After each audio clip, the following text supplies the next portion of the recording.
Hello everyone, welcome to What If Issei Was Abandoned by Family and Became Exterminator of Supernatural Beings movie. Before we start, please go support Jose Perez 653,326 for writing that awesome fanfic. This is the translated version I made. There will be some mistake in character's gender, but of course Issei is a male. Hyoudo Issei, second son of the Hyoudo family and pawn of Rias Gremory, who is his master as well as that of his brother, the current Sekiryuutei, a young man who has known loneliness all his life, away from others, suffering in silence, being mistreated and rejected by his own family and by the people around him, deciding to let himself fall into darkness. Prologue. Pain, sadness, loneliness, and hatred. That's what Hyoudou know, a young man who has only known loneliness and suffering, having to live and endure every single day of my life. The pain of being rejected and despised by others, by all those people around me, and being nothing more than their object of ridicule and amusement, being treated like a dog by others, every single damn day of my life. But what hurts the most is knowing that your own mother belittles you, humiliates you, and hurts you whenever she wants, ending up being despised by your own family, only able to observe in my loneliness and sadness. The way that young man with brown hair, my mother's firstborn son, was embraced with affection and love, completely forgetting my existence. Just like everyone else around me who have only ever approached me to hurt me, and thanks to that I realized that my life meant nothing, that I had no value. Since the only people who spoke to me, accepted me, and reached out to me were no longer with me, and one of them was my father. Now I have to endure these feelings that are tearing me apart inside, as well as the mistreatment from others, which was their amusement, unlike for me. And so the years passed until I entered high school, an academy called Kuoh, along with that person who was supposed to be my brother. Trying to believe that this academy would be different, that in this place I could meet more people who wouldn't reject me. But it wasn't like that, because all I received was the same old thing. The taunts, insults, beatings, and humiliations from everyone else, while with him everything is different. Everything I've never had and was denied was given to that bastard who is my brother and who has what's most precious to me, our mother's love.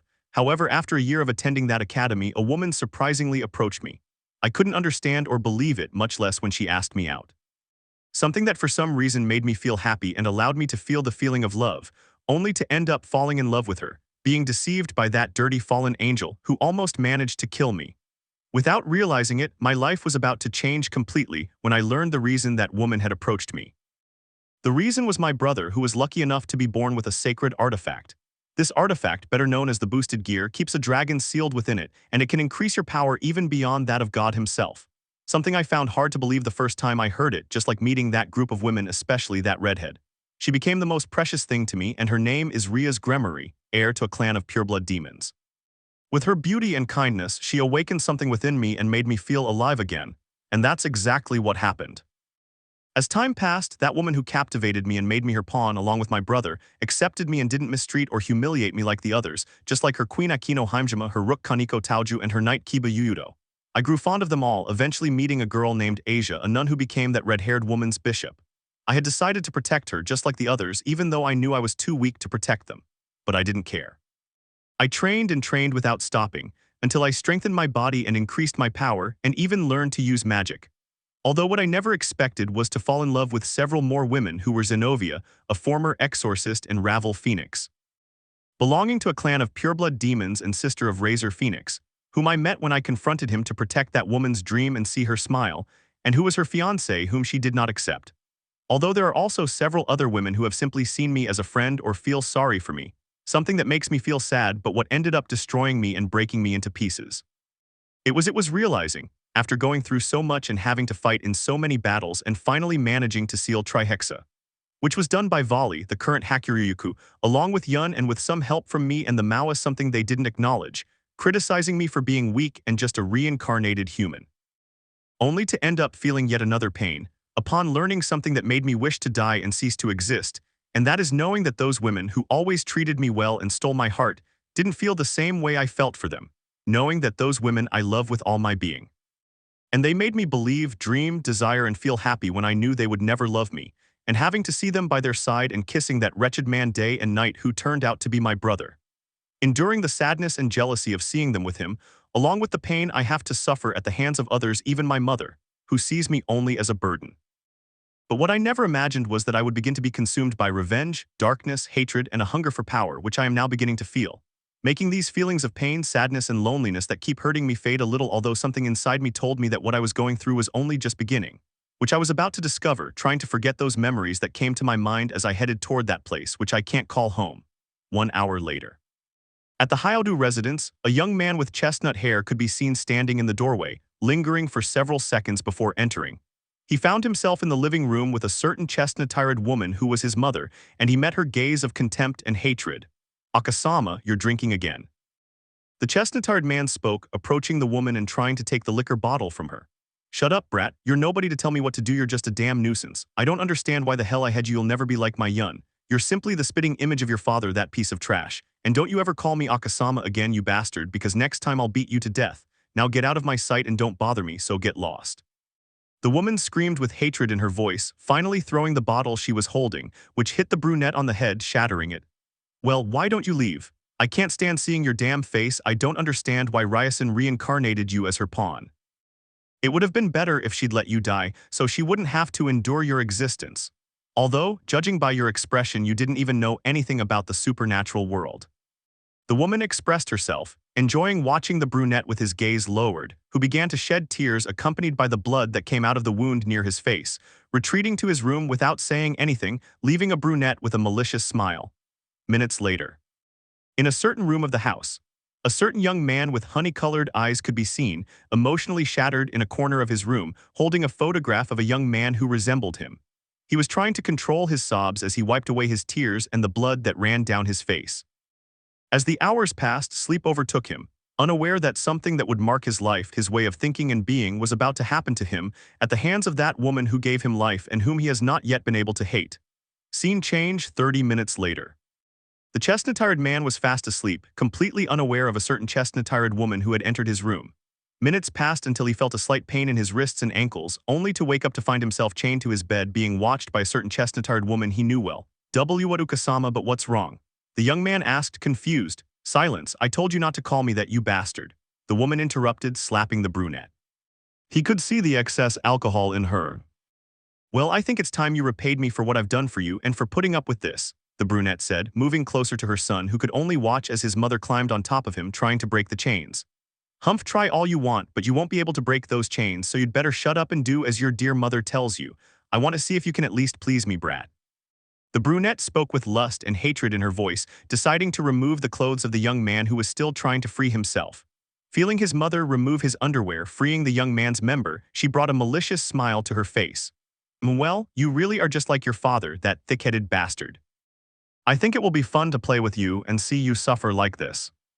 The woman began by masturbating the chestnut-haired man's hennies, unable to stop himself from becoming aroused, which made the brunette smile even more as she saw the honeyed man's erect hennies. He couldn't believe what was happening, seeing his own mother masturbating him with her own hands.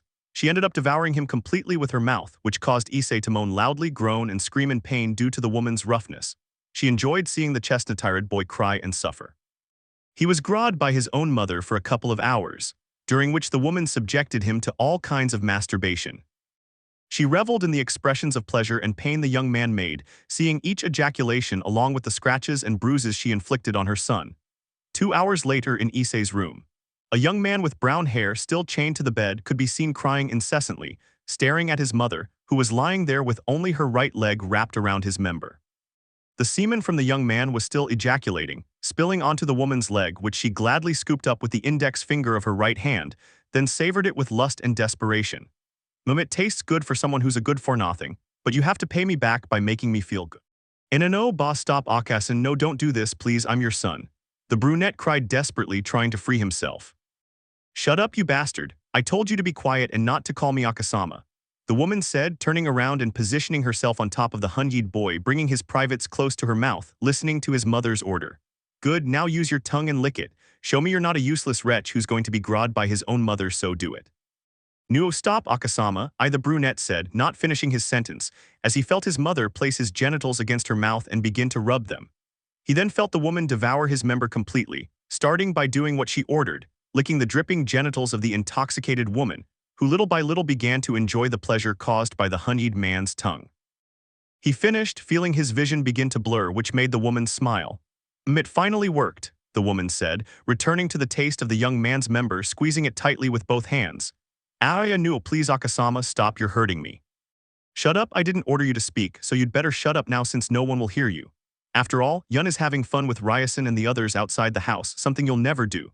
Did you really think they would love you?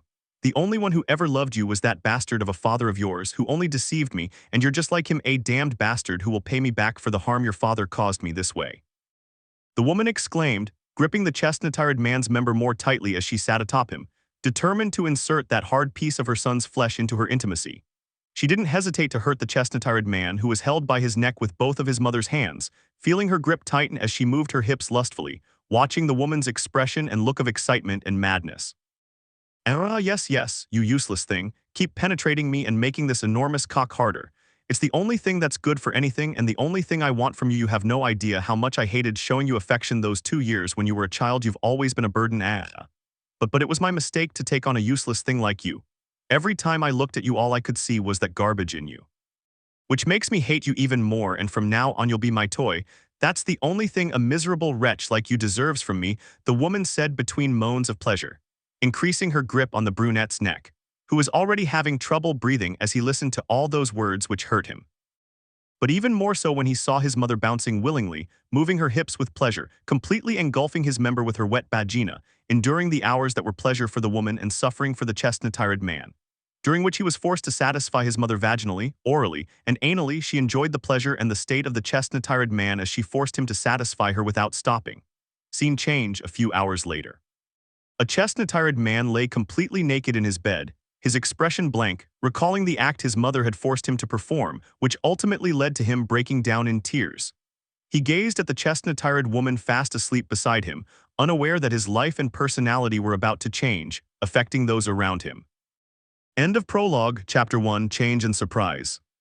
A week later, that was the time that had passed since that day in which the world of a certain chestnut-attired man changed, as well as continuing to sexually please that woman who gave him life, but more that feeling of love he felt towards his mother, which little by little began to be accompanied by hatred. Present time Kuoh Academy, Classroom 2B. A certain brown-haired boy could be seen watching the rain fall without any emotion on his face, ending up being spied on by a young brown-haired boy who looked like him. "Issei, well, what is it you want, Yun? Are you going to start bothering me so early?" the hunjied boy said, his tone emotionless. "Yun, humph, stop talking nonsense, baka. My Rias summoned you, so come here."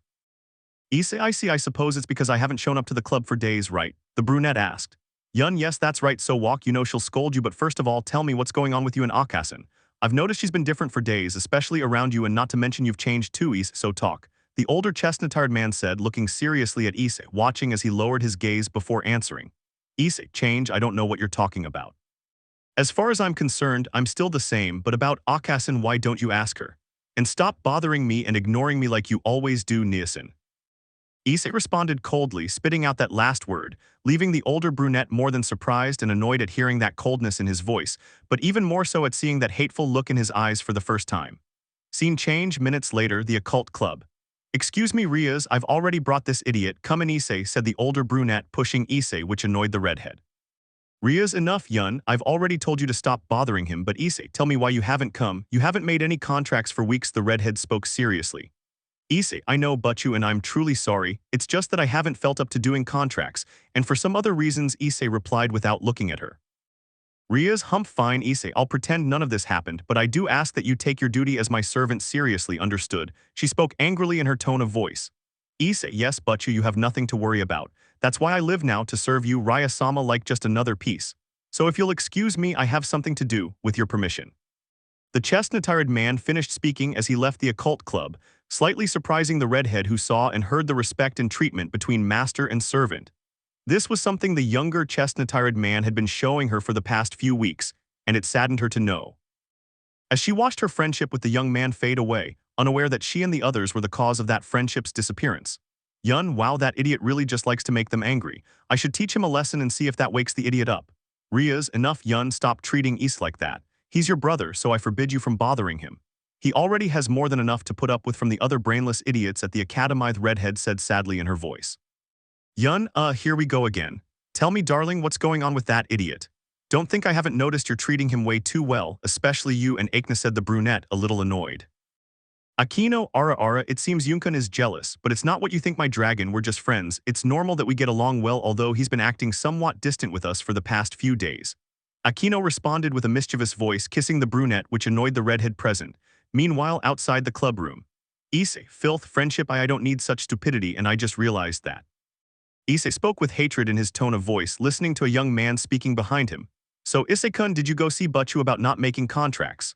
A blonde young man asked, approaching the brunette. Issei, yes, I spoke with her a few minutes ago. However, Kiba, what are you doing here? Weren't you with Subukai-senpai? Asked the Hunjied boy. Kiba, well yes, but we already finished what Rias Butchu and Sona Kaichu asked us to do, but changing the subject, what's wrong? You've been acting strange for days now, replied the blonde. Issei, humph, what are you talking about, Kiba? As far as I know, I'm still the same. Let's just say my way of thinking and being is about to change, so see you later.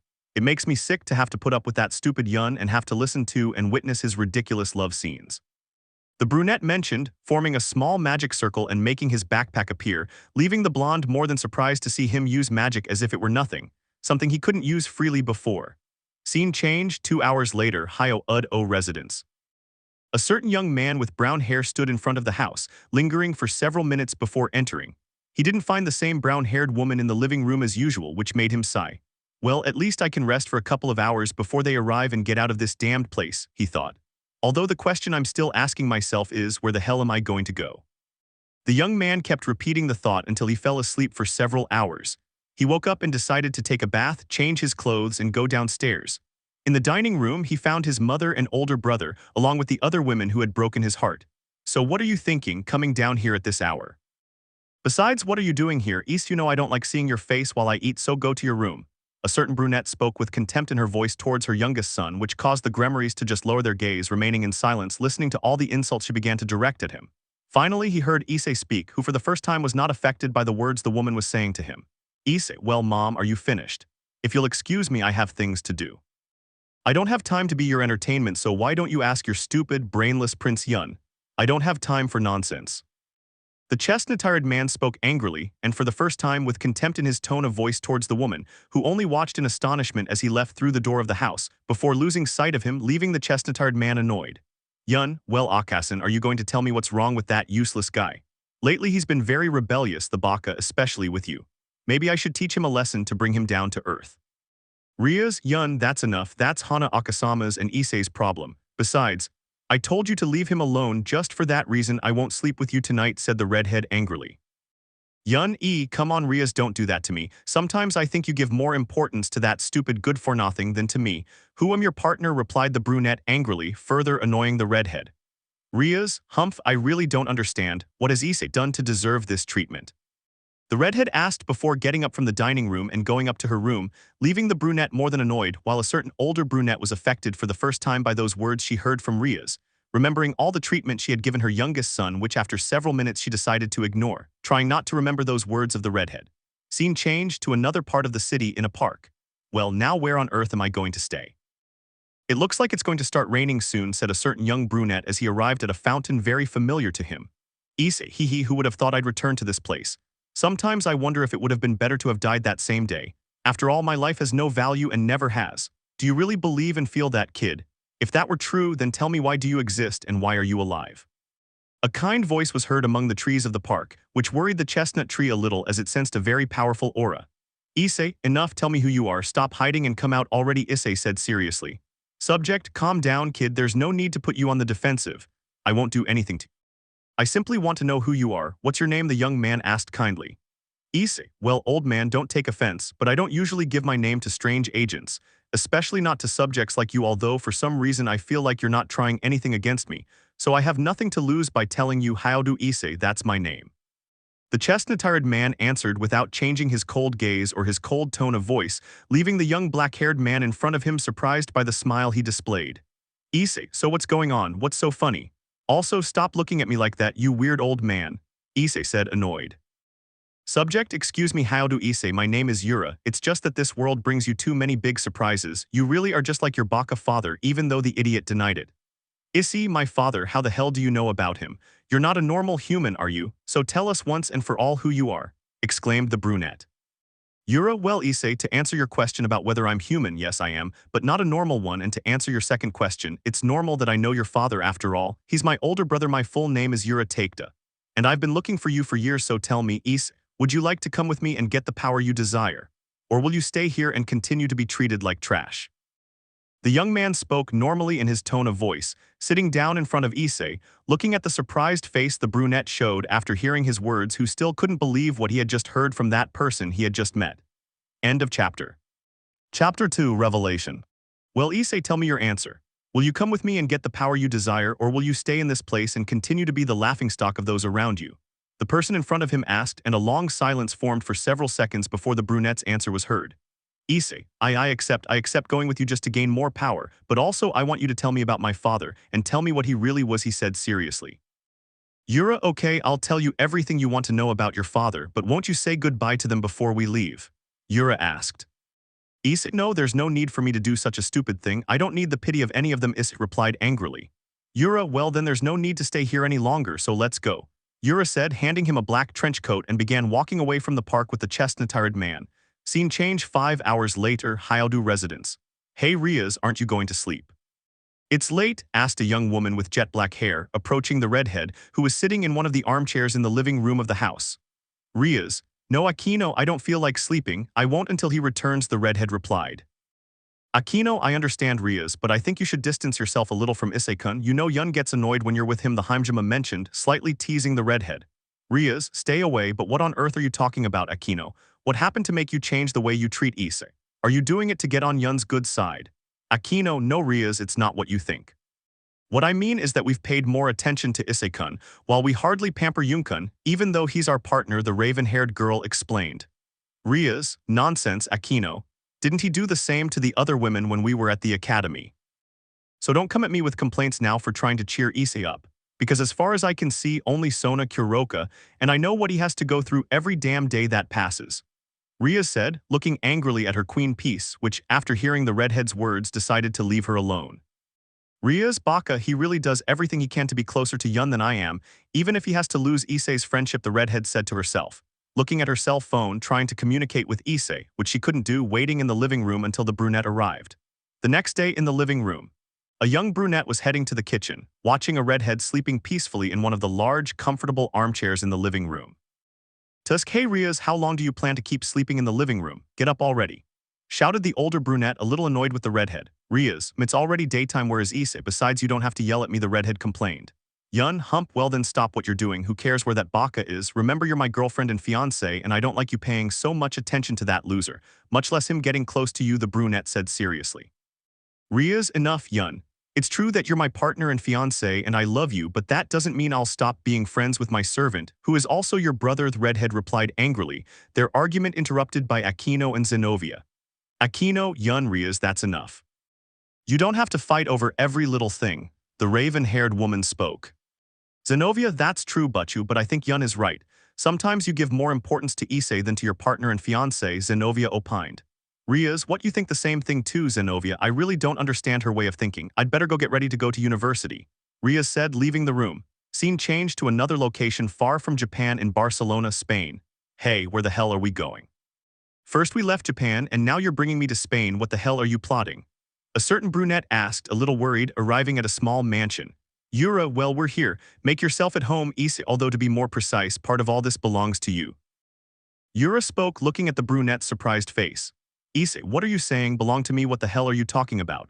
Yura, well, Issei, you'll find that out later. For now, it's best to go inside since there are some people I want to introduce you to. Issei, okay, but I want you to tell me what my father was like and how he died, since I'm sure you know, right? Issei said without changing his cold tone of voice. Yura, that's right, Issei. I know exactly how your father died, and I also know why your mother feels such hatred towards him as well as towards you. Yura replied, getting out of a car with Issei and then entering the mansion. Back in Japan, Kuoh City, Hyoudou residence. A brunette woman, her eyes blazing with anger, walked towards one of the rooms in the house. This only infuriated her further when she opened the door and didn't find the younger brunette in the room. Damn it, that damn brat is doing whatever he wants again. When he gets back, he'll regret talking to me like that yesterday, the brunette said angrily, unable to resist the thought of punishing the brat once he returned. And so days and weeks passed, with no idea of the Hyoudo boy's whereabouts, which worried a certain redhead since she couldn't find him using the pawn pieces. This annoyed a certain older brunette who saw how the redhead mostly ignored him. Present time, Kuoh University. It's over, Rias, this time it was less difficult to beat you. Is something wrong? A young black-haired woman with glasses asked, seeing the redhead too distracted. Rias, oh no, it's nothing, Sona, it's just that I haven't been able to sleep well for days, said the redhead. Sona, okay, I won't ask you about it anymore, but the reason you're like this is because of Yun's brother, right? The dark-haired woman spoke. Rias, hump if it's as you say, Sona. We haven't heard from him for weeks, and I can't even look for him with the pawn pieces. I don't understand why he left without saying anything to me, the redhead replied sadly in her voice. Sona, I see, and I understand that you're worried about him. But if he left, it was his decision, just as that makes him a street demon, and you know that very well, Sona said seriously, adjusting her glasses. Rias, I know, Sona, that's precisely why I haven't told Oniasama. I don't want him to see it as betrayal against the clan and order me captured or killed, Rias said, fearing the imaginary. Sona, well, Rias, you're absolutely right about that, but you know that sooner or later your brother will find out, especially if Yun tells him, Sona said. Rias, if you're right about that, we'll just have to wait and see what happens, but it's best to go back to the classroom before class starts, Rias said, getting up from the table along with Sona, heading to the classroom followed by Akeno and Tsubaki. At the same time in Barcelona, Spain with Issei. Issei, enough, old man, stop waiting.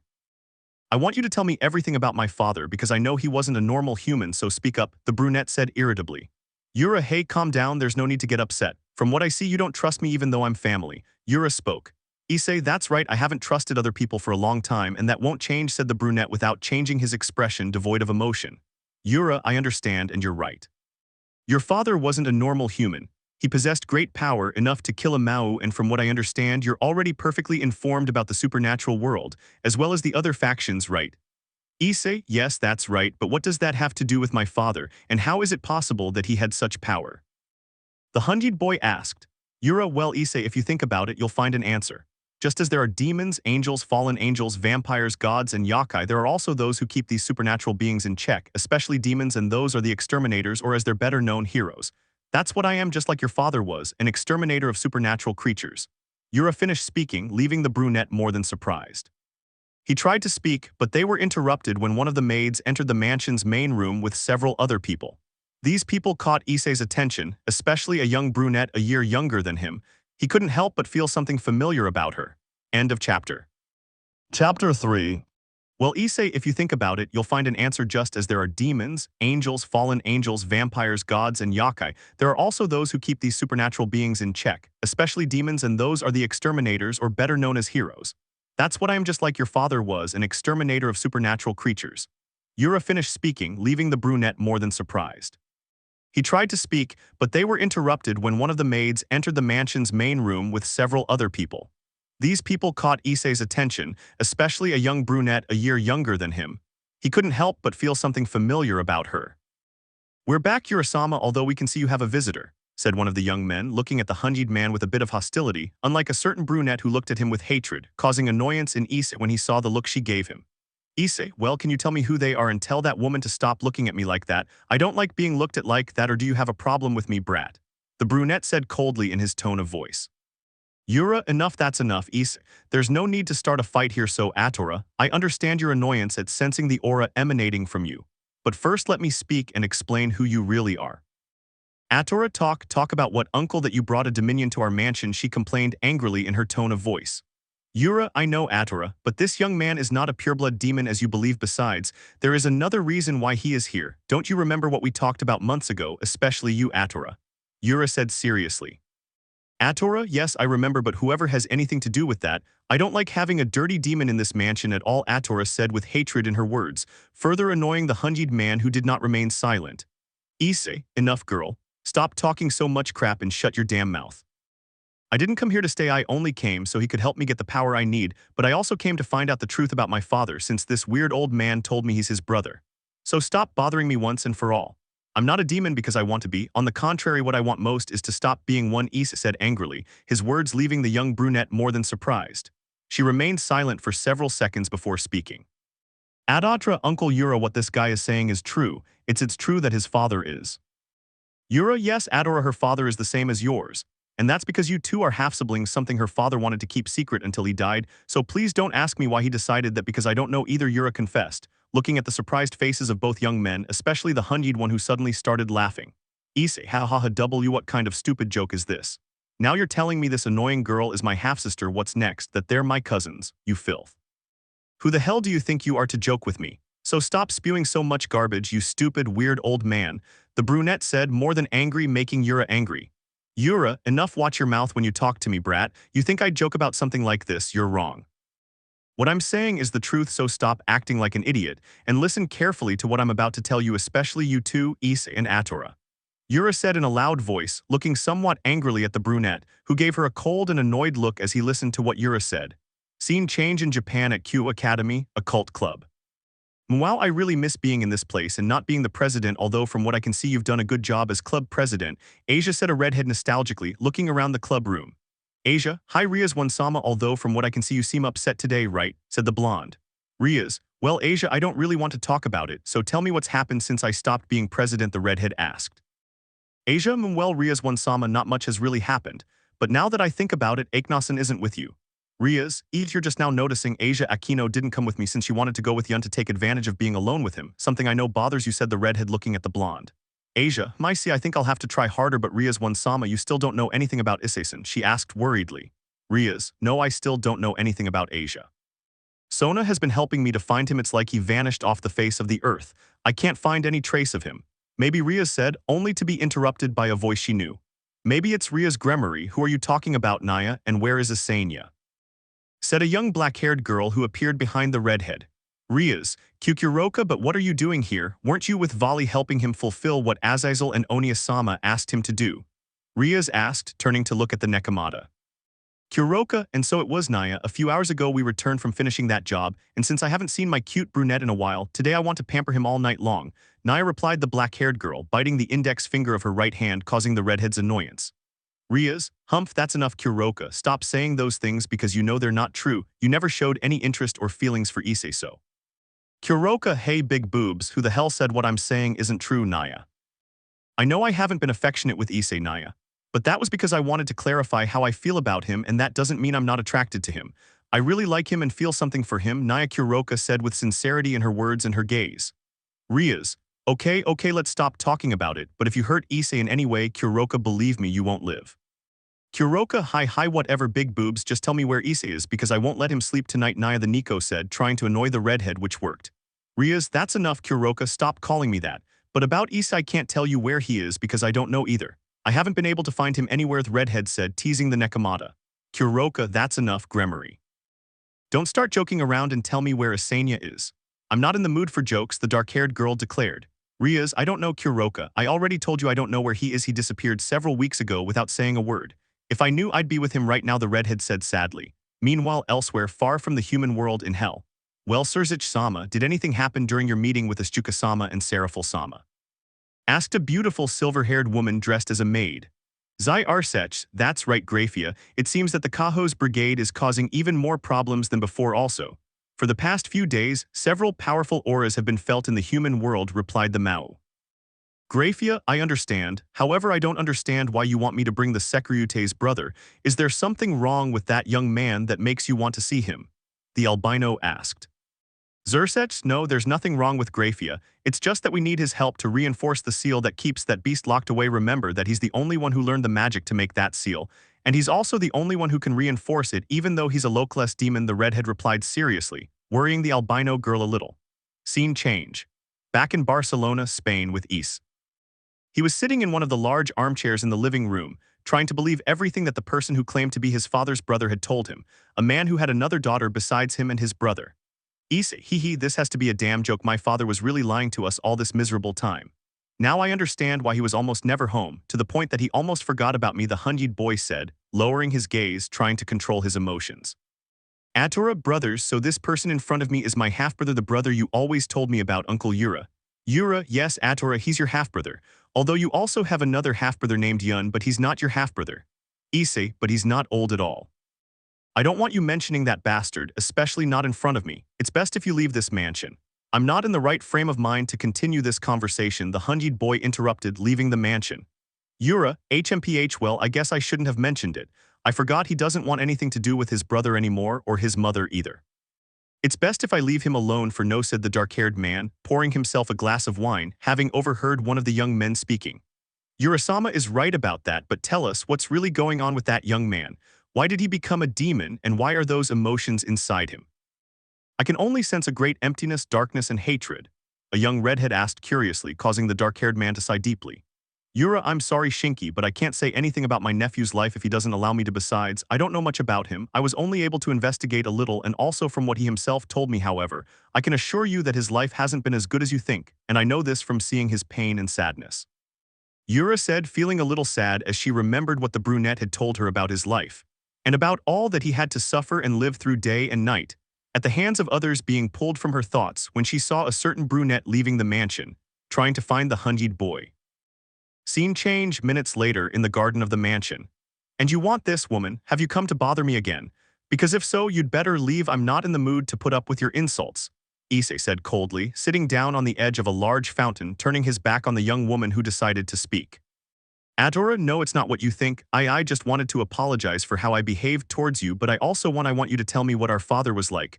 Please, the young woman pleaded in a pleading voice which caught the attention of the Hyoudo man. Issei, what are you saying? Tell you what our father was like. Didn't you spend more time with him? Issei said in a loud voice. Atora, no, it's not like you think. Actually, I met our father when I was 5 years old.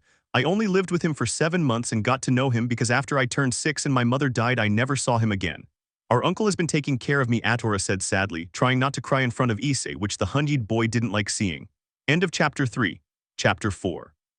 What are you saying? Tell you what our father was like. Didn't you spend more time with him? Issei said in a loud voice. No, it's not like you think. Actually, I met our father when I was 5 years old. I only lived with him for 7 months and got to know him because after I turned 6 and my mother died, I never saw him again. Our uncle is the one who has been taking care of me, Atora said sadly in her voice, trying not to cry in front of Issei, which the Hyoudo boy didn't like to see. Issei, I understand and I know how you feel, but it's true that you only knew our father for 7 months. Atora, yes, that's right. Do you think I would lie about something like that? At least you knew him for years, and you knew what it's like to have a father unlike me, who only has my uncle and my friends as my family, said the young woman sadly, trying not to cry. Issei, that's enough, you don't have to cry, but you're very wrong. My life isn't how you must be imagining it, replied the brunette. Atora, I see, so you didn't spend much time with him either. Issei, no, I was able to be with our father for a few years, although, I don't remember the day, the last time I saw and spoke to him, but even so, I got to know him well, and I can assure you that he was a great person and also a good father. Whenever I felt sad and alone, he would do anything to try to cheer me up. However, not all good things last forever, because without saying a word, he disappeared, and months later I found out he was dead, leaving me all alone. Issei said sadly, trying to smile, which the young brunette noticed, wondering how much her half-brother had suffered. She wanted to ask about her mother and about that other young man who was also her half-brother, but it took several minutes before she finally decided to ask. Atora, I understand, so he also left without saying anything to you, just like he did with me, but tell me, Issei, why do you say you were left alone when you have your mother and brother, unlike me who doesn't have a family like you? Issei, hump family, you say.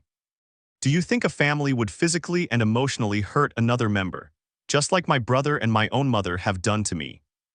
Not only them, but everyone I knew only mocked me and beat me almost to death, so tell me, Atora, how do you think you'd feel being hated and ignored by your own mother, and being bullied day and night by her and your brother to the point of being beaten for any little thing? Because for me at that time, all I wanted was to die, and to stop being used as a punching bag by others, to stop being ignored, despised, hated, and hurt day and night for more than 6 years, without knowing the reason for their hatred and contempt towards me. Along with the pain you must feel and the pain I experienced and had to endure seeing those women I loved next to my own brother, the brunette said, awaiting his half-sister's response. Zadora. I simply can't answer. It's true that I lost my mother when I was little. But even so, I was able to be happy thanks to Uncle Yura and the other people around me. And to hear what you've had to live through and endure all these years, that mistreatment and the harm those people and your family have caused you for no reason, I simply couldn't bear to live like that. To be treated that way, especially if those women you say you loved, along with your own mother, hurt you. Because if I were in your place and loved the person who did that to me, or if my mother did it, that's something that would completely destroy me. Atora finished speaking, looking at the chestnut-attired man who got up from the fountain where he was sitting, approaching her slowly without looking at her face. Issei, it seems you understood, Atora. No one would endure something like that, but I had to. Although those women never actually hurt me physically or emotionally, what hurt me was my own heart. For having fallen in love with those women who were always kind to me and whom I knew only wanted me as a friend and would never reciprocate my feelings as a partner. But let's stop talking about that. For now, I just want to sleep a little.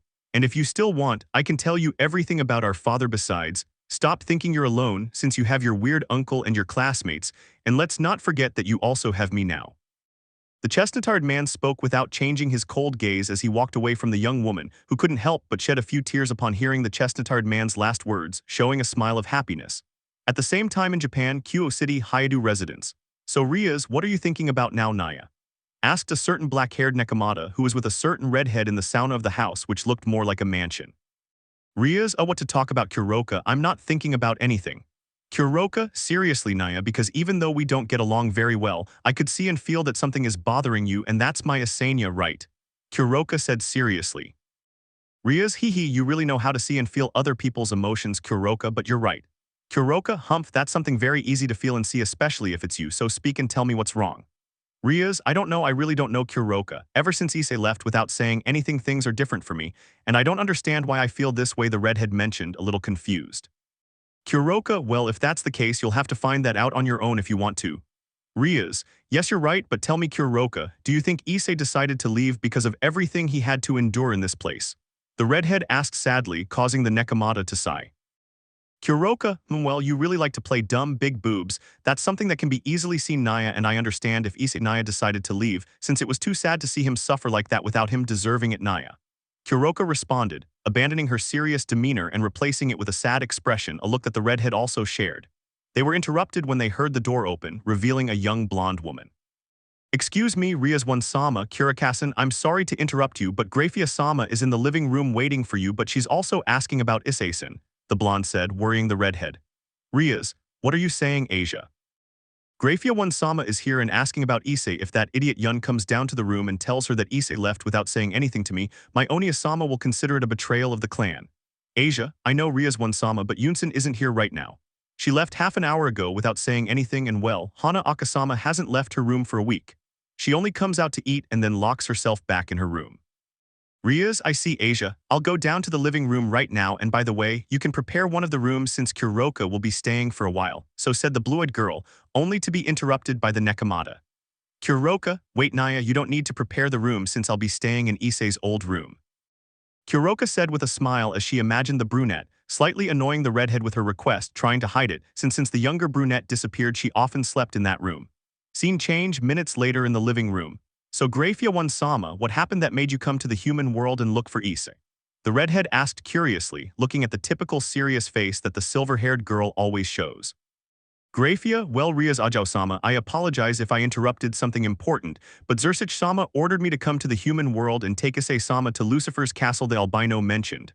Rias, what, taking Issei to Onia-sama's castle, what is it that makes him need Issei's presence in his castle? Asked the redhead. Grayfia, I'm sorry Rias-sama, but Sirzechs-sama forbade me from speaking about it. Just allow me to take Issei-sama with Mariplede the albino, trying to find the younger brunette, which she couldn't do as she didn't sense his aura in the mansion. Grayfia, Rias-sama, can you tell me where Issei-sama is? I need to talk to him and take him with me, the maid asked, receiving Kuroka's reply. Kuroka, she's not here, she hasn't come home to sleep for weeks. Rias, hey Kuroka, what the hell is wrong with you, stupid? I told you not to say anything, she snapped angrily. Kuroka, that's enough, Rias. You know they'd find out sooner or later. Besides, I don't understand why they're looking for him. He's not the pillar of the factions. That's what Sekiryuutei is for. Who is the pillar or even Vali to resolve this matter, which I imagine is just trouble, Kuroka said, looking seriously at the maid. Grayfia, true, what you say is true. However, this time it's different since only Issei-sama can handle this, which I know I shouldn't say, but what's happening is a big problem for all factions.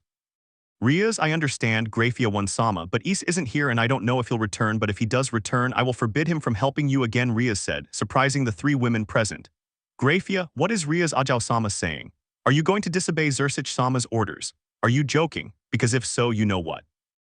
Rias, no Grayfia-sama, I wasn't joking about what I said. I meant it and I'm not disobeying Onia-sama, he hasn't ordered me to do anything. And even if the faction leaders are upset with me, I won't change my mind after ignoring him and not even thanking him for what he's done for us. Now they dare to ask for his help after first ignoring him and making him feel inferior with their insults, but even so, right now I feel like he left because of me. And that I hurt him too without realizing it, that's why I won't let them use my beloved servant as a tool, and you know exactly what I'm talking about, Grayfia-sama. Rias exclaimed angrily, leaving the albino woman thoughtful. Seconds later, she changed that cold and serious look she always shows for a kind one. Grayfia, I know Rias, and believe me, I don't want that either, even if I don't show it, but I'm just following orders, and besides, nothing will happen to Issei-sama, I can assure you of that. Rias, I'm sorry Grayfia-sama, but I've already told you that I don't know where he is and I ask you to make up something so that Onia-sama doesn't find out that he's not here, the young woman asked seriously. several hours later in another location outside of Japan in Barcelona, Spain. So Issei, do you feel calmer now or will you continue using your foul language? Asked a young man with black hair sitting in the mansion's living room. Issei, sorry old man, it's just that all this is too much for me sometimes, I don't know what to do anymore, but let's stop talking about me. Yura, I understand. Although from the beginning I knew you were going to react like this just like Atora, who has wanted to meet you for a long time, said the dark-haired man, placing his wine glass on a table. Issei, I see, but what I don't understand is why he only wanted to meet me, and not Yun's bastard, Issei asked doubtfully. Yura, well Issei, let's just say that my idiot brother kept talking about you because even though it sounds unfair and cruel, your father had developed a bit of hatred towards your older brother along with your mother. Because of the way they treated you, the black-haired man revealed without looking at the Hunjid man. Issei, I know, I noticed that the last time he defended me from that woman since after a while I didn't see him again. And the fact that I and especially Atora didn't spend much time with our father is for the same reason he died, right? Issei spoke normally, noticing a certain young brunette who was listening to his conversation, unable to help feeling sad for his half-sister whom he had barely met. And for some reason, he already felt sympathy and affection for the young woman to the point of wanting to protect her. Yura, so you're smarter than I thought, but you're right, the reason my brother didn't spend much time with you and hid what he really was to protect you, even though that will mean being hated by you for knowing that he always lied to you, Yura said, remembering what her brother had told her. Scene change, back in Japan, Kuoh City in the Hyoudou residence in one of the rooms. A brunette woman could be seen lying on her bed holding a liquor bottle in her right hand, which she ended up throwing against the wall, breaking it instantly. But what have I done? Why do I still feel dirty and guilty for what I did to him? Why do I have to feel this way about him now that he's gone and ended up hating me? These were the words the brunette repeated to herself over and over as she imagined her youngest son. Unable to help feeling dirty as she remembered everything he forced her to do, since after the Hunjid boy disappeared she had somehow begun to worry and feel love for him, a feeling that initially bothered her, only to end up realizing that she had not only hated and violated her own son, but after so many times she forced the Hunjid man to have Hex, he ended up feeling something himself. Sometimes the brunette let himself go, enjoying the unbridled Hex he had with her, only for his son to end up crying and feeling guilty every time they finished their act of lust and pleasure. End of Chapter 4. Chapter 5. 4 months later in the city of Kuoh, specifically at the Hyoudou residence, several people were sitting in the dining room enjoying their breakfast, when a brunette woman wearing her work clothes stopped eating. She left the house without looking at them or saying anything, attracting even more attention from the young people who were having breakfast peacefully, as they saw that icy and sometimes emotionless look that the brunette showed, listening to the words of a young blonde woman. Hey Rias, don't you think Hana Akasama looks different and has been acting very differently for months now? She hardly ever comes down to eat with us or Yunsen anymore. And most of the time she spends locked in her room, the blonde said with concern in her tone of voice. Rias, I know Asia. For the past 4 months, her personality has completely changed. Sometimes Kuroka even finds her in the living room crying and unable to sleep, although it seems Yun doesn't care about what's happening to his own mother. He's really changed, Tooth Redhead said, a little annoyed at mentioning the brunette. Akeno, Ara, I think you're exaggerating a bit, Rias. Yunkun also has things to do like a normal human, but I can't deny that what you say is true. Yunkun has changed a lot, he's not the same as before.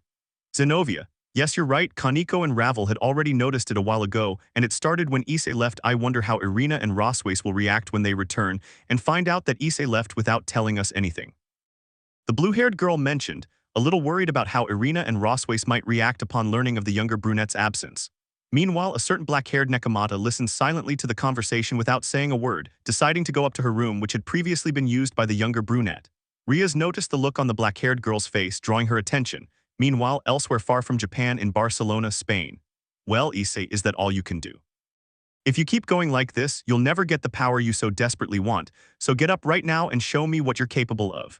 These were the words of a young black-haired man who looked seriously at the brown-haired boy, who instantly stood up, showing a small smile. Issei, I really thought you'd have more power in your punches. Weirdo, but from what I've seen and felt, your punches aren't what I expected, old Yura. Yura, ooh, you really do like to bother people. You're just like your father in that respect, brat, but for today we'll leave your training, Issei. I'm surprised by your progress in these 4 months. Your father would undoubtedly be very proud of you and your sister Atora, the black-haired man said sincerely. Issei, proud I don't really know, old man, but it's normal that he felt proud of Atora since unlike me, she knows how to use her magic power perfectly, she's not like me. The chestnut-haired man lowered his gaze as he sat down beneath a large tree, causing Yura to let out a small sigh at his nephew's words and actions. You really like to depress yourself and hurt yourself by thinking that way, and saying those words that you yourself know are not true, Issei. Issei, heh, maybe you're right, old man, but for me, feeling sadness and pain every day of my life is something normal that I've gotten used to feeling, and having to endure, but let's end this conversation and leave already, Atora. I've told you I don't like you eavesdropping, Baka. Issei said seriously, ending his conversation with the dark-haired boy as he sensed the presence of the young brunette behind a large rock. She took several seconds to emerge, her head bowed, and began by apologizing repeatedly to the hazel-eyed boy. Atora, I'm sorry, Issei Nisama, Uncle Yura, I didn't mean to overhear what you were saying, I'm really sorry. I didn't mean to. The brunette apologized, being interrupted by the hunjied boy. Issei, enough, Atora, you don't need to apologize to me like that, just don't do it again and we'd better go back to the mansion. I'm hungry. I just hope that idiot Ryoga didn't eat everything like he usually does, brunette said, a little annoyed. Atora, hee, you're right about that, Issei Nissen, and you don't even know him that well yet, since sometimes he eats twice as much as you've seen him eat.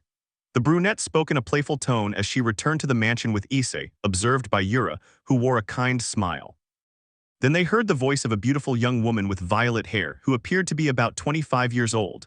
Well, Yura-sama, why are you so cheerful this morning? Is it because of Issei-sama and Atora-sama? The young woman asked respectfully, watching the pair of brunettes slowly walk away before turning her gaze back to the smiling black-haired man. Yura, that's right, Sheila. For me, it's something that makes me happy to see and know that my nephew has at least started to smile. Even though he only shows that smile to his sister, she replied with a little sadness in her words. Sheila, I understand, Yura-sama, because I too have seen that he only smiles and feels at peace with Atora-sama. Truly, Issei-sama is completely devastated. I can only sense deep sadness, pain, loneliness. I can even feel hatred in his heart, and that is something that hurts me to see and feel, the woman said, shedding a few tears, trying not to cry anymore. Yura. I know, Sheila, I know all about what my nephew had to go through and endure in that cursed place, all that mistreatment, mockery, pain, rejection, and loneliness he suffered and had to bear every single day that passed. That's something no one can endure like he did, and I know and understand how you feel right now. And that you feel like crying after all, one of your abilities is to sense the feelings and hearts of others. And let's not forget that you also had to live through the same thing, as my nephew said sadly in her voice. Sheila, that's right, Yura-sama, and thanks to you I am alive now and have been able to know what happiness is, but I was also able to find and have a place I can call home, my family.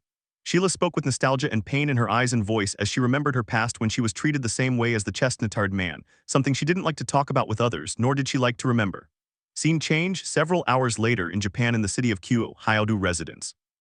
We're finally done with the frustrating daily paperwork. Thanks for helping me, Akeno. I wonder what it will be like when Oda-sama leaves me in charge of the clan. The young redhead wondered lazily, provoking laughter from her queen and friend, as they watched the actions of the future Gremory matriarch.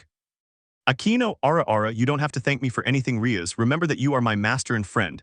Like my sister, so stop thanking me and let's start preparing dinner, replied Hyoudo, showing her typical smile.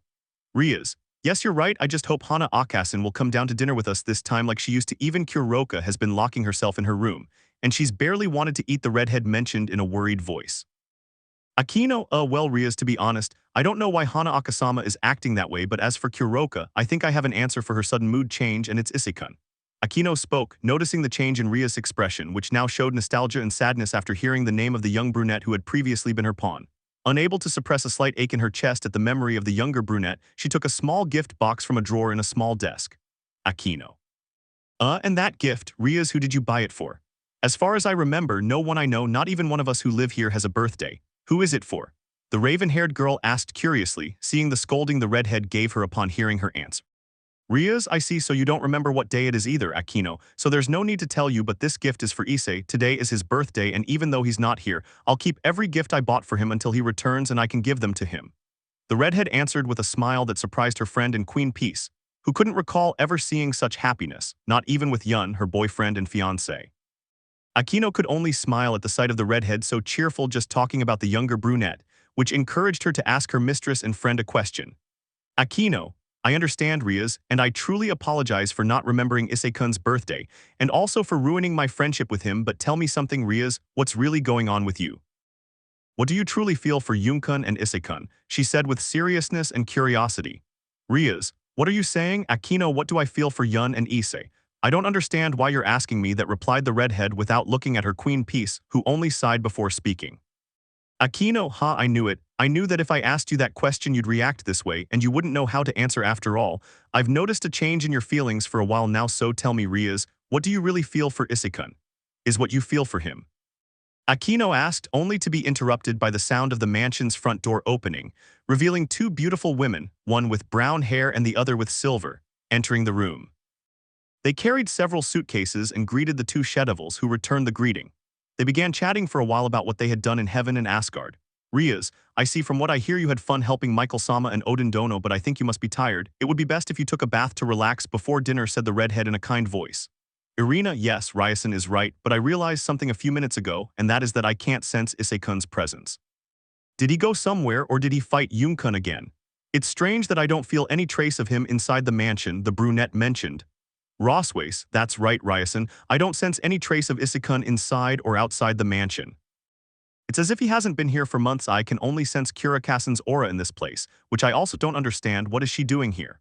Roswace spoke with great curiosity, not sensing any trace of the younger brunette anywhere in the mansion, but even more so she sensed Kuroka's presence, who didn't get along at all with Issei's older brother. It was Issei who attracted attention, and to hide his feelings for him, he always tried to be merely friendly and not show what he felt.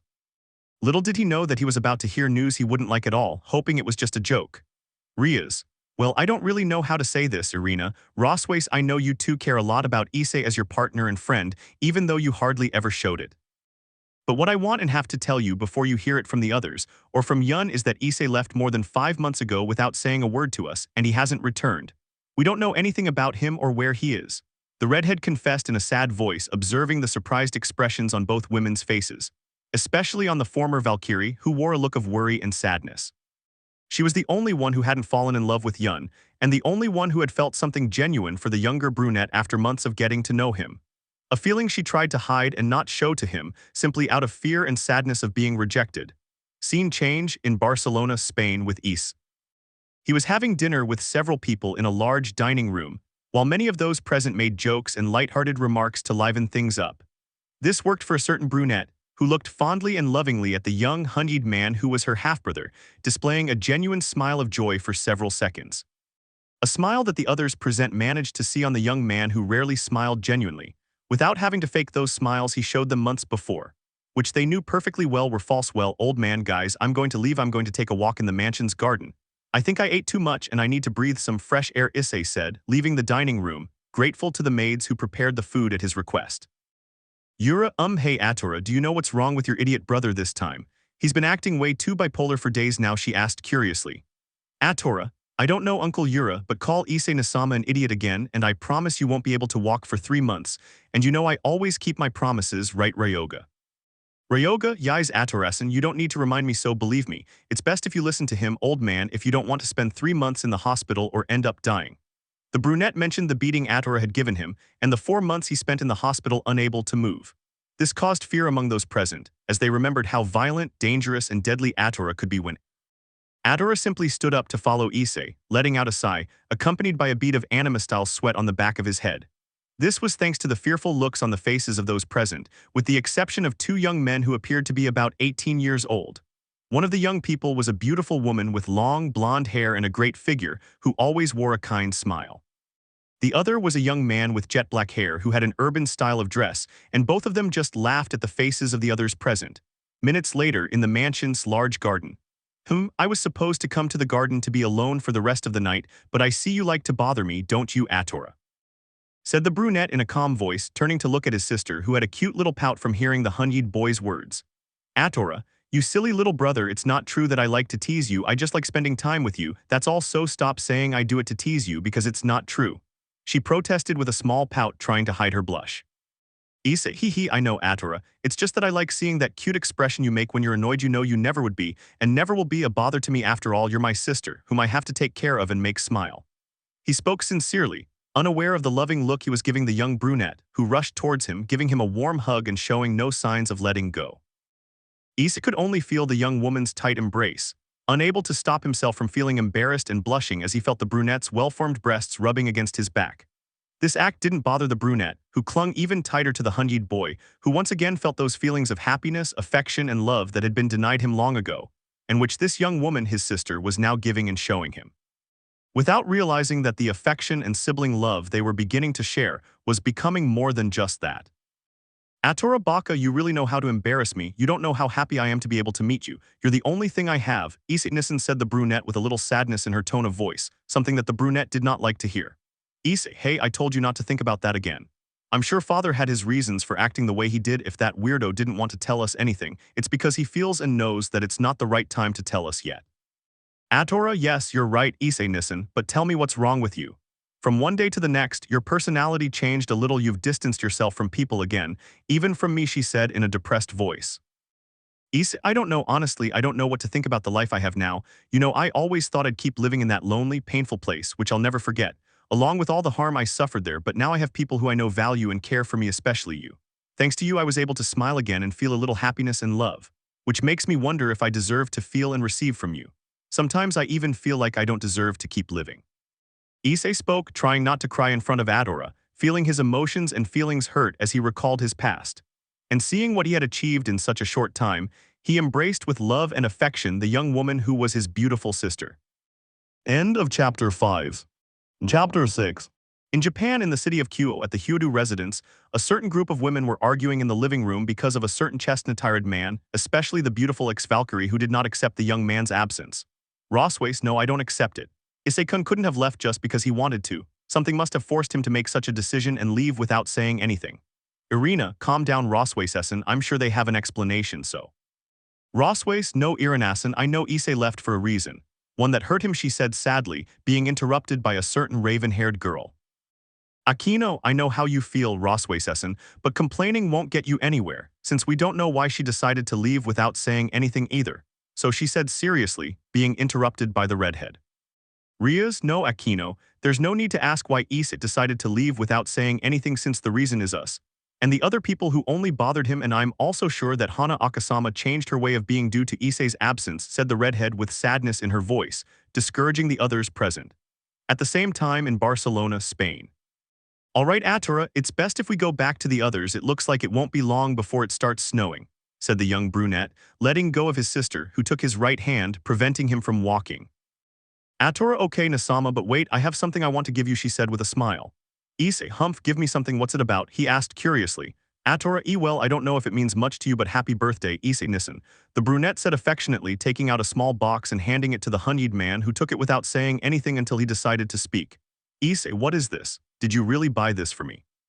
You didn't need to do this, said the Hunyid boy, taking a gold necklace with his name on it out of the small box. Atora, yes, it's for you, Issei-nisan. Today is your birthday, and I wanted to give you something, but I don't think you liked it. I really didn't. Issei, no, you don't have to apologize, Atora. On the contrary, I thank you. You are one of the few people who have given me something and made me feel happy.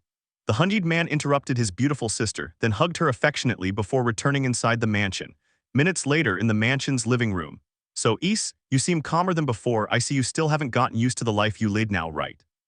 Yura asked calmly, stopping reading her book, as she saw the pair of brunettes enter the room, attracting the attention of the others present.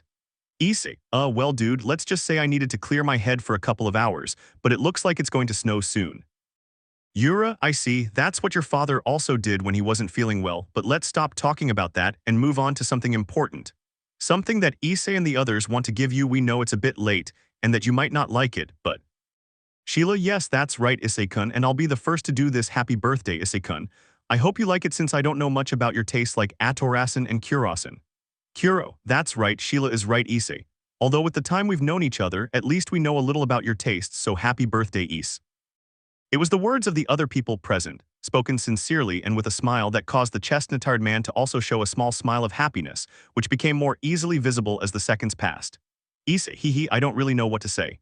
This is the first time I've received this kind of treatment on my birthday, since before very few people even remembered me. And receiving this from you all and remembering what you've done for me makes me feel happy somehow.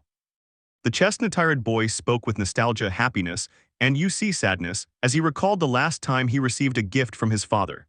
It had been given to him 6 months before his father passed away, and before the boy learned of his death. At the same time in Japan, in the city of Kuoh, Hyoudou residence.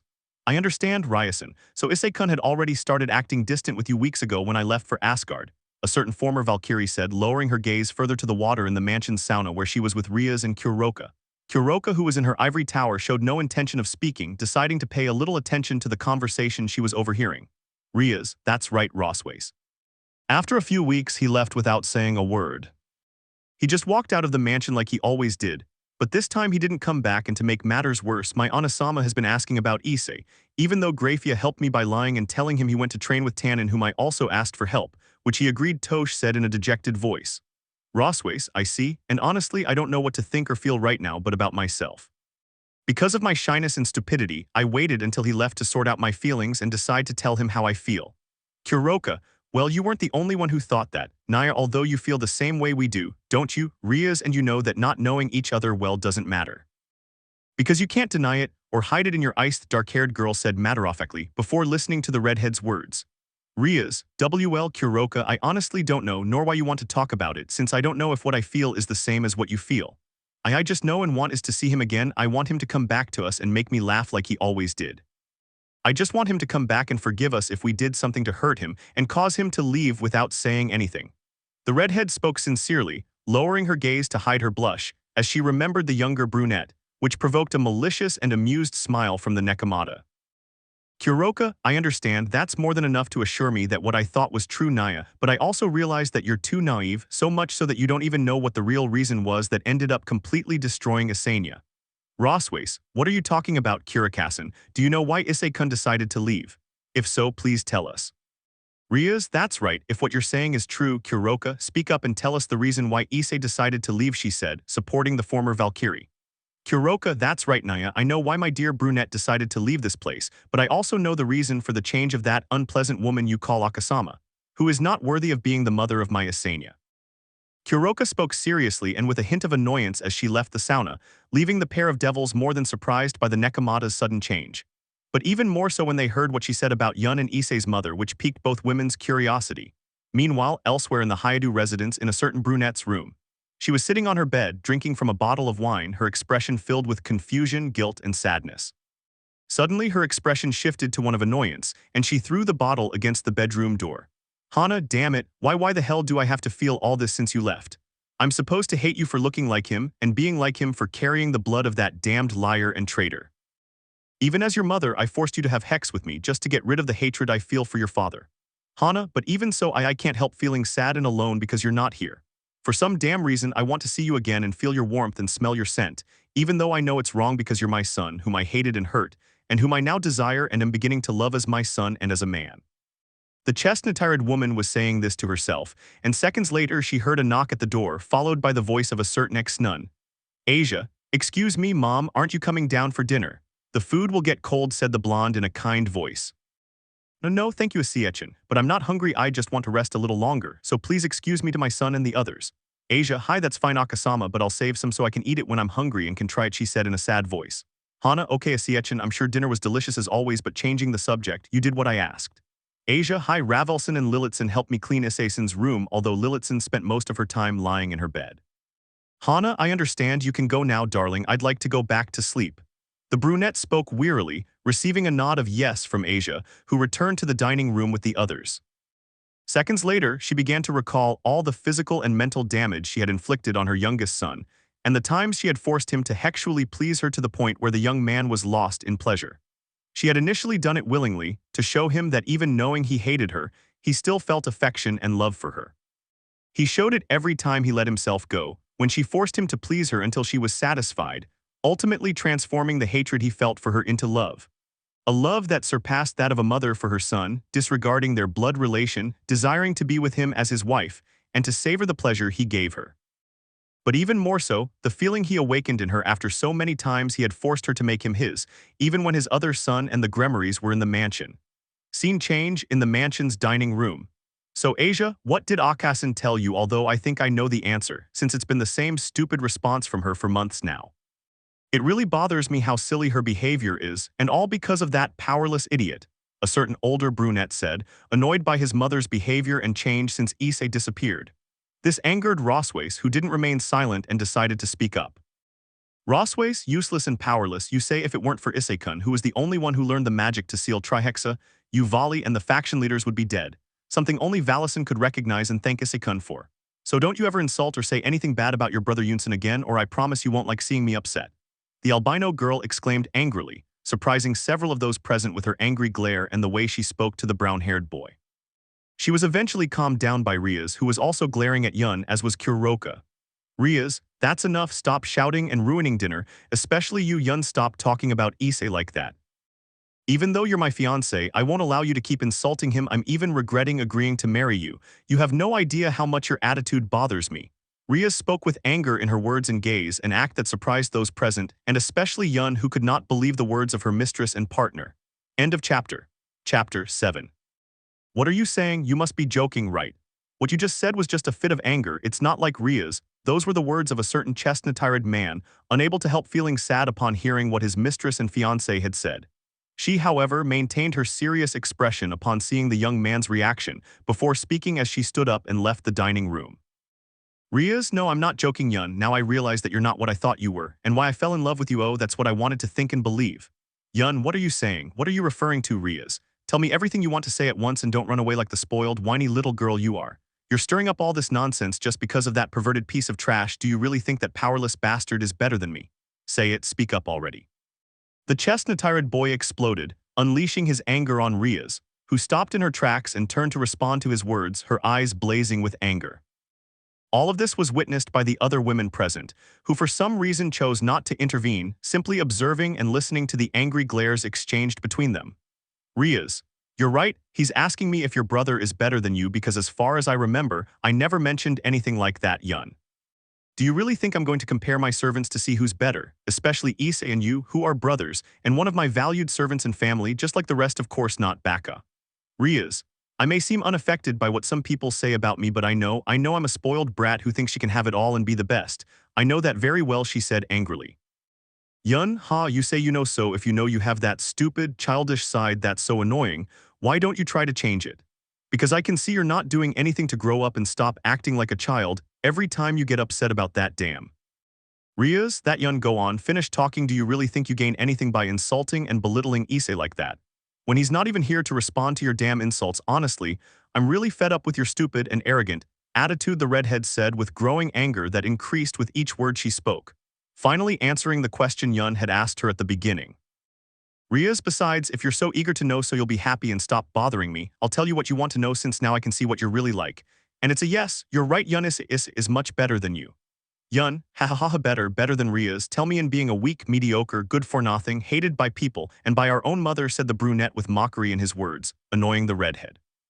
Rias, no, Yun, you're the one who's wrong for looking down on him like that, because you're completely mistaken. Even though he doesn't have great magical power or abilities as you say, he has something very valuable that you don't possess and never will. Yun, humph, what are you saying? That he has something very valuable that I don't possess? Nonsense, listen to the kind of stupid things you're saying, Rias. Zenobia, that's right, with all due respect, but what Yun is saying is true. Let's be honest, Issei is much weaker than all of us. It's normal that he's so much weaker than the future father of my children. The blue-haired girl interrupted the conversation, only to further annoy the future matriarch Gremory. Enough already, who do you think you are? The redhead shouted angrily before glancing at her horse and speaking. Rias, her kindness, Zenobia, her warm heart full of goodness and understanding, helping and watching over the safety of her loved ones and others at the cost of her life without asking for anything, or expecting anything in return as a reward. Rias, he knows and understands well what it means to have a heart that knows how to understand, someone who helps others without expecting their gratitude even if he has to give his life. That's what makes him the best in my opinion. The redhead confessed with certainty and confidence in her words, leaving the others more than surprised by her behavior. But even more surprising was the look on the older brunette's face, a mixture of surprise, anger, and sadness at hearing the words of his mistress and fiancé. She quickly went to her room without another word, ignoring the call of her angry queen and friend. Akeno, hey, wait, Rias, what on earth do you think you're doing? You didn't need to talk to Yunkun like that, much less say something like that to him, and don't ignore me, Rias, so come back here or else I'll. Yun, no, that's enough, Akeno, just let her go and calm down. Her anger will pass and then she'll come begging for my forgiveness, so I'll pay attention to her like she always does. Akeno, ara, alright, I suppose you're right, Yunkun. It's best if we leave her alone so she can calm down. We need to hurry and finish breakfast so we can go to university, and you all need to go to Asia Academy, Zenobia, Ravel, Irina. The Hyoudo girl replied, flashing her typical smile, before noticing Kuroka and Roswace getting up from the dining room to go to the redhead's room. Their departure was interrupted when a Gremory clan magic circle appeared, from which a downcast Grayfia emerged along with a certain red-haired Mao. Sirzechs sama, is that you? What brought you here? Did something happen? These were the words of the group of fearful young people upon seeing the red-haired Mao appear along with his queen and wife. He wore a serious expression of annoyance, directing his gaze at his younger sister's nervous and surprised servants. Sirzechs, well, Akenosan Yunkun, don't you have something you want to tell me that you haven't wanted to share, like, for example, that your brother Issei disappeared months ago without saying a word and without leaving any trace of his whereabouts? The redhead said in a loud and intimidating voice to those present, while he tried to control his anger so he could continue speaking. Sirzechs, Rias really knows how to convince people when she needs help. Even Grayfia dared to lie to me just like Tannin. Besides, come down right now, Rias. I know very well that you can sense my presence, so come down now. The redhead spoke angrily to his younger sister, his gaze fixed on the group of young people. They were unable to speak or move, unable to feel his anger and the suffocating aura of his stare. Scene change 1 week later, in Barcelona, Spain. A young man with dark hair could be seen with 3 beautiful women who were watching in surprise as several explosions unfolded in the distance from a small hill. From there, they could hear the booming sounds of the small explosions, accompanied by the sounds of thumps and metal clanging together. It's incredible. It's truly incredible, Atorasan. In less than a year, Issei-sama has become incredibly strong, said a beautiful young woman with violet hair, gazing in amazement at the brown-haired boy as he trained with 2 albino youths who relentlessly attacked him simultaneously. Finally, the pair of albinos managed to land a direct blow to the brown-haired boy's stomach, violently hurling him against a pile of rocks and dirt. Atora, oh no, those idiots really went too far this time. They hurt Issei-san. Yura, no, wait, Atora, there's no need to worry about him. Issei isn't the same as before, besides he's already reached his limit. For now, that's all he can do. Sheila, yes, Yura-sama is right, but even so, it was surprising. He was able to last in a fight against that pair of deranged twins, or what do you think, Liason, since you have fought on several occasions with Hyoudo and Kuoh, using more than half of their powers? The purple-haired girl asked curiously. Leo, well, Sheila, from my point of view, I think Issei-sama still needs to improve his skills, although I must say I'm surprised. It's not easy fighting against that pair of scatterbrains, don't you think so, Yura-sama? Yura, yes, that's right, Leonardo, but we'd better head back to the mansion since it'll be snowing again soon, and from what I can tell, it's just a small storm. Yura answered, rising from the rock where he had been sitting and taking a step forward before disappearing with the others from the small hill where they were. He reappeared a second later in front of a flustered, chestnut-tired man who was lying on his back on the snowy ground, staring at the white snow that was beginning to fall. Yura, well, I guess this is your limit for now, Issei. You guys did a good job, although your progress in this time is surprising. You were even able to put up a fight and damage Hyoudo and Kuoh like that. Issei, you're wrong, old man. I still need to get stronger to achieve what I want, but that's a personal matter. Yura, I know that very well, Issei. There's no need to talk about it. It's best if we return to the mansion since I can feel a storm approaching, so Atora Marin, help Issei. It seems he doesn't even have the strength left to get up. Atora, yes, of course, Uncle Yura, you don't need to ask me. However, Hyoudo, Kuoh, you dared to hurt Issei Niasen even more. So you'd better finish whatever you have to do because you can be sure you won't be able to walk for half a year, the brunette said in a somber voice. Hyoudo/Kuoh, but why wait a moment, Atorasan, we only did what Yura-sama asked us to, so don't kill us, isn't that right, Yura-sama? Please say something before you kill us. Marin Baka, the sensei, left a couple of minutes ago. He's even afraid of his own niece, so he preferred to abandon his students to their fate, which I understand myself. She's really scary, it'll be a miracle if she doesn't kill them. The young woman spoke fearfully in her last words, then turned away from the twins, who could only swallow hard and hug each other. They looked at the dark, malevolent smile of the brunette, who without warning extended her right arm, enveloping it with several violet rays to torment the albino pair. Scene chain. 5 hours later in the mansion, in the living room. I understand, I'll try to get that deal done as soon as possible, Sensei. However, do you still want me to get that done, Yura-sensei? The young man asked curiously. Yura, no, Leonardo, there's no need to look for him anymore. It seems my nephew will be able to use the same magic his father used, especially those two. It's best if we focus on business. Remember, very soon every company and business will belong to Issei and Atora, the dark-haired man replied matter-of-factly. Leo, I understand, then I'll step aside. I'll try to close that deal in less than a week with your permission, Sensei. Yura, yes, you can go now. I'm going to get some sleep since I haven't been able to sleep properly lately, so I'm leaving that in your hands, Leonardo. Take care. Leo, that's right, Sensei. I'll try to come back in less than a week. See you, Yurei-sensei. The young man finished speaking and left the dark-haired man's office, who sighed with boredom and tiredness before he too left the office and went to rest in his room. At the same time, in another part of the mansion on the terrace of the Great Hall. Damn it, those two idiots hit me harder than they should have. This will definitely hurt for a couple of weeks. However, what are you doing here, Atora and Sheila? I thought you were already asleep. It's best if you go back inside. It's too cold tonight and you could get sick, Issei said without looking at the pair of beautiful women who approached him before they began to look at the snowy city together. Atora, too beautiful. The city is definitely too beautiful when it's covered in snow. Don't you think so, Shaylason? Sheila, yes, that's right, Atora-sama. The white of the cold snow is too pure snow, which I can tell you like very much. Issei-sama, Sheila asked without taking her eyes off the icy look that the young man sometimes showed, which his brunette sister also noticed while listening to him speak. Issei, hee, that's right, Shaylason. For some reason I like to see and feel the cold and lonely snow falling on this city. It reminds me of that feeling of sadness and loneliness that still exists inside me, he replied with a little sadness in his voice. Sheila, I understand. I don't think I should have asked that. I'm really sorry. Issei, no, don't worry, Shaylason. There's no need to apologize or feel bad. However, tell me what's wrong, Shinki. I could sense your presence since they arrived. Did something happen to make you look like that? The brunette said, turning to look at the blonde young man standing behind them. Shinki, HMPH, well, Issei, I don't know if this is a problem for you, but I've been looking into what's happening in the supernatural world and I came across this. It seems that for the past week you've been the center of attention throughout hell and the entire supernatural world. All the factions are relentlessly searching for you. Shinki said seriously, throwing his cell phone at the brunette, who got annoyed when he realized that what the blonde was saying was true. End of Chapter 7. Chapter 8, Returning to Japan. Surprise, nostalgia, sadness, and anger, that's what a certain brunette began to feel, his eyes glued to his phone screen. He ended up sinking into his thoughts and rage, only to be pulled from them by the young man who threw the phone at him. Shinki, well, Issei, now you believe me, friend. It seems that in that place there were people who cared about you to be looking for you in this way, don't you think, Shaylason Atora-sama? Sheila, yes, that's right. Even 2 of the current Maoists are looking for you personally, Issei-sama. Just like that group of beautiful women who seem genuinely concerned. Issei, enough. Don't you dare finish those words, so don't you ever say another word about those lying bastards. Shaylason, you don't know anything about me to allow yourself to speak like that. WY to those people, I meant nothing. I was simply their damned tool and puppet to control, which they could manipulate as they pleased. The chestnut-haired man spoke with excessive hatred, oblivious to the fear and sadness his tone and gaze instilled in the young woman, trying to control his other emotions. He failed, however, as his magical power surged with anger, causing the balcony tiles to creak and crack. He ended up releasing a small wave of power, forming a small crater beneath his feet from the sudden burst of his magic. This was followed by the loud sound of a cell phone being crushed by his right hand, along with the sound of several windows shattering around him. He pushed back the trio of surprised young people who were with him and trying to calm him down.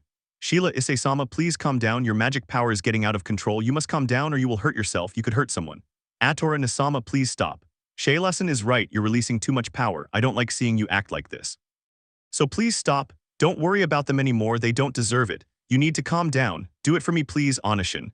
The brunette asked, hugging him from behind, trying to calm her brother's anger. Which she managed to do several seconds later, feeling Issei's magic power suddenly diminish. Shinki, phew, wow, that was quite a scare. I never thought you had so much dormant power inside you, Issei. Luckily, Adorasan is able to calm you down, otherwise you would have destroyed the balcony and part of the mansion, same as has happened to my precious cell phone. Sheila, come on Shinkasan, you can buy another one, it doesn't affect you at all. Shinki, well, that's true, but even the SIM card and memory were destroyed. You didn't have to destroy it so cruelly, Issei. I'd only had it for 2 weeks. And all the girls who cooperated with me are still on that phone's accounts, and I don't remember the emails or passwords, that's why it hurts, Shaylason. My conquests were destroyed with it. Shinki was whining in an anime-style cry which annoyed Atora and Sheila. They were about to tell on Shinki but were stopped by the brown-haired boy's voice. Issei, I'm sorry, I'm truly sorry, Atora, Shinki, Shaylason. It's just that I couldn't control myself when I saw your faces again, even though it wasn't in person. Tomorrow I'll buy you the phone that will destroy you. I'm truly sorry, Shinki, it wasn't my intention. Shinki, no, don't worry, Issei, it's nothing, you don't need to do it. However, what will you do now that you find out about this? You know they won't be at peace until they have some news of you, the young man said normally.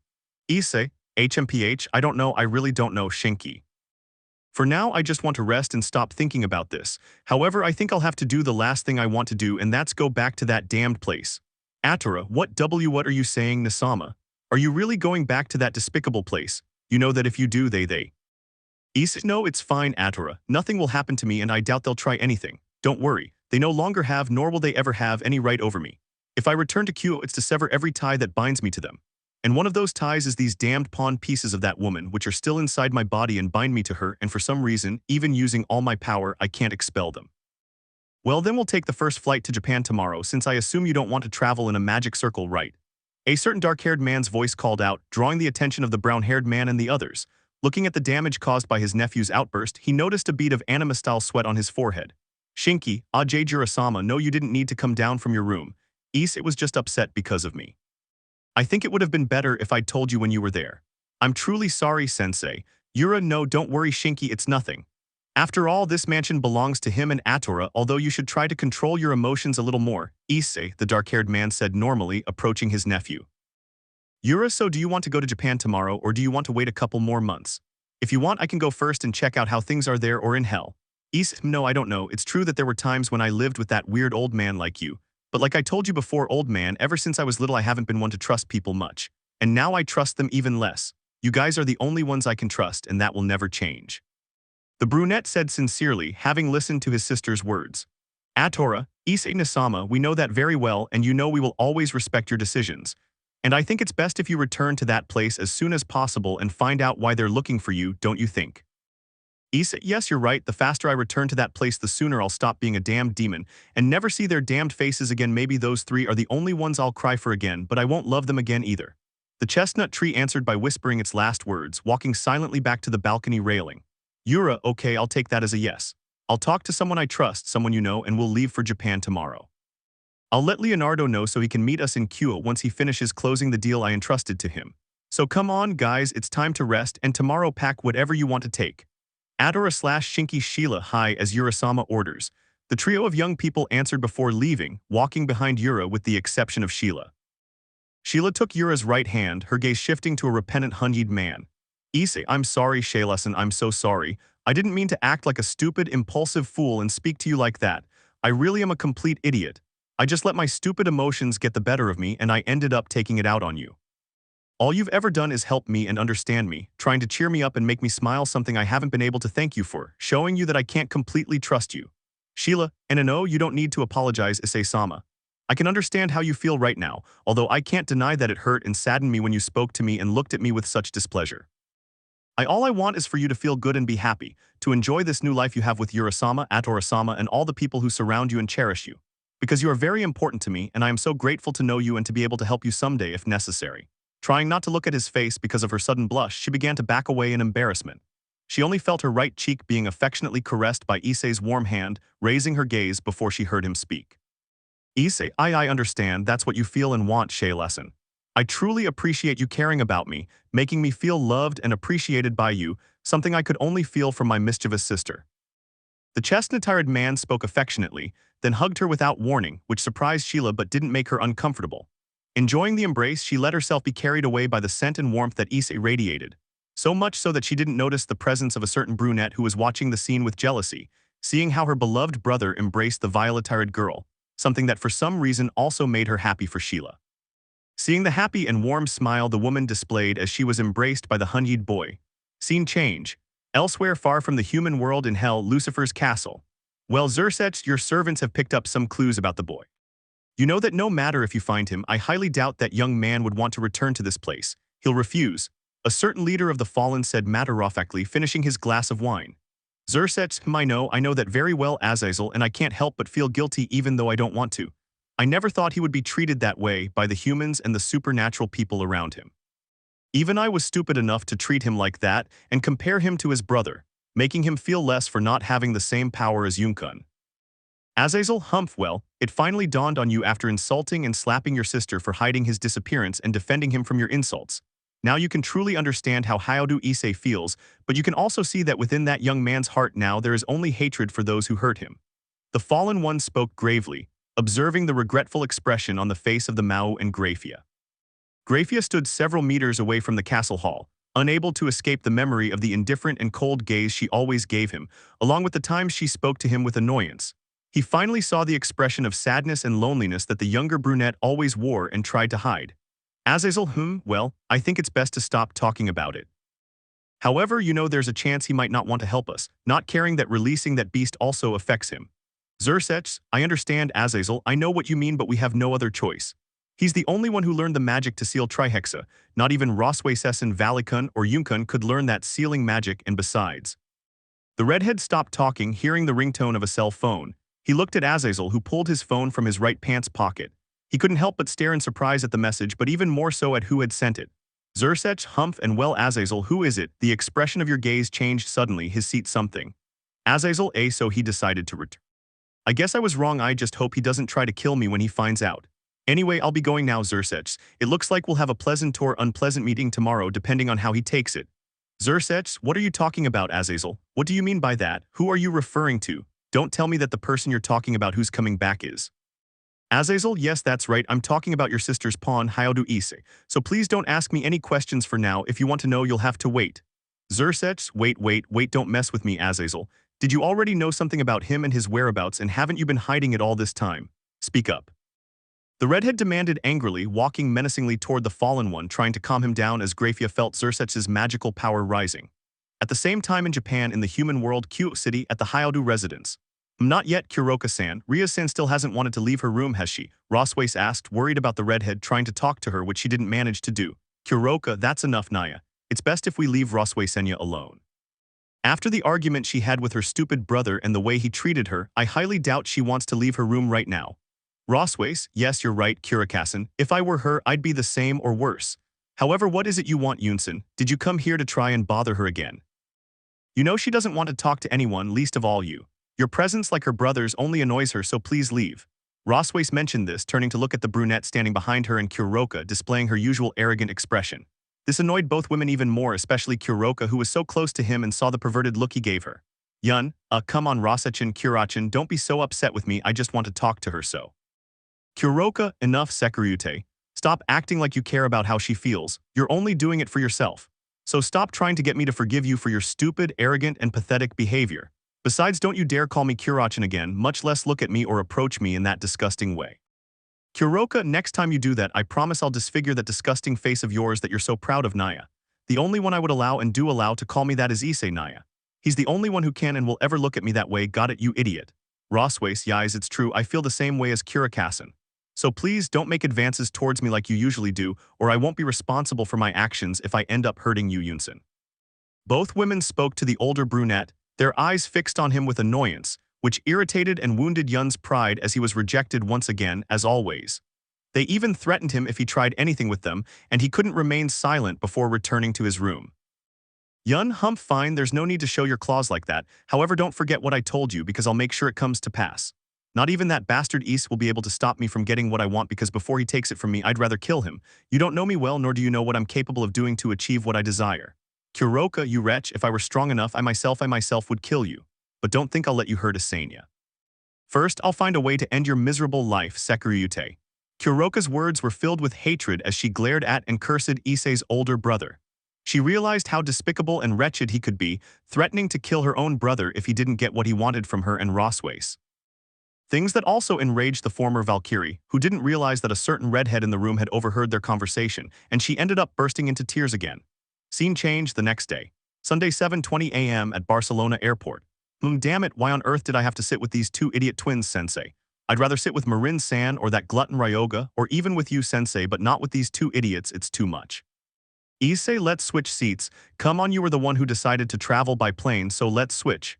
Remember, you owed me a favor and you haven't paid me back, so. Shinki said, trying to break free from the grip of the two twins, who were tapping him like a drum to annoy him. Thinking the brown-haired boy would accept his request, he ended up swallowing hard upon hearing Issei's quick and simple reply. Issei, no way, Shinki, I'm not sitting with those two idiots who are always bothering us. Besides, the plane's running on the runway about to take off, and I don't think I can get up from my seat until we get to Japan.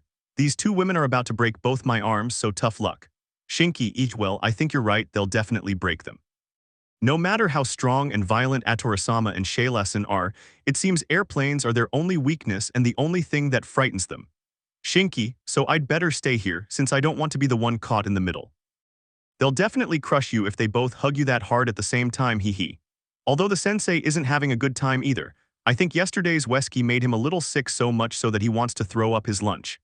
Shinki said, a bead of sweat forming on the back of his head as he watched the two women, visibly terrified, clinging to the brunette's arms as the plane took off. His gaze shifted to Yura, who was trying not to vomit into a small paper bag she was carrying, having been completely knocked out for the entire flight, which lasted quite a while. Finally, after hours of flight, they caught a glimpse of Tokyo before landing. The brunette was annoyed and looked away from the window, feeling the plane begin its descent into Tokyo Airport several minutes later. They were met by a young man in a taxi and then headed straight to Kuoh. Chapter 9. Nostalgia, pain, hatred, and sadness. These were the emotions that a certain brunette began to show in his eyes from the moment he arrived in Japan. Looking out one of the limousine windows, he tried to ignore the presence of those accompanying him, attempting to hide what he felt at that moment. 5 hours ago, in Tokyo, Japan, at the airport entrance. So this is the famous Japanese city of Tokyo. It certainly has a great atmosphere for partying all night long, don't you think, Yuzo Kuro Ryoga Issei? Yes, that's right, I can't wait for night to fall so I can conquer beautiful Japanese women. The group of young people chatted, more cheerful than usual except for Issei, who remained silent. He watched as Shinki and the others were being spied on by the 3 women standing next to the brunette. Atora, enough, you bunch of perverts. Save your jealous comments for when you're alone. Besides, woe betide you if you try to corrupt Issei Niyasama any further by taking him to one of those detestable places you frequent. Atora, if that were to happen, rest assured I would unsheath Takian and use her to cut off that thing you're so proud of, like the men you're supposed to be, got it? The brunette declared in a somber voice, full of a desire to inflict pain. Shinki, what things Atora-sama is saying, we would never take Issei to those kinds of places, right guys? Yuzo, yes, that's right, Shinki, we would never take him against his will. Of course, only if he refuses, because if he accepts it won't be our fault, Atora-sama, right, Kuro Niasen? Kuro, yes, correct, if Issei, that pervert, wants to come with us, that'll make the party even better. Especially with the Japanese beauties in this city, we'll definitely be having a steak dinner tonight, and a good one at that, although the city where we'll be staying is Kuoh. Kuro, that's right, we can even take you, sensei. I'm sure you'll like it just from seeing the place you recommended. After all, you were the one who took Yuzo Niasen and me to our first club of that kind. Yuzo, that's right, I still remember that night perfectly. If I'm not mistaken, we were still underage back then, but since the sensei was completely wasted, he didn't care and used magic to get us in. That was truly the best day of our lives. That night was the exact moment we became men. The pair of mischievous twins commented, their eyes gleaming as they recalled what they had done years before. Only to be met with a sharp blow to the head, courtesy of an embarrassed and annoyed Yura, leaving a large bump on the top of each head. At the same time, Issei watched with amusement his uncle's reaction, after hearing from the twins that his father's brother was also a pervert. Yura, baka, is that any way to talk to your sensei, brat? You all better stop fantasizing about your little evening, you bunch of pubescent kids. The limo's here and don't ask me why a limo. After all, it's pretty obvious with the number of us, so shut up and let's go already. Yura, however, my dear slimy students, dark-haired man said, approaching Shinki and Kuro and whispering several words to them, count me in, just tell me what time and where because we don't want to awaken the fury of the lioness who stalks us with her gaze, do we? Shinki/Kuro, yais, of course not, we understand, sensei. We don't want to be castrated by Atora-sama. That would be worse than being burned alive in the deepest pits of hell. The twins responded fearfully upon seeing the gaze directed at them by a certain brunette, listening to the young brunette standing next to the woman. Issei, well, it seems this group of men is full of perverted idiots. Even that weirdo joined the pack of weirdos, which includes me, unfortunately. Issei, but you better stop wasting time and let's go already. I want to finish this nonsense as soon as possible. You can leave the perverted talk for later, so let's go, you bunch of idiots, the brunette said normally, approaching the limousine. Shinki, Nania, what are you saying, baka? Have you forgotten that you are like us, Issei? Yura, it's true, brat, what Shinki says is more than true. Besides, who the hell do you think you are to call me a perverted idiot, Issei? Remember that you have to respect me as your uncle. Baka, you're definitely just like your troublemaker father. That was the same way he behaved and spoke. Issei, I know, that's exactly why I know how I can annoy you, old man, but let's just go and get this over with. Honestly, I don't even feel like talking, I just want to sleep a little, that's all, the brunette replied, getting into the limousine without looking at the others. Yura, wow, I didn't really think it would affect him so much to come back to this place after almost a year of me bringing him along. Oh well, I'd better talk to that lazybones and let him know we're here. I just hope Issei doesn't try to kill me when he finds out, Yura said a little nervously. Scene change, present time 5 hours later with a certain fallen angel. HMPH enough, I'm not in the mood to be solving so many problems. Besides, in a couple of months I'll no longer be the leader of the fallen angels. We can't leave this to Shemheza, he'll be the leader of the fallen angels in a few weeks. Barakil, I'm fed up with all this paperwork. The lazy leader of the fallen complained, trying to convince the dark-haired fallen man who was looking at him from one of the armchairs in the office where he was sitting. Barakil, what the heck are you talking about? Azazel, if I remember correctly, ever since you became the leader of the faction, you've been lazing around all the time. Have you forgotten that Fenemu and I are the ones who have been helping you out with your work because of your laziness? The dark-haired man replied, prompting a resigned sigh from Azazel. Azazel okay, I know that perfectly well, Barakiel. Besides, remember I had to take charge of training the DXD group, so you can't complain about being busy with them. Also, what's wrong, Fenemu? It's strange that you're coming to my office at this hour and even stranger to come in without knocking. Fenemu humph as careless as ever, Azazel. You know you neglect your duties far too often, not to mention the various things you've done behind the other factions' backs, so don't complain and take this. It seems someone wishes to speak with you. They told me it's an old acquaintance of yours, someone named Takeda. You know him. The beautiful woman who entered the office unannounced answered, leaving the fallen angel somewhat surprised and nervous. He quickly grabbed the phone, only to become even more nervous when he saw the look Fenemu was giving him and heard the conversation she was having on the phone, which ended abruptly a few minutes later. Fenemu, well, Azazel, what's going on? Who exactly is this person who wanted to talk to you? That signal from where the call originated is from the human world, so speak up. What are you hiding from us again? Tell us already, who is this person really? Do we even know them? Barakiel, that's right, Fenemu is right. You'd better answer, Azazel. I don't want to get into trouble again for covering up your nonsense, like helping Ouroboros off. I see the Sekiryuutei in his own house, so speak up. Azazel, no, I'm sorry, but for now I can't say anything more. I promised I wouldn't talk about this with anyone, not even you two, who are the ones I trust the most. So please, I ask you not to ask me about it anymore. You'll find out at the faction meeting tomorrow at Kuoh Academy, the fallen angel said seriously. At the same time as Issei, Atora and the others. Atora, hey, Issei Nisama, is something wrong? Are you feeling unwell? You haven't spoken a word since we arrived in Japan and got into this limousine trying to ignore us so we wouldn't see that look you're giving us now. It's because of them, isn't it? Especially your mother. The beautiful brunette asked, hoping not to bother her brother, thus getting his attention. Issei, so I see you won't rest until I give you an answer, right? But you're right, Atora. I can't stand being in this damned place and having to feel their presence. In the end, there's nothing important to me here. It means nothing. It only brings back memories I hate, memories I wish I could forget completely, especially those people. That was the young man's response before he could even look at the entrance to Kuoh City, which he didn't want to set foot in again. He couldn't help but feel a small pain in his chest, a pain that increased with each passing second. His thoughts were accompanied by the feelings of hatred and resentment that always dominated him as he recalled a past that continued to wound him. He was pulled from his reverie by the warm voice of his beautiful sister, who immediately clung to Issei's right arm, embracing him affectionately. Atora, Niasama Baka, I know that very well. The look you're giving right now easily reveals your emotions. However, you don't have to relive something from your past that you don't want to. That would only be giving in to the people who make you suffer. It would be like giving them the satisfaction when they see you again if you give them that look, don't you think? Atora, besides, you don't need to worry about anything, Niasama, if those idiots think they're going to do anything to you. Rest assured, I'll do whatever it takes to cut off their damned heads myself.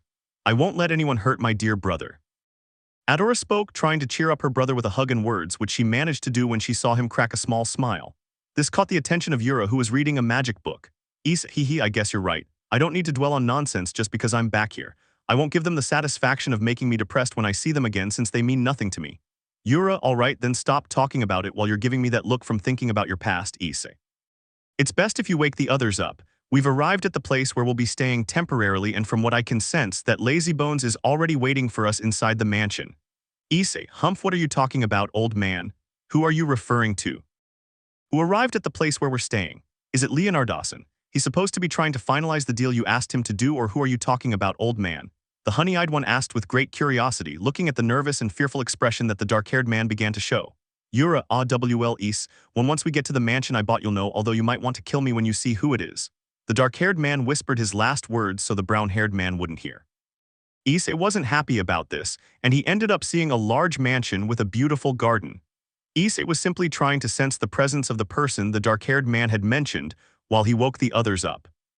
A couple of minutes later, they entered the mansion and were greeted by one of the maids, which led them to the large room where there was a man with blonde and black hair, getting the attention and bothering the brunette by recognizing the person who was waiting for them sitting in the room. Yura, wow, from what I can see you were in too much of a hurry to come see him, so much so that you arrived first, Azazel. Azazel, yes, that's right, although from what I can see, you're not at all pleased to see me again, isn't that right, Hyoudou Issei? The fallen angel asked, his gaze fixed on the hazel-eyed man's annoyed expression. He heard the chestnut-haired man's displeasure smack before deciding to speak.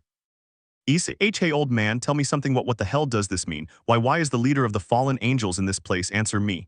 Atora, Niasama, please calm down, don't let your anger control you again. Besides, answer me, Uncle Yura, what's going on here? Why did that person know we were coming to Japan today and staying at this mansion? Do you know him? Answer me Uncle Sheila/Shinki/Ryoga, that's right, Yurei-sensei. I'd better explain why this person is here and how long you've known each other. The three young men demanded angrily while Atora and Sheila tried to calm him down. Yura, okay, I'll tell you everything you want to ask, but before that you'd better calm down, Issei. I don't want this to end badly, so calm down so we can talk. Issei, calm down, you want me to calm down, don't mess with me. Who the hell do you think you are to deceive me like this?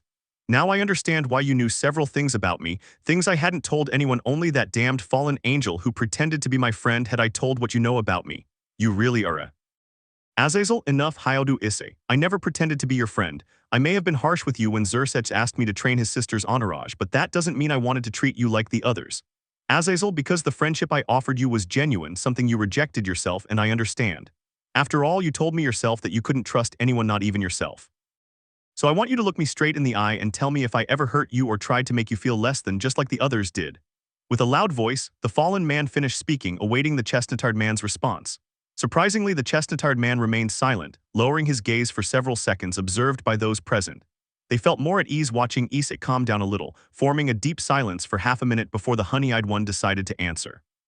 Issei, I'm sorry, I don't remember you treating me like they did. You just stood there silently, looking at the others with disgust whenever they insulted or made fun of me when they weren't around. That's all I remember about you.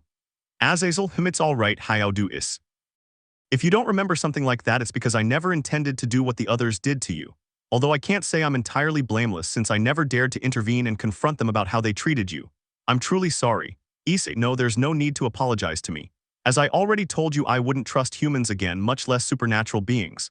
I didn't trust you back then, and I won't trust you now either. Furthermore, I ask that you not address me as if I were still Hyoudou. My name is Issei Takeda. I hate it when people pronounce my name with that awful surname, the brown-haired boy said seriously. Azazel, I know that all too well, Issei, but you can't deny that you fell a little short in that regard. After all, they're the only ones you were able to blindly trust, right? Issei, well, you're right about that, since they're the only ones I could trust, and I'll continue to do so. Although just a few minutes ago I found out that my own uncle had been hiding the fact that he knew you all this time and had been in contact with you since I left Japan, or am I wrong, Azazel, old man? Yura, no, you're not wrong, you're right. I've known Azazel for many years, in fact, we've been friends for a long time. That's why I was able to find you that day in that small park. Azazel is the one who gave me information about you and how you lived. Yura, however, I never intended to hide something like this from you. I just wanted you to forget about this place. Because if I had told you about my friendship with Azazel, I'm sure you wouldn't have taken it well at all, just like you are now. I'm truly sorry. The dark-haired man confessed guiltily without looking at his nephew. Scene change at night, in another part of Kuoh City at the Hyoudou residence. Yes, what you're saying is true, Grayfia-sama. There will be a faction meeting tomorrow afternoon at Kuoh Academy. Grayfia, yes, that's right, Akeno-sama. That's precisely why I need to speak with Rias Gremory. Could you please let her know that I wish to speak with her? From what I can see, she hasn't left her room all day, or am I mistaken, Yun-sama? Seriously, the albino girl asked the young brunette who was sitting in the living room, being hugged by Asia, Zenobia, Ravel, and Kaneko. Yun WL, Grayfia-sama, with all due respect, you're right. For 2 weeks now she hasn't left her room, she just spends her time crying and acting like a stupid, spoiled brat because of the bastard's absence, who, unfortunately, is my brother, which is incredibly annoying. Grayfia, I understand, Yun-sama. However, I ask that you watch your words when speaking of Rias Gremory, especially in my presence. Don't forget that she is her mistress and you are her servant. I don't care if you are her fiancé, I will not allow you to speak of Rias Gremory in that way. Is that clear? The beautiful maid declared, annoyance evident in her tone of voice and her gaze, before going up to the redhead's room, leaving the brunette speechless, who simply lowered his gaze. This act provoked a mocking and small laugh from a certain black-haired Nekomata, who left the mansion's room along with Rasuais, also heading to Rias' room. 2 minutes later, Rias' room with Grayfia, Rasuais, and Kuroka. Excuse me, Rias Gremory, I know you're awake, could I step out for a moment so we can talk? I need to speak with you about the faction meeting that will take place tomorrow afternoon at Kuoh Academy, the maid said, awaiting a response. Kuroka, I told her Naya she refuses to go out if she doesn't want to, she only comes out of her room when Rasuais and I are alone in this mansion, Naya. Rasuais, Yais, what Kurikasan says is true. Ryasan has changed a lot since Issei-kun left without saying anything, something that also happened with Hana-sama. It's best if we leave her alone for now, until she says something herself. Grayfia, no, I'm sorry Rasuais-sama, Kurika-sama, but what I need to discuss with Rias Gremory is very important to her and to both of you. What I'm about to tell you is something Hana-sama would also like to know, as that's the reason for tomorrow's sudden meeting which Azazel and Sirzechs-sama themselves requested. The albino woman answered seriously, which surprised the two women who didn't hesitate to ask the reason for the meeting. They didn't notice a certain redhead who, for some reason, was very intrigued by the conversation of the three women outside her room. Only Grayfia noticed, sensing the redhead approaching the door to listen more closely. Kuroka, enough, I don't understand her. What does she mean by those words? What does the reason for that annoying meeting have to do with me, Roswace and Rias? But more importantly, what does that woman who unfortunately happens to be Issei's mother have to do with this? Kuroka asked irritably, eliciting a small sigh from the albino. Grayfia, her way of speaking is still rather annoying, but just tell me one thing. How would you react if I told you that the reason for this annoying meeting is because of that young brown-haired man who lived here more than half a year ago? So, Kuroka-sama, even after knowing the reason, you'll tell me you don't mind being in this annoying meeting, just like you said. With seriousness and without hesitation, the maid revealed the reason for the sudden meeting, observing the surprised reaction Kuroka and Roswace were beginning to show. She could see the nostalgia, excitement, joy, and sadness they were feeling, taking several steps back after hearing the albino's words. Only to hear the sound of the redhead's bedroom door bursting open, surprising the Nekomata Roswace even more. Watching Rias rush out of the room, she grabbed the albino girl by the shoulders and shook her a few times. Rias, Grayfia one-sama, what I just heard you say, it's not a lie, is it? It's true that Issei, that my lovely servant, will return to Japan. Speak, tell me that's true please, one-sama. Grayfia, yes, that's right, Rias Ajao-sama, what I just said is true apparently. Azazel had some kind of contact to know Issei-sama's location all this time.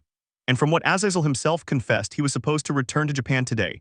Right now he must already be here in Kuoh.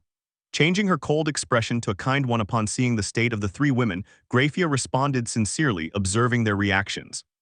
She couldn't help but cry tears of joy after hearing about the return of the young man they had seen suffer. Back with Issei. Well, what do you think and feel now that you know about my friendship with Azazel, and about how he also knows my brother, your father? Those were Yura's words, feeling a little hurt to see his nephew standing in a corner of the room several meters away from them. Issei, I don't know. I should be angry right now after hearing all this, after you hid from me that you two knew each other. And that a fallen angel knew my father better than I did, something you never dared to tell me and preferred to hide, knowing that one day I would find out. Isn't that right, Azazel? Azazel, yes, that's right, Issei. Just like with your uncle Yura, he was good friends with your father. In fact, he was one of the people he trusted most. But unfortunately, I can't tell you anything more about him until the right time. That's what Jin decided, and he made us promise to keep it. That's why I can't reveal how we met. Azazel, not even the other factions or Sirzechs himself know about my friendship with your father, nor about his true identity as a hero, and I hope they don't. End of Chapter 9. Chapter 10. 4 hours later in Kuoh City, 100 young men with brown hair sat on the edge of the rooftop of a luxurious mansion. He looked lonely and sad as he gazed at the bright moon, recalling memories of his childhood. Crying, curled up and clinging to the cold wall in one corner of his room, next to a small wardrobe, whenever his loneliness, fear, pain, and sadness tormented him. These feelings wounded and cracked his heart to the point where he felt as if it might shatter into pieces at any second, covering his face with his right hand, trying to forget his past. But what he didn't know was that in just a few minutes, he would learn yet another secret that would change his life. And it was something he himself had been wondering about ever since he met the beautiful young brunette who is his beloved half-sister. Issei, that's enough. Why the hell do I keep dwelling on this when I want to forget it? This place only brings back bad memories that bother me and make me hate them more and more. The best thing to do is end this nonsense as soon as possible and leave this damned place to return to Spain before I can't take it anymore and do something stupid. He muttered to himself with a hint of annoyance, climbing down from the low wall where he had been sitting. He stopped when he saw his father's brother leaning against the doorframe on the rooftop. Yura, you am well, are you still upset with me for hiding my friendship with Azazel? The black-haired boy asked, trying to sound normal so as not to upset him again. Issei, you know perfectly well that I'm still upset with you. I don't know why you're asking, but fine, on one hand I understand you'll keep it from me. However, I also want you to tell me something old. It's something I've been wondering about for a while now. Yura, what, tell you something? What is it about? Issei, what is it you want me to tell you? Is it about? Issei, yes, that's right, old man. I know I shouldn't ask you about this if she doesn't want me to know, but tell me, uncle, who was my sister's mother? How did she meet my father? What was his name? Yura was surprised and a little uncomfortable after hearing Issei's sudden words about his half-sister's mother. Yura, Issei, that's something I shouldn't tell you, nor do I have the right to speak about it. However, I don't want to hide something from you that I can reveal, much less about who Atora's mother really was, so I'll tell you. Just promise me one thing, Issei, that you won't be angry with her and stop loving her when I tell you, the dark-haired boy replied, looking at the worried expression on Issei's face. Issei, what are you talking about, old man?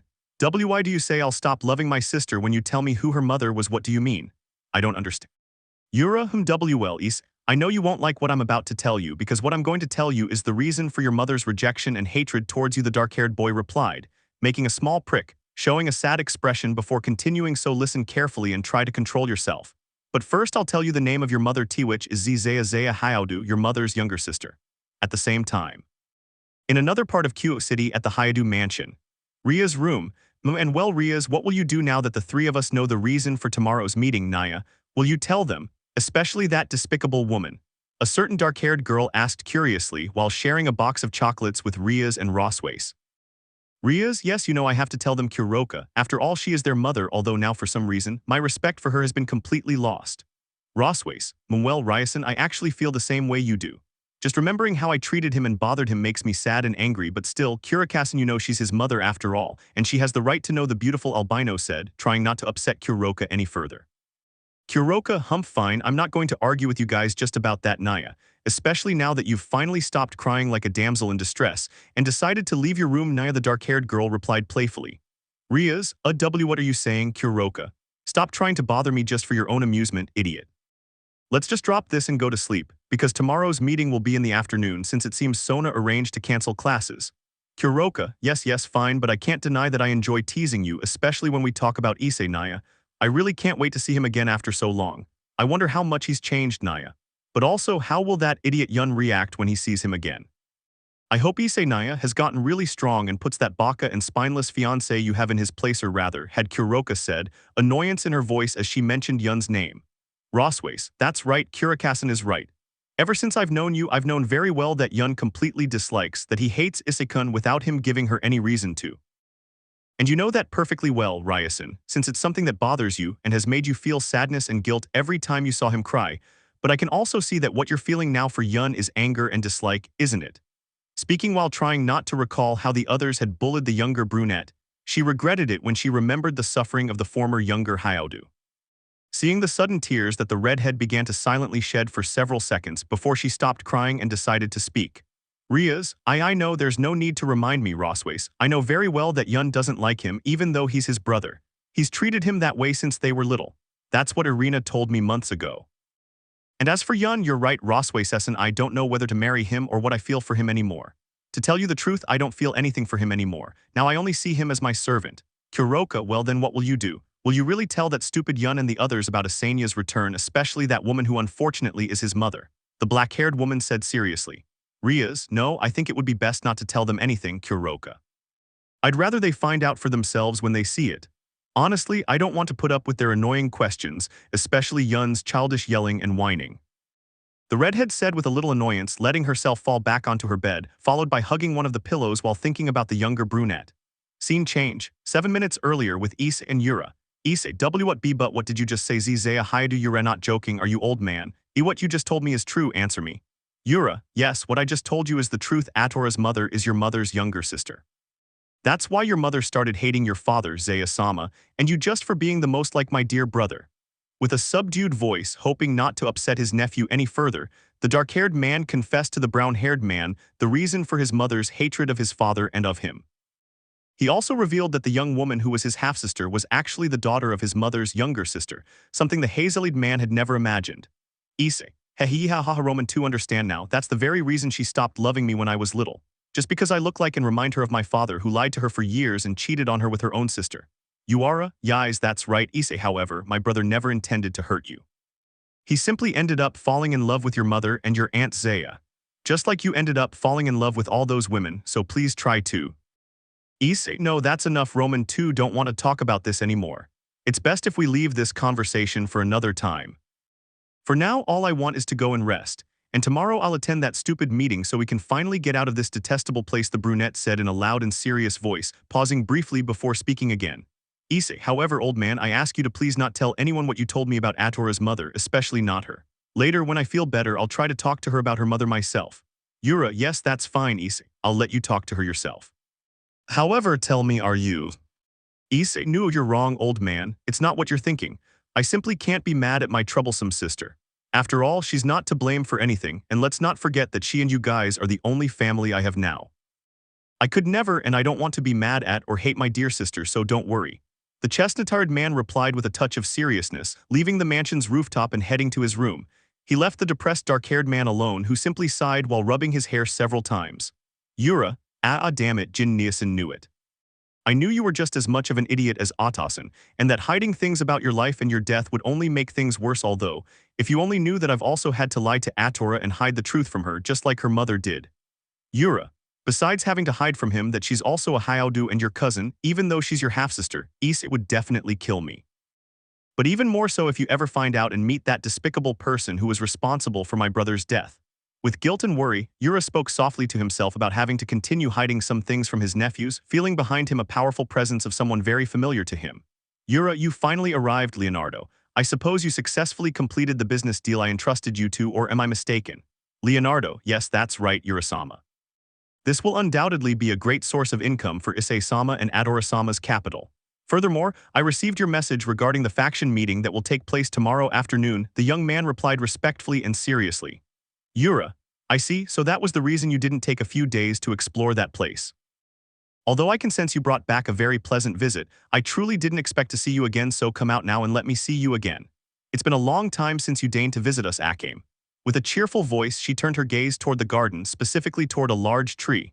From it emerged a beautiful young woman with dark hair, appearing out of nowhere in front of Leonardo and Yura.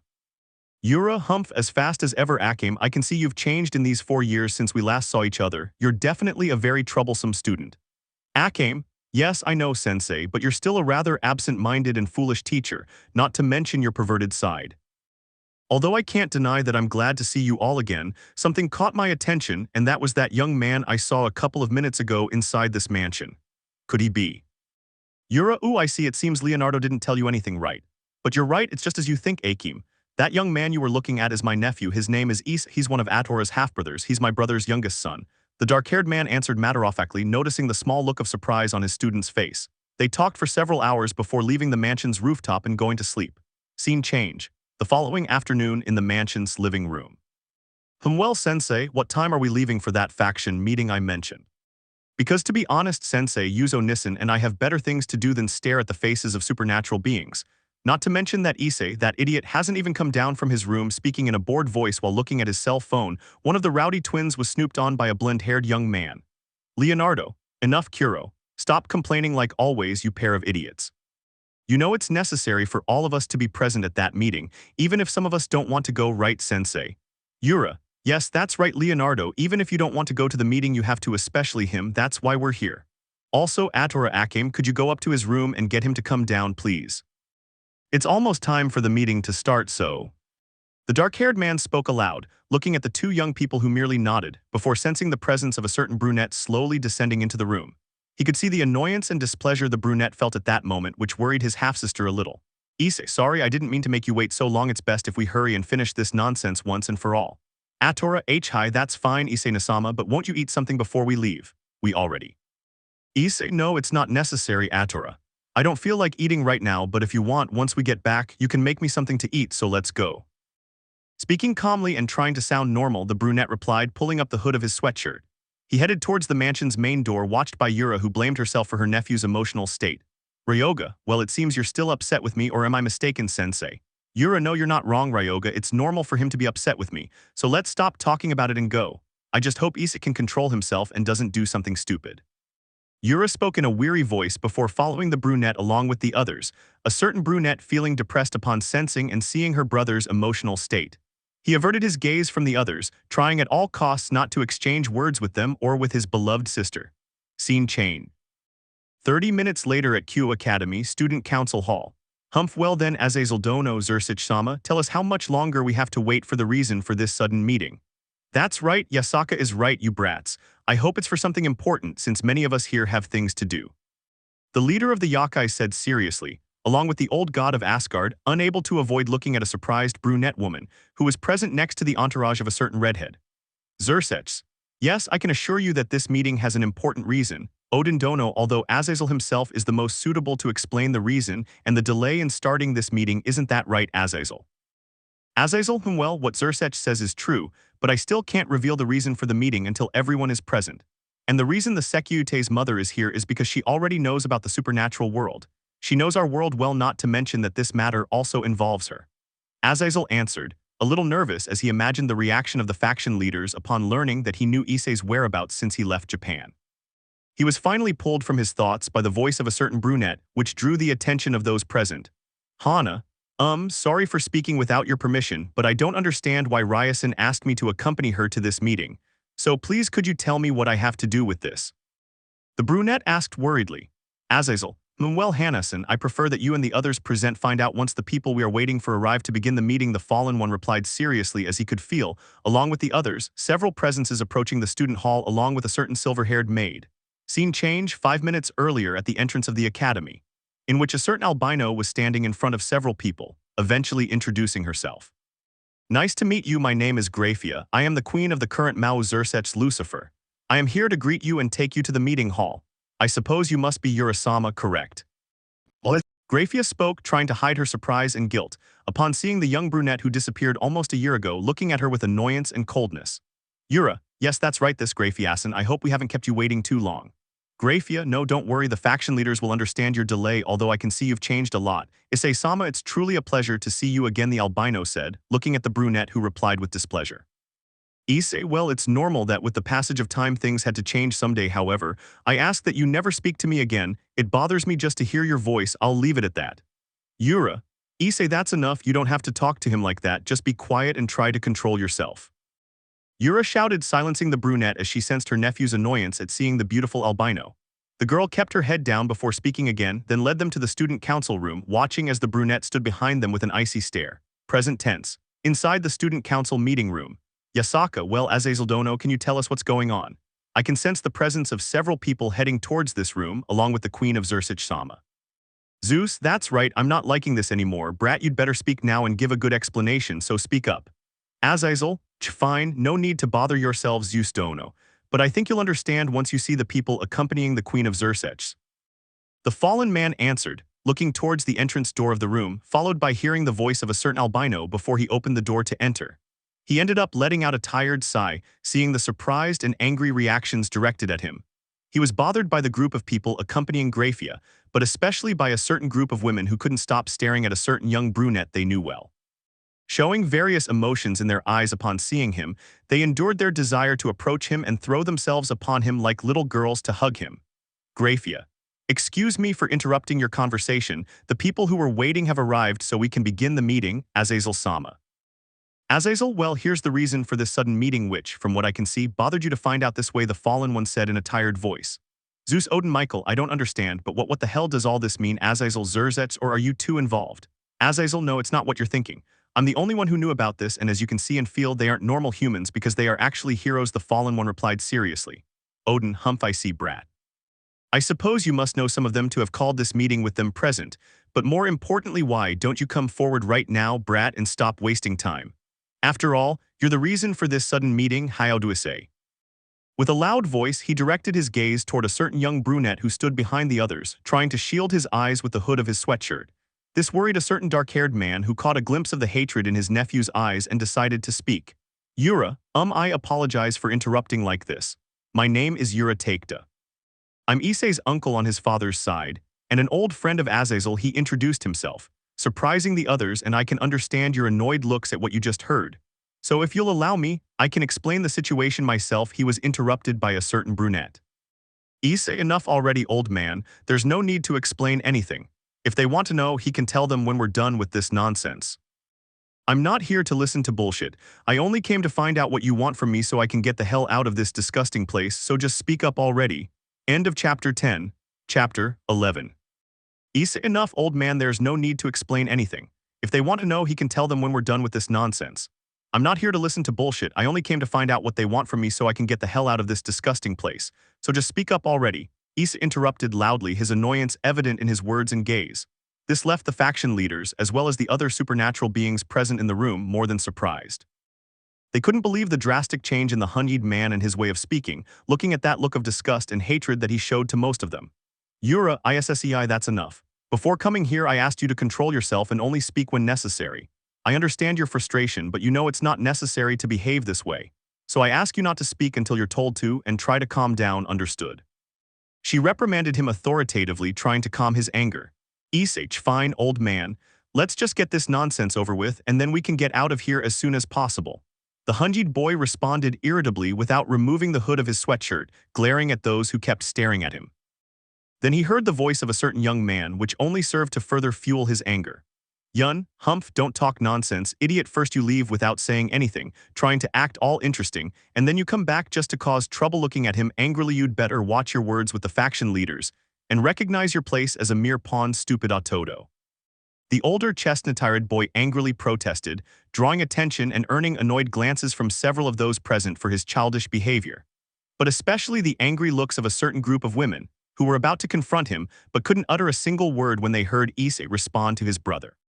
Issei, what are you saying, that I should watch my words and know my place? Don't talk nonsense. From what I can see, you're still the same arrogant and conceited person you've always been. Yun, he said coldly, as far as I know, no one in this room asked you to open your mouth, so why don't you just shut up and stop trying to cause trouble by spouting those stupid, meaningless words? He replied with hostility in his voice. Yun, you're a miserable bastard. Do you really think that just because you're my stupid little brother, I won't beat you up? You better watch your words, Issei, or I'll shut your mouth myself for being so useless and stupid, he threatened angrily, seeing the amused smile Issei gave him. Issei, hee, that sounds more than interesting. You've certainly piqued my interest. So much so that you have no idea how much I like the idea of you trying it right now, so I can show everyone how arrogant and pathetic you really are, he said in a defiant tone of voice. Enough, Yun. Issei, you two stop provoking each other, especially you, Yun. I told you I wouldn't allow you to behave in this shameful way and try to provoke your brother, interrupted a certain brunette who tried to calm the pair of young men who are her sons and looked at them seriously.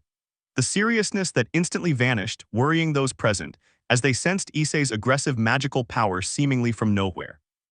It began to gradually increase, transmitting a strong feeling of hostility after he heard the woman's voice. Issei, silence, Mrs. Hyoudou, who the hell do you think you are to speak to me like that? I despise myself just hearing your voice, I retorted to the woman with great contempt. Hana, and no Roman 2 do have the right, Issei, be because I am your mother, so please don't. Issei, I don't care. There's no point in spouting such nonsense, ma'am, because you have absolutely no rights over me.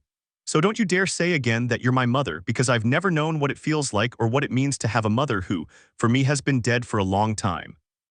The chestnut-tired man spoke with great anger in his tone of voice, making the woman more than sad and frightened by his gloomy gaze as well as by his harsh words.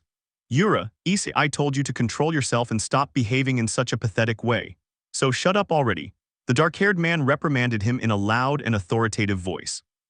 Managing to calm his nephew before he did something rash, he couldn't help but notice the faces of most of the women in the Gremory and Sitri entourage, filled with sadness, guilt, and worry. They remained silent, trying to control the emotions they were feeling after witnessing the sad change in that kind young man they remembered. Yura, excuse me, I apologize for the regrettable scene my nephew is causing. However, could we get this meeting started right away and say straight what is it you want from my nephew that has caused you to search for him so urgently? She said firmly, her gaze hardening. Azazel, I completely agree with you, Yura. Although I think I'm the one best suited to tell them some of what they want to know about my friendship with you. But we'll discuss that after we conclude this meeting, so please take it easy. The Fallen One spoke calmly as Yura approached the faction leaders and sat next to Azazel. Azazel was accompanied by Barakiel and Penemu, who stood behind him, officially beginning the meeting. At the same time, somewhere in the underworld.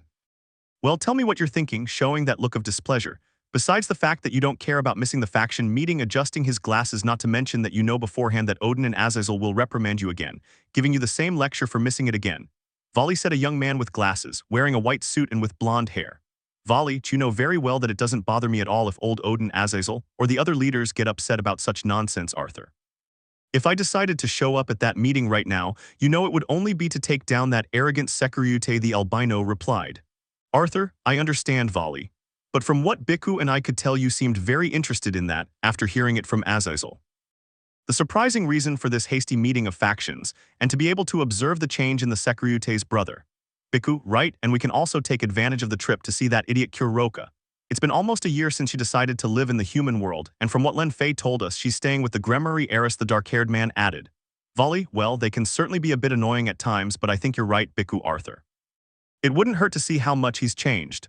Although honestly, it's a real shame he's not the wielder of the Welsh dragon.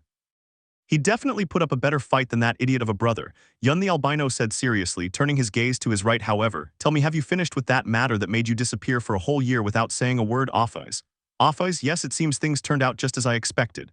Undoubtedly, what lies ahead is a threat far greater than Kuoh's brigade or Quilipot, Volley the dragon said seriously. Scene change, 1 hour later. In the human world at Kuoh Academy. Student Council. Well, Issei-kun, what do you say about this? Will you help us with this? A certain red-haired Mao asked with his typical tone of voice and smiling gaze, not expecting to receive the chestnut-haired boy's loud laughter as an answer. Issei hha ha ha ha ha ha t this is this for real ha ha ha. Is this just a bad joke, so you can make fun of me? He stopped laughing. The very leaders of the factions there asking for the help of a mere reincarnated demon like me to stop the return of Trihexa. How stupid, he said with great disgust in his words. Zeus, humph enough, brat. You know very well that this problem affects you as well as the people who are with you. Yasaka, yes, I agree with Zeus-sama. If that beast is released from the seal that keeps it locked away, this world as we know it will be destroyed. Or do you not care at all if Trihexa manages to break free from its prison, now that the seal is weakening? The kitsune asked, her voice laced with annoyance, noticing the disgruntled expression on the chestnut-haired boy's face, which then shifted to a certain redhead, still his mistress. She couldn't help but be slightly surprised to see her clench her fists tightly, displaying an angry expression directed at most of the faction leaders, but especially at a certain red-haired Mao. Issei, no, I don't know. I don't know if it's worth helping with this problem. Although it's more than obvious that it's also a threat to me, as well as to the people who are with me. His gaze hardened. However, as far as I'm concerned, the human and supernatural worlds, they are two things that have no value or interest for me, so I wouldn't want to help them. The chestnut-haired boy spoke with resentment and hatred in his tone of voice, as well as in his dark gaze. This surprised the faction leaders and the other beings present who saw the hostility in Issei's eyes. Yura, I don't think we need to talk about that right now. So, Michael, I'm sorry, Urasen, but hearing that answer is something that really caught my attention. So allow me to ask you something, Issei-san, the blonde interrupted, turning his gaze to the annoyed brunette. Yura, excuse me, Mitchell-sama, I'm sorry for being disrespectful, but you didn't. Issei, all right, old man, you don't need to do that to avoid trouble. So tell me, what is it that the current leader of heaven wishes to ask a mere reincarnated demon like myself? The chestnut-haired man said, softening his gaze and tone of voice a little, thanks to his half-sister who instantly hugged his right arm. Michael, well then tell me, Issei-san, since based on your response to Yasukadono's words, this world, the safety and lives of humans and supernatural beings simply mean nothing to you, and you only care about protecting the lives of those around you, right? Raffle, hi, I also want to know your answer, Issei-kun. The leader of the sky asked, along with the current Mao Leviathan showing a very serious expression in their eyes. Azazel, Michael, Serafal, I don't think it's necessary to ask something like that. Don't you think the fallen one mentioned, trying to avoid being bothered further? Issei, that's right, it's just as you said, Michael-sama, they are the only ones I truly care about and wish to protect. Because during my years of life, I've come to realize what this world can give you. Cruelty, sadness, hatred, pain, and loneliness. That's what most people have to live through in both the human and supernatural worlds. It can cause severe harm, slowly destroying you without any mercy. He lowered his gaze with nostalgia and sadness because personally, I had to live through it for several years and endure it, to the point of thinking that the existence of humans and supernatural beings simply has no importance to me, that their value is the same as or less than that of mere garbage. The chestnut-haired man responded simply, displaying a sad smile that so perfectly reflected the hatred, loneliness, and resentment he felt in his heart. This did nothing to prevent those present in the meeting room from feeling guilt and depression, as they recalled the mistreatment he received from others and from themselves, with the exception of several people and the entourage of a certain red-haired Sitri heiress. Sirzechs, WL, I don't think we need to talk about that, so please, Issei-kun, we want to hear your answer. Issei, no way, I know that affects me as well as the people around me. But my answer is a clear and simple no. Mao Lucifer with a calm smile, although perhaps if you all Yunj don't mess around, idiots. Do you think you have the right to decide such a stupid thing? First, that weird old man you're with says he's our father's brother, and now you come out with this nonsense of denying you. He interrupted him, anger in his voice. Issei, oh well, look, finally the arrogant guard dog of the factions decided to bare his fangs. How pathetic you look. Azazel, enough, you two stop provoking each other like little children, especially you, Sekiryuutei. As far as I know, no one asked for your opinion, so why speak without our or your mistress's permission? Therefore keep quiet and don't cause any more trouble, or else I'll. Issei, all right, Azazel, I'll help you reinforce the seal that keeps Trihexa locked away. However, you'll have to give me something as payment for helping you, and it's a simple thing I'll ask of, or rather, I'll ask of the current Mao Lucifer, he said with amusement in his tone of voice, interrupting the fallen angel. Azazel / Sirzechs, what do you say, give you something in return for helping us strengthen the seal? Issei, that's right, if you want my help you'll have to give me whatever I want as payment. After all, nothing in life is free, right? The chestnut-tired boy replied simply, provoking Yun's anger once again. Yun, Tusk, just what we needed. Are you really that stupid to ask for something in return? Being just a simple reincarnated human, don't mess with me. Rias, Yun, that's enough. No one gave you permission to speak or asked for your input at this meeting. You're just making me look ridiculous in front of everyone here, so be quiet. Rias reprimanded him angrily for his annoying and shameful behavior, but even more so for the insults he started hurling at Issei and for interrupting the meeting again. Yun, Ubbi, but why? It's just a waste of time listening to this idiot's nonsense. Zeus, nothing, you'd better keep quiet, brat, because in this decision it doesn't matter a damn that you're the current Sekiryuutei. Nobody asked for your opinion here, so why are you interfering like this? What we're trying to achieve is to reach an agreement with your brother to have his help. The white-haired man reprimanded him angrily. Yasaka, that's right, this time I completely agree with Zeus Dono. Your voice and vote have no value in this conversation, even though you are one of the pillars of the alliance, Yundono. Odin, I say the same, brat. Zeus and Yasaka are right in what they say, so you better do what that brat Azazel told you and keep quiet. The old perverted god agreed, looking seriously at an angry Yun. Ajuka, well, Sekiryuutei, you already heard them, just be silent. Yun, what be but why, Ajuka-sama? Are you going to accept something in return for your pathetic help? Besides, unlike that idiot Volley who didn't even bother to come to this meeting, I actually fulfill my role as a pillar of the alliance. Michael, I'm sorry Yunkun, but this time we all agree, right, Sirzechs? Sirzechs, that's right, Michael. The Sekiryuutei's opinion is irrelevant in this meeting, therefore, Rias, could you please rein in your servant and ask him to stop interrupting? The Mao said firmly. Rias, yes, as you wish, Lucifer-sama, though I don't think it's necessary for me to tell you. I'm quite certain you understood since it was clear from you. Isn't that right, Yun? The red-haired Gremory replied irritably. Yun, be but Rias, are you also going to support this? Rias, Yun, I said it was perfectly clear to you, and as your mistress I order you to shut up right now, she reprimanded him angrily. Azazel, well, now that things have calmed down, let's get back to what we were discussing, and it's a yes. We agree to give you something in return for your help, so speak, Issei. What is it you want in return for reinforcing the seal of Trihexa? Although I can already imagine what you'll ask for. The fallen angel spoke normally, crossing his arms. Issei, humph, I can see you're getting an idea of what I'll ask for as payment, Azazel. You're certainly a much better observer than I thought, he said seriously, turning his attention to a certain young redhead. Sirzechs, well then tell me, Issei-kun, what is it you want to ask of me in exchange for your help? The Mao asked curiously. Issei, it's quite simple, Mao Lucifer. Although in reality my request would be more for your younger sister, Rias Gremory. But for some reason I'm sure she would completely refuse, which is why I'm asking you, Lucifer. Looking at the redhead, I wish for you to convince her to free me from her nobility. I want to stop being her pawn and stop belonging to the demons. The chestnut-tired man replied, stating what he wanted in return for his help. This surprised many in the room, but especially the sad Gremory heiress and her entourage, who couldn't accept the situation. Sirzechs, I see. I knew this would happen, no doubt, once you returned. But fine, if that's what you want in return. Rias, stop it, don't you dare decide something like that, Lucifer-sama.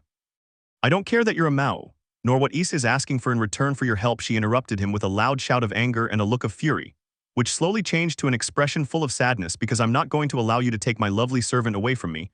I don't care if that's what he wants, since I absolutely refuse to accept that you cease to be part of my precious family. Issei, the redhead, finished speaking, while involuntarily shedding several tears and holding back a small sob. Sona, Arias, please try to calm down. You know that as a king and as the sister of Sirzechs-sama, who is the current Mao Lucifer, you simply cannot afford to lose your composure so easily and act so childishly in front of everyone. The dark-haired woman spoke seriously, trying to calm Rias, not without being surprised by her sad reaction. Rias, and no, I won't accept something like this. At first He left without saying a word to us for almost a year, and now that he decides to return, He just asked me to let him go. Her voice filled with sadness as she lowered her gaze. I know I'm not perfect like everyone seems to think. I know I'm a spoiled brat who thinks she can have anything she wants. She paused briefly, but I also know that most of the time, I'm an idiot for ignoring and not noticing what's going on around me. That's why I apologize if I and the others made you feel bad or caused you any harm without realizing it. However, I won't accept you ceasing to be my servant, remember. You promised me you would become the strongest pawn and that you would always take care of me, right? She said sadly, not caring about the pitying look some of those present were giving her because of her behavior. Especially Issei's indifferent gaze, which deep down made him feel bad seeing her in that state. Issei, I'm sorry, Butchu, Rias Gremory-sama, but nothing you say will convince me to change the decision I just made. I don't care if you don't agree either. Rosways, but Issei-kun, you don't need to make that decision, the Valkyrie spoke, joining the conversation with a certain Nekomata. Kuroka, that's true. Even though I'm not part of Rias' entourage, I don't think it's right for you to make that decision. The East I know would never make a decision like that, much less break a promise. Akeno, Roman 2 thinks so too. There's no way my Kohai that I remember would decide something like that, added Heimjima, supporting Rasui's and Kuroka's words. Issei, Akenosan, you all just said it yourselves, he was. The Issei you see before you now is no longer the same perverted idiot you all knew, Rasuisessen, Kuroka, Rias softening his voice and gaze. Therefore, Rias, I ask you as a favor to accept what I'm asking. You and the others have nothing to do with this decision. After all, I'm just a simple pawn to you, one you can easily replace. Rias, and no, that's not true. I don't, you're not just to me. Sirzechs, I'm sorry, Rias. But this time, whether you like it or not, you have no power over that decision. If Issei-kun is asking to stop being your servant and leave the demon world in exchange for his help, I will grant it, giving her a hard and serious look this time. I don't care how much you complain and argue with me about it. Remember that I can make any decision regarding your retinue, as your brother and the current Mao Lucifer. The Mao interrupted her authoritatively, his expression more serious than ever and terrifying. This left his sister more than just upset and saddened as she glared at him with pure hatred. Trying to ignore the angry redhead, Azazel began to tell and explain about his friendship with Yura, as well as the one he had with Issei's late father.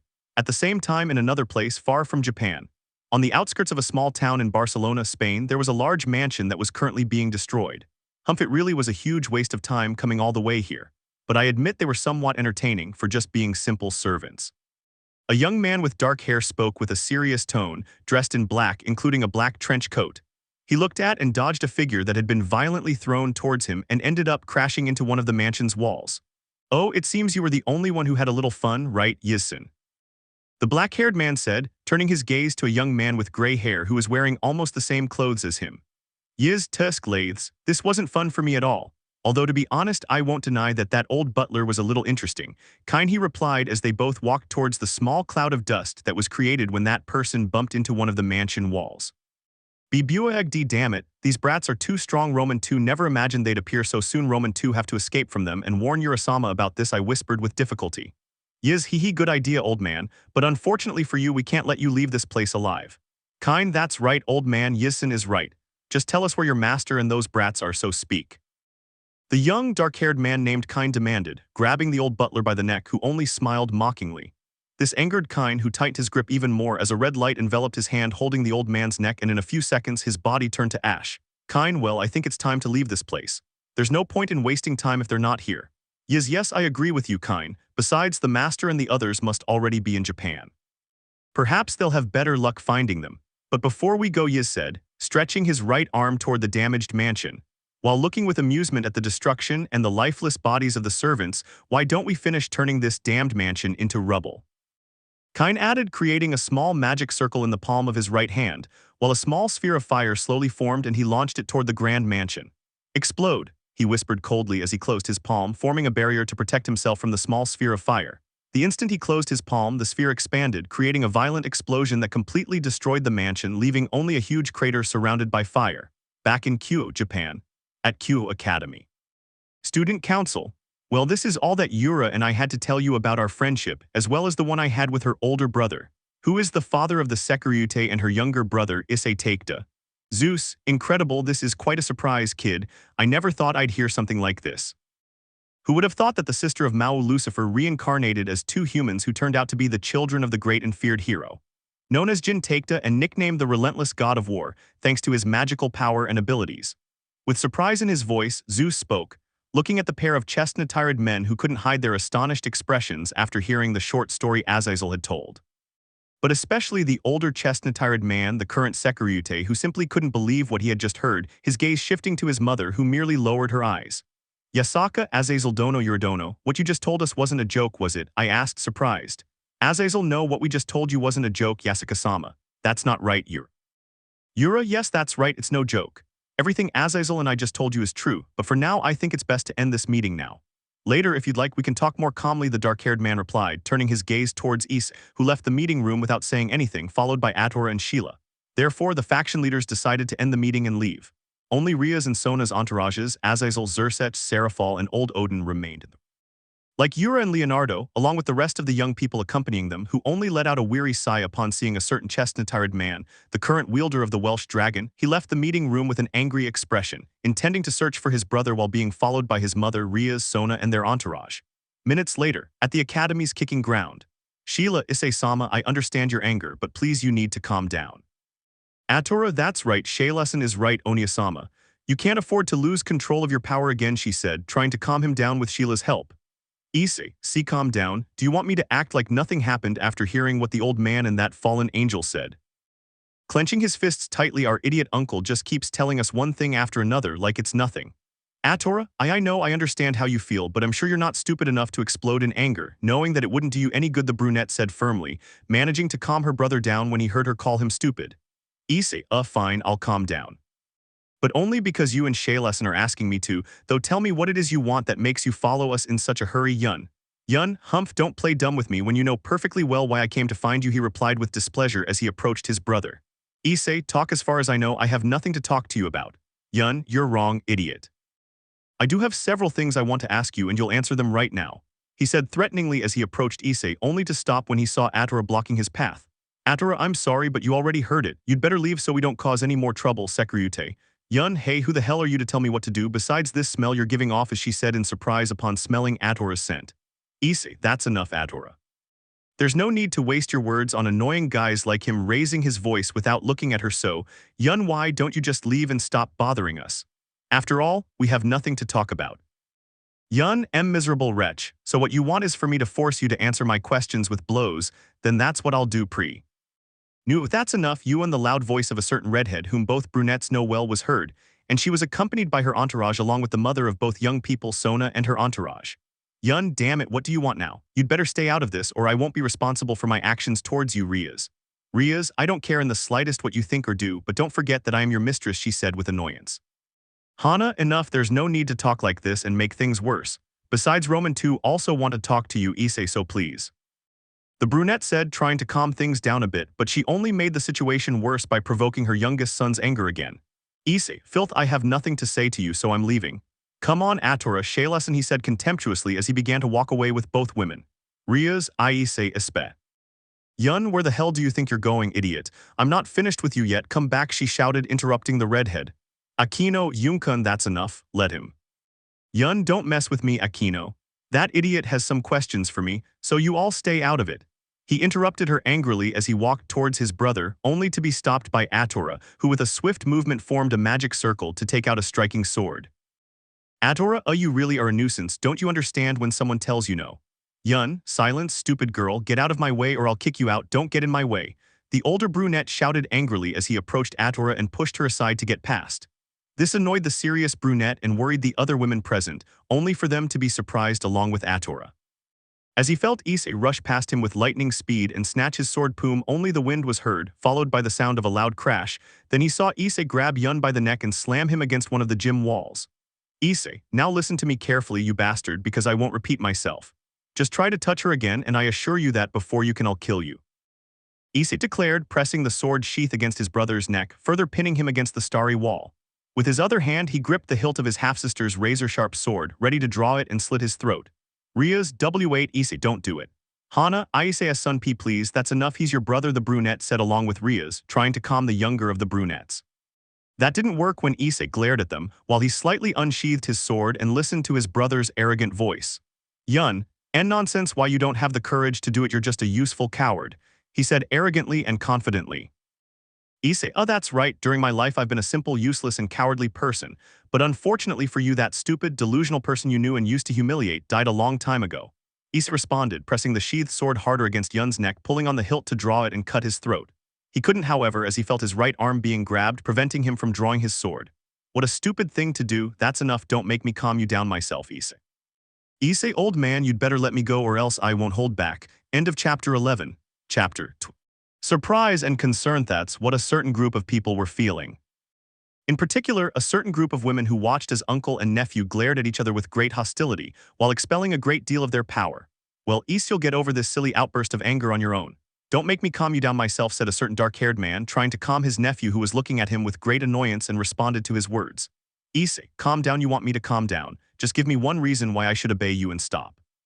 Remember, I made it very clear that this has nothing to do with you, so stay out of it. The chestnut-haired man said angrily, suddenly unleashing a large amount of his magical power that surprised those present, while again trying to unsheath his sword. Just so he could feel how his uncle held him tighter by his right arm and released an incredible amount of magical power, which suddenly surpassed the power that Issei was giving off. This left those present more than surprised, and some even fearful as they felt the enormous amount of power she was unleashing. Except for her angry nephew, who instantly suppressed his power upon hearing his sister's voice. Atora, Issei, that's enough, it's not worth it now. Just leave that idiot alone and let's go already, the serious brunette said, trying to calm him down. Issei, fine, only because you're asking me to. So you win this time, old man glaring at his brother. However, next time not even you will be able to save him. He whispered in an annoyed voice as he pulled the sword away from his shocked brother's neck, hitting his stomach hard before walking away from him. Well, that pleases me more, Issei. I knew you were a good boy and that you'd understand me, although it was thanks to Atora, she said with a small, carefree smile. Azazel, well, now that things have completely calmed down, I'll take my leave. Odin, I say the same. Hi, we're leaving too, before my grumpy nephew goes into a violent mode and ends up killing you all. Mentioned, with a tone of amusement that made Issei's vein throb with annoyance, and the others had an anime-style sweat drop appear on their heads because of her words. Sirzechs, very well then. Serafal and I also need to get back to work. But Issei-kun, about the pawn pieces, Yurasama told me something about it, although, given the current situation, I think it would be best if… Issei, I know you don't need to tell me. Besides, it's unnecessary and the idea of your queen piece accompanying me bothers me. I'll ask Kiba to do me the favor of taking me to Ajukasama, right? Kiba looking at the calm blonde swordsman. Kiba, hi, you know very well that you don't have to ask me, Issei-kun, he said in his typical tone of voice. Issei, I see, then I'll look for you tonight so we can talk more calmly, see you. Issei answered, approaching Yura and the rest of his companions, while handing the sword to his pensive sister. Not before glancing at Yun, he gave her a dark and defiant look that completely intimidated his arrogant brother, as some who witnessed the look he gave her. Yura, well then we'll be going. We'll meet up later for a drink and a chat like before, Azazel. Rias/Kuroka/Rosways Hana, no don't go, wait, I/Kun/Naya. Please don't leave again, the four of them shouted at the same time, trying to stop him. Issei, I'm sorry, but I'm not in the mood to chat. Not to mention that I have nothing to say, but if it's about Roswaysessen, Kurakasen, and you, Rias, I think I can listen to what you have to say, but not right now. The chestnut-haired man said, looking at the three mentioned, before turning his gaze to a certain chestnut-haired woman who was his mother and looking at her with contempt and annoyance, before disappearing into a magic circle along with Yura, Atora, and the others. Odin, well brats, if there's nothing interesting, I'm going back to my spying. What am I saying? I meant to say, to my work. I'll talk to Vali later about missing the meeting again, said the father of the Pravaz, a little nervous, seeing the disapproving looks that most of the women present were giving him. Sirzechs, very well, Odin Dono. For now, all we can do is wait and investigate who reformed the Kuoh's brigade, right, Azazel? Azazel, that's right, Sirzechs.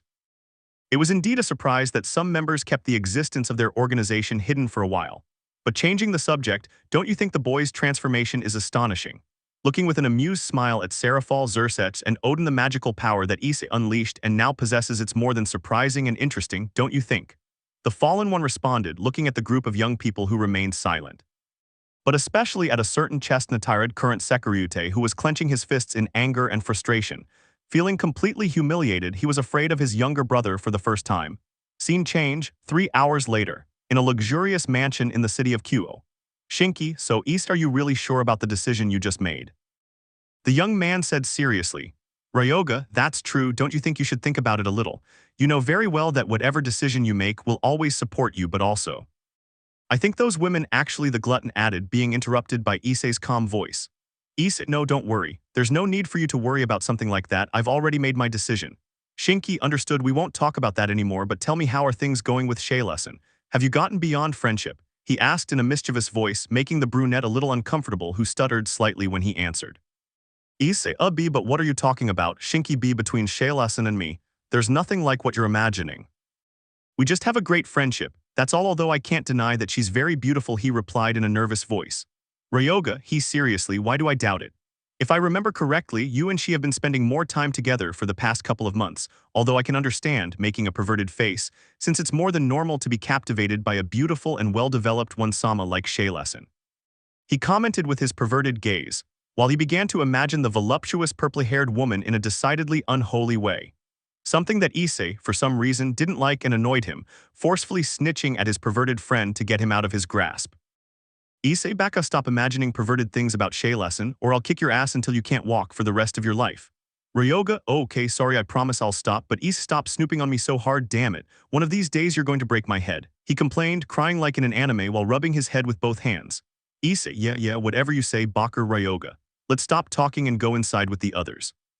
It looks like dinner's ready and I'm hungry, although it seems Akamson won't be having dinner with us again. Issei said, moving away from the balcony railing as he turned his gaze towards the second floor, where a beautiful black-haired girl with red eyes was staring emotionlessly at the moon from her bedroom balcony. Elsewhere in Kuoh. Hyoudou residence mansion room. Rias, so what's going on now that you're giving those Akeno looks, girls? Ravel, WL Ryasama, it's just that we're worried about Yunsama. Asia, yes, that's right. Ever since we got back from the meeting, Yunsan has seemed really upset and locked himself in the training room, and we could hear him yelling in anger, she said with a worried voice. Rias, I see, just let him do what he wants until his tantrum disappears and he's content, she said without paying much attention. Zenobia, what are you saying, Rias Nisan? Don't you care about what happens to our Yun? He could hurt himself in his current emotional state. Kaneko, that's right, Rias Wanasama. You should be the first to be worried about Yun Senpai's angry state, she added seriously. Rias, I understand that you're worried about him and all that, but why should I be worried? Or have you already forgotten that Yun and I aren't on good terms right now? Looking firmly at her servants, besides, I don't understand why you're so worried if you know it's just another one of his tantrums, especially knowing that Issei isn't the same person he used to insult whenever he wanted. Kiba, that's true. I don't mean to offend by commenting on this, but without a doubt, Rias Nisan is absolutely right this time. Although his calm expression shifting to a serious one, there's no question that Issei-kun is no longer the same person we knew or thought we would ever know. Therefore, I'm more than certain that his way of speaking and thinking now is far too cold and somber. And besides, the magical power I sensed in him is immense, not to mention the incredible speed he possesses now. Kiba said, recalling what had happened a few hours earlier with a certain pair of chestnut-haired men, drawing the attention of his mistress and her entourage, who only looked depressed. At the same time, in the training room, Yun, damn it, this has to be a miserable lie, that's all. It's stupid that that idiot is stronger than me, he can't be. The chestnut-haired man shouted furiously, hitting the wall next to him as he remembered what had happened after the meeting and the change in his hated younger brother. Yun, enough, I don't need to worry about that nonsense. He's still the same loser, he's always been clenching her fists tightly, and I'll prove that to him very soon. I'll remind him what a piece of trash he always was and always will be. Scene change, 2 hours later with Issei. He was lying on a comfortable armchair, using headphones to listen to music, and looking at the starry sky from the large balcony of his room. Issei, damn, this day was undoubtedly a complete shitshow for me, not to mention the other days I'll have to endure being in this place. Issei said with depression in his voice, looking very carefully at the numerous stars that adorned the sky, listening as they knocked on his bedroom door and recognizing the voice that asked for his permission to enter. Issei, okay, Atora.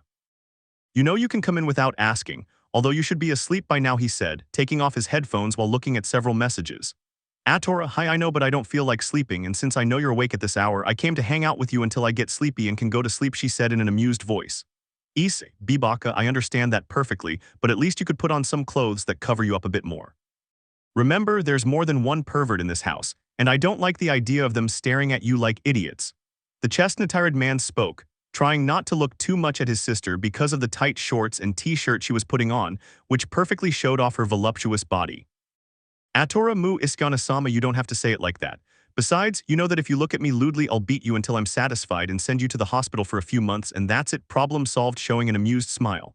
Issei, well, whatever. Stop standing there and come sit down, he said, patting the armchair where he was sitting. Atora, hi, I really like the warmth you show me when I'm near you, Nisama. She answered in a warm voice as she walked toward him and sat beside him, embracing him. The brunette felt a little nervous against his brother's voluptuous body and the clothes she was wearing. Atora, Nisama, is something wrong? You seem a little strange. Is it because of what happened a few hours ago with that idiot? She asked, more than curious. Issei, oh yes, that's why. Now, I don't find it pleasant at all to be in this place, much less to see those people again, he replied, grateful that she didn't notice his blush. Atora I understand, I know very well that it is too annoying to have to deal with this, Nisama. Resting her head on her brother's right shoulder, she felt the affectionate caresses Issei gave to her hair. Issei, that's right. But this is something I had to face at some point, so it's okay. Atora, hi, I know you can stand being here and seeing them until that annoying trihexa problem is over. She said in a measured voice, still hugging her brother, remaining silent for several minutes as they watched the stars until Atora spoke to her again. Atora, hey Issei Niasen. Do you think we'll ever find out about Atasan's death, or if Uncle Yura will decide to tell us why so many things were hidden from us and how our father died? The brunette asked with sadness in her voice and eyes, which her brother noticed and hugged her more affectionately. Issei, don't worry, Atora. You don't need to worry about something like that, so don't. I promise we'll know very soon because I myself will make sure to find out the truth and kill the bastard who dared to take our father's life. The Issei spoke with certainty, enjoying the warm smile his sister was now giving him. Hours passed until his sister fell into a deep sleep. He then carefully carried her and laid her on her bed, watching her sleep for a long time with a warm smile on his face. The next day in hell. In the territory of Mu Beelzebub, inside his castle, with certain chestnut trees and the two young men who accompany him. They will be accompanied by one of the castle's maids who will guide them through the grand corridors towards the Mao's office. Whoa, holy crap. This castle is definitely insane, though with the taste of this Mao named Ajuka it looks more like the castle of a crazy, sciencey-obsessed scientist. Don't you agree with me about the crazy Mao, Kiba Issei? The young man said, making an idiotic face, while excitedly looking at every part of the luxurious castle and one or two of the green-haired Mao's inventions in each of the corridors they passed through. Kiba Ryagasan certainly has a very fun side, Issei-kun he said playfully.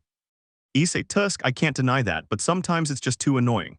So Ryoga, can't you just for once in your careless life stop getting so excited like an idiot over every little thing you see? The chestnut-haired man asked, a vein throbbing in his forehead at Ryoga's childish and excited reaction. He watched as the beautiful maid who was leading them toward Ajuka's office couldn't help but giggle a little. 5 minutes later. Inside Ajuka's office. Ajuka, oh wow, now that I see you properly, kid, you've really changed a lot during the time you weren't here, the Mao said with his typical look and tone of voice. Issei, I know that was bound to happen sooner or later, but why don't you stop talking about me and we move on to discussing the reason why Ajuka-sama is here? The chestnut-haired man said seriously, slightly surprising the green-haired Mao who saw the great emptiness of darkness reflected in his eyes. Ajuka, that's right, Issei-kun. So Azazel and your uncle told me about the pawn pieces you're carrying. The pieces didn't leave your body, even when you used a forbidden rejection spell to break the contract and expel them, right? He said with utmost seriousness, looking at the surge of annoyance that Issei released. Issei Tusk, damn old man, he probably bought off Kuoh and Hyoudo by threatening to take them to prostitutes if they told him what he was doing when he disappeared for hours without a word. Yeah, only those two treacherous, cheap idiots knew what he was trying to do. The annoying brunette complained, thinking about everything else, while cursing the pair of sellout twins and Yura. At the same time, Ajuka, Kiba, and Ryoga looked at him with anime-style sweat drops, trying to imagine what he was thinking, seeing the annoyed and sadistic look Issei was giving. Scene change, 30 minutes later. Issei, well, what happened? I don't like the look you have at all. Ajuka-sama, he asked upon seeing the serious and surprised look she showed him. Ajuka, oh well, Issei-kun. To be honest, this is something I've seen for the first time since I created the evil pieces, pausing briefly, but it seems that Sirzechs sisters' pieces have completely fused with your soul, or rather souls. Kiba, what, merging with their souls? What do you mean by souls, Ajuka-sama? Kiba asked, looking seriously at the Mao, as did Ryoga. His gaze shifted to Issei, who kept his head down, waiting to hear Ajuka's answer. Ajuka, well, to put it bluntly and save us from further explanation. What I mean is, Issei-kun, you don't just possess your soul as a human, but you also have another soul that represents your reincarnation as a demon. In short, both souls are separate but fused with the pawn pieces you have in your body, Issei-kun, the Mao replied, looking at the surprised faces of the brunette, Kiba, and Ryoga. Issei, I understand, Ajuka-sama. If you remove the pieces of my body, then I... Ajuka, that's right, Issei-kun. If we do what you wish, unfortunately you will die the moment we remove the pieces from your body. The Mao said, seeing the look of surprise and disgust that the chestnut-haired man was showing, leaving the place in a deep silence. Issei, I understand, I suppose I have an obligation to continue being your servant, right? He asked, breaking the awkward silence. Ajuka, no, actually I can break the connection of the pieces with Miss Rias, he replied as he got closer to the brunette, starting by modifying the pawn pieces and breaking the connection he has with the redhead, although not completely. Scene change. Several times later. In the human world in a small park in the city of Kuoh. Kiba, I see you've certainly changed a lot and become stronger in less than a year, Issei-kun. Issei, that's right, after all, I didn't have any other choice, don't you think? Kiba, yes, you're right, but what's wrong, Ryoga-kun? You suddenly stopped eating. Is something wrong? He asked curiously, looking at the aforementioned who had his attention on his cell phone. Ryoga, no, nothing's wrong, Kiba-sana. It's just that Yura-sama sent me a message. Looks like there'll finally be some fun, so I'll leave you two alone. Ryoga responded by putting away his cell phone, followed by forming a magic circle to disappear from the place. Issei, well, I think it's time to go. I suppose you must have something important to do with Tsubukai-senpai, he said with an amused smile. Kiba, yes, that's right, Issei-kun, but... Issei, no, don't worry, Kiba. It wouldn't be nice if you changed your plans with her. Besides, it's already night and I have to get back to the others. Kiba, right, see you later, Issei-kun. Just try not to get into trouble, take care. Kiba answered, starting to walk in the direction of the dark-haired woman, looking one last time at the chestnut-haired man who also began to leave the small park. Issei, well, I'd better hurry back or I'm sure Atora will be annoyed, but why don't you come out already? There's no point in you continuing to hide, you know very well that I can sense your presence, Kuroka. End of chapter. Chapter 13. Issei, well, I'd better hurry back or I'm sure Atora will be furious, but pausing briefly, why don't you just come out? There's no point in you continuing to hide if you know perfectly well that she could sense your presence, Kuroka. Kuroka, I understand, I didn't expect you to be able to sense me even when I hid my premonition. Issei Naya the beautiful Nekomata replied, emerging from behind a large tree while looking at the serious brunette with affection. Issei, I can only tell you that I have my way of sensing your presence, but tell me, what are you doing here? Issei asked, still looking serious and a little distant from Kuroka, which completely saddened the beautiful Nekomata. Kuroka, WL, I just Roman 2 wanted to see you and talk to you a little, Naya, she replied shyly. Issei, I understand, but I don't think this is the right time to talk. Though his serious expression softening completely that shy side of you, I didn't have the chance to see it before, but it's okay, I like that side of you too, Kuroka. Let's go somewhere else so we can talk more calmly, he added, giving the blushing raven-haired girl a kind smile. Scene change. 10 minutes later. On the rooftop of a large building, the two young people stood gazing at the illuminated city. The beautiful brunette didn't know how to begin a conversation with the quiet, aloof young man. Kuroka, you know, I can tell you've gotten really strong, Issei. Definitely, during this time I haven't seen you, you've changed so much. She lowered her gaze. You don't know how much I missed you and how alone I felt since you left without saying anything, she said sadly, slightly surprising the brunette who could only turn to look at her. Issei, I understand, I think I should say that I'm glad to hear you missed me, but tell me, why aren't you with Volley and the others? It's strange that you have any time to talk to me, the hazel-eyed boy asked, turning his gaze back to the quiet city. Kuroka, AWL, I decided to take a different path and have other kinds of goals, lowering her gaze, goals and dreams in which you are included and occupy the prime place, you know. Looking away to hide her blush, Kuroka spoke, feeling more nervous, shy, and somehow excited to have Issei so close to her, neither of them knowing how to react. Issei, MHIC. But tell me, how are Volley, Lefei, and the others? He said, looking at Kuroka, trying to change the subject, which she understood. Kuroka, well, they're still the same as always, although Lefei, she's been acting too sad and distant since you left. Issei, I understand, I suppose I can get up the nerve to go see them for a bit. After all, you know where they are, right? He gave a small smile. Kuroka, yes, whenever you like I can take you to them, but tell me, I could see that you get along very well with the people who were with you at the meeting, although with your uncle I don't think you and he get along very well, right, Naya? The dark-haired girl said in her typical playful voice, smiling happily as she looked at the fun and warm smile that the brunette was showing her right now. Issei, he of course. Although with the old man, ever since I met him, that's how we've treated each other. But the truth is, I appreciate him just like everyone else, since they're my family and the only reason I'm still alive, he answered without losing his smile. Kuroka, I see, I'm really happy for you, lifting her gaze, but you know I also want to be one of those people you care about and for whom you want to live to protect them. She spoke, displaying a sweet yet sad smile, unable to resist the urge to embrace the brunette, clinging tightly to him. The brunette shuddered, feeling a warm sensation in his chest as he felt Kuroka's affectionate embrace and warm body. At the same time, in the underworld, Gremma Castle. Well, darling, tell me what's wrong. It's strange that you're coming during the week and even more so without warning. Something must have happened. Or is your mood because of him, isn't it? Asked a beautiful woman with brown hair very similar to the sad redhead who was sitting distantly by a large fountain in the back garden of the grand castle. Rias, I suppose Lucifer-sama or Grayfia told you what happened at the meeting, didn't they, Akasama, she said without looking at her. Venelana, yes, that's right, Sirzechs told me what happened and about Issei-san's return and change, but you know it hurts me that you refer to your brother that way, although I can't blame you. The brunette replied in a dejected voice as she moved closer to her daughter and hugged her affectionately from behind, gently caressing her beautiful hair. Rias, you know very well that I can't help it. Akasama, I feel like trash for agreeing to what Issei asked of me every time he was bothered. Every time I tried to defend him from the insults and taunts of others, even from you. You looked down on him, even his brother, and glared at him with disgust. He always told me not to do it, that I had no reason to get upset with them, or with you over something like that. She turned her gaze to look at her mother. Rias, and that's precisely why I can't forgive the person who, unfortunately, is my brother. He and the others only valued Issei's strength and abilities, and now they have a problem they can't even solve. They only see Issei as a tool they can use for their own benefit. Even that wretched brother of mine dared to order me to release my beloved servant. With anger and sadness in her voice and eyes, as she broke free from her mother's embrace, Rias spoke, trying to control herself and not seek out her idiot brother and take out her sadness and anger on him, hitting him until she was satisfied. Venelana, I know we were complete idiots to treat him that way, when he was only looking for our friendship, and really, you don't know how sorry and miserable I feel. For how I behaved towards him, she replied with guilt and sadness. Rias, stop saying things like that because I know you don't mean it. The redhead said seriously and annoyed, looking in surprise at the sad and regretful look her mother gave her. Venelana, no, you're wrong, I would never lie like that because I can now understand all the pain he's had to endure. And I also understand that for you, Issei-san, he's more than just your servant, that you love him more than just a friend or family member. Isn't that right, Rias?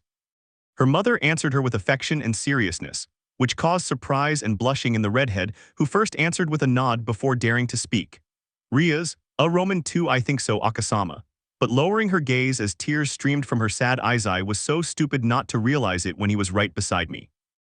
I just let myself go, believing that what I felt for Yuan was true love, but it wasn't. I simply let myself be deceived by my desire to feel loved for who I am, not for being the heir to one of the clans of the demon world. The blue-eyed girl finished, her voice heavy with sadness, as she recalled all the things her beloved former servant had done for her and the others. She remembered the times Issei had to watch as they pampered his brother, especially Akeno and the others who were with the older brunette.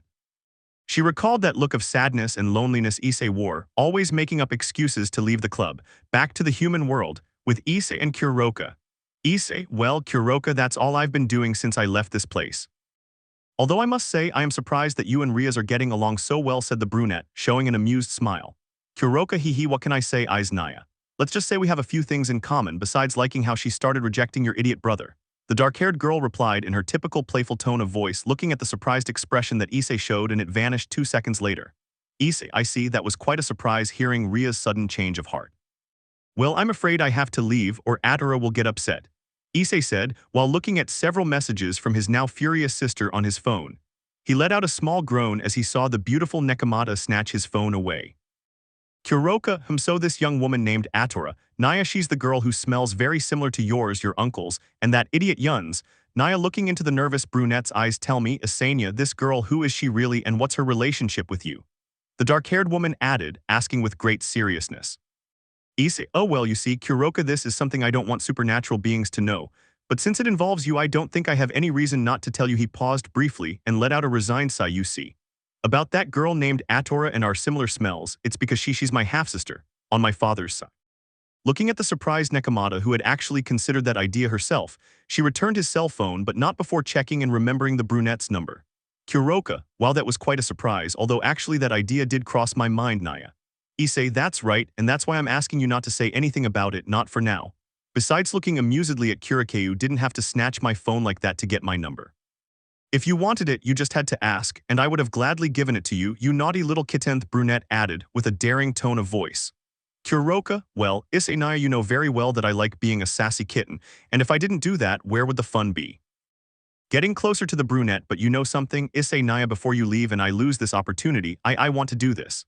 Looking up, the blushing Nekomata, Issei was surprised to see Kuroka rush towards him, feeling the warm, soft lips of the black-haired girl on his own. He could only close his eyes and let himself be carried away by the shy kiss, which grew more passionate with each passing second. A couple of exciting moans escaped Kuroka as she felt and enjoyed the playful hands of the brunette, who embraced her waist and lowered his hands until he grasped her round, firm bottom. Issei groaned, feeling Kuroka's playful tongue tease his, squeezing and massaging the fleshy cheeks of the aroused woman's buttocks. The Nekomata grunted in annoyance and disappointment as she felt the hunnied man end the kiss and pull away from her, his face flushed and his gaze averted. Issei, I'm sorry, I can't, Kuroka, that's something I can't do right now and I don't want to. Kuroka, I understand, so you didn't like me kissing you at all, right? Showing a sad look. Issei, no, you're wrong about that, Kuroka, it's not what you're thinking, it's just that right now I'm not able to want to feel or believe again in something like love, so don't give me that look. However, looking at the depressed raven-haired girl, allow me to accompany you back to where you're staying. What do you say, will you accept my company? He added with a tender tone in his voice. Kuroka, why yes of course, Issei, Naya, she answered with a cute smile. Meanwhile, at the same time, in another building a little away from where Issei and Kuroka were. And well, master, is that young man with brown hair one of the targets we're looking for? Asked a beautiful woman with tan skin and blonde hair, looking at Issei with great interest. Yes, that's right, Halibal. Without a doubt, this time he and that brat he calls a sister won't be able to escape me again. She flashed an amused smile. I think it's time to start turning the human and supernatural worlds upside down. But it wouldn't hurt to send the boy a little greeting from me. Watching the chestnut-haired man descend from the building's rooftop, accompanied by a smiling Kuroka, the mysterious man responded to a beautiful woman with blonde hair and blue-green eyes before they both disappeared from the roof of the small building. 1 hour later, several meters away from the Hyoudou residence. Issei, well, we're here Kuroka, so I'll be going now.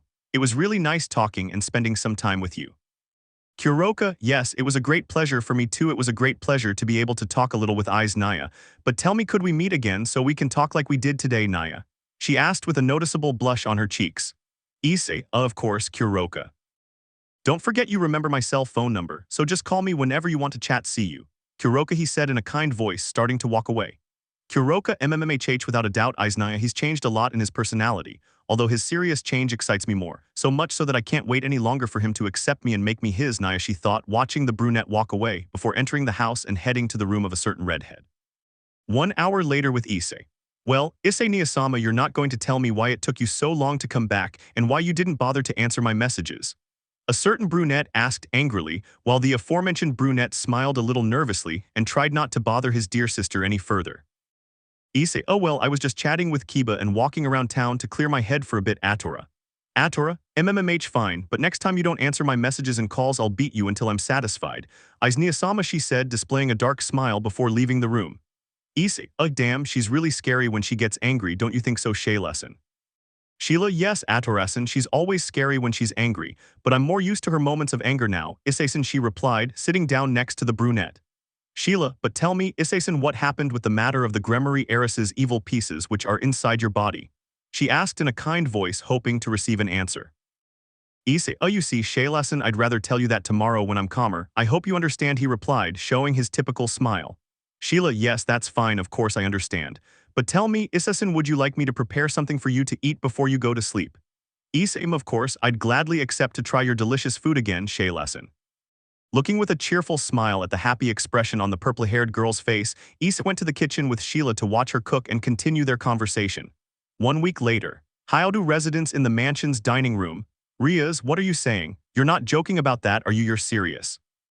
You really want to attend the academy as a teacher, Kuroka, she asked seriously, unable to believe what the Nekomata was asking of her. Kuroka, yes, I'm not joking, Riasnya. For the past few days, I've been feeling more bored than usual, so I decided to go to Kuoh Academy as a Hexi teacher and keep Rosechin company, she replied in her typical tone of voice. Rias, well, whatever, I just hope you don't cause any trouble, so Zenovia, looking at the blue-haired girl. Zenovia, yes, Rias Wanasama. I'll arrange for her to stay at the academy as a teacher today if that's what she wants. But are you sure about what you're asking, Kurikasan? She replied, a little hesitant because of the request the dark-haired girl was making. Kuroka, of course, I'm not as stupid as I seem, looking at the blue-haired girl with annoyance. I assure you that I know more than enough about different subjects to be a good teacher. Rias, fine, that settles it. However, Zenovia, yes, what's wrong, Rias Wanasama? She asked, a little nervous because of the stern look the redhead was giving her. Rias, well, Sona asked me to let you know that next time you're the one who should be in charge of organizing the faction meetings. After all, you're the student council president now, you understand, she said authoritatively. Zenovia, understood, that won't happen again. Rias, fine, then I'll retire to the university. Akeno. Are you coming with me or going with Yun? She asked, finishing her breakfast. Akeno, yes, of course I'll go with you, Rias. Yunkun, it seems he doesn't mind going to the academy today. The raven-haired girl responded with her typical smile, catching the attention of a certain albino girl who noticed a difference in the smile Akeno displayed. Rosues, I don't know if it's just me, but it seems like Akenosan isn't in a very good mood today. Watching the redhead and the raven-haired girl leave the dining room. Kuruko, no, I think the same as you. That smile she showed us was definitely fake, Naya. But well, you must already know the reason for her sudden mood change, Rosechin, Kuruko replied without paying much attention, feeling Yun's annoying presence enter the kitchen. Asia, it's good that you came down, Yunsan, aren't you going to have breakfast? Ravel, that's right, Yunsama, it's not good for you to skip your meals so. Yuan, I'm not interested in your opinions, Ravel. I have more important things to do than waste my time with you, so don't bother me. The chestnut-haired man responded irritably, glaring at Ravel and the others as he left the kitchen and exited the mansion. Zenovia, but what's wrong with him now? We know he's upset, but it wasn't necessary for him to answer and look at us like that. Kuroka, well, that poor pathetic reaction tells us that Eyes Naya's return. And the funny scare she gave him finally made the poor dragon understand how pathetic and weak he really is he.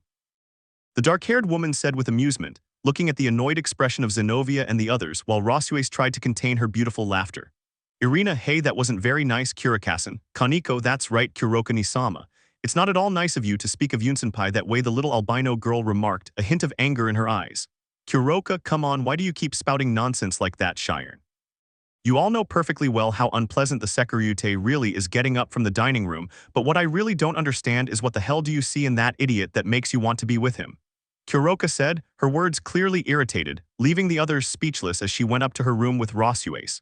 At the same time, with Issei, so why did you summon me so early? Did something bad happen, old man? The brown-haired man asked, entering a luxurious office and looking at the dark-haired man sitting on the other side of his desk. Yura, no, it's nothing important, Issei. I just wanted to know how it went with Mao Ajika and if he was able to do what you wanted, she asked, looking at him attentively. Issei, about that let's just say yes and no, but I'll tell you about that later. Besides, I don't think you just call me here to talk about that, right? He replied, sitting down in front of his uncle. Yura, that's right, I didn't call you just for that. What I want to tell you, or rather warn you about, is that tomorrow you should open another faction meeting to talk about the Trihexa seal and another small problem, she said seriously. Issei, I understand, I thought it would take longer, but it's fine getting up from the chair if that was all, I'll go have my breakfast, he added, walking towards the office exit, being stopped by the voice of the black-haired man. Yura, very well, you may leave. However, Issei, her gaze hardening, I hope you can control yourself during the meeting this time. But I also hope you don't get the urge to explode in anger again. Much less dare to use the swords your father bequeathed to you. She let out a weary sigh. You know very well that only one of them accepted you as its wielder. But you also know what could happen if you use them again with your current level of power, she warned him authoritatively, recalling what happened the first time he used them. Issei, humph, I know very well that with my current power level I'm not completely capable of using them freely, so don't worry about it. Because I don't plan on using them for now, not unless the situation requires it, he replied calmly. Yura, that's reassuring to hear, you can leave now. Issei, okay, with your permission, 5 minutes later. In the dining room, Ryoga, so Issei, did you finish your talk with Yurei-sensei? I suppose she told you about the meeting, Ryoga asked, stopping his breakfast with a beautiful black-haired woman, noticing the look of displeasure on the brunette's face. Issei, yes, we finished talking about that a few minutes ago. Which I don't like very much, but putting that aside, it's a pleasant surprise that you're coming down to have breakfast with this idiot, Akame sitting down opposite the dark-haired girl, while a couple of maids served him his breakfast. Akame, does it bother you that I'm here, Issei-sama, looking at the brunette seriously. Issei, no, not at all, of course I enjoy your company. It's just that you always keep your distance from us, so I thought you didn't like us, that's all, he said, giving her a kind smile. Ryoga, perfect, I'm completely pleased to hear you say that. Issei, looking at the dark-haired girl, because from today onward, Akame-san, you and I will team up for future jobs or any threat that may arise. It seems Shinki decided to team up with that pair of lunatic twins, and while you know Leonardosan has always liked working alone, he mentioned, returning his focus to his breakfast. Issei, I understand, I like the sound of it. To be honest, my memory was already failing me from putting up with all of Yuzo and Kuro's nonsense. But oh well, I hope they give the three of us something interesting to do soon. Although I'd also like to train with you sometime. I want to see what kind of skills you possess, since I can see at a glance that you're incredibly strong and an expert swordsman, Akame-san. Issei spoke kindly and with a touch of emotion, slightly surprising Ryoga, who was a little taken aback by his gentle way of speaking to the dark-haired girl. It was a kindness and attentiveness that the brown-haired boy only showed and used with Adora and Sheila. Scene change. Several hours later in the late afternoon. At Kuoh University with a certain chestnut brown hair. Issei, Tusk, what the hell is wrong with me? What was I thinking deciding to come here? The brunette complained to himself, looking at the university entrance from the roof of a three-story house. He couldn't help but focus his gaze on a certain redhead, who was accompanied by two dark-haired women and one with jet-black hair, all of whom he knew well. He showed a look of affection and sadness at the redhead, before it shifted to one of seriousness and coldness. Issei, no, I don't have to feel that way again. I've already made the decision not to believe in that feeling, and that's how I want to stay. The chestnut-haired man said decisively, taking one last look at the young redhead, before disappearing from the roof of the house and reappearing several blocks from the university in a small alley. But what he didn't realize was that a certain redhead had sensed his presence from the moment he arrived and had begun to follow him. 30 minutes later, in a small park. Issei, this place is really depressing now. Damn, it's so boring here. But more importantly, his gaze hardened. Tell me, how much longer do you plan to keep hiding behind me, Rias? I know you've been following me ever since I left that alley, so come out of your hiding place already. Issei spoke seriously, listening to the redhead's footsteps as she approached and stood in front of him. Rias, I'm sorry, I didn't mean to bother you by following you.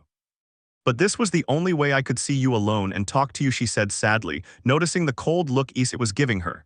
Issei, I understand, but you'd better sit down if you want to talk to me. You didn't need to be following me around. Remember I told you I'd agree if you wanted to talk only if it was about you, Kuroka and Rosuus, he replied, a little calmer, his cold gaze softening. Rias, I know I remember that well, eyes. But the thing is that now I feel like a complete idiot in front of you. But also because of my stupidity you stopped being my dear pawn, and without me and the others realizing it, we hurt you, she said with guilt and sadness, lowering her gaze. Issei, come on, Rias. Stop doing that and look up, getting up from the bench and approaching the sad redhead. My leaving without saying anything and deciding to stop being your servant isn't your fault, nor anyone else's. But I truly apologize for not being able to keep the promise I made to you. I'm sorry. Issei answered her, suppressing the urge to hug and comfort her, cursing the feeling he thought he'd forgotten, which now tormented him. Rias looked up at the brunette, wiping away the few tears she tried to hold back but couldn't. Rias, no, it's okay, Issei. I know that I and the others are also to blame for you leaving like that, but I'm surprised and happy that you at least called me by my name. Issei, oh, why wouldn't I? That's your name. Just because I'm no longer your pawn and my ways have changed doesn't mean I can't call you by your name. The chestnut-haired boy said calmly, unable to suppress a warm smile. It was comforting to see the redhead sitting on one of the park benches with Issei, trying to control her nervousness and shyness as they chatted. Half an hour later. Issei, I see, so the Kuoh's brigade is still causing trouble. Do you know who the idiot leading them is now? He said with a hint of curiosity. Rias, no, it seems they have another goal in mind now. Besides, we still don't know who is leading them or what they are really trying to achieve, she replied, showing a small but frustrated smile. Issei, I see, there's no doubt there'll be a big headache again. Rias, yes. You're absolutely right, but I suppose you already know about the meeting, which will be held in 2 days at Kuoh Academy, right? Issei, yes, my idiot uncle told me this morning. But why are you asking? You know that even if I don't want to go, I have to be there, he said, sounding a bit annoyed by the meeting, and decided to end the conversation. Rias, I understand, but... Issei, sorry for interrupting our plastic, but I have to go now, so see you, Rias. The chestnut-haired man interrupted her, getting up from the bench to start walking away from the park, only to be stopped by the right sleeve of his sweatshirt. Issei, what's wrong? Do you need something? He asked, looking over his shoulder at the nervous redhead who stopped walking. Rias, you well, I just wanted to give you this. But if you don't want to accept it, I'll understand. She responded by taking a small box from her bag, then extending her arms toward the brunette. He turned to face Rias and examined the small gift box more closely. Issei, a gift? Seriously, that gift you're offering me, is it for me? Looking at her with a hint of surprise, I don't understand, why would you give it to me? He asked, a little serious, staring intently at the redhead. Rias, oh well, it's because it wasn't too long ago that it was your birthday, right? And I decided to buy it and then keep it so I could give it to you when you came back.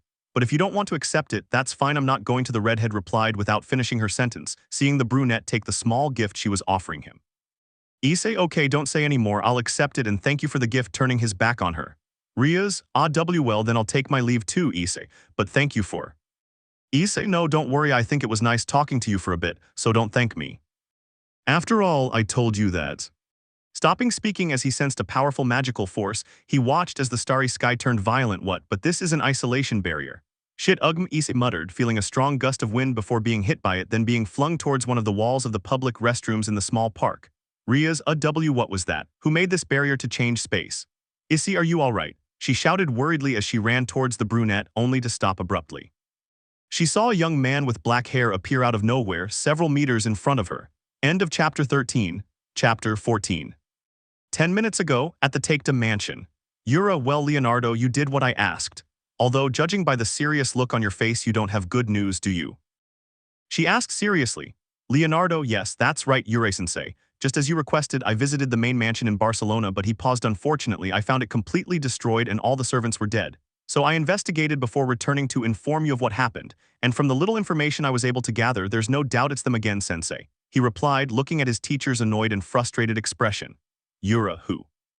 I knew that sooner or later something like this would happen, but I never imagined they would go all the way to that place and end the lives of my people, damn them.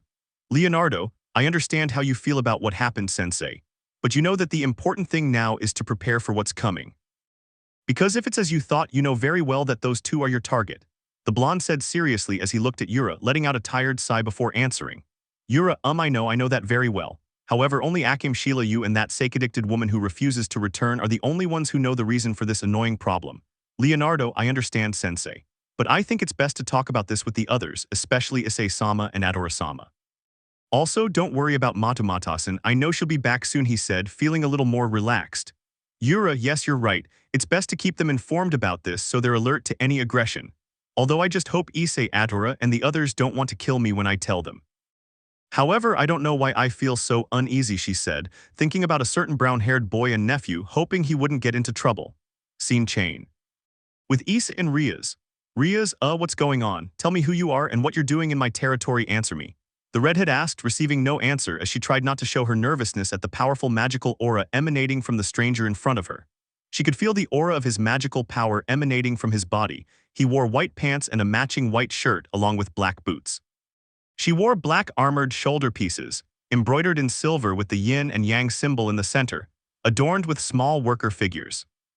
The dark-haired man looked at Rias with a wicked smile, pointing the scythe he held in his right hand at her.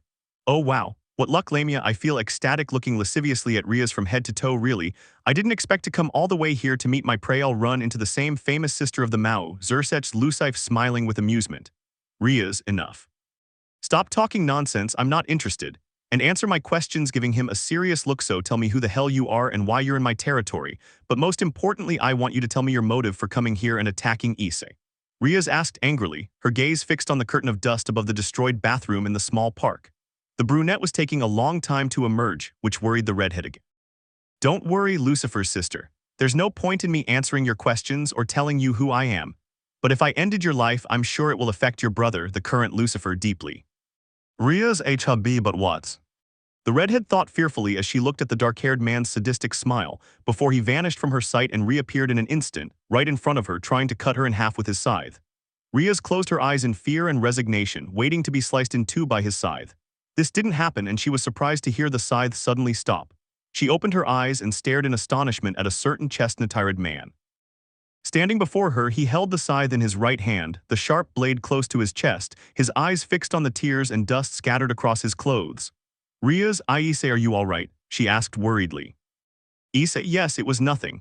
But it's best if you step back a bit, I'll handle this. Issei gave an order, glancing over his right shoulder at the redhead for a few seconds. She was surprised and a little worried by the brunette's cold stare, which caused him to turn away from her and back to the black-haired man. Issei, well, now you'll tell me who you are and what you want here, sharpening his gaze, but I also don't appreciate being attacked by surprise. Without introducing myself, first gripping the scythe handle more tightly, although for some reason unknown to me, I'm sure that I am your target. Ha!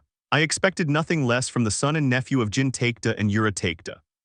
But that doesn't matter, I'm not here to talk, the dark-haired man said without introducing himself, gripping the chain of his scythe before charging headlong at the brown-haired man, using reaping speed to get within half a meter of him. The dark-haired man swung his scythe swiftly, from below, aiming to sever Issei's neck. He merely glanced at Issei's confident smile before he vanished from sight, dodging the scythe's blade.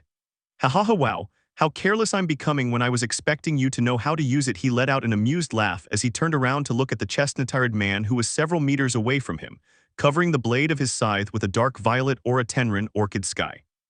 The unknown young man exclaimed, spinning his scythe, which formed a sharp whirlwind of wind that began to slice the hard concrete floor to pieces as it advanced. Issei, don't underestimate me, Danku, void barrier, Issei spoke, creating a strong, almost invisible barrier to protect himself from the sharp wave of wind. He turned his gaze toward a certain redhead who was some distance away from them, using her power of destruction as a shield to protect herself from the sharp attack of the dark-haired man.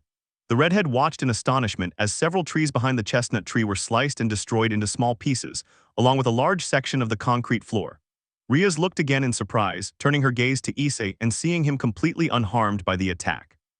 She watched him create a small blue magic circle and draw a sword sheathed in a white scabbard from it.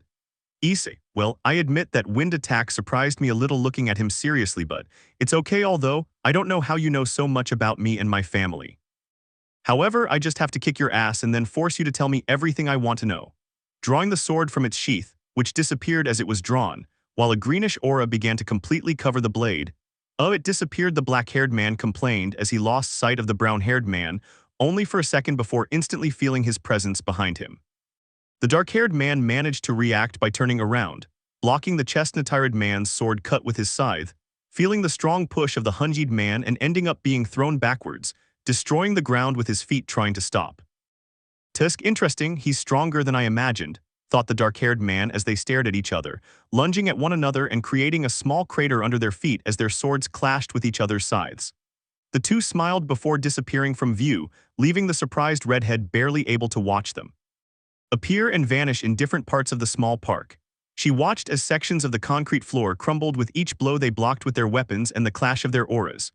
Rias, incredible, really this is eyes, she said, impressed, unable to believe the drastic change in power and fighting style of her former pawn. Remembering the times she had seen him fight, use magic, and how his abilities had been minimal compared to what she was witnessing now, Rias snapped out of her shock as two auras, one blue and one violet, clashed, unleashing a violent gust of wind from which she shielded herself. "Huh, what a surprise, take you're more fun than I expected," stopping the thrust of the chestnut-tired man's sword. "Issei, humph, the same goes for you. Those techniques and your fighting style, like how you wield your scythe, I recognize them well." He moved away from the dark-haired man. "I understand, but it's normal that you recognize it. After all, my fighting style is very similar to yours, but let's see what you think of this, and if you can recognize it." "Sakutsui, blue fire," she exclaimed, launching a great burst of blue fire towards Issei, who instantly reacted and launched a slash of energy wrapped in lightning from the blade of his sword. Boom! It was the loud sound of the explosion that formed, as the two attacks collided and left the red-haired Gremory speechless, unable to believe the incredible change of her former pawn.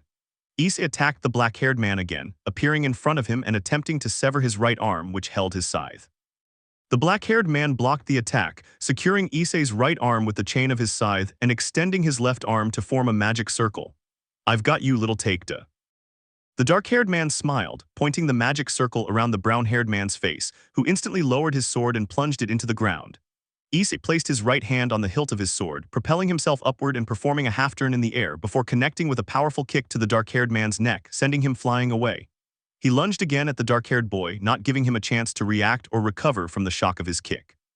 Issei stopped abruptly, feeling the ground begin to tremble. He jumped back, dodging several pillars of fire that erupted from the earth, trying to trap him. "Tusk, you sure hit hard, that kick really hurt. But this time you have no way out," Takeda approaching Issei, who was surrounded by a kind of cage formed by the large pillars of fire that rose from the concrete floor. "Rias, and no, not that Issei."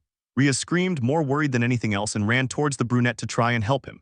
She stopped abruptly, however, when she saw the calm smile on his face, something that both surprised and annoyed the young man with dark hair.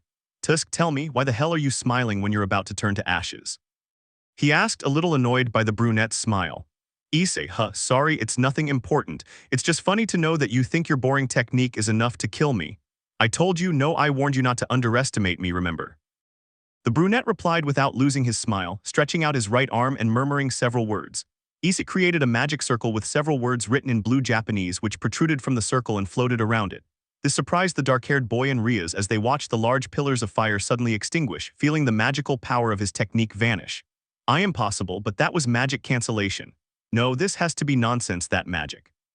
Could this be the reason for the master's interest in him and his sister? He thought to himself with disgust and surprise, only to be interrupted by the smiling brunette. "Issei, hey, what's wrong with you? You seem to know very well what happened with your little flames that were closing me off, don't you?" he said, displaying a dark smile that worried the redhead even more, as she sensed the instinct and aura of hostility that Issei began to unleash. "You wretch, don't try to mock me. It doesn't matter what kind of trick you used to cancel my magic." He increased his magical power again, making the floor of the small park tremble.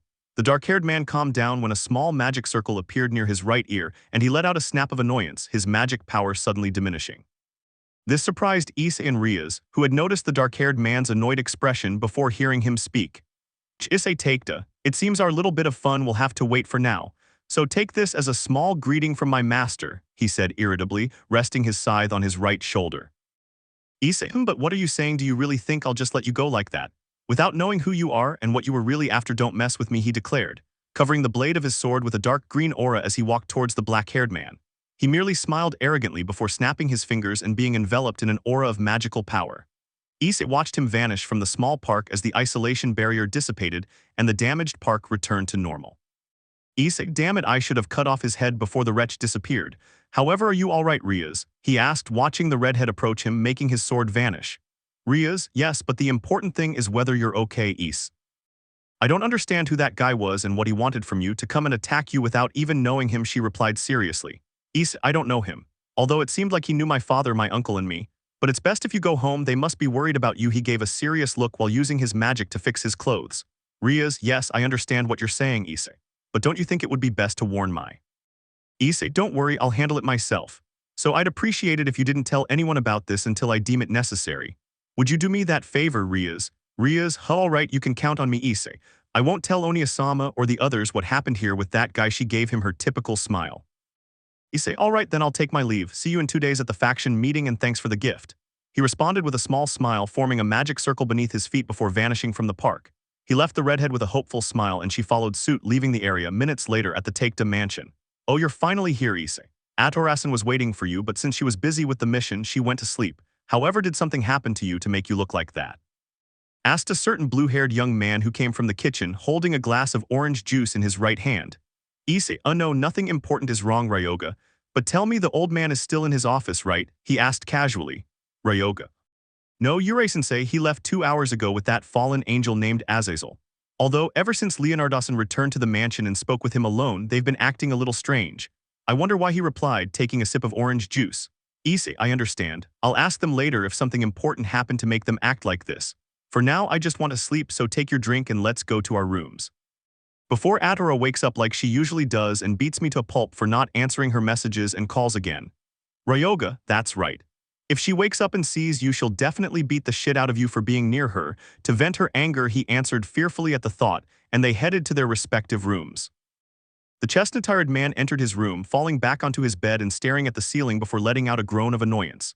Issei, Tusk, what the hell am I doing, acting like that with them again? Damn it, I was supposed to have gotten over those feelings for them, he said to himself in annoyance, remembering the kiss with Kuroka, the little chat he had with Rias, and the surprise gift she gave him and that he still hadn't. The chestnut-tired man got out of bed and went out onto his bedroom balcony. He gazed at the starry sky with a cold stare. He shook his head several times to clear those thoughts from his mind, stretching out his right arm to form a magic circle and draw from it 2 swords that radiated great power. Issei, enough, don't think about such nonsense. The only thing I should think about and concentrate on is mastering my swords and getting her to accept me as her wielder, he stated, looking at one of his swords sheathed in a black scabbard, with a chain wrapped around it that prevented it from being drawn. At the same time, Azazel's department. Azazel, I see it's a big problem. However, you already told Issei and his half-sister, didn't you, Yura? He asked curiously. Yura, no, I haven't told them yet, but I'll tell them after the meeting, which will be the day after tomorrow, she replied, finishing her glass of whiskey in one gulp. Azazel, I understand you don't want to anger him before the meeting, right? Filling Yura's glass. Yura, yes, you know me well. If I tell him now, most likely he'll stop talking to me for a couple of months and try to beat me up until he gets married, the dark-haired man replied with a nervous smile, which made Azazel laugh. Azazel, that's right, without a doubt. The boy is capable of beating you to death when you tell him the whole truth, he said seriously. Yura, that's right, in that respect, Issei is just like my brother. But let's stop talking about that and tell me about this event you're planning, she asked curiously, looking at Azazel's smile. Azazel, of course you'll like it. I call this event the Azazel Cup. It's a tournament where all factions can participate, showcasing their skills and fighting against different beings from each faction. Let's say it's like a global raid'em game, but to my liking, and with my rules, replied, taking a gulp of his drink. Meanwhile, on the outskirts of the city. All right, a little more and I'll be able to control this form. That idiot Issei will pay for the humiliation he put me through. He flashed an arrogant smile, hearing the annoyed voice of a certain dragon. Hey, you're still at it again, Yuan. Stop behaving so pathetic. Stop trying to humiliate your own brother, he said angrily. Yuan, humph, and what's wrong with you now, Drake? Why are you getting upset? You don't care how I treated my stupid brother. So stop bothering me and go to sleep like you always do, he said angrily. Drake, Tusk, you're really annoying, incredibly unpleasant. Just remember that without my power you mean nothing, brat. Drake responded with disgust and hostility, feeling more than fed up with his conceited and arrogant way of being, ending his mental connection with the annoying host. Yuan, ha, stupid lizard, don't talk nonsense. Your power belongs to me, with it I'll replace that useless bastard of a father, he said, displaying a dark smile and began walking away from the lonely place. Elsewhere, Hyoudou residence Rias' room. Kuroka, well, Rias Naya. Are you going to tell us about your conversation with Eyes Naya and how it went? Because I know you spoke with him. Rosuizi, that's right, I want to know too, so tell me, how did your talk with Issei-kun go? The 2 curious women asked, amused by the redhead's surprised and nervous expression. Rias, but how do you know? I made sure no one was following me, she said a little nervously. Kuroka, well, maybe it was because your queen returned alone and because I can smell a little of Eyes Naya's scent on you, she replied with her amused smile that calmed the redhead's nerves, knowing that she hadn't been following her and that she didn't know about the unknown subject who attacked Issei. Rias, I see you are smarter and more observant than you seem. But yes, I finally managed to talk to Issei. even if only briefly, and I was able to give him the gift I told you about sitting on her bed with Kuroka and Roswace. Kuroka, well, what can I say, it's not good to underestimate this hexy kitty Rias Naya. But changing the subject, tell me, have you spoken with your Akasin about that matter you were telling us about? Ross Naya and me, the dark-haired girl asked, more than curious, wanting to hear the redhead's answer. Roswace, that's right, what happened with that matter, Ryasin? Kuroka supports, looking at her king curiously. Rias, oh well, about that matter. Yes, I already spoke with her, she told me I had her full support, and that I should do what I truly wanted, regardless of whether Oda-sama agreed with my decisions or not. So, it's a fact that I have Aka-sama's support to cancel my marriage with that show-off Yuan, she replied, flashing her cheerful smile. Kuroka, hihi, so I congratulate you on making a big breakthrough in breaking up that marriage, but also on getting a little closer to Ai's Naya. Rias, yes, you're right. Although I have to try harder if I want to show him how I really feel about him, she spoke a little depressed, lowering her gaze. Roswace, that's right, we have to try harder, although I would have liked to talk to him too, getting depressed like the redhead. Kuroka, Ogun, come on girls, don't get depressed, lift your heads and stop putting yourselves down. I'm sure that deep down, Aisnia does have feelings for us. So put aside that negative attitude and let's do our best to be by his side as his wives. Kuroka spoke up, managing to cheer up the redhead and the albino, who smiled in agreement with the dark-haired girl. The three decided to change the subject, starting to talk about the faction meeting that would take place in 2 days at the Kuoh Academy Student Council. Meanwhile, in another room of the mansion, inside the room of a certain brunette woman who was sitting on her bed looking at a photo album with an expression of sadness and guilt. Hana, so bad, so stupid, I really was such a terrible mother all these years that I'm not even worthy of being called mother. The brunette expressed herself as she looked at the photographs, only 10 of which were of a certain young brunette and his youngest son, whom she hated but had ultimately fallen in love with. She remembered all those times she had shown him her contempt, verbally and physically assaulting him for no real reason. Hana, yes, I know I'm not worthy of being called a mother, but I'll fix this. I'll do whatever it takes to get his forgiveness and prove him wrong, to show him I was terribly mistaken, that I truly love him. And even though I know this is wrong, I love him more than a mother should love her child. Time skip, 2 days later, at the entrance to Kuoh Academy. Yura, well, this time there will be more people than last time, so I ask that you behave yourselves, especially you, Issei, the black-haired man asked seriously, looking at the group of young people, but especially at his brown-haired nephew, who sighed in annoyance. Issei, fine, you don't have to remind me of this again, old man. Rest assured, I won't do anything stupid and I'll only speak when asked. Are you happy with that or not? He replied, looking at his uncle with annoyance. Yura, yes and no, because you don't respect me properly, and because you're a bitter, spoiled brat trying to provoke him a little so he would play along and forget the trouble of having to come to the meeting. Issei, tusk, and then they wonder why we teenagers send you old folks to the hospital for acting like clowns. So you better stop playing the cheap comedian and let's end this stupid meeting. I'm hungry, he said angrily, trying to calm down and not hit his idiot uncle. Atora, hey you two, don't start arguing, I'm not in the mood. So you'd better shut your mouths and remember, we came here to attend a meeting, Uncle Yura, Issei Nielsen, giving them both a murderous look. The brunette spoke seriously, frightening the pair with her dark gaze, which promised them great pain if they started to argue, while the others watched the scenes with amusement. Ryoga, hee. As always, the two of them end up being calmed down and half-dramatized by Ator-sama, adding to his list of victims, letting out a small laugh. Marin, yes, but don't forget you're on that traumatized list, Ryagasen, the young woman replied, laughing amused, watching Ryoga's amused smile be replaced by an aura of depression.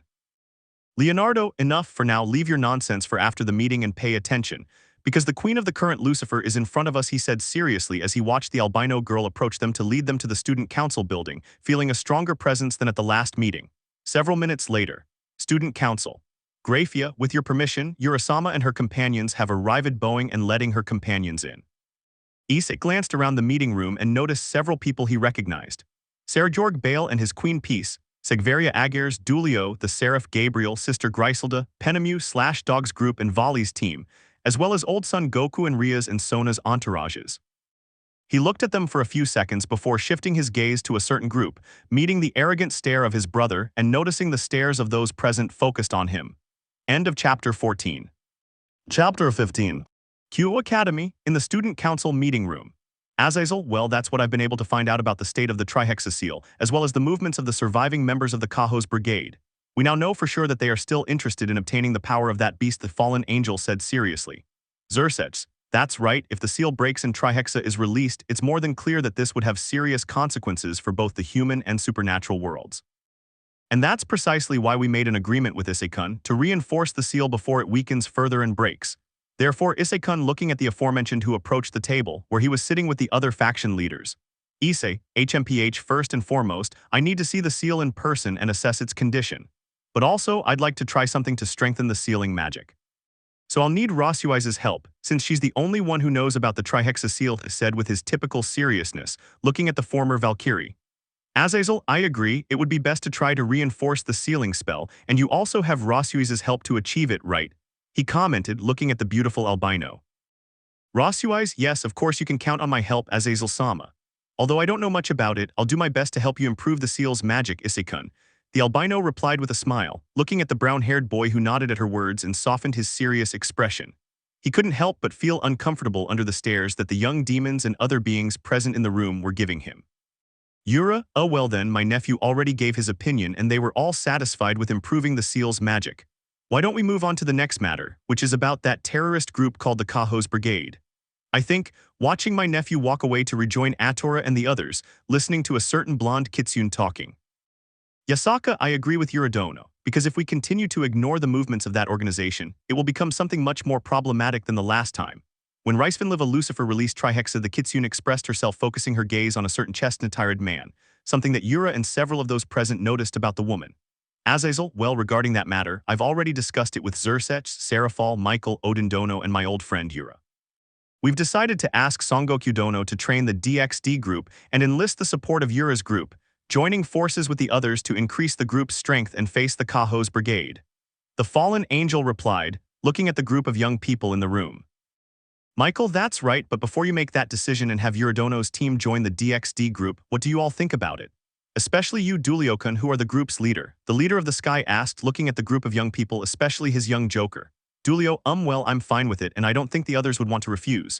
Right, guys, or am I wrong? DXD group, of course not, our leader already answered. We have no problem merging both groups and counting on your help, Michael-sama, looking at Issei's group, who clearly didn't like the idea much, judging by their expressions. Odin, well, in that case, Yuradono. Yura, of course, my boys will join the group without any complaints or looking for trouble. Right, Leonardo, Issei, Atora, boys, you're all in agreement. Right, she said, looking at them seriously, noticing the disapproving looks on most of their faces. Leonardo, yes, if that's what you want, we'll gladly join your group until we solve this problem, Yurei-sensei. He replied, looking authoritatively at Issei and the others, who only agreed to avoid causing any problems or bothering the blonde and receiving a reprimand. Zeus, well, in that case, I will ask my daughters Athena and Artemis to join the group to help in any way they can, offer the leader of the Greek pantheon. Azazel, of course, it would be very helpful to have the goddess of the moon and the goddess of war and wisdom in the group to help with this problem. Therefore, if there's nothing more to say and the others agree, we'll consider the new group DXD formed to end the Kuoh's Brigade once and for all. Or does any of you disagree and wish to say something? The fallen angel asked, noticing the disapproving look of a certain chestnut-attired man and bearer of the Welsh dragon, who took a couple of steps forward under his mistress's annoyed gaze. Yuan, I don't agree with that decision, Azazel-sensei. Tell me, why should we accept having such a useless person in the group as my foolish younger brother? He alone won't cause any problems by having someone as weak and useless as him in our group. The people who accompany him might be of some use, but that idiot, he's nothing but a weak nuisance, something I won't accept. He said, looking at Issei with annoyance and arrogance which angered those present, but especially from the young people present who accompany the Hunjed one and from the people who previously had a friendly relationship with the younger chestnut-attired one and were bothered by the way his older brother behaved. Rias, enough, I warned you to behave yourself during the meeting, that I wouldn't tolerate your arrogant and annoying behavior, Yuan, she reprimanded him angrily. Sekiryuutei, that's right, you're nobody to decide whether she can be in the group or not. It's best if you control yourself and keep quiet, Hyoudou, Yuan Bale spoke, supporting his red-haired cousin. Yuan, I'm not interested in your words, especially not yours, Sekiryuutei. I remind you that I kicked your ass in the Radom game we had that time. Volley, true, but don't forget that you only managed to defeat him because your brother seriously injured him before you had to fight him, isn't that right? Lucifer spoke with displeasure towards Yuan, who looked at him with annoyance. Yuan, you miserable wretch, nobody asked for your opinion, Hakuryuku, don't get involved in this or else. Sirzechs, that's enough, Yunkun, stop looking for trouble and provoking your brother, whether you agree with our decision or not. So I'm asking you in no uncertain terms to keep quiet and stop bothering us once and for all, or else I'll be forced to silence you myself, understood? Yuan, but Sirzechs-sama, I'm just telling you the truth about that idiot. If we have him in our group, it will only cause more. He was interrupted by a certain brown-haired man. Issei, so what did it bother you so much that I shut your mouth last time, Sekiryuutei? Because if so, I'd be happy to show you how this useless thing shuts your mouth again to make it clear that you're nothing but a boastful fool, said mockingly, displaying an amused smile which surprised most of those present in the room. You miserable wretches. Then do it, fight me and show me you're not the same old trash. I'll crush you in front of everyone and make it clear that you're just the same useless coward you've always been. Rias, enough of this nonsense. If you continue with this, I assure you I will give you a fitting punishment for your Issei. Excellent, it seems coming to this silly meeting was worth it, because that's what I was hoping for. So old man, he interrupted the redhead while Yura, the faction leaders and the others watched the hostility between the two siblings. Yura, I suppose you don't care what I say, since you won't listen to me until you get what you want, so Sirzechs and faction leaders, she let out a resigned sigh looking at the aforementioned. Sirzechs, I understand, I think there's no other way, so I hope you accept this, Rias. He replied, looking at his worried sister who reluctantly agreed. Azazel, that's right, and I'm also interested in seeing them fight. Do you agree with that, Serafal, Ajika, Michael, Odindono, Yasakahimes, Ustono, looking at the aforementioned leaders? Michael and the others. Yeah, I don't think they'll rest until they get what they want, they replied, looking at the pair of brunettes who just smiled while the other young people present had different reactions, ranging from worried to interested in watching them fight. This was especially true of Yura's group, a certain Sekiryuutei, along with the heir of the Bale clan and Tobio's group. Sirzechs, very well then, since we're all in agreement about that fight. Grayfia, could you please prepare a pocket dimension, looking at his queen and wife? Grayfia, yes, although it took me a few minutes to get it ready, but… Yura, don't worry, Grayfiason. My student Leonardo will take care of creating an isolation barrier so as not to damage the academy, she interrupted, standing up from her seat. Azazel, all right, then let's not say anything more and go to the academy's field. It will be interesting to watch this match. Azazel spoke, standing up to follow Yura and her group, followed by the rest of those present in the meeting room. A certain group of women, along with the Seraphim Gabriel, Sister Griselda, Penemu, and Mau Leviathan herself, were not in agreement with the two brothers facing off, sensing the hatred the two brunettes felt for each other. 5 minutes later, on the academy's field. Leonardo, it's ready. This is more than enough to avoid damaging the academy, Sensei creating an isolation barrier which turned the sky a golden color and created a fake academy. Yura, excellent, this space is more than enough to avoid harming the academy, he said, looking intently at the place created by one of his students, while the faction leaders and the rest of those present looked in surprise at the dimension created by the blonde young man. Azazel, oh, that's a very interesting isolation barrier that your student Yura created. Zeus, it's true, your student's magic is very good, young Yura. Serafal, yes, you're right. Although to be honest, I don't entirely agree with this, the Mao said, looking at Rias and her sister's worried entourage. Akeno, hey, but you. Are you really okay with this? She asked worriedly. Asia, I agree with Akenosan, Rias Wanasana. I don't like seeing them hurt each other being siblings. Zenovia, that's right, she knows very well that Yuan is superior to Issei. He doesn't stand a chance against him. I'm sure he won't even be able to hurt the future father of my children. I support the raven-haired woman and the former nun, although it annoys several of those present for underestimating the younger of the two brunettes.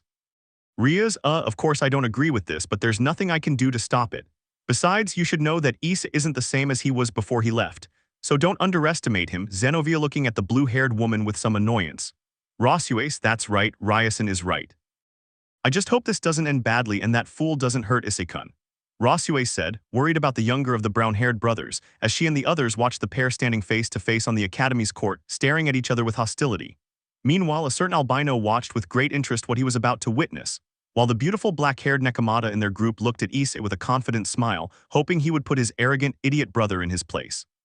With Issei and Yuan, well, finally, I can show you where you belong, idiot. This time I'll make you pay for last time. You'll be groveling until you beg and kneel before me. Displaying his arrogant smile and activating the boosted gear. Issei, stop babbling and let's get started. I'm rather bored listening to your nonsense, so entertain me a little to kill the boredom, he replied, looking at a certain red-haired Mao without taking his hands out of the pockets of the black trench coat he was wearing. Sirzechs, very well, you may begin whenever you are ready.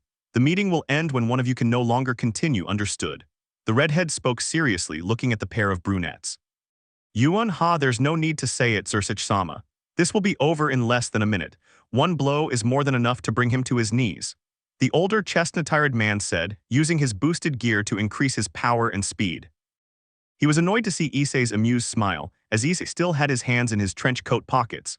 Most of those present were surprised to see Yuan disappear from where she was, which provoked a confident smile from a certain blue-haired exorcist as well as from one or two others present. Zenovia, I told you so. I told you Issei wouldn't even be capable of it. Those were the words the blue-haired girl managed to utter before her voice trailed off as Issei effortlessly stopped a powerful punch from Yuan with the palm of his right hand. This surprised and annoyed the older brown-haired boy, who hadn't seen when Issei pulled his right hand from his trench coat pocket, managing to block the punch as if it were nothing. Issei, well, this is all your strength for striking and the fastest you can attack Yuan, he asked mockingly, clenching his fist, wanting to annoy him. Yuan, you miserable wretch, don't get cocky just because you saw me at that speed and stopped my punch. Right now I'll show you what I'm capable of, I'll wipe that damn smile off your face. He replied angrily, freeing his fist from his grip and immediately threw another punch with his left hand. To his surprise, Issei blocked his attack, followed by a kick and several more punches, all of which Issei blocked. Yuan grumbled in frustration at not being able to hit him, watching as each of his blows was blocked or dodged by his brother. Issei, humph, come on, this is serious, is this really the best you can do? Issei asked, stopping Yuan's kick with his right forearm, grabbing his right ankle, followed by a powerful elbow strike to his chest. Issei spun around in midair to throw a kick, hitting him again in the chest with even more force than before. The older chestnut-haired man let out a groan of pain as he was thrown backward by the force of the kick. He braced himself on the ground, his feet planted to break the momentum, to the astonishment of those present. All except for Issei's group and Rias, who already knew a little of his power. Yuan, what the hell, I couldn't even land a single hit. How is it possible that he made me back up? His punches are stronger than before, he wondered in annoyance, feeling the pain in his chest and face, spitting out a moderate amount of blood. Serekyorg, well, it seems that you were wrong in your words, Zenovia queried, looking at the surprised blue-haired girl who couldn't believe what she was seeing. Zenovia, I am possible the speed that Yuan used to attack along with the force of his first blow was more than enough to seriously injure him, she said with bewilderment in her voice. Tobio, well, that shows us he's not the same as before, so there's no doubt he's gotten stronger. I can feel it. Volley, I agree with that because I can sense it too. However, I wonder what Issei is truly capable of if he were to use his full power. The silver-haired man spoke with interest, displaying an excited smile which surprised the rest of those present, but it also provoked an amused smile from a certain fallen man who thought and wholeheartedly agreed with the albino. Issei, well, tell me if those little blows hurt you or not, Sekiryuutei, he asked with amusement. Yuan, don't brag so much about your luck, useless Otodo. He replied, standing up, while his magic power increased before Issei's smile that did not disappear. Issei, interesting, so you're finally going to get serious, I like your decision. I think you're finally managing to keep me from getting bored, even if only a little, said, taking his hands out of his trench coat pockets. Yuan, humph, enjoy playing hard to get because in a few seconds I'll beat the living daylights out of you. I'll make you understand that you mean nothing to me, balance breaker. The annoying brunette exclaimed, activating his balance breaker, revealing the familiar red armor of the Sekiryuutei covering his body. Oh, so that's the famous Sekiryuutei armor. This is the first time I've seen it in person, though I don't find it that interesting. I could easily break it. He said, not showing much interest in the armor and the power it emanated. Kuoh, that's right, I agree with you, Yuzo Niasen. He doesn't look very strong, especially with the wielder he spoke in support of his brother, but annoyed several of the older brunette's women. Yura, humph, you might be right and it might not look very interesting. However, the interesting part is just about to begin, she said, looking at the pair of brunettes. Atora, that's true, it's not good to underestimate a book by its cover. But there's no doubt that Issei is stronger than that idiot, Sekiryuutei said with a smile, looking at the younger of the two brunettes. Back with Issei and Yuan. Yuan, you better get ready because this time I'll wipe the floor with you, he said, preparing the armor's boosters.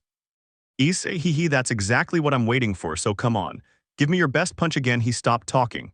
Issei was slightly surprised to see Yuan appear out of nowhere in front of him.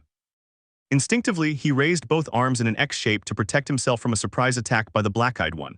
He felt the force of the blow numb his arms, sending him flying backward as he clutched the floor with his right hand. He then spun around as he felt Yuan behind him, managing to block a powerful kick. All that could be heard was Issei cursing before he was thrown again, this time crashing into the academy's gymnasium. Dulio, ooh, that must have hurt, or maybe not, the young blonde joker spoke amusedly, his gaze fixed on the academy gym, waiting for the curtain of dust to disappear. Issei emerged from the gym rubble, his trench coat torn but showing no signs of injury. This surprised most of them, as they knew that the blow had been more than enough to hurt him. Yuan, well, what did you think this time? Now you understand the difference in our strength and skill, Issei said arrogantly. Issei, differences in strength and skill, you say? You really are a funny idiot whose arrogant ego has gone to his head. I haven't even used 10% of my strength for you to say that I'm inferior to you, showing a cold look. Issei removed his damaged trench coat, revealing a white, long-sleeved shirt that clung to his body, featuring black embroidery and two black X-shaped straps running from his shoulders to the hem. It matched the black military-style pants he wore, along with combat boots of the same color. Penemu, oh, but look at him. It seems the time away from him has done him a world of good. With a body like that, what woman with good taste wouldn't be drawn to him and eager to devour that delicacy? Don't you think so, ladies? The beautiful woman exclaimed, her gaze lingering on Issei's well-formed physique. Muscular but not overly so, defined like any athlete as something any woman would admire in a man. Seekvaira, well, I don't think this is the time to unleash your lustful side, Penamu-sama. However, looking at the brunette, I can't deny that I agree with you, that I would like to have him all to myself, and the other women present think the same, noticing the blush on the women present. The green-haired girl was embarrassed when she realized what she'd said, revealing her thoughts about the younger brunette. Meanwhile, the men present had anime-style beads of sweat on their faces, while others laughed at the women's antics. This annoyed a certain older brunette even more, seeing the effect his younger brother had on all the women present when he removed his trench coat. Yuan, I see you've changed at least a little, but this is over. Issei, I see, then do it. Attack me again like that, or do you want me to attack first this time? Yuan, humph. That doesn't matter, it won't make any difference who attacks first. He responded with his typical arrogance, then immediately attacked again using the same blinding speed. Yuan threw a punch, trying to strike Issei in the jaw, letting out a groan of annoyance as Issei blocked his attack just like the first time. A small crater formed beneath them, along with a modest shockwave created by the force of his punch being stopped by Issei. Issei, oh interesting, the strength of your blows and your speed have increased more than I expected. But to be honest, I don't wish to waste much of my precious time playing with you. Issei spoke, stretching out his left arm to form a small magic circle which glowed before firing a modest shockwave, which was more than enough to roughly throw his brother away from him. Yuan, what? But what kind of magic was that? I don't recognize it. I could clearly feel it, like a shockwave hit me with too much force, it even destroyed part of the ground. Damn it, he said in bewilderment, looking at Issei, who with a swift movement disappeared from his sight, sensing his presence behind him. Yuan spun around quickly, managing to block one of Issei's kicks, which sent him flying with its force. He reacted just in time to stop another wide kick with his arms. He only felt the pain and numbness in his arms as he was slammed to the ground, his eyes widening in shock along with those of the others as they watched the arms of his armor crack and shatter into pieces. He only had enough time to react, both using their speed to disappear and reappear in different parts of the court, exchanging several blows, although only his younger brother managed to land a hit, blocking each of his blows or simply dodging them. Yuan groaned as Issei grabbed his face, who only smiled before violently throwing him towards the academy building, which shuddered as it crashed into him. Sirzechs, amazing, he's really gotten very strong. His speed and strength are more than I remembered, looking at him with great surprise. Gabriel, that's right, Issei-kun has become very strong, but the Sekiryuutei hasn't yet used his full strength and abilities. Kiba, you're right about that, Gabriel-sama. That's not Yuan's full power, but the speed and strength Issei-kun has shown so far are on par with a high-class rook and knight. Besides, I'm sure he can still increase his strength and speed. Yuan will have a very hard time beating him, so maybe he'll be the one getting a beating from Issei-kun, he smiled smugly. What? The Knight Gremory spoke with certainty, drawing the attention of most of those present as he glanced at his mistress, who appeared somewhat worried. Yet she also wore an expression of pride at the increased power of her former pawn, much like a certain fallen angel who smiled contentedly at the battle they were witnessing. Azazel, I'm surprised, he's become very strong in these 9 months he's been with you. However, how much power did he gain in that time, Yura? The fallen angel asked, looking at his friend's amused smile. Yura, well, I can't tell you exactly how strong he's become in 9 months, but I can tell you that he's on par with my 4 strongest students, at the level of a Mawa-class demon or maybe even stronger. The dark-haired man spoke without any sign of deceit in his words or gaze, causing surprise among those present and expressions of excitement from several of the men present who would like to face him. Back with Issei and Yuan, and no way, this has to be a damn joke. I can't believe he has that strength and speed, he even managed to break the arms of my armor. Issei, hey, what's wrong with you? Don't dwell so much on what just happened. Do you really think I'm still the same person I was before, someone you can defeat and humiliate like you used to enjoy doing? Because if that's what you think, you're definitely a complete idiot. He asked, looking at him coldly, letting the aura of his magic power, which was beginning to grow, be felt. Yuan, humph, I have to admit you've become stronger, as well as faster than you were before regenerating his armor arms, but you're not strong enough to beat me. I'm still superior to you. He confidently used the wings of his armor to rise into the sky, stretching out his arms to create a red energy sphere which then split, forming a large cluster of smaller spheres around him. Issei watched them with some interest, sensing the concentration of destructive energy in each of the small energy spheres surrounding Yuan. Yuan, alright, now I want to see if you can get away with this or you'll end up torn to pieces by my attack. Take this meteor dragon, looking at him seriously, stretching out both arms. Yuan fired several energy spheres at Issei, who watched one of the smaller spheres approaching him. He only saw its amused smile before it vanished, dodging each energy sphere as it moved across different parts of the court, using a Reaper-like speed that surprised even the faction leaders. Yura, well, so they started with the destruction, so I'd better put up a barrier as a precaution, she said, forming a barrier to advance and protect the others from the debris thrown by the explosions of the energy spheres that Issei dodged with ease before the surprised gaze of Kiba and the other beings of the supernatural world. Kiba, incredible Issei-kun is very fast, faster than I am. But that's not just any speed, I'm sure of it. He's incredibly fast, said seriously, watching the younger of the brown-haired boys move at great speed through different parts of the arena, listening to the voice of a certain blue-haired young man he knew. Ryoga, well, Kibasan, you're right about that since it's not just simple speed but a technique called Shunpo. It's a technique based on speed, increasing it to surpass the sound barrier if you perfect, Ith replied while looking at his dark-haired companion. Akame, that's right, that boy in armor, he doesn't stand a chance of winning, Issei is just toying with him. The dark-haired woman joined the conversation, watching the fight with interest.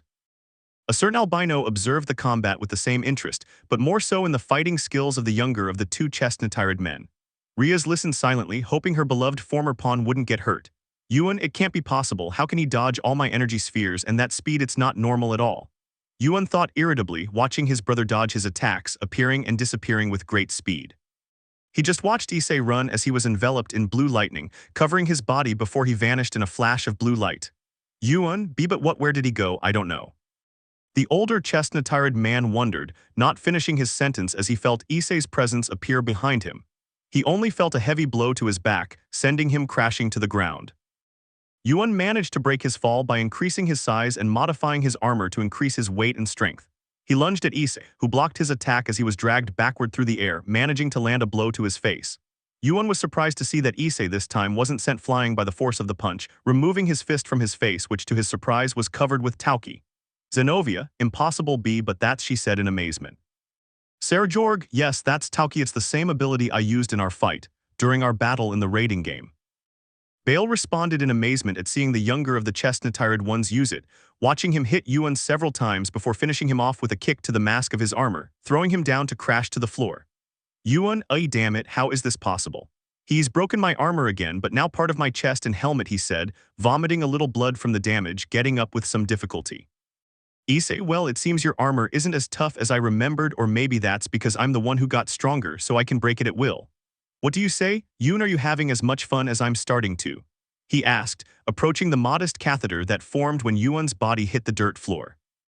Yuan, bastard, how is it possible that you are stronger and faster than me? He asked angrily, getting out of the oil pan. Issei, I told you, didn't I? I told you I'm not the same as before, that the Issei so many humiliated, he's dead. The Issei you're looking at right in front of you, the one who managed to hit you and break your armor, he's the same one who's about to show you what it means to crush and humiliate your enemy in battle, he replied seriously, further provoking his anger. Yuan, don't talk nonsense. I won't accept being mocked by trash like you. I don't care if you're my brother or if the faction leaders are here.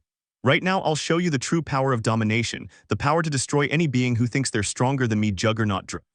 Yuan exclaimed, worrying those present as they heard the power he was trying to use, which he didn't control.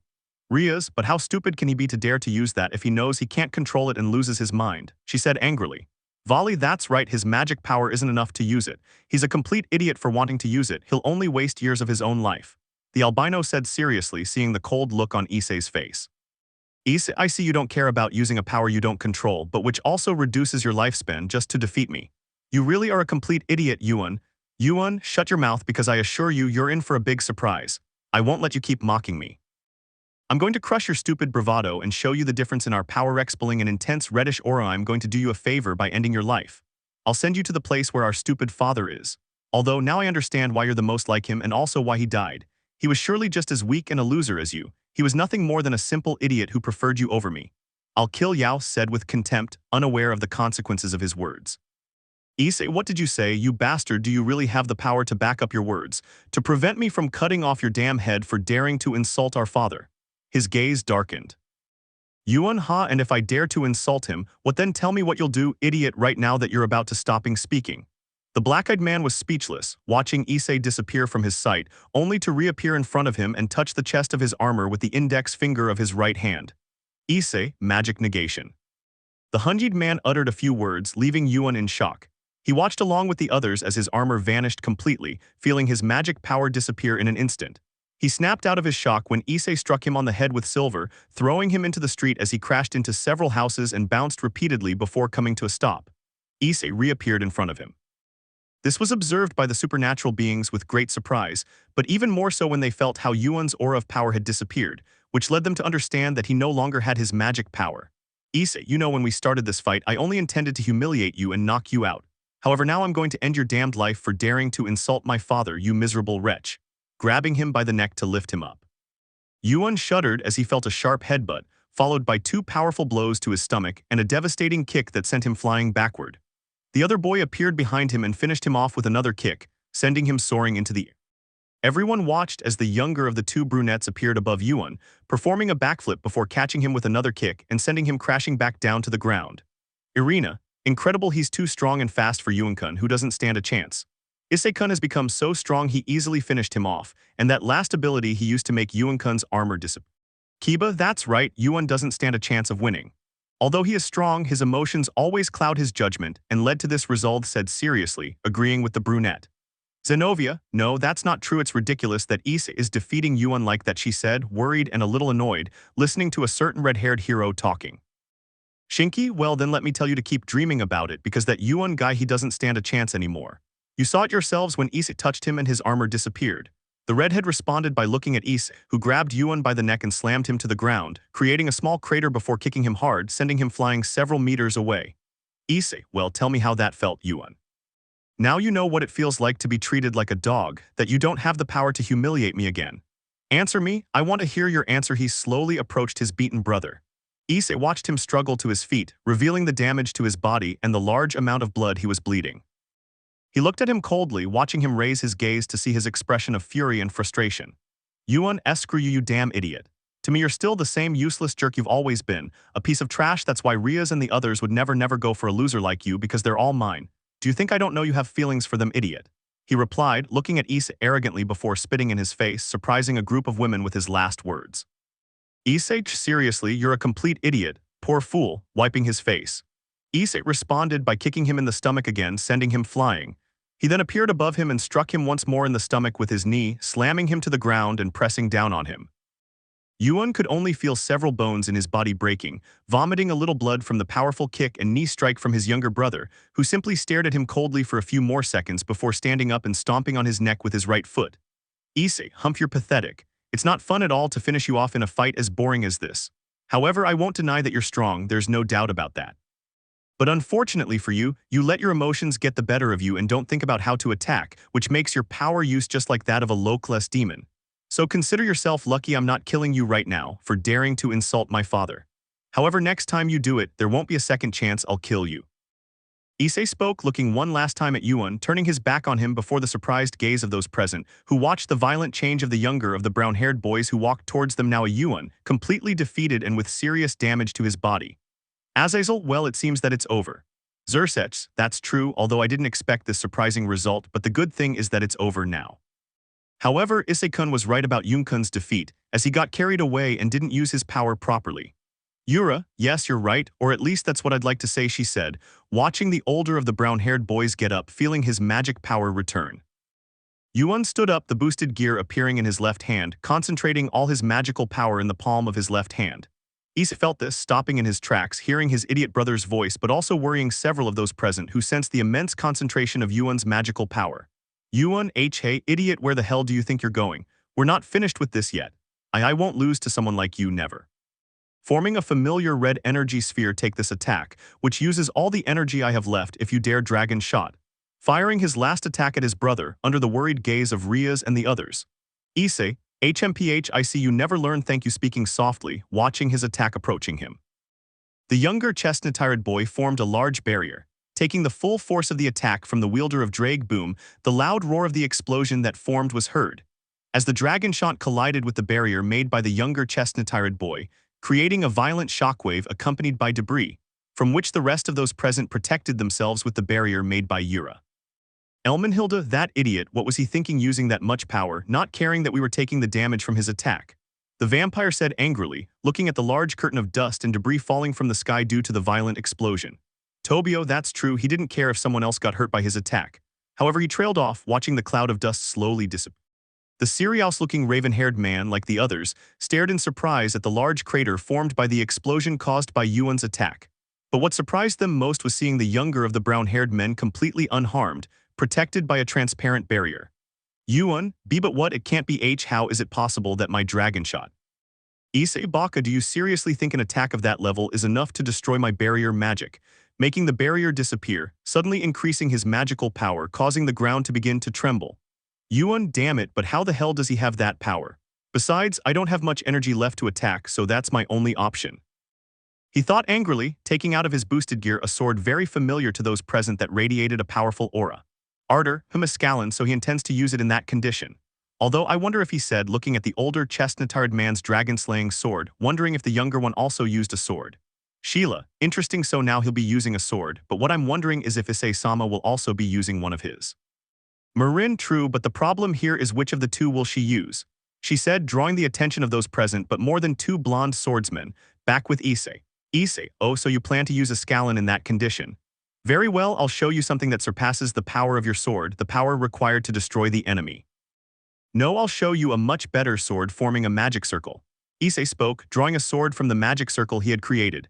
Its hilt was white, and it was sheathed in a black scabbard adorned with several crescent moons in a straight line and the yin-yang symbol. But what most caught the attention of those present was the black chain encasing the sword, preventing it from being drawn. This worried the group accompanying him, but especially Yura, who instantly dispelled the barrier, drawing the attention of everyone present. Gabriel, Yura-sama, is something bad happening to remove the barrier and give that look? Barakil, it's true, his worried reaction has something to do with that sword that dries and transmits incredible power. The pair of angels asked, feeling along with the others the powerful aura emanating from Issei's sword. Yura, yes, it's because of the sword she still doesn't fully accept him as its wielder. If he uses it like that, he'll lose control again. Damn it, I have to stop him before it's too late and he causes a disaster. The dark-haired man answered them seriously, watching Issei trying to draw his sword as the chains cracked, under the surprised and worried gaze of Rias and the others. Yura used the same speed technique as Issei, hoping to arrive in time and prevent him from drawing it. Yuan Abi, but what the hell is that sword? It gives off too much power, he murmured, looking at the sword with surprise and some fear, but for a certain blonde man in a formal suit and glasses, it only excited him. Issei, alright, now it's my turn to show you something. Collapse Tsukuyomi. The honeyed man spoke, breaking the chains to free the sword from its scabbard. He slowly drew it as a powerful gravitational force surrounded him, crushing the ground beneath his feet as Yura approached to stop him. The dark-haired man stopped abruptly, seeing a whirlwind of ash fall from the sky above Issei, raising a curtain of dust that began to disperse, revealing a beautiful woman holding Issei's right hand, preventing him from drawing the sword. I'm sorry, but it's very dangerous for you to use that sword without full control, Issei-sama. Your father wouldn't approve of something like this, you know. The beautiful woman spoke, observing the chestnut-haired man's annoyed expression as he continued trying to draw his sword. This surprised the supernatural beings present and reassured Yura and his companions, who recognized the newly arrived woman. Leonardo, well, so that woman finally arrived. Atora, you're right, he arrived at the right time, although Issei didn't like his interference at all, looking seriously at his half-brother. Sheila, that's right, I agree with you, Atora-sama. Issei-sama is more upset about being stopped. It would be best to calm him down a bit. I give my opinion while looking at the beautiful orange-haired woman wearing a black kimono with pink floral details. This once again draws the attention of those present as they listen to her talk. Azazel, hey, could that woman be? He was a little surprised. Rias, what's wrong, Azazel-sensei? Do you and those accompanying you to Yura-sama happen to know that woman who's stopping Issei? She asked curiously, listening to the answer from a blonde young man. Leonardo, yes, she belongs to our group. Her name is Rangaku Matsumoto. She is one of the few remaining students of Issei-sama's father. Back with Issei, who was looking annoyed at the beautiful woman who was holding his right hand, preventing him from drawing his sword from its sheath. Issei, speak, who the hell are you and why are you interfering in this? Answer or I won't argue with you. Rangaku, I'm sorry, but I can't let go and let you hurt yourself, so I ask you to please calm down a little and give up on trying to use that sword, Issei-sama, the orange-haired woman replied, showing a kind smile. Issei, humph, I don't care what you say, woman, I don't know you. If you don't want to lose your life, you'd better let me go, or else. He glared at her angrily as his power increased, something that surprised her as she felt the entire academy floor and part of the city begin to tremble, worrying the beautiful woman a little as she saw another hand gripping the sword. Yura, that's enough. You know what you can cause if you use it without control. I remind you that you promised me you wouldn't use them unless necessary, especially this one. Looking at the woman Matsumoto, you can let him go. I'll take care of calming him down, she said, returning her gaze to her nephew who was looking at her with annoyance, sensing the presence of his sister and Sheila appear beside him. Atora, come on, stop acting like a fool and think before you act. You know it's dangerous for you two to use it if it hasn't fully accepted you as its wielder. Sheila, he's skilled, he has no right to use it besides, he can no longer fight in his condition, Issei-sama. The two women spoke, looking at him seriously, and Issei's resigned sigh could be heard as his magical power diminished and his sword disappeared. Issei, tusk fine, I'm not in the mood to continue with this nonsense. He replied somewhat calmly, watching most of a certain redhead's entourage rush towards the already unconscious Yuan. With the exception of his former master and Rosuus, who were several meters away from him, along with Kuroka and the others. Yura, well then, before we go and get yourself together with young Rosuis to investigate what you proposed to them, she said, naming the former Valkyrie, who turned to look at her nephew and met his gaze. Issei, fine, but you'll tell me who she is later. Got it, you old idiot. Yura, I know that, you disrespectful child. Show me some respect, even if it's just a little. I'm your uncle and your sensei, you insolent boy. He responded, two veins popping out on his forehead in a fit of anime-style anger as he watched his nephew completely ignore him. He glanced at his arrogant older nephew, feeling disappointment and pity for his attitude. But what none of those present knew or hadn't yet realized was a mysterious figure in the distance on the rooftop of a small building, wearing a black hooded cloak that obscured their face. They wore an amused expression at what they had just witnessed, their gaze fixed on the unconscious brunette. Interesting, it was somewhat entertaining to witness this little spectacle between two brothers. I hope the master is pleased to see it being surrounded by a black aura, completely covering his body. The strange person spoke contentedly, disappearing along with the dark aura from the rooftop of the small building. However, at the same time, in another part of Japan. Outside of Tokyo, where there was a huge building resembling a military base, specifically beneath it in a large meeting hall with a light-filled epic. So what do you think? Did you like what you saw? What about you, Halibal? Asked a man with brown hair wearing a white suit and a matching trench coat, sitting on a small throne and looking at the people in the room, but especially at a blonde woman with dark skin. Halibal, yes, that's enough to get my attention, Aizen-sama. Although I'm sure that's not all of your power, she replied seriously, listening to a young man with blue hair speaking behind her. Huh, don't talk nonsense. That brat isn't that interesting, he's not a worthy rival for me, he said arrogantly and confidently, catching the attention of a young man with dark hair, white skin, and green eyes, wearing a helmet with a horn covering the left half of his head. You shouldn't underestimate the enemy, Grimjow. That boy has the power to cancel or eliminate magic or any kind of energy. Isn't that right, Aizen-sama? He said, looking at him seriously. Grimjow, Tusk, I didn't ask for your opinion, which I'm not interested in, Ulquira, the blue-haired man replied, bringing his right hand to the hilt of his sword. Aizen, that's enough, don't argue over trivialities like that, Grimjow. What Ulquira says is true, because it's not good to underestimate your enemy. Isn't that right, you who already played with him? Shin, the chestnut-haired man interrupted, looking seriously at the light blue-haired man before shifting his gaze to a young man with black hair and a scythe. Shin, that's right, I got a little too confident, Aizen-sama. But tell me what we're going to do. We'll start with the plan, looking at the leader. Aizen, yes, let's get started with the fun. I want you both alive. I'm sure we'll have just as much fun as we did before, right, Yura? The chestnut-haired man said, with a dark smile on his face as he watched a recording of the recently finished fight between a certain pair of chestnut-haired men. End of Chapter 15. Chapter 16. 1 week later, Saturday, 11:30 a.m. Take the mansion. In the mansion's grand training hall, a group of young people sat on bleachers protected by a barrier. The enormous room, which resembled a rocky landscape against a blue sky, was illuminated by two flashes of light that appeared and disappeared, accompanied by gentle breezes and the shattering of small pieces of the rocky floor. Interesting, those two have increased their speed in such a short time. Don't you think so, guys, especially you, Shaylasen? The young man with blue hair looking at the young woman. Sheila, yes, you're absolutely right, Shinkasen. I'm surprised that Issei-sama's swordsmanship is on par with Akimsen's. But what do you think, Leonardosen? She asked, looking at the blonde man beside her. Leonardo, well, Sheila, I agree with you on that. It's very enjoyable to watch a fight between two high-level swordsmen, the blonde replied, watching along with the others as a young brunette and a beautiful redhead appeared in the middle of the training room. As they clashed their swords, a shockwave formed, destroying the floor beneath them, with Issei and Akame.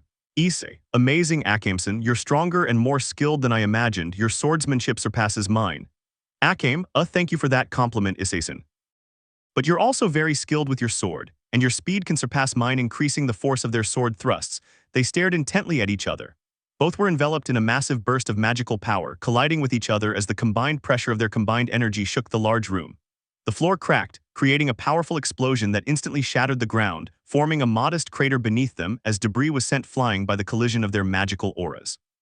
Issei smiled excitedly, then surprised the raven-haired girl by stepping away from her and delivering a swift thrust that the red-eyed girl managed to block, though not without being thrown backward by the force of the blow. Akame reacted by planting her sword in the ground, managing to stop the powerful thrust, and then looked up to see the brown-haired boy with a face that reflected great excitement. Akame, crap, he used his shumpo. Where will he attack from? No, could it be spinning around with great speed, sensing Issei's presence behind her? The dark-haired woman blocked the chestnut-tired man's sword slash, who then appeared behind her and delivered a precise thrust. The two locked eyes, satisfied smiles on their faces, using their shumpo to vanish across a large portion of the space chamber they were in, all while being observed by the others. But especially by a beautiful orange-haired woman, who gazed at the chestnut-tired man with an expression of admiration. Rangaku, amazing, this is simply astonishing and exciting. Even though you're both still young, your power level and abilities are astonishing. But I suppose you're just as incredible as they are, right, Atora? The woman said excitedly, turning her gaze upon the aforementioned brunette. Atora, yes, don't doubt it, I've grown stronger, being on par with Udeson and Uneson, enough to give Lenardasan a run for his money. Although, honestly, Issei Niyasama is stronger than me, she said, watching the fight with a smile. That's right, you're correct about that. But I think that's enough training for today, the visitors have arrived. Therefore, Issei, Akame, that's enough playing around, especially you. Issei, since one of those visitors has come to see you to help you with what you suggested to them, the voice of a certain black-haired man was heard. The young people present turned toward the voice, finding a nonchalant Yura entering the training room. Meanwhile, Issei and Akame stopped their friendly sparring upon hearing the dark-haired boy and overhearing the mention of visitors. 10 minutes later. In the mansion's living room, Yura, sorry for the delay, but the boys were having fun in the training room, Azazel Rosuizesin, she said, entering the room with Issei and the others.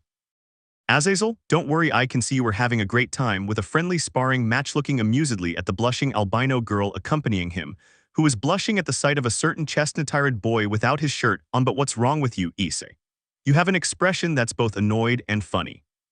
Besides being an exhibitionist, not wearing your shirt and teasing Rosuize with the results of your training, the fallen angel added, amused, seeing the anime-style expression of disgust and something funny that Issei displayed.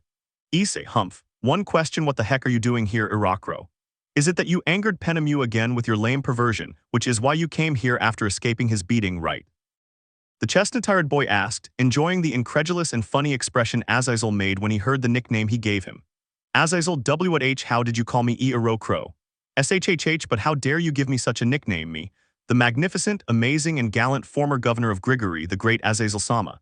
Especially since you two are a wretched pervert, a full-blown breast lover. So apologize right now for all the perverts here and around us. Issei, the fallen angel, reprimanded him, throwing a tantrum like a small child and pointing his index finger at the brunette. To which he replied, Issei, whom let's see, no better not. I don't feel like it, Irakro. Besides, you were a damn pure angel who became a damn fallen crow for playing the fool and trying to sleep with Michael's sister, the daughter of the man who's no longer alive and kicked you out of heaven. Oh, are you going to dare say that's not true, Iro Duck? Issei said, delivering a tremendous slap to the fallen angel, but in the form of words, and giving him another nickname that completely threw him off. Azazel, eyes, that's not well, yes, that's true. But you can't deny that all the men here are first-class perverts or second-class ones, or are you going to deny it? He asked, looking at the brunette and the rest of the men present, who glared at him for bringing them into this, wanting to kill him with their murderous looks. Atora, well, I agree with that because it's the truth. Since all of you are a bunch of idiots from the pervert club, ill-mannered, without girlfriends, and with no future whatsoever, even the uncle.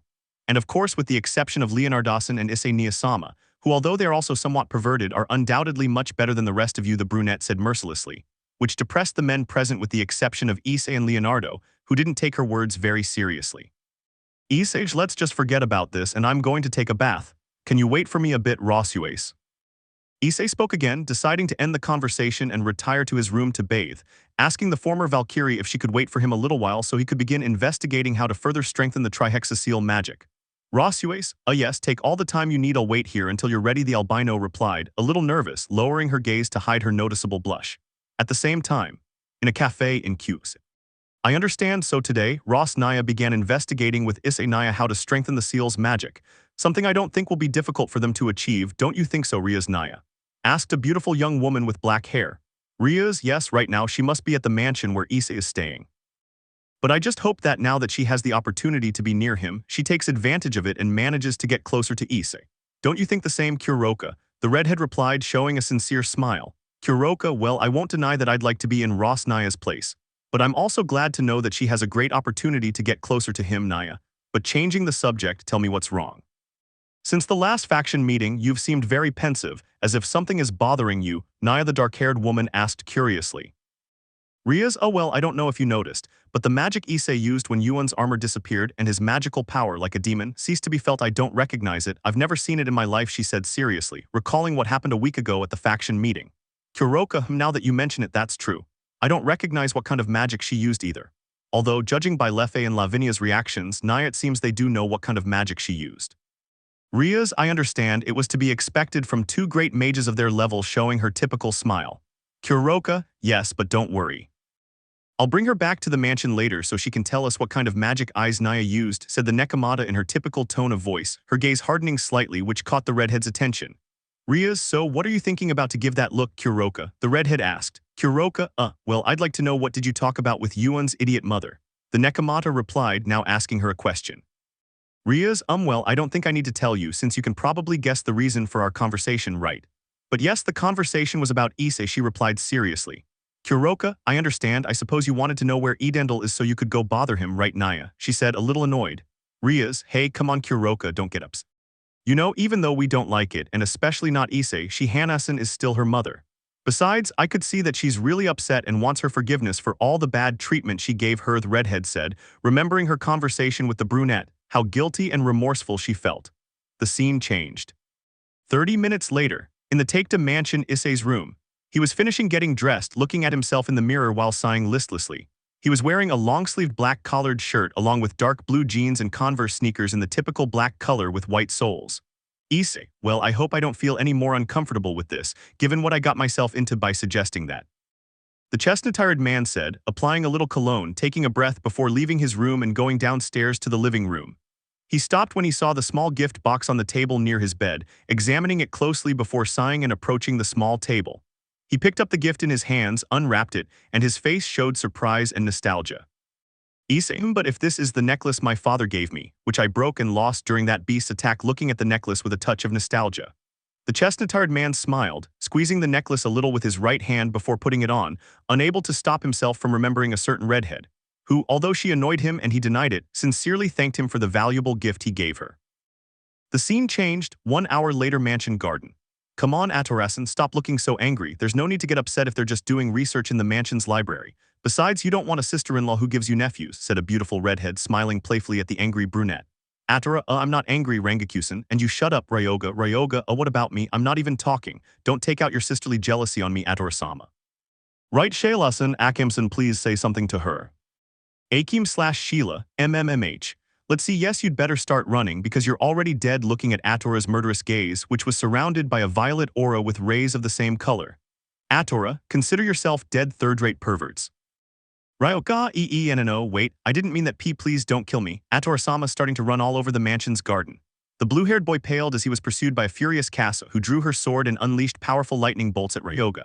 Those present smiled with amusement, watching the poor blue-haired boy weep uncontrollably as he dodged the dangerous lightning bolts, along with power outages and other lightning strikes the Kasa hurled at him with her sword.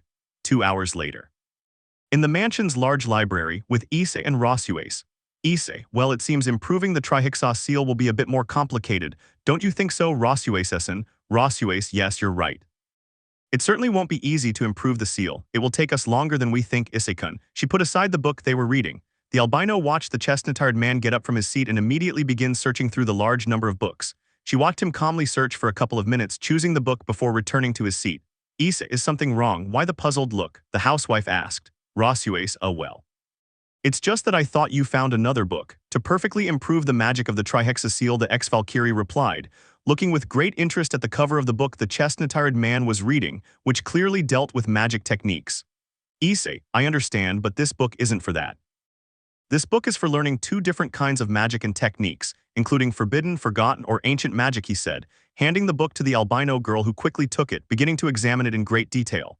Rosues, incredible, this is simply amazing, Issei-kun. I've never seen such a complete magic book with so many different natures and ways to use magic, the albino girl said, more than excited, causing Issei to chuckle. Issei, hee, I know that, because I was just as surprised when I first saw it. According to my idiot uncle, this book belonged to the first leader of the heroes of the Taikta clan. That's why you can see various types of ancient magic and spells, which very few supernatural beings and the few remaining heroes know, explained, giving her a friendly smile that was enough to make the albino girl blush. Rosues, Roman 2, understand, it really does look very interesting. Issei, well, if you'd like, I can lend it to you so you can read it and learn some new magic that interests you. Although some of it is black magic, forbidden magic, or the rarest kind, Lost Magic said, looking at the surprised expression of the beautiful ex-Valkyrie. Rosuace, you'd really lend it to me. I don't know, it's supposed to be something inherited in your clan and only you can learn. Issei, yes, it is. But don't worry, it's fine if I want to lend it to you so you can learn some magic or spell that you like.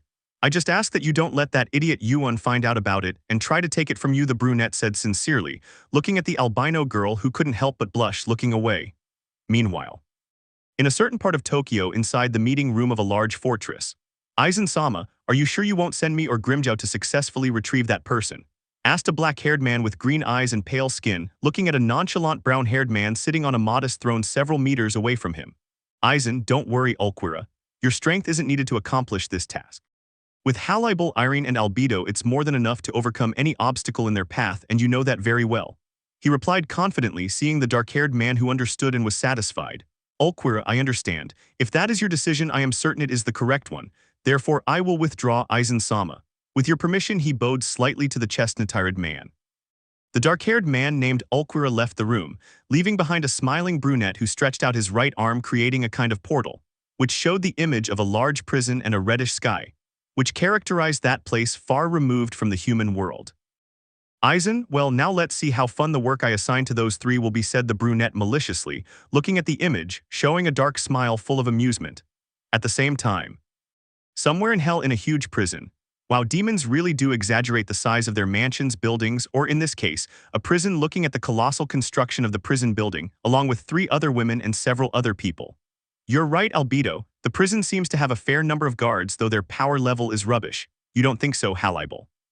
Said another of the 3 women present, with scarlet hair, referring to the third woman who had blonde hair, blue-green eyes, and brown skin. Halibal, yes, I can sense their power level, but compared to the power of the 3 of us, they're just trash. However, don't get cocky, especially you who still need more training. Kill any guards who cross your path, or you might regret it if you leave any alive, the serious blonde said, looking at the young group of people dressed in white behind them, with black boots and black embroidery on some parts of their clothing. Hi, as you command, Halibal-sama, the group of people responded with a loud voice, disappearing from the small cliff where they were, followed seconds later by a loud explosion and the deafening sound of the prison alarm. The voluptuous redhead pointed the staff she held in her right hand toward the prison, whispering a few words. A large magic circle formed above the prison, gathering a great amount of magical power as the circle grew brighter. Irene, great devastation. The redhead spoke, lowering her staff to the ground at the same time as a great burst of destructive energy shot out of the magic circle, hitting the enormous prison head-on and destroying half of the great contraction in one blow. Scene change. 3 hours later, Kuoh City, Take-a Mansion. I see, then it will be a bit of work to improve the magic of the seal, said a certain dark-haired man looking at his nephew and the ex-Valkyrie who had just come down to the mansion's living room. Issei, that's right, it's not impossible, but it will take longer than we thought. However, if Shaylason also helps us improve the seal's magic, we'll achieve it in a week or 2. After all, she's the best of all of us when it comes to magic of any kind, replied calmly, looking at the purple-haired girl who was in the room along with Azazel, his half-sister, and the others. Azazel, I understand. After all, it's not easy to improve the magic of such a high-level seal. I'll inform the faction leaders that it will take some time to improve it. That way they won't bother you, calling you to discuss your progress in improving the seal that keeps that beast imprisoned, the fallen angel said casually, implying to the brunette that it would take as long as he needed. Issei, I'm counting on that, Azazel. I don't like the idea of you holding meetings just to ask about the progress of the seal's improvement, he replied, being more friendly with the lazy fallen angel. Yura, well, now that that's cleared up, didn't you have anything interesting you wanted me to talk to my boys about, Azazel? The dark-haired man said, looking at his nephews and the rest of his people who looked at him curiously. Yuna, excuse me, Yurei-sensei. I don't mean to be rude, but what reason would Azazel-sama have to want to talk to strangers like us? The beautiful blonde asked, noticing the amused smiles of Azazel and her master. Yuda, that's right, Yuna Nisan is right. We barely know him, so I don't understand what he means, and why do you claim he's interesting, sensei? The young man affirmed, supporting his sister. Yura, well, I think it's best if Azazel tells you. You can begin, old friend. Azazel, of course, I'd be happy to. You see, guys, what I want to tell you is interesting. It's about a tournament I organized myself, which I had planned to hold last year, but I decided to wait. I suppose you all know about the Raid'em game, right? He asked, receiving a yes from the young people present. Issei, yes, they know about those games. But what does that have to do with that event which you say is interesting? He said, a little curious. Azazel, well, if it has anything to do with something interesting I want to tell you, or rather, invite you to participate in my event. And that is the Radom Game World Tournament, which will take place in 2 weeks, in which beings from other mythologies can participate, as well as humans with space powers. It's called the Azazel Cuff said proudly. Ryoga, oh, that sounds interesting. Don't you think so, guys? Yuzo, true, I like that. Being able to fight beings from other mythologies without causing trouble by kicking their butts. That's what interests me, let's agree. Issei looking at the thoughtful brunette who rubbed his hair a couple of times before answering. Issei, I'm sorry, but I'll pass. I have no interest in being anyone's entertainment, replied seriously. Ryoga, come on, Issei, don't say that. Aren't you interested in fighting beings from other mythologies without causing trouble? Cheer up, it'll be interesting to participate in that tournament, plus there'll be a good prize. Or am I mistaken about that, Azazel-sama? Azazel, do it, agree to participate, Issei.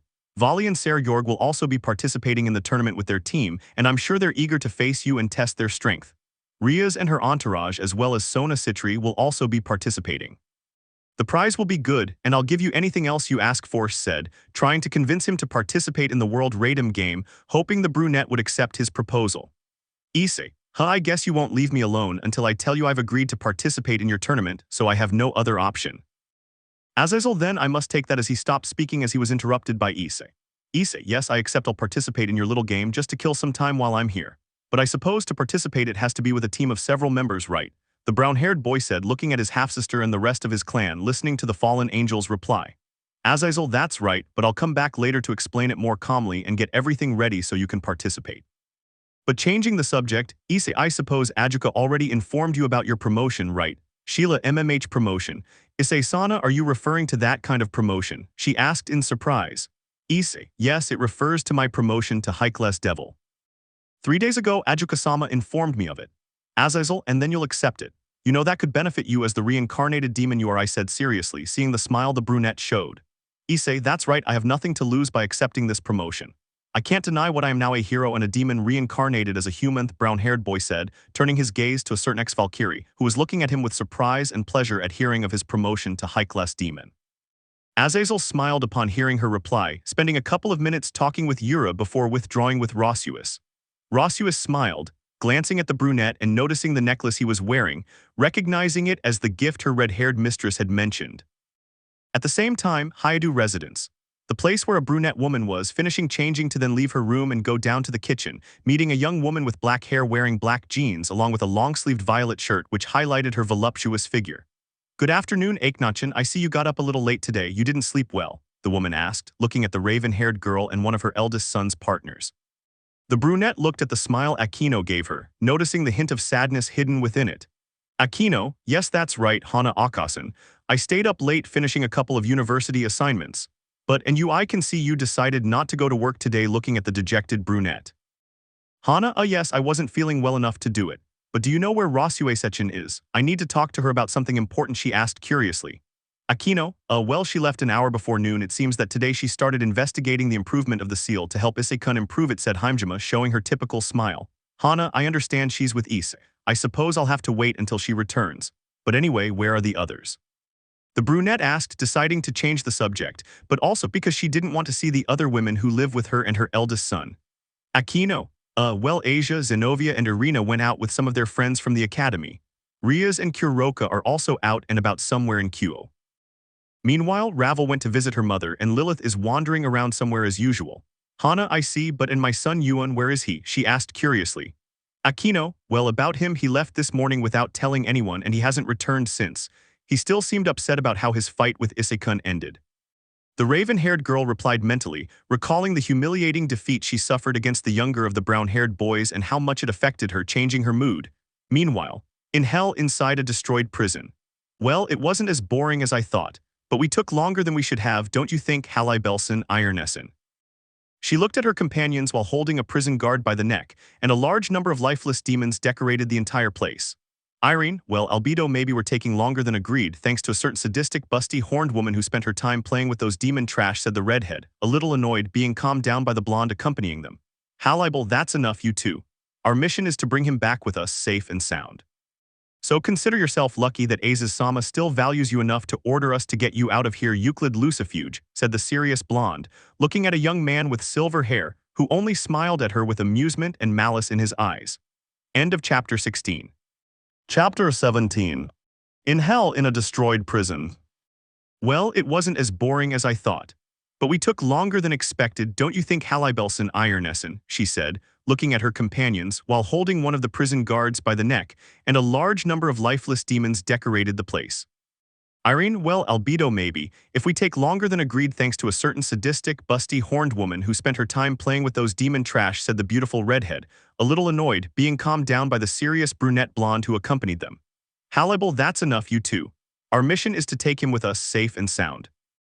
So be grateful that Aizen-sama still values you enough to get you out of here, Euclid Lucifuge, said the serious blonde, looking at a young man with silver hair who only smiled at them with amusement and malice in his eyes. Euclid, well, I didn't expect that I'd send the three of you for me. But it's all right, it doesn't matter who sends me, I'm fed up with being in this place. So let's go, said the albino nonchalantly, looking at the three serious women who were eyeing him suspiciously. Hallibel, all right, release those chains already, Irene. It would be best if we retreated as quickly as possible before the higher-ups in Hell realize what's happened and come here, the blonde said, looking coldly at the albino demon. However, you'd better not try anything foolish when you're free, Lucifuge. Otherwise, rest assured that I myself will kill you, the brunette added hostilely, making no attempt to hide the disgust the albino caused her and her two companions. Several minutes later, at Lucifer's castle. Sirzechs, damn, what a miserable life, no matter how much paperwork I finish, it always keeps coming back. Damn it, I think I don't want to be a Mao anymore, Grayfia. Grayfia, come on, Sirzechs-sama, stop complaining and finish your work. You only have 2 more stacks of papers and you're done for today, she said, showing a small, amused smile at the comical, lamenting expression on her master and husband's face. Sirzechs, yes, I know that. But I also know that tomorrow will be the same, and we won't have time to please the goo. The redhead stopped talking when he saw the door to his office suddenly open, revealing one of his servants with a worried expression. Grayfia, but what's going on? That's no way to enter your master's office without first asking permission to inform, the albino scolded him seriously, noticing the alarmed expression of her entourage companion, which indicated that she did not bring good news. I'm sorry, I apologize for my disrespect in entering like this, Grayfia-sama, Sirzechs-sama, but unfortunately we've received some bad news that could cause a big problem, he said seriously, arousing the curiosity of his king and the queen of his party. Sirzechs, don't worry, it's no problem. However, tell me what's bothering you, did something bad happen? The redhead asked. Yes, that's right, Sirzechs-sama.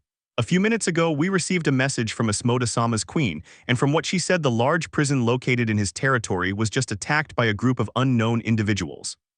And apparently the objective of their attack on the prison was to free Euclid Lucifuge, which they accomplished, my lord, he said seriously, his gaze shifting to the queen's room and his master's wife, who wore a look of nostalgia, surprise, and concern. The next day, take the mansion. Azazel, are you sure about what you're saying? He asked, looking seriously at his lazy friend and fallen angel. Azazel, that's right, my friend Yura. It hasn't been more than an hour since I received this information directly from the demon lord Sirzechs Lucifer. Apparently, a large group of people attacked the great prison of the underworld, and the fallen angel told him, pausing briefly to take a sip of whiskey before continuing. According to the information provided by the only surviving guard, the group of people identified as humans with supernatural powers was led by 3 women. Azazel, besides, it seems the reason for their sudden attack on that place, he was a pureblood demon and one of Rizvan Liba Lucifer's subordinates, as well as being Grayfia Lucifuge's younger brother Euclid Lucifuge. However, I suppose you already have an idea about who attacked the prison and took Sirzechs' wife's younger brother with them, he replied with a completely serious expression, something the former governor of Gregory rarely displays. Yura, yes, I know it seems they've started to move, but especially him who's leading them, she said with a hint of annoyance. Azazel, well, so what will you tell Issei and her half-sister about the new threat that's approaching and that they're the target of? He asked curiously, watching his dark-haired friend down his glass of whiskey in one gulp. Yura, yes, that's right, the sooner they are aware of the situation, the better, so they can be prepared. Azazel, yes, you're right, but you know what, Issei might end up resenting you for telling him such important information now. You know that well, don't you, Yura? The fallen angel spoke confidently, having learned a little about the younger of the 2 chestnut-haired men's character and behavior. Yura, I know you don't have to remind me. I know it's my fault for not telling you the whole truth about my brother's death, she said while refilling her whiskey glass, but leaving that aside, Azazel. You have something more important to tell me, right? Azazel, yes, as you know, Issei and the rest of your people are temporarily part of the anti-terrorist group, DXD. Therefore, I came to see if you could send some of your men to check the prison and see if they can find any trace of the enemy that might help us track their location and find where they are now. The former governor of Gregory said seriously, receiving a positive response from the dark-haired man. He then called one of the maids, asking her to summon Issei, Atora, their students and clan members. At the same time, in Kyoto, in the meeting room of a large Japanese-style castle. Yasuke, then what do you decide? I think the best course of action would be to send a group of yokai. Perhaps they can find some information about the strange presences that have been felt and then disappear without a trace, said a fox yokai seriously. That's right, it's not something we can ignore. If we don't find the owners of those unknown presences, which are undoubtedly powerful, we might end up being attacked by them. Yasuke, another fox yokai and one of the old council members chimed in. Yasaka, I know I agree with you, but it would be best to speak with the other faction leaders in our alliance, since those strange presences that have been felt they may have something to do with the surprise attack suffered by the Hell Prison in Issei-sama's territory. Yasaka, and from which they took the younger brother of the queen and wife of Mao Lucifer, Sirzechs-sama. However, I want you to be vigilant and increase security, and that any suspicious person be detained, if possible, for questioning. That's all, we're adjourning the meeting, said the Kitsune, responding to the words of one of the council elders with seriousness and authority in her voice as the leader of the yokai faction that she is. Several minutes later, in a luxurious tea room. Well, Akasama, what happened during the meeting that left you so stressed? That's not very common for you, is it something serious? Asked a small Kitsune, sitting down across the tea table from her mother, who sighed slightly in frustration before speaking. Yasaka, well, Kunu, it seems the problems and threats to the human and supernatural worlds will never end. Apparently a couple of hours ago, the prison in the territory of the Mao Issei-sama for rehabilitating rogue demons and criminals was attacked by a strange group of people. But I don't know more than that for the moment. Also, for the past few weeks, several powerful presences have been felt in Tokyo, completely unknown, and they disappear without a trace, the older Kitsune replied seriously, noticing the surprised and somewhat worried look on her daughter's face. Kunu, I understand, do you think it's some dangerous enemy like the previous one, the one who planned the release of Trihexahaho? Yasaka, no, I'm not sure about that, daughter, but I have a bad feeling about all this. But you don't need to worry, I would never let anything happen. So don't worry and tell me, what was it you really wanted to talk to me about in the first place? The Kitsune asked, noticing the change in her daughter's expression, who was a little embarrassed. Kunu, oh well, haho, you see, what I want to tell you is I want you to take me to Kuoh City so I can see Issei-sama. I want to see him again and see for myself how much he's changed, please, the younger Kitsune replied, making her request to her mother. Yasaka, what are you saying, Kunu? You want me to take you to Kuoh City so you can see Issei-sama? You remember I told you he's not the same as before, so I don't know if you can see him right now, daughter. She calmly replied to her daughter, understanding her request to see the brunette. Yasaka watched as her daughter lowered her gaze, feeling guilty for thinking she had made her daughter sad with her words. Yasaka snapped out of her thoughts when she saw Kunu raise her head, staring at her with a determined expression. Kunu, I know I haven't forgotten, but I also know that it's possible he doesn't want to see me, which I understand perfectly. Yasaka, that's all right, daughter. I understand, as I also wish to speak with him, so don't worry. I'm sure that because of what happened in Hell, a meeting of the allied factions will be convened, and I'll take you with me so you can see him. Kunu, yes, haho, I promise I'll behave properly during the meeting, I assure you, she said with a happy tone in her words and her gaze. He returned to Kuoh. In the Take-to mansion room. What are you saying, sensei? You want some of us to go to Hell, to look at a prison that was attacked and try to find some clues about those responsible? You and Azazel-sama say they took one of the former subordinates of that crazy old dead man named Rizvin. Yura, that's right, Kuro, Euclid Lucifuge, he's not someone to be taken lightly, and I'm sure Issei knows exactly what I mean. After all, he's faced him more than once, hasn't he, Issei? He replied, glancing at his nephew. Adora, that's right, he fought against him. What Uncle Issei Nielsen says is true. Issei, yeah, it wasn't exactly pleasant fighting him, given my power level and battle experience at the time. But I managed to kick his ass for a good few minutes before that idiot with his albino sister complex kicked mine back, remembering that fight. He smiled amusedly, however. Now I can kick his ass and wipe the floor with his face whenever and wherever I want, he said with a proud grin on his face, while the others couldn't question his words, knowing his current level of power and magical skill. Azazel, well, I agree with that, given your impressive progress. But I'm also sure you know the threat Grayfia's brother poses, right? The Fallen One asked seriously. Issei, that's right, and besides, for now I'm cooperating with you by being temporarily attached to your group. So speak up already and choose who's going to go, old man. The brown-haired man replied calmly, looking at his uncle. Yura, alright, let's see, Leonardo, Matsumoto, Akame, Sheila, Yuna, Yuta, Adora, and you, Issei. I think you're the right people for the job. I know you won't have any trouble finding even the slightest clue about the enemy. You all agree with my choice, right? Issei/Rengoku/Akame/Adora/Sheila/Leonardo/Yuna/Yuta. Yes, we will do everything possible to find some clue that will lead us to the enemy, old man sensei. At the same time. At Kuoh Academy, a cult club. Damn, what an annoying problem has suddenly arisen. Who would have thought something like this would happen, a year after the threat from the Kuoh's brigade and Clipoth? And all thanks to Vali's lunatic grandfather who orchestrated the release of Trihexa, which the evil dragons revived with the Holy Grail managed to accomplish. But doesn't he know anything more about it, like who was responsible for releasing that guy, Rias Gremory?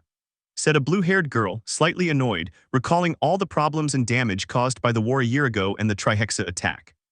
She heard the voice of her red-haired mistress, who, like her queen, was giving a different report than the rest of those present in the room. Rias, come on, there's no need to get so worked up, Zenobia. But unfortunately, what I just told you is all I know for now, but the emergency meeting that Grayfia Gremory called won't be long now. Kiba, I understand, it seems the peace didn't last very long. And just now the only pawn on our team decides to disappear off the face of the earth without a word. But I wonder if Issei-kun has been informed of this, the blonde said in his serious mode looking at his mistress. Rias, yes, now that he and his people are temporarily part of the counterterrorism group DXD. It's only natural that he be informed of this issue, so I assume he's already being briefed by Azazel. Ravel, we understand the delicate nature of the situation, Raya-sama.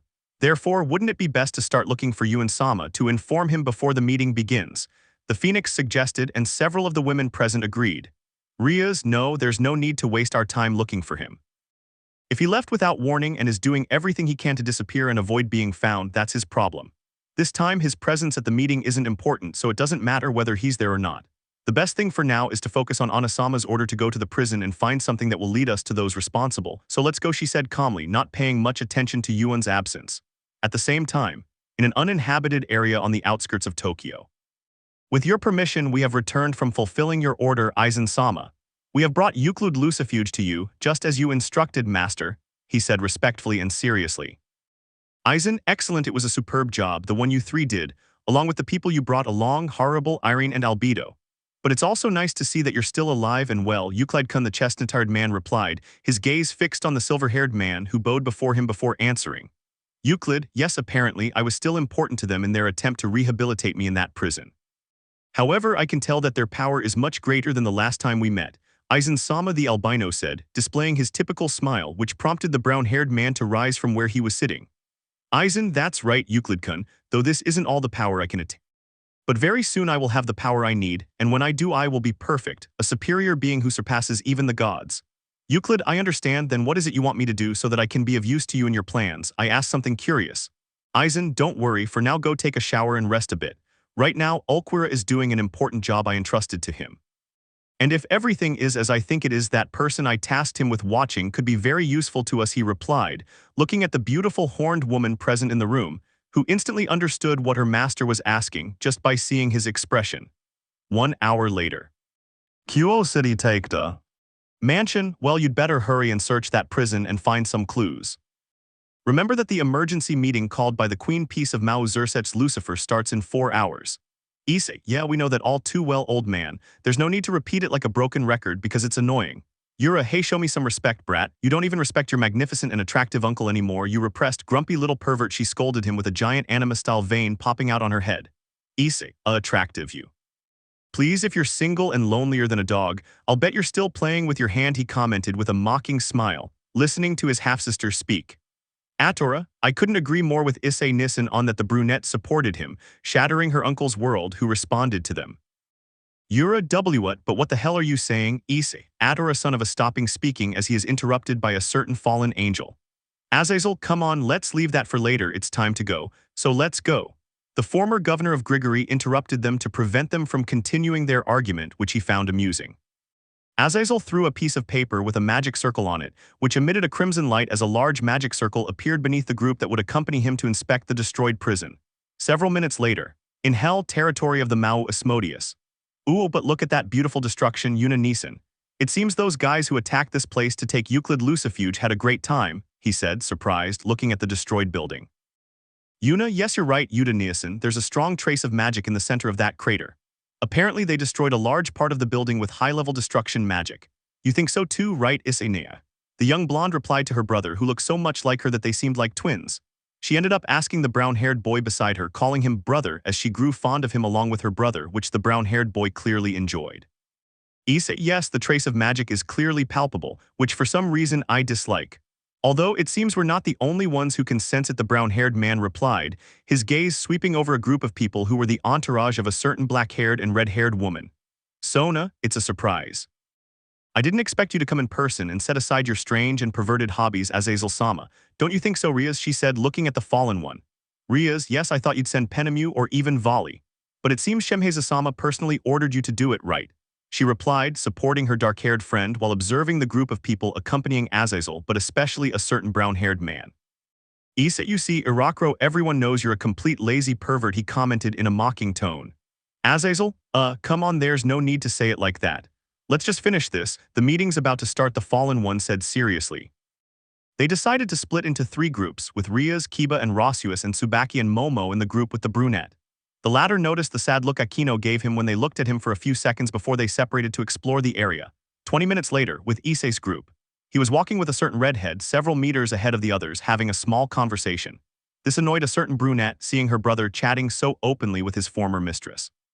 Rias, hey Issei, I don't know if it's just me, but it seems like your partner named Atora doesn't like me at all. Judging by the way she's looking at me, she said, glancing back over her shoulder to meet the deadly stare the brunette was giving her. Issei, no, I don't think that's it. I think she's upset about the prank I played on her this morning, the brunette replied, a little nervous, now feeling the murderous gaze of his cute but deadly sister upon him. Rias, oh I see, but about that other time on the parquet floor.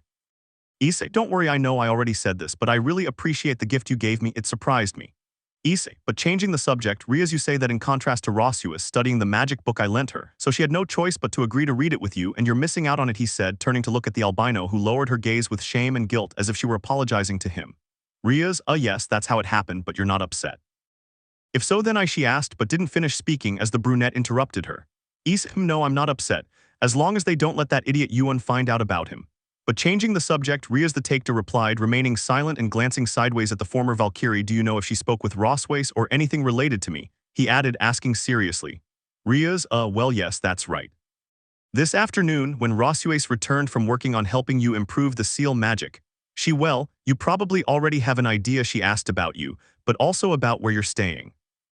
But of course, Rasuis completely refused to tell her and ended the conversation with her immediately. She replied, feeling a little nervous, as she looked at the brunette's face and saw his serious expression, which he answered. Issei, I see, it seems I should thank him for that. Although that's something I expected, he didn't take long to start trying to annoy me. Rias, haha, hey Issei.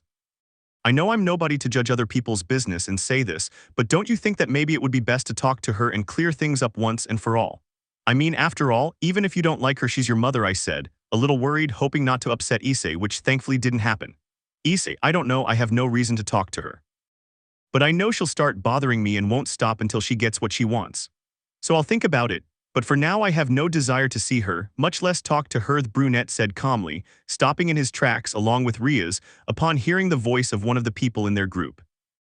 Interesting, it seems they weren't even given time to defend themselves. In addition to the traces of magic that can be felt in this place, Shaylasan, Atora-sama, I spoke seriously, looking at the 2 young women I had mentioned. Atora, yes, there are at least 30 traces of magic from different people, and apparently they are humans with a level of power sufficient to attract attention. Sheila, yes, I can sense it too, Akimson. Although they aren't as strong as the owner of the magical aura trail surrounding the large crater we saw at the beginning, they have enough power to face a mid- or high-class demon without any problem, she replied seriously, looking at the magical aura trail on each of the wounds of one of the guards' lifeless bodies. Rias, what are you saying, Shaylasan? Seriously, the large group of magical auras we sense are as strong as a mid-class or even high-class demon, I asked in surprise, followed by Sona's queen and one of her bishops.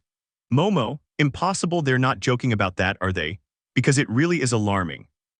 Tsubaki, true, if what he's saying is true, this could become a big problem, said the Queen of Sona with her typical seriousness in her words, listening to the voice of a certain brunette who was examining one of the guards' corpses. Issei, that's right, it's just as my partner Tsubaki-senpai said. However, those traces of magic aren't what you should be worried about, because the Hyoudo boy spoke, looking at the group accompanying him, his expression's serious eye can sense a higher level of magical power emanating from this guard's wounds. And from what I can gather, the 3 women who supposedly led the group of attackers possess a power level far exceeding that of a Mao, reaching the level of some gods and beings of great power from various mythologies, the brown-haired boy added firmly. Kiba, I agree with you, Issei-kun. The level of power emanating from this guard's wounds is clearly superior to all other traces of magic. The blonde Gremory spoke, more than certain of his brown-haired friend's words and deduction, about the power level of the 3 unknown women who led the group of people confirmed to be human. This worried the demons present even more, as they couldn't help but recall all the problems and disasters they had experienced almost 2 years prior. But moving on to the other three groups in another part of the large prison grounds, with Azazel's group. Azazel, well, what do you think of the traces we found, Leonardoson? Any clues that might help us find our strange enemy? Leonardo, yes, I think this is enough to locate them in addition to what the others managed to find. You can take the blood sample, this Akeno Heimhima, right? He asked, turning to look at her, who responded with a nod before speaking. Akeno, yes, I'll do it right now, Leonardoson, she replied, approaching the blonde man to pick up the small sample of blood-stained cloth lying on the concrete floor next to him. Meanwhile, elsewhere, in the human world, in a rocky and solitary place in Japan on the outskirts of Kuoh City.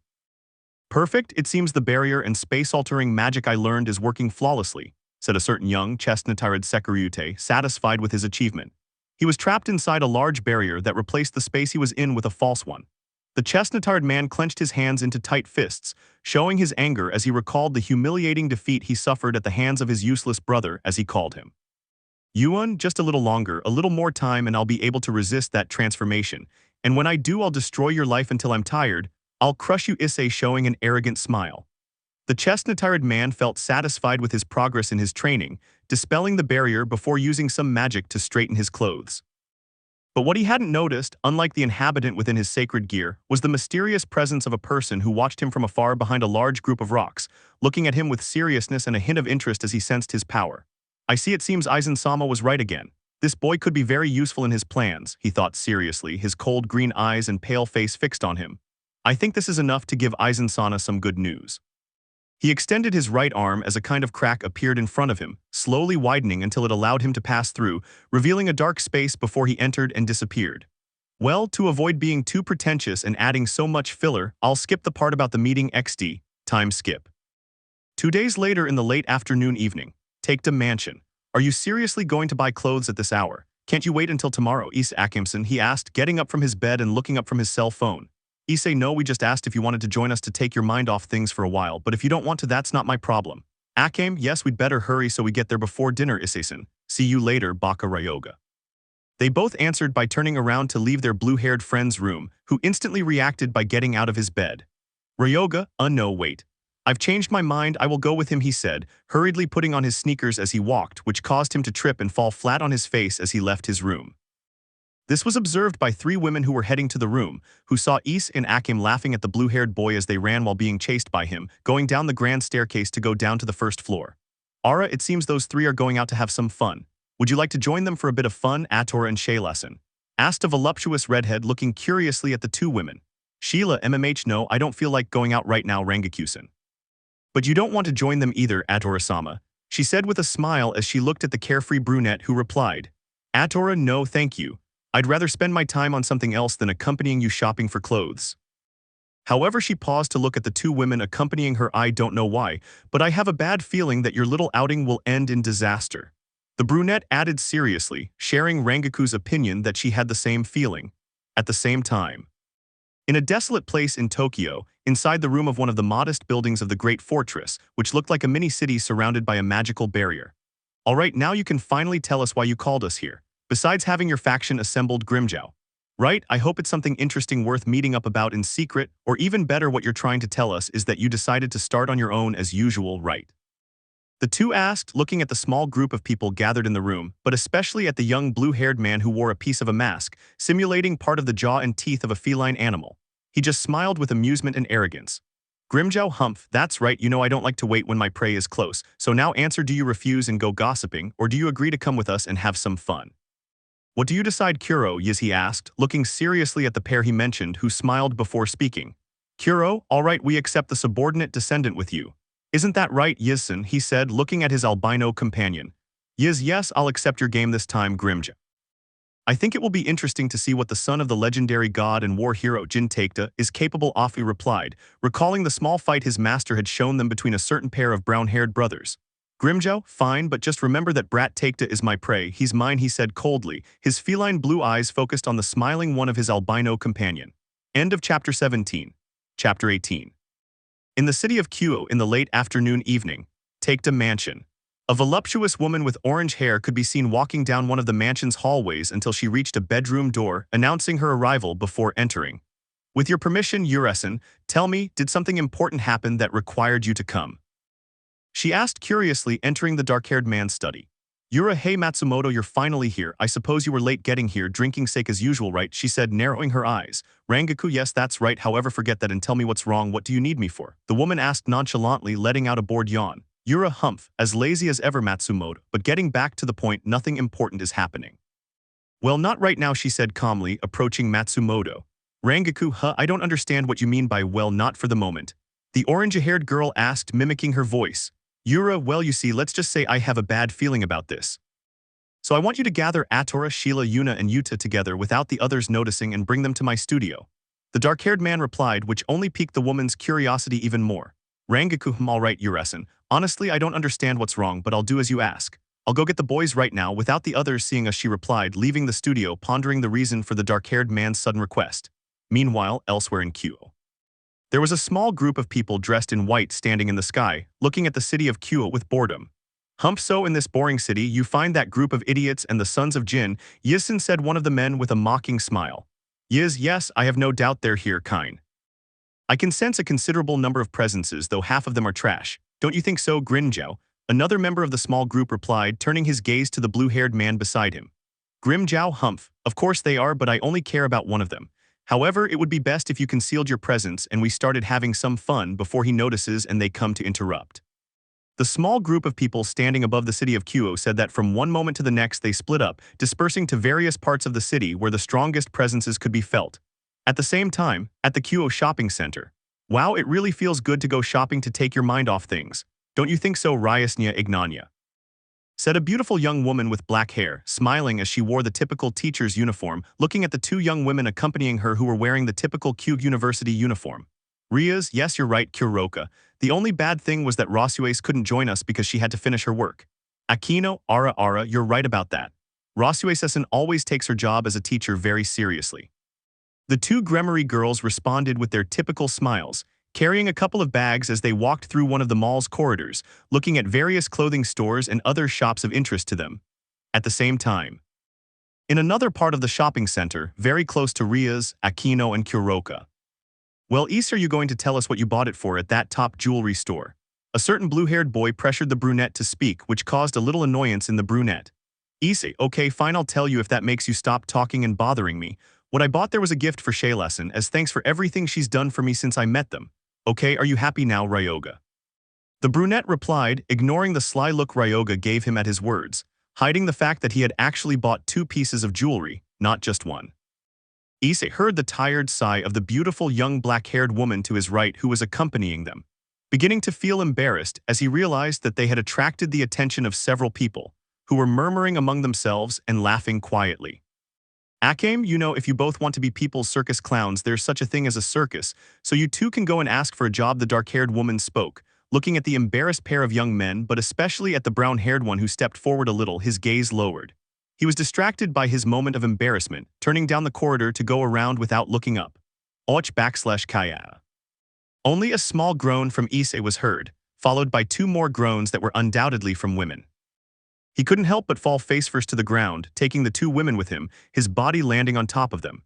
Issei, EAS, sorry, I didn't mean to. Are you okay? He apologized, trying to stand up, suddenly stopping talking when he felt something fluffy, soft, and firm in both hands.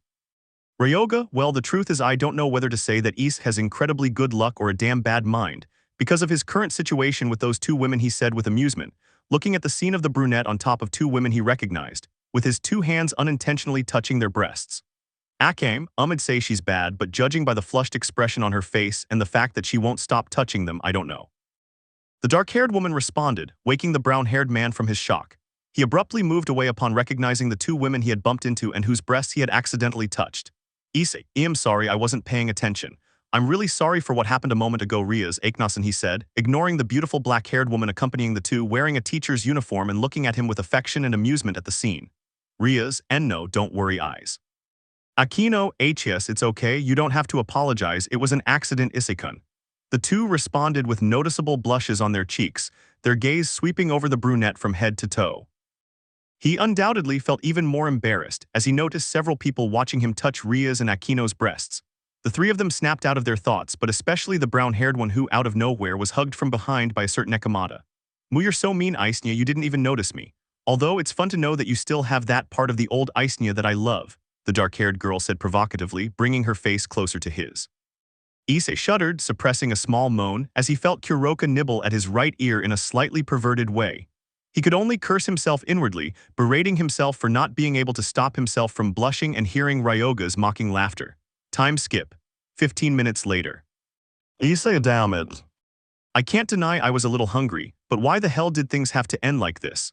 Damn Ryoga, once we get back to the mansion, I'm going to beat you to a pulp until I'm satisfied, he declared, looking at the aforementioned person who spoke to him mentally.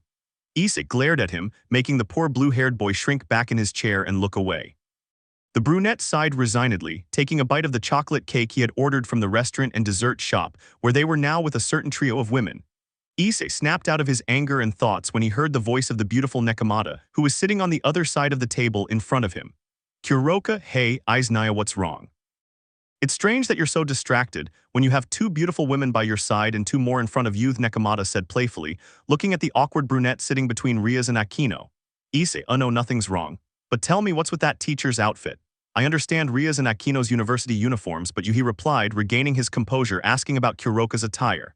Kuroka, well, it's because I now work as a teacher at Kuoh Academy. What other reason do you think I'd wear this outfit? She replied with an amused smile.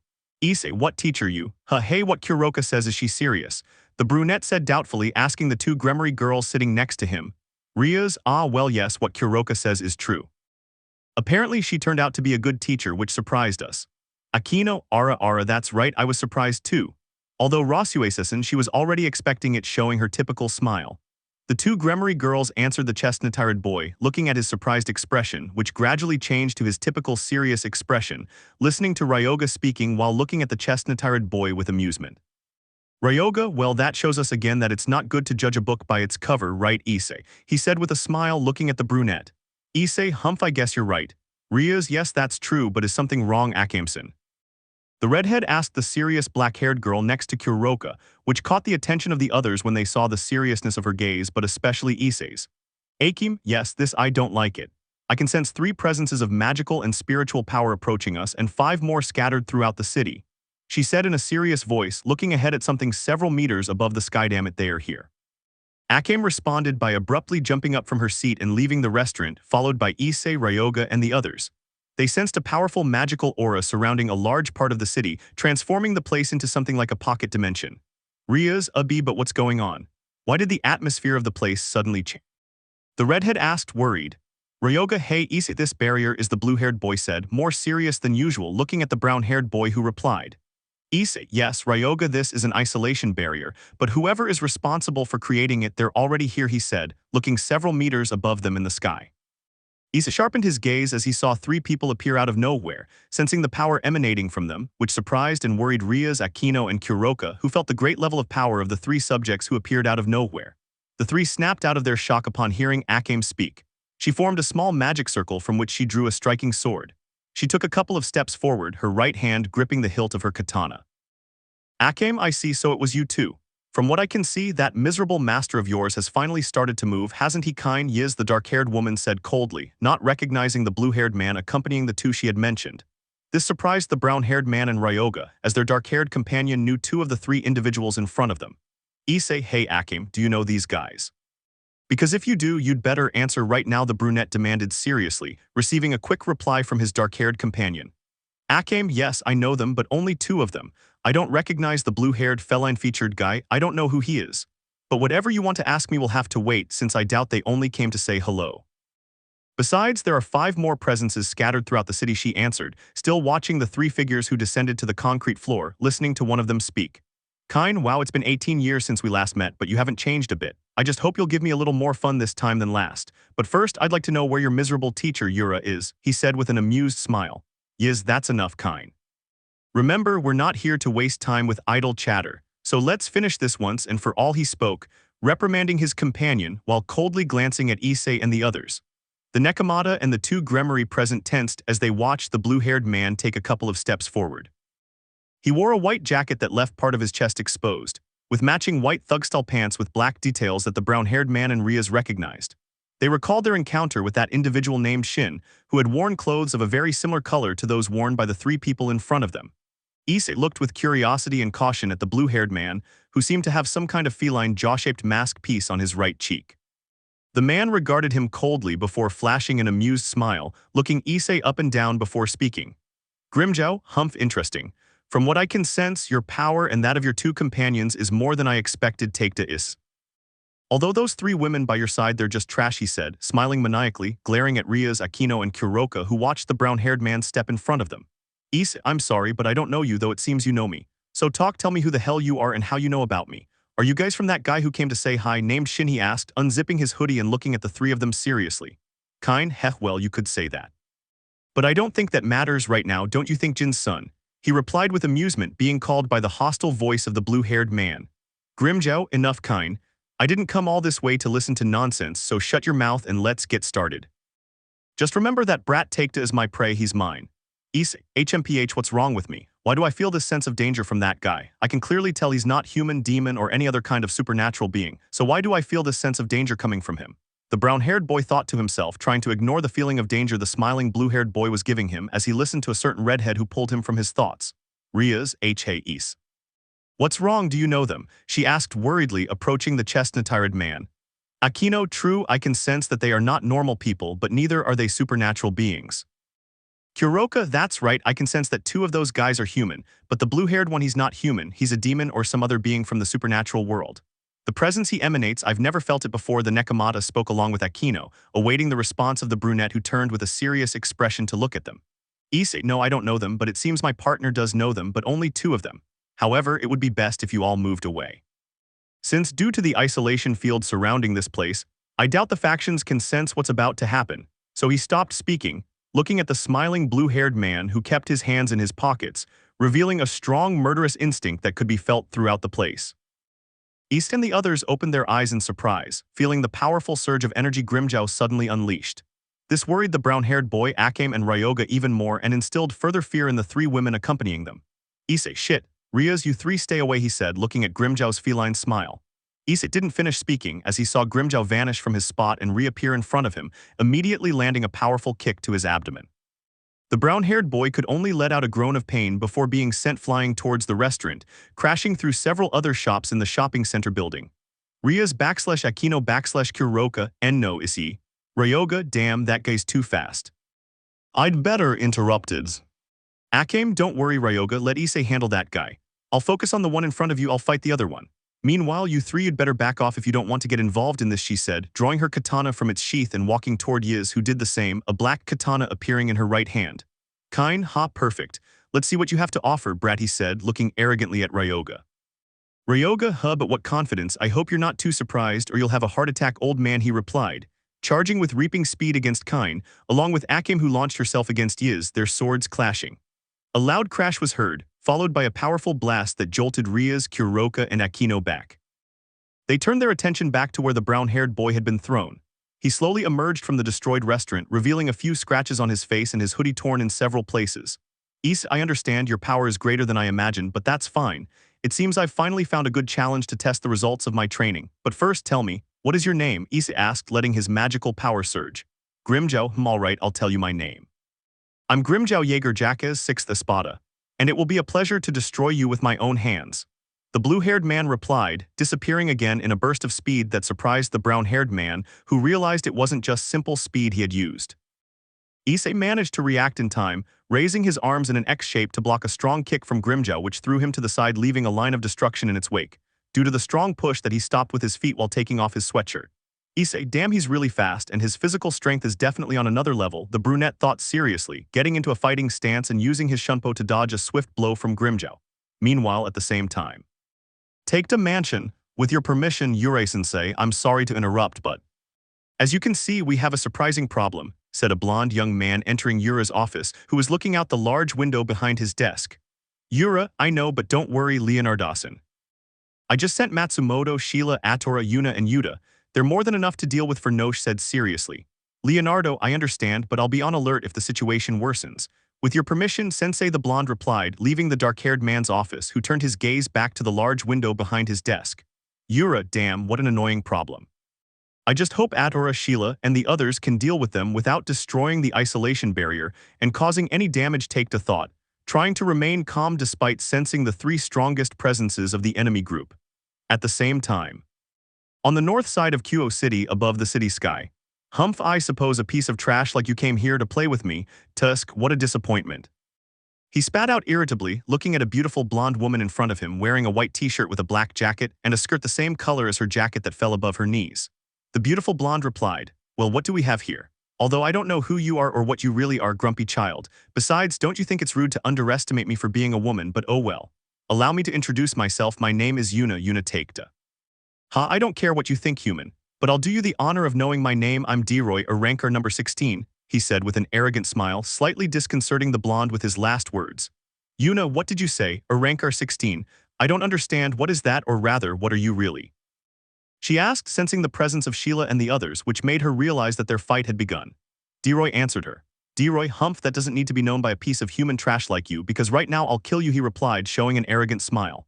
Yuna watched him disappear from sight, her calm expression unwavering, though she could sense the rankar's presence. She swiftly extended her right arm, grabbing Deroy by her right forearm to prevent him from piercing her chest. Deroy, what she could see my speed to stop my punch, looking at the blonde in surprise. Yuna, Ara, you are fast, little shark, but unfortunately for you I am faster than you, she smiled at him, increasing the strength of her grip, turning halfway around in the air to connect a powerful kick to his face. Yuna drew her sword and charged at Deroy again, giving him no chance to react before unleashing a deadly slash with her katana. He managed to draw his own sword from its scabbard, blocking Yuna's blade, which sent him crashing to the ground against several houses in the fake city of Kuoh. Scene change, elsewhere in Kuoh. Atora, well, aren't you going to say who you are and what the reason for your attack is? The brunette asked with hostility in her words, making her sword appear in her right hand. Rangaku, no, wait, Atora. Don't rush into an attack if you know nothing about your enemy. However, why? Looking at the two figures in front of her, no, that's impossible, but their presence, she said, considering the last thought seriously. Matsumoto was jolted out of her thoughts when she sensed the presence of one of the two men who appeared in front of Atora, attempting to slash her with his sword. The brunette reacted instantly, blocking his cut with her katana and quickly moving away from him using her shunpo. Not bad for a human woman. I am a ranker 11, Shalog Quafang. It is an honor to test my strength against the daughter of the human and famous hero nicknamed the God of War, Jin Takeda, said the one now known as Shalog Quafang with seriousness. They could feel other presences of magical and spiritual power suddenly increasing, but especially in the place where Issei, Akame, and Ryoga were. End of Chapter 18. Chapter 19. Kuoh City, north side of the city. Ara, what's wrong? Didn't you promise to finish me off? Because you know that if you keep fighting like this, you'll be the only one who dies here, D. Royson. The beautiful young woman with blonde hair said calmly with a serene smile that only served to further irritate the frustrated Arankar. Deroy, Tusk, just shut your damn mouth. Don't think you're superior to me just because you have a slight advantage, you miserable trash, looking at Yuna with anger and contempt. Damn, I don't understand. But how the hell does she have more power than me if she's just a damn human? The Arankar thought, growing even angrier at the sight of the happy smile the blonde gave him. Deroy let out a click of annoyance before extending his right arm, creating a sphere of energy in the palm of his right hand. He glared at Yuna with disdain, gathering all his power for his next attack. Deroy, Tusk, enough, I've had enough of you, I'll kill you once and for all. Take this and get out of my sight, trash zero. The tearing of the sentence by firing the energy sphere that turned into a blue beam, launching it towards Yuna, who only gathered a little of her magic power in her right hand. Yuna, HMPH, you poor fool, you're starting to annoy me, Danku, empty barrier. Yuna whispered, creating a transparent barrier which took the full impact, easily resisting Deroy's attack, much to the Rankar's surprise and fear. Deroy, I am possible, but how did he manage to withstand my zero? He thought in frustration, taking several steps back, feeling a cold fear run through his body. Yuna, wow, what a surprise. That attack you launched, it was dangerous, D. Royson. But I think it's time to end this now, the blonde said seriously. Deroy, what are you saying, end this?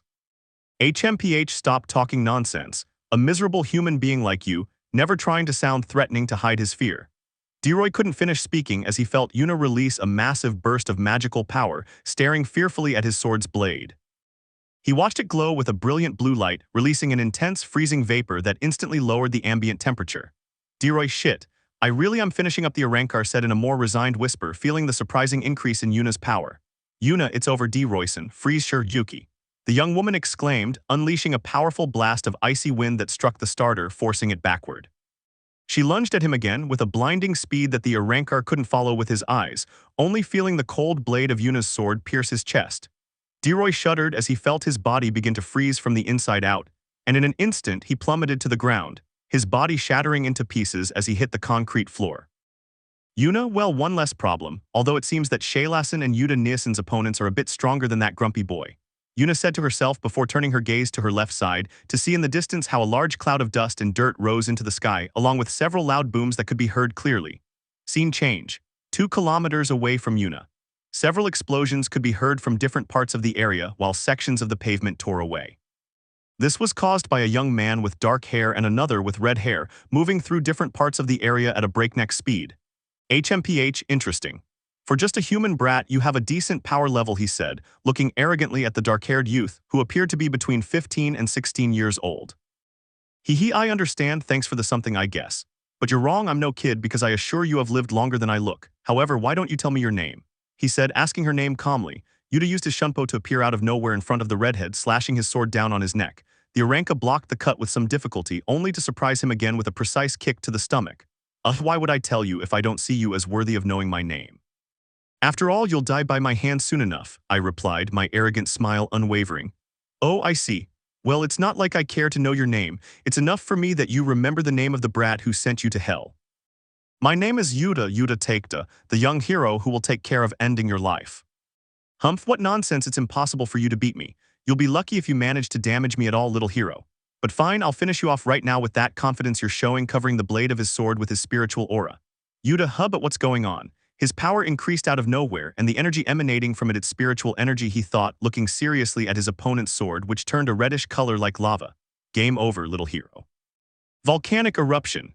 Yuta heard him exclaim, watching in surprise as the concrete floor around the redhead began to melt and his body was covered in lava. He reacted instantly, creating a strong barrier to protect himself from the sudden explosion of energy and lava. Very well, I will grant you the right to know my name before I kill you. I am Arankar 13 Eduard Leones. The Arankar introduced himself, dispersing the curtain of dust and smoke that concealed him. Yuta looked at him again in amazement when he saw the change in the redhead's appearance, who was now covered by a kind of white shell as if it were some kind of armor. Eduard, well, what do you think? This is my true form and power when I release my back. Its name is Resurrection, he said, looking with a smile at the dark-haired man who brandished his sword and was enveloped in a great amount of intense flames. Yuta, I understand that ability is very similar to ours. It's best to finish him off as quickly as possible, and then go help Issei Niasen and the others.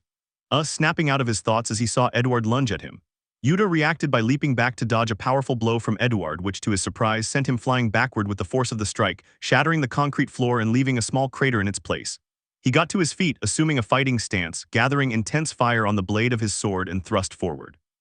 Yuta, cut it and burn it, Karyu no Tenseiga Fire Fang, he exclaimed, unleashing a fangship slash of fire at the Arankar, shattering the concrete floor in its path.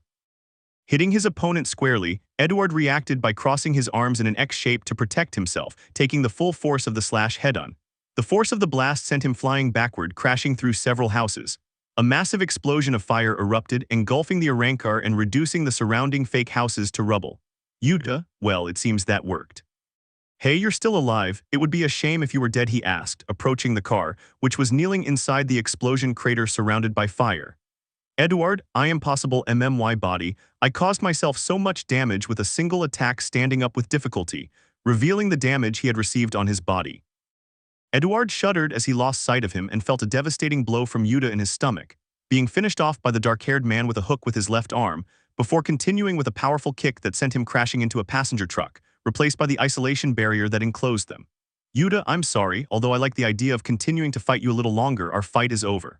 However, I can't just kill you like that since I need you alive. Therefore, he said, approaching Eduard, who was embedded in the metal of the road and holding his face. Yuta, I'll put you to sleep for a bit, and then you'll tell me everything my sensei wants to know. Mind sleep, he said, trapping the Arankar inside a deep sleep magic to put him to sleep. At the same time, with Adora and Rangaku, a certain chestnut-attired woman could be seen blocking and delivering swift thrusts with her sword against her opponent, who skillfully responded in kind before retreating. Adora then attacked again, using her shunpo to surprise the Arankar, who only saw her disappear from sight before feeling her reappear instantly behind him. The chestnut-attired woman attacked him, landing a powerful kick to his right side. The force of the kick sent him violently crashing onto the roof of a small building. Meanwhile, several meters away, a beautiful, orange-haired woman could be seen, surrounded by a menacing whirlwind of ash. Her opponent knelt before her, glaring angrily, his body bearing the wounds and traces of blood from their fight. Rangaku, it's over, a Rankar. Honestly, I don't understand how that traitor managed to break the seal that kept them locked in their world. But why don't you use that speed technique again, the one you used before to attack me? Let's see, what did you call it? Matsumoto said, manipulating the whirlwind of ash. Nakum, sure, that technique is called sound, he said, flashing a confident smile. Nakum responded before using his sound and slightly surprising Matsumoto, who instantly manipulated the ashes of the whirlwind around him to protect himself from his surprise blow, which only managed to slightly damage the right sleeve of his kimono. Atora, humph. It seems your partner isn't as strong as he appears, Shalog Quafan, the brunette said, displaying a mocking smile. Shalo, don't worry about it. Unlike Nakum, I assure you I can entertain you a bit. And that I'll prove it to you right now. Take to Atora, covering the blade of his sword with his spiritual energy, turning it a bright yellow slice scissors. Shalo exclaimed before being covered by his spiritual energy. This surprised the brunette when she looked at the new appearance of the Arankar, but especially the large, sharp claws that seemed to be made of bone. Shalog, you seem surprised by my change of form. What I just did, we hollows who evolve into a Rankar call Resurrection. But judging by your expression, I suppose you don't know anything about us hollows, do you? He said seriously, moving his claws. Atora, that's right. I haven't the slightest idea what you're talking about, since I know nothing about any being called a hollow. But apparently that ability called Resurrection increased your power even more, so I suppose your speed increased too, the brunette replied. Shalog, that's right, this is my true form and power as an Arankar. Although it's understandable that you know nothing about us, since the leaders of the supernatural world silenced and erased all traces of our existence hundreds of years ago, the Arankar replied calmly, looking at the brunette who turned her gaze towards Matsumoto, who, judging by her behavior, seemed to know something about the two of them, which disconcerted him. Shalog abandoned his thoughts and charged at the brunette again, catching her off guard.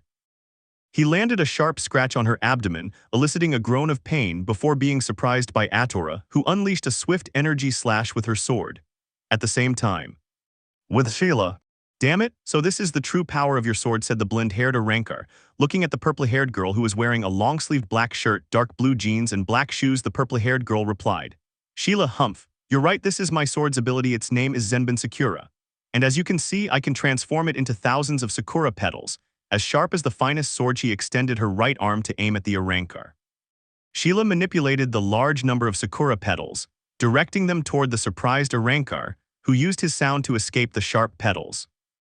He let out a groan of pain when he felt Sheila kick him in the back.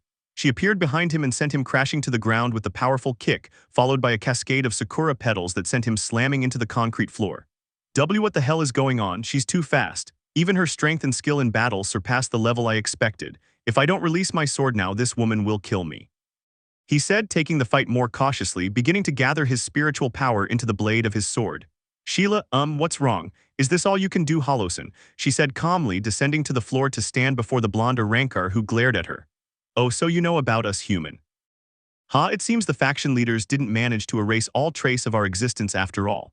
However, you're mistaken about something, because I'm not a simple hollow as you think, because I am an Arankar. And right now, I've shown you my true form and power as an Arankar, drawing his sword from its scabbard. Charge bull. The Arankar exclaimed, covering his body with the aura of his spiritual power, which he released in a burst. Sheila opened her eyes in surprise, carefully observing the Arankar's sudden transformation, a clear sign of his spiritual power increasing. She studied the blonde Arankar's new appearance, noting his striking resemblance to a minotaur. Well, I'll tell you my name before I end your life, human. I am Arankar 15, Dart Grants. The Arankar introduced himself seriously, preparing to attack Sheila. Sheila, I understand this is your true form and power, Dart Grants. Dart Grants, humph, that's right, this is my full power. So you'd better get ready because I'm going to finish you off, he exclaimed, confident in his words, using his sound to attack her and appear in front of Sheila, trying to ram her. Sheila reacted, easily seeing his speed, gathering a large number of sakura petals to use as a barrier. She let out a small whimper as he charged, surprised to see one of his horns pierce her barrier through an opening. Sheila leaped back to avoid the dangerous thrust of the Arankar's horn, moving several meters away from him to gather the sakura petals around her, creating a whirlwind that spun violently around her. Sheila, well, I admit your power has increased considerably, but unfortunately for you, at that level of power you won't be able to defeat me. It's best to end this fight, so this time I'll make sure to finish you off with the next attack, said, further increasing her magical power. Disperse Zenbin Sakura K. Joni. Dart Grants, and no, this is impossible. Her power level has grown even more than before, it's far superior to mine. Damn it, I am finishing. He stared at the countless petals of Sakura, which were heading towards him like a tsunami. Dark Grants just closed his eyes in resignation, cursing his luck before being hit full force by the great wave of Sakura petals, gathering around him to cover him and make deep cuts all over his body. Sheila, it's over, the fight is finished. I'd better hurry, it seems the three guys Issei and his team are facing are too strong. Return Zenbin Sakura, she exclaimed, gathering the Sakura petals that transformed back into her sword. The purple-haired girl took one last look at the Arrancar's body, which she then stored inside an isolation dimension before heading to the mall. Meanwhile outside Kuoh. Humph, but what's going on? Why is half the city surrounded by a barrier? Also these powerful presences that can be felt, said a somewhat bewildered young man with brown hair, the bearer of the Welsh dragon. He stared intently at the violet barrier that enclosed him and half the city, emanating a high level of magical power. He heard the lazy dragon speaking within. Drake, I don't like this at all, Yuan. I can sense various energy presences in battle, but the three that are where I can sense your brother's presence are anything but normal. But especially one of them, which fills me with repulsion, he said, feeling the unpleasant sensation caused by one of the presences he sensed. Yuan, what are you saying? Are you sure about what you're saying, Drake? He asked with his typical arrogance. Drake, humph, but who the hell do you think I am, brat? Unlike you, I can accurately sense the enemy's power level, and three of them, without a doubt, they are on par with the current Maoist and several gods, he said seriously, which surprised the brunette, who just pretended not to take it very seriously. Yuan, yeah, whatever you say, they're not a big deal to me. But I'd better hurry back to the club to see why Azazel Sensei summoned us, he replied before using a magical teleportation circle to go to the occult club where the others were gathered with Sona's entourage at Azazel's request. 5 minutes later, the club hit it. Azazel, well, it's about time you finally deigned to arrive, Yuan, looking at the brunette, a little annoyed. Yuan, hey, come on, stop acting like this. Don't take the fun out of life, you seem to be losing your personality, Azazel. Besides, don't you think we should be dealing with the problem outside instead of meeting here and wasting time ignoring the situation? Zenobia, that's right, I agree with Yuan. Kiba, true, though it's not the best way to put it. I don't think this is the right time to start a meeting, considering what's happening outside, Azazel Sensei, the blonde boy remarked, looking at the serious fallen angel, who replied. Azazel, I know, but that's precisely why I summoned you, along with Sona's entourage. Sona, I understand what she's trying to tell us, that none of us should interfere. Besides, Rias, Akeno, and Kuroka are already caught in the middle of this mess. Azazel, that's right, just as I expected from you. Right now they're with Issei's group, who are dealing with the enemies that just appeared. Rosues, we understand. That means that group of people is a serious threat, one that Icegun and his people shouldn't have to deal with. Am I correct, Azazel Sensei? The former Valkyrie said seriously. Azazel, that's right, Rosues. But I regret that I can't sing for you anymore. You'll find out at the meeting that will be held when all this is over, the fallen one replied. Implying that he knew something about the strange group of people that Issei and his people were facing at this moment. Back at the mall, with Issei and the others, the extensive damage to the shopping center and its surroundings was visible, with several energy explosions destroying nearby homes and businesses. All this unfolded before the astonished and fearful eyes of the three women who watched the fight, and the devastation wrought in just a few minutes. They watched as Akame blocked a dangerous thrust from Yiz's sword, who, with a swift movement, managed to strike her with a powerful kick to the abdomen that sent her crashing to the ground.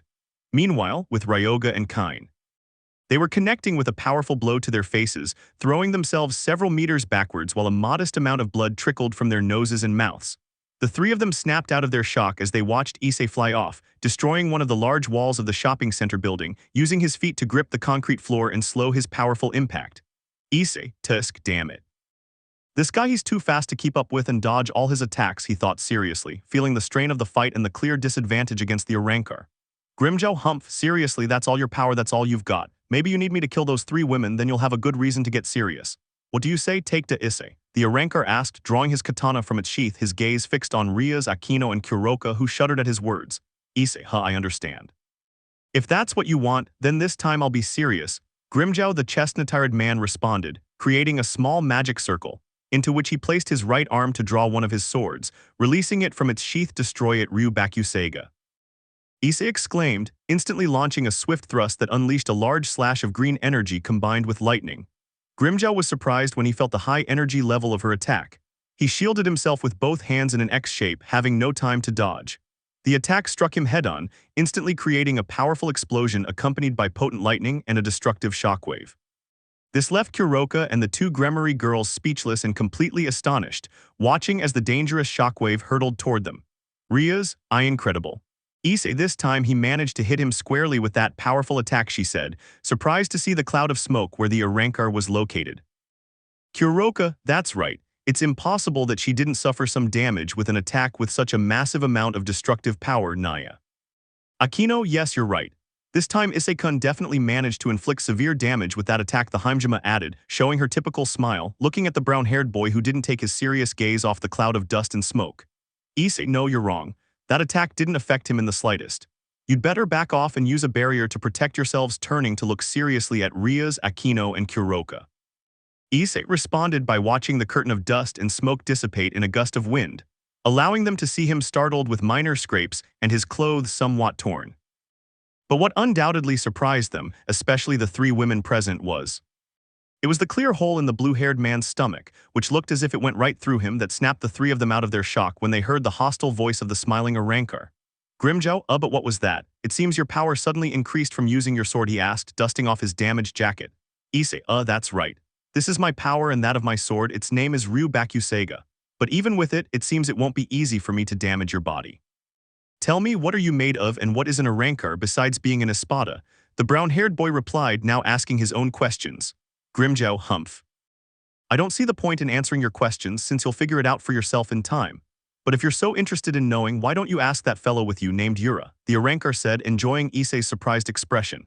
Issei, what are you saying? How do you know about the old man? What connection do you actually have? I asked, letting out a surprising murderous instinct. Grimjow, your gaze and the aura around you have completely changed. I can clearly sense your desire to destroy me, and I like it a little too much, he said, drawing his sword and looking at the chestnut-attired man, whose gaze darkened as Rias, Kuroka, and Akeno walked away.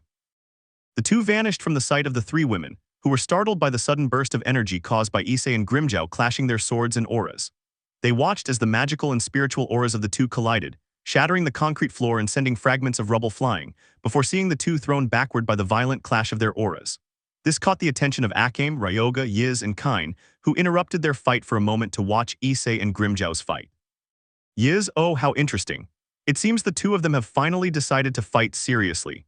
Although I'm surprised Jin's son can keep up with Grimjow in his current form, he said, dodging a kick from Akame, flashing an amused smile as he moved a few meters away from her. Akame, come on, why don't you stop talking and fight for real? Or is it that you want to end up more dead than alive like last time? Yes, she stated seriously. Yes, he of course not, Akame-san, don't think I'm still the same as before because I'm also stronger than the last time we faced each other. Akame, I know, but rest assured that this time I will show no mercy, Byakuga, she exclaimed, stretching out her right arm and unleashing a powerful beam of energy from the palm of her hand. Yiz merely smiled at him before creating a large magic circle that devoured his attack, absorbing it completely. Meanwhile, Ryoga and Kain were engaged in an intense hand-to-hand combat, receiving and blocking the powerful blows they exchanged. Kain, haha, I'm impressed, brat. Your power and skill in battle are simply formidable for someone so young, he said honestly, looking at the blue-haired boy with a satisfied smile. Ryoga, HMPH, thanks for the something, the same goes for you. However, your fighting style, I recognize it very well. Tell me, are you perhaps a hero? I ask seriously. Kain, I don't know, who knows. But this isn't the time to think about unimportant things, let's just continue having some fun, shall we? Ryoga, sure, this is just the beginning. Come on, Keishani, making his sword appear. It split into two parts that took the form of two scythes, letting out a great pressure of magical and spiritual power. Kain, so that's the true form of your katana. It's perfect, and as a token of admiration, I'll show you mine. Decapitation, blinding, doing the same as Ryoga, unleashing the true form and power of his sword. Ryoga simply smiled, admiring the transformation of his sword, which now appeared to be a three-bladed scythe. He could feel the powerful, violent aura emanating from his weapon, turning his gaze back to it and staring intently. Ryoga, excellent, this fight will definitely be perfect. So get ready, because here I come, Kain, letting out a loud shout. Ryoga exclaimed, launching himself at Kain with a reaping speed, delivering two accurate thrusts with his scythes which were blocked by Kain, but which pushed him several meters back by the force of his blow. Back with Issei and Grimjow. Grimjow, come on, keep showing that bloodlust. I want to feel the satisfaction of fighting a strong prey, so keep entertaining me a little longer. Take to East, he exclaimed, launching a swift thrust that managed to cut the brunette in the chest. He backed away, taking a cautious distance from the deranged Rancor, letting out a soft groan of pain from the cut on his chest before speaking. Issei, humph, you don't need to say it, because our fight has just begun. Tenrin creating a strong whirlwind which he fired at the surprised Rancor. Grimjow reacted when he stretched out his right arm to create a sudden zero, which he fired to destroy the vortex of wind of the chestnut-attired man, who, to his surprise, withstood his attack by forming a strong explosion when canceling both powers. Grimjow, damn, the brat is better than I expected. The whisper was followed by a growl of annoyance as he sensed the chestnut-haired man's presence behind him, turning to block a powerful kick with the forearm of his left arm. He felt the force of the kick, which sent him flying several meters away from the chestnut-haired man. Grimmjow reacted to see the chestnut-haired man raise his right arm, creating a large magic circle surrounded by flames. This circle formed a large group of dangerous fireballs which suddenly shot towards the Arankar. He quickly used his sound to dodge them, moving around the area. He surprised the brunette by attacking him with his guard down, appearing out of nowhere behind him. Issei turned around to let out a small groan of pain, feeling his face being grabbed by the blue-haired man's right hand, who threw him with tremendous force against the damaged shopping center building. He crashed into the building, almost completely collapsing it before the worried eyes of three women, while Taketa's body slammed against the concrete walls and pillars. This worried the two demons and the Nekomata even more, as they watched the shopping center building crumble with the chestnut-haired man inside, fearing the worst due to the immense force with which he had been thrown.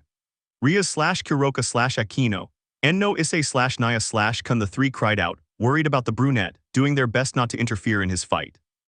They snapped out of their thoughts upon hearing the Rankar's voice, and without knowing when he had moved, they saw him appear in front of the large cloud of dust. Grimmjow, ha, this is great, take to Issei. I'm excited by your power, your perfect prey to enjoy in battle. Looking intently at the center of the dust cloud. Hey, come on. Stop wasting time and come out already.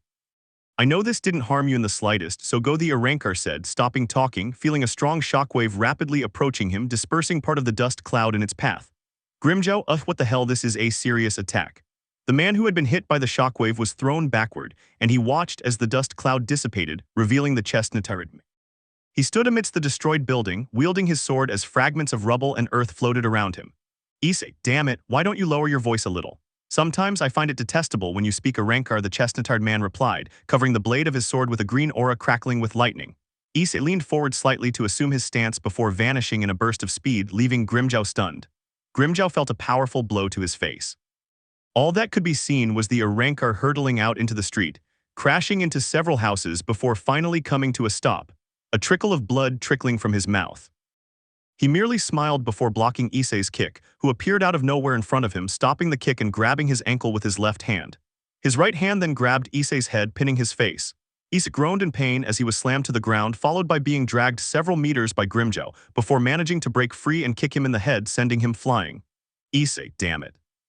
It seems that no matter how hard I hit him, it doesn't affect him at all, Issei thought before looking at the blue-haired boy, raising an eyebrow in anger and disappointment. Grimmjow, tusk. It seems 3 of those useless idiots have already been eliminated. Bringing them with me was a complete waste of time, said with an annoyed tone, which made the brunette smile. Issei, hey, what's wrong with you? Are you so surprised that your teammates were defeated so easily? I asked with an amused tone. Grimmjow, humph, don't talk nonsense, take to Issei. That bunch of idiots were just trash, they weren't worthy of remaining in my faction, he said coldly, showing no regard for the deaths of his people, his deranged smile returning as he released more of his spiritual energy. Back with the others, with Atora and Rangaku, which kept the situation completely under their control, easily cornering the pair of frustrated Arankar. Atora, it's over, Shalag Quafan. You don't have the power to defeat me, just accept your defeat, the brunette declared to the wounded man, whose clothes and body were covered in numerous cuts, with a trail of blood still flowing. Shalag, tusk, what's going on? This has to be a damn joke. If things continue like this, these miserable brats will kill us. We'd better retreat, we underestimated their power level. Hey Nakum, looks like we underestimated them more than we should have. For now we're the Arankar, thought, then called out to his companion, his words trailing off as he stared at the other, who was lying face down, showing no sign of life. Atora, I'm sorry, it seems your friend is too short to answer. It's over, Shalag Quafan, I don't have time to waste on you, she said, glaring at the Arankar with hostility as a powerful aura surrounded her sword. Shalag, shit, I have to escape. If I don't shield. Atora, I said it's over, don't think I'll let you get away. Roar, Takian Soryuha, dragon wave. The chestnut-haired woman exclaimed with a loud scream, unleashing a powerful electrical wave from her sword that struck her squarely as she ran away, giving her no chance to dodge or defend herself. Only her sharp cry of pain was heard before she crashed onto the roof of a building, revealing the absence of several parts of her body. Atora, well, it seems that 40% of Soryuga's power was enough. But I think you have some things to explain, don't you, Rangaku-san, she said, turning to look at the woman. Rangaku, I know, but that will have to wait for another time. It seems the 3 remaining individuals are the strongest in their small group, especially that one Issei-san is fighting with. It's best if we hurry and go help them, so let's go, she replied seriously, watching as the corpses of the 2 Arankar they had just defeated turned to ash, leaving no trace. Back with Issei and his group. At that moment, to the concern of the three women watching his fight, he was clearly at a disadvantage, receiving a series of blows from his opponent, who with a powerful punch sent him flying through the air and instantly reappeared above him. They watched in horror as Grimmjow finished him off with a kick, sending him crashing to the ground and raising a cloud of dust from the strong impact of his body. Grimmjow, Tusk, what does this mean? You make me sick. Where did all that battle instinct and confidence go? This low level is all your power, he spat out in disgust, watching the cloud of dust being repelled by the chestnut-tired man. His face bore the marks of several blows, along with small traces of blood and torn clothing. Issei watched him rise from the small crater he had created, his gaze showing caution and surprise at the sudden change in circumstances. Issei, damn, looks like I'm in trouble, she's giving me a beating. Out of nowhere, her power and speed completely surpassed mine with ease. If I continue like this, she'll kill me, the brunette thought, turning his gaze to look at a worried Rias, Akeno, and Kuoh. They looked at him, restraining themselves from intervening so they could help him. Issei turned his attention back to the smiling Arankar, tightening his grip on the hilt of his sword. Grimmjow, heh, what's wrong? Is that all you can do? I expected you to be the perfect prey, but you're completely disappointing me. So come on, I want you to show me your true power. Grimmjow exclaimed before charging at the chestnut-tired boy again, who didn't have time to react due to his blinding speed. Grimmjow appeared in front of him, connecting with a kick that struck him in the abdomen with devastating force, dragging him down a whole block. Issei left a trail of destruction as he was pushed, only to finally crash into a small apartment building. He didn't wait more than 2 seconds before attacking again, seeing the brown-haired boy emerge from the damaged building. The blue-haired boy used his sound to appear above him, delivering a ferocious thrust that was blocked by Issei's katana, which pushed him slightly into the concrete floor beneath his feet, thanks to the immense force of the Espada's katana's cut. The ground around them shook as the steel blades of their swords met, colliding with a powerful blow. This unleashed a destructive wave of power around them, their auras clashing and shattering the concrete floor beneath their feet, before the shocked eyes of the two Gremory girls and Kuoh. Kuoh, damn it, being this far away from them is very dangerous, Rias, Akeno the Nekomata said, turning to look at the two with a serious expression, who understood her call as they could see the shockwave approaching to be hit. Rias/Akeno, yes. The two responded, and together they created a large magic circle which they used as a barrier to protect themselves from the shockwave. The three were pushed back a few steps, managing to withstand the impact, their eyes fixed on the destruction caused by their former pawn and the blue-haired man. Their concern only increased when they saw him connect with a violent kick, sending the brunette flying and instantly reappearing behind him. They watched him repeat the same movement a couple more times, only to finally launch the brunette several meters into the air. The three of them watched as Grimmjow suddenly appeared above the brunette to finish him off with a kick that sent him crashing back down to the mall grounds. Grimmjow, Tusk, what a disappointment. You've barely managed to scratch my body. Although it's somewhat understandable, after all my skin is as hard and resistant as steel. You're finished. You don't stand a chance against me, take to Issei, he said, looking at Issei with arrogance and disappointment at his power level. Issei, it seems that this time I'm the one who got beaten up. But it's alright, I was planning to use this when I perfected it, but I have no other choice, he whispered, further increasing his magical power. This caught Grimmjow's attention, as he couldn't quite hear all the words she whispered, feeling her magical power suddenly increase to match his own. This dispelled the blue-haired man's disappointment, and he smiled again with excitement at the drastic increase in his power. Grimmjow, interesting, take to Issei. It seems you've been trying to keep something up your sleeve because your power level has increased tremendously. Something that excites me and increases my desire to destroy you with my own hands, he said, letting his spiritual energy surge, making the place tremble as if a strong gravitational force were falling from the sky. Issei, incredible, I can feel, as if the pressure of his power is crushing me. I guess I have no other choice, he let out a deep sigh before continuing, well, this will be the first time I use this power in combat. Lost magic of Godslayer's Godslayer releasing a powerful burst from his body, surrounded by violet fire and a group of lightning bolts of the same color that remained around him. Yiz humph. But what's going on? That boy's power level suddenly so great. Besides that dark fire and the stalks surrounding it, along with the feeling of magical power that surrounds him, he said, a little bewildered, pausing his fight with Akeno for a moment. Akeno was also surprised to recognize the magic her brown-haired companion was using. Akeno, Tusk, that fool, he seriously thinks he can use that magic without perfecting it. The dark-haired girl said, a little annoyed, but also worried about the brown-haired boy. Damn it, I have to stop him, hey, Ryoga. She called out to her blue-haired companion. She huffed in annoyance as she turned to look at Ryoga, finding him some distance away high in the sky, engaged in an intense exchange of slashes and blocks with his two sides against Kine. Kine, with firmness and skill, responded in kind with his three-bladed scythe, before appearing behind the blue-haired man and striking him with the hilt of his weapon before being launched into a small parking lot. Akame, damn it, it looks like I'll have to manage to stop him myself. Yiz, judging by your sudden behavior, it seems you know what kind of magic Yura's idiot nephew is using. But judging by your expression and the fact that you're trying to stop him, he can't use that power without it costing him right, she said seriously, analyzing the situation. Akame, humph, that's none of your business, Yiz, she replied, turning her attention back to her opponent. Yiz, yes, you're right, we'd better get this over with at once, he responded by launching a violet energy slash with his sword, leaving a line of destruction on the concrete floor in its wake. Akame smiled before responding in kind, swiftly thrusting her katana to counter Yiz's attack with her own magical power. Meanwhile, elsewhere with Ryoga. He was getting up from the small crater he had made when he fell, looking up to meet the gaze of a smiling kind, standing on the edge of the small crater looking at him with an amused smile. Ryoga, damn, he's really strong, stronger than I expected. But more importantly, his magic power keeps growing. Tusk, that idiot, he really thinks he can use that magic without perfecting it. Back with Issei and Grimjow, I impossible, this has to be a joke. His power is growing too much and it just keeps increasing. But what on earth did he do to increase his power so much? Issei, but what's happening a Rancor? You're surprised by the increase in my power because if so I'm only just getting started. I'll show you a power capable of destroying even the gods, a lost magic of Godslayer's Godslayer. He unleashed a powerful scream as lightning and dark fire swirled around him. You can't, your soul and your existence are too weak, a dark voice echoed in his head. Issei, at that voice the chestnut-tired boy froze, suddenly dropping his magic power upon hearing the strange voice in his mind. Issei felt his vision suddenly darken, staring at the silhouette of a person in the great darkness that slowly drew closer. He watched the strange figure slowly raise its gaze, revealing a face with a dark smile that left him speechless and unable to react at the sight of his own reflection. This caught the attention of Grimjow, Rias, Kuroka, and Akeno, but especially the Arankar, who felt Issei's magical power suddenly decrease, which caused his wicked smile. Grimjow, humph. Hey, you'd better not get distracted. Take to Issei, he exclaimed with a loud shout before lunging at the brunette again. He snapped out of his trance, his vision returning upon hearing the Arankar's voice. Before he could react, the Arankar appeared before him, landing a powerful blow to his stomach with his right fist. Issei only felt his body shudder from the impact, spitting out a trickle of blood before being finished off with a kick to the face. Something that worried the three women even more was seeing the chestnut-tired man's body fly off, hitting the ground several times before finally crashing into the rubble of the destroyed shopping center building. Akeno, but what's happening? Why did Issei-kun's magic power suddenly decrease? Also.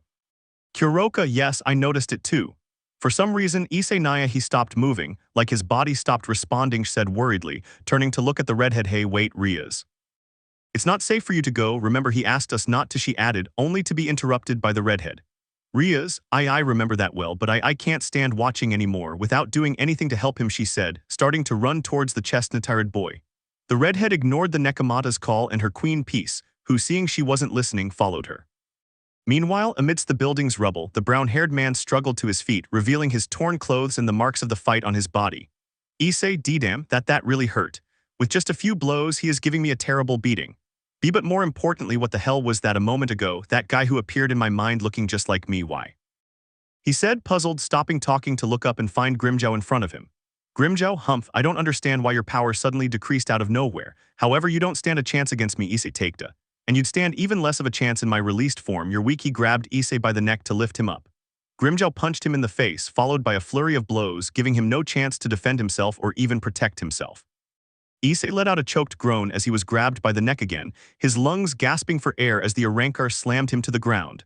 Grimjow continued to grip his throat tightly, watching him extend his right arm to point at his face and see a red energy slowly gathering in the palm of his right hand. Grimjow, it's over. You can't dodge this. Honestly, I don't know why he's so interested in you, but it doesn't matter. I don't intend to leave such weak and pathetic prey as you alive. So Muhi stopped speaking, sensing a clear sense of danger approaching him. Grimjow reacted instantly, releasing the chestnut-tired man and turning to his right to see a sphere of black and crimson energy. He merely smiled mockingly at the rash action before using his sound to move out of range. Grimjow, what a stupid idea. His own power will destroy his partner. Really, you're all, he said mockingly, pausing to let her speak, his amused expression shifting to one of surprise. Grimjow watched as, in an instant, the energy sphere changed direction and increased its speed. He extended his right arm to use his Zero and counter the energy sphere, hearing the serious voice of the one behind the surprise attack. Rias, it's impossible. No matter what you do, it will always follow you. You will never destroy that sphere of energy cast with my power of destruction. Not a trace of your existence will remain, no matter how strong you are, she glared at the car in a murderous manner. She approached the chestnut-tired boy who was trying to get to his feet and saw Grimmjow being pursued by an energy sphere, which she recognized as the destructive power of the redhead standing before him. Issei watched her control the energy sphere, made of her destructive power, increasing its speed to put the espada in a tight spot. What caught his attention was seeing the number 6 tattooed on the lower right side of the Rankar's back. This piqued his curiosity and made him wonder if that tattoo had any connection to him being an espada. Issei snapped out of his reverie when he heard a loud crash that shook the ground, forcing him to look up and see Rias' attack slam into the already damaged concrete floor. A violent explosion erupted, obliterating everything around him. He watched as Grimmjow was struck by the shockwave which threw him backward. He managed to break the violent force by grabbing the ground and plunging his sword into the concrete. Grimmjow, what the hell is this, some kind of joke? What kind of power does that redhead have? She reduced a large part of the terrain to nothing with the explosion of her attack. Not even leaving any trace of rubble or dust, he stared in surprise at the large crater formed by the energy sphere. Grimmjow turned his gaze upon Rias, watching as Kuroka and Akeno approached her to protect the brunette. He managed to stand with some difficulty and position himself in front of them, still displaying that confident expression that he could win. Issei, what the hell do you think Rias, Kuroka, and Akeno are doing? I made it clear that you shouldn't interfere in my fight, he shouted seriously. Rias, I know, but I can't keep watching, I want to help you. Akeno, that's right, although we know we're not much help. Kuroka, that's right, this guy is too strong, so we'll let you help. You know you can't face him alone, Izanaya, she said, supporting Rias and Akeno without taking her eyes off the blue-haired boy who started to approach. The three responded by taking up their fighting stances, watching Grimmjow approach them. They heard Issei's resigned snort in which he simply asked, or rather ordered, them not to get in his way and risk their lives. This only infuriated Grimmjow, who felt sick with anger and hatred at the look she gave him, as if she were making it clear that she still believed she could defeat him. He glared at them angrily before preparing to attack again, concentrating his spiritual power into the blade of his katana, which alerted the chestnut-tired man and the three women. They instantly felt the Rankar's immense power, watching as his sword's blade turned blue. Grimmjow, that's enough, I'm sick of listening to nonsense. I'm going to finish you all off once and for all, so disappear. He said, cutting them off before he could finish speaking. Grimmjow reacted to sensing yet another power, turning his gaze upwards and leaping back with his sound to dodge a surprising cascade of sakura petals, forcing him to retreat from Issei and the others. I'm sorry, but the only one who will disappear is you, Reincarnation. The voice of a certain purple-haired young woman was heard, who appeared in a swirl of sakura petals in front of Issei, Rias, Akeno, and Kuroka. Issei, she shalasin, but what are you doing here? It's not certain what he asked, surprised to see his partner, but she interrupted him before he could finish speaking. Sheila, I'm sorry, I'm afraid this time I can't ignore intervening in your fight, Issei-san. This guy is not someone you can handle on your own, not even I would stand a chance against him alone in a fight, she replied seriously without taking her eyes off the annoying Rankar, gathering her sakura petals to prepare to attack again. Grimmjow, tusk. Again yet again, some miserable piece of trash dares to interfere. Humph. Perfect, in that case I will allow you to witness my true power in my unleashed form, he said, drawing the attention of those present. But especially the attention of Kine and Yiz, who interrupted their fight upon hearing what Grimmjow was trying to do. Kine, hey Yisin, he said, approaching his companion. Yiz, yes, that deranged Grimmjow, he's been slow to unleash his sword, he replied with a serious expression which caught the attention of Ryoga and Akim. Akame, release her sword. Answer me, what do you mean by that, Yiz? Yiz, humph. I don't have to answer you because you'll understand soon enough, she replied, looking at the dark-haired woman. He turned his gaze back to Grimmjow, watching him strike a pose before bringing his left hand to the blade of his katana. Grimmjow, it's over. This time I won't hold back. Even if you don't understand, I'll show you how a sword unleashes its own blade. Crush Panther. He exclaimed, scratching the blade of his sword with his claws to unleash its power. However, to his surprise, as well as that of everyone else present, that didn't happen. He felt a strong and unexpected grip on his right arm that prevented him from releasing his sword. That's enough, Grimmjow. Do you intend to continue this, knowing he's upset about you acting without his consent? He looked at the blue-haired man seriously. Grimmjow, I see, so he decided to send you Towson, looking at the aforementioned. Grimmjow responded by turning his head and finding himself face to face with a young man with dark skin, dark purple hair, and white glasses that concealed his eyes. He wore clothing of the same color and the same battle boots as the Rankar, exuding a powerful aura that assured Issei and the others he was a formidable enemy. Towson, alright, it's time to go back, so stop playing around, Yiz. Kine. You'll be punished for acting without permission, ordered sternly. Kine, hi, yes, as you order. Yiz, humph, I knew it would end like this, but it was worth it. Although I don't think they'll let us go so easily, approaching Towson and Grimmjow, looking slightly annoyed. They sensed several presences surrounding them before seeing several people appear and surround them. This caught Towson's interest, especially when he saw a certain orangey-haired woman who was looking back at him. End of Chapter 19. Chapter 20. In the city of Kuoh, within a large isolation barrier, two groups of people were currently gathered, creating a palpable tension and hostility between them. This worried the two female demons and the Nekomata present, as they felt the pressure of the power exerted by Issei's and Grimmjow's groups. Towson, I see, so it's you Matsumoto Rangaku, said the dark-haired man seriously. He turned towards the presence of the aforementioned, who suddenly formed another barrier of isolation and gave him a look of complete seriousness. Rangaku, that's right, it's me. It's been a while since we last met Kanem Towson. But tell me something, where is that miserable, traitorous albino? I ask with contempt and resentment. Towson, humph, I see, so you still can't forget about him. However, unfortunately for you, he's not here at the moment. But don't worry, you'll soon be able to see him again and settle things with him. So if you'll excuse us this time for now, we'll take our leave, the dark-haired man said, only to hear the angry voice of a certain brunette. Atora, nonsense, do you really think we'll let you go? I'll make that bastard pay with his life for daring to hurt Issei. I'll kill him, her power surged. The chestnut-tired woman glared at them angrily, drawing her sword, her rage fueled by the sight of her brother's severe injuries. Atora stopped abruptly when she felt Matsumoto's grip on her shoulder, taking in the expression of utter hostility the redhead displayed toward the Arankar group. Rangaku, wait, don't rush into things, let your anger get the better of you. Control yourself and think things through. This isn't the place for a confrontation of this scale, especially when you know the barrier won't hold if we continue fighting, the woman said seriously. Atora, Tusk, I know, I understand that perfectly well, but that miserable blue-haired boy dared to hurt him, glaring at Grimmjow with great anger. Grimmjow, ha, what's with that look, you human trash? You want me to kill you first, woman? He replied hostilely before bringing his right hand to the hilt of his sword, only to be stopped. Towson, Vasta, stop provoking them, Grimmjow. I already said we're withdrawing, so leave it alone, he said, stopping the engine authoritatively. The dark-haired man reprimanded him, his gaze shifting to a certain chestnut-tired man who took several steps forward, looking at them angrily but especially at Grimmjow, who returned the same hostile look. Issei, enough of this stupid talk, let's finish this right here and now. I won't let you just leave like this. So come on, let's end this once and for all, Grimmjow, he said seriously, gathering the rest of his magical power onto the blade of his sword. Grimmjow, ha, don't make me laugh, Takeda. Seriously, you're such an idiot to still think you have any chance against me, he remarked arrogantly. Issei, Tusk, shut up, don't you dare underestimate me, you damned Arankar, I'll kill you, he said angrily, finishing gathering his energy in the blade of his sword. This alarmed those present, but especially Rangaku and Sheila, who were concerned about the chestnut-tired man's physical exhaustion and magical power, and they spoke to him to try to stop him. Rangaku, wait, don't be so reckless. With your current power level, you won't be able to do much against him. It's best to avoid a confrontation with them for now, Issei-san, she said seriously. Sheila, that's right, you don't have to put yourself at risk, just let them retreat, I added, supporting Rangaku's decision and trying to stop Issei's actions. The chestnut-tired man ignored this and immediately unleashed a powerful energy slash, surprising those present as they watched the wide line of destruction it left in its wake. Towson drew his sword to deflect the attack. They were surprised again when a scarlet flash fell from the sky in front of the attack, and a large barrier appeared out of nowhere, protecting the Arankar group from the explosion. Issei, I am possible that attack used a large part of my power, and that strange barrier blocked it so easily.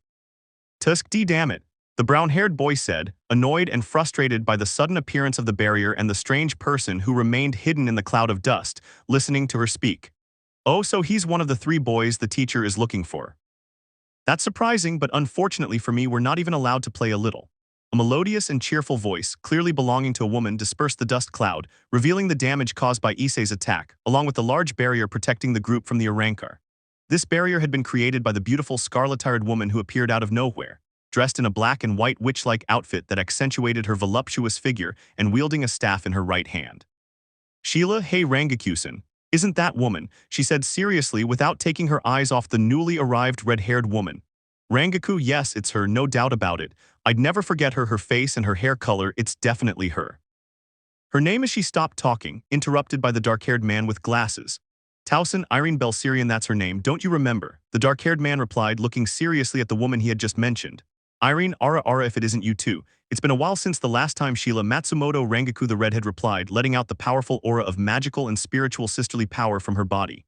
Rangaku, yes, that's right, I can see you're still the same as always. No, rather the level of power you possess now is greater than before. Sheila, that's right, it seems you weren't wasting your time, I added seriously. The two women responded, their hostility palpable, reflecting the power of the three women. This brought a playful smile to the redhead's face and she continued speaking without losing her smile. Irene Humph, as violent as ever they haven't changed a bit, but that's enough for now, we're not withdrawing. And of course I'd like to do so without causing a disaster in this city, so what do you decide? Let us go and avoid problems or take us by force and unleash a disaster, I asked with a smile. Rangaku, I agree, the last thing I want is to start a large-scale fight. This time will allow them to withdraw, just this once, she replied, surprising some of her companions. Yuna, what, are we really going to let them leave? Rangaku-san, that's unusual of you, you know. Yuta, that's right, usually you always kick them and knock them out. Atora, no, I don't agree to let them go.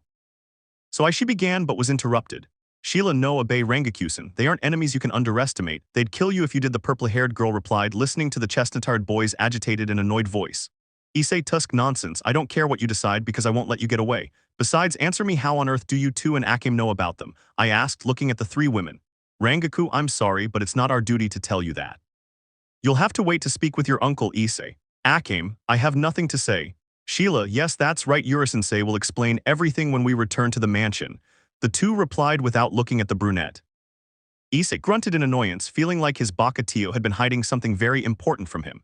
He snapped out of his angry outburst upon hearing the red-haired woman's voice, just as Towson created a kind of completely dark portal. Irene, well, since it's decided, we have nothing more to do here, but we'll meet again to play a little, but it will have to be another time. Come on, the master wants to see you, Grimjow. Yiz, Kuoh, the redhead said seriously. Yiz/kind, yes, we understand, but don't treat us like children, Irene. Come on, Grimjow, our punishment awaits us, the two replied, looking at the furious Arankar beside them. Grimjow, tusk, fine, we'll leave it at that for now. However, remember this well, Issei Takeda. The next time we meet, I will destroy you. Grimjow declared without taking his murderous gaze off the exhausted brunette, who only smiled at his words as he watched them enter the strange rift with the others, which slowly began to close until it disappeared.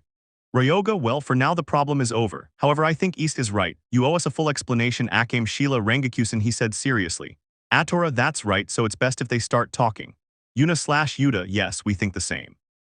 The two siblings agreed, supporting Ryoga and Atora's words, and stopped their questioning upon hearing the scream of a certain brunette and redhead. Rias/Atora, Issei, are you okay? Can you hear me, Issei? They turned around upon hearing the voices of the two women to find an unconscious brunette in their arms, which caused Rangaku and Sheila to sigh as they understood his condition. Rangaku, don't worry, he's just unconscious. Apparently he used more magic power than he should have, which ended up depleting his mana too much. Matsumoto said calmly. Sheila, yes, Issei-san, he just needs to rest. I'll heal his wounds, but it would be best to do so at the mansion. So if you'll excuse us, we need to leave so we can heal him and he can rest, Gremory-san. Rias, yes, of course. She answered, leaving the brunette, who was picked up by Ryoga and Yuta. While Kuroka and Akeno watched him with concern, the redhead worried about his serious injuries and the diminished state of his magic power. They saw him disappear into a magic circle along with the brown-haired boy, watching the barrier vanish and the city return to normal. Akeno, they left, but I really think Issei-kun is okay, girls. Kuroka, yes, that's true, the damage Naya sustained and the drain on his magical mana were too much. Wouldn't it be better to speak with Naya so she can take us to him to check if he's alright? She said worriedly, as did the Heimjima, looking at the redhead who kept her gaze lowered. Rias, no, that I don't think it's necessary, Kuroka, Akeno. If we do that, we'll only upset Issei more. We just have to trust that he'll be well taken care of and recover soon. It's best if we head back to the Occult Research Club, I'm sure the others are there. She replied, looking up at them, sharing their concern and their desire to be by the brunette's side to take care of him. The scene changed. Takeda Mansion. Leonardo, it's great that you're back. I'm glad to see you were able to resolve the situation without any major problems, guys. Yuta, well, I congratulate you on your work. You certainly did a perfect job, although he said, congratulating his students before turning his gaze to his unconscious and injured nephew. Sheila, yes, we are honored by your words, Yura-sensei. But unfortunately, 3 of the enemies were stronger than expected. We regret not finishing sooner to support Isen, Ryoga, and Akame. She replied calmly, asking Yuta and Ryoga to take the chestnut-haired boy to his room to heal him. Yura, I understand, it's best to leave the discussion for another time. Right now, the important thing is to heal Issei and let him rest until he regains consciousness. Although I suppose some of you want an explanation of all this. Ryoga/Yuta/Yuna, of course, sensei. Atora, that's right, but I know we'll have to wait until Nissen wakes up. However, this time I want you to explain everything to us and tell us how Akame, Sheila, and Rangaku-san knew those strange individuals. She said seriously. Something that caught the attention of the rest of those present who remained in the mansion, but with the exception of Leonardo, who only looked at the questioning looks of Yuzo, Kuoh, Shinki, and Marin. But let's focus on another part of Japan, Hyoudou. More specifically, an uninhabited area surrounded by a large barrier that concealed a fortress within a grand assembly hall. Several people were gathered there along with a certain chestnut-attired man who wore a calm smile, listening to the entrance door open.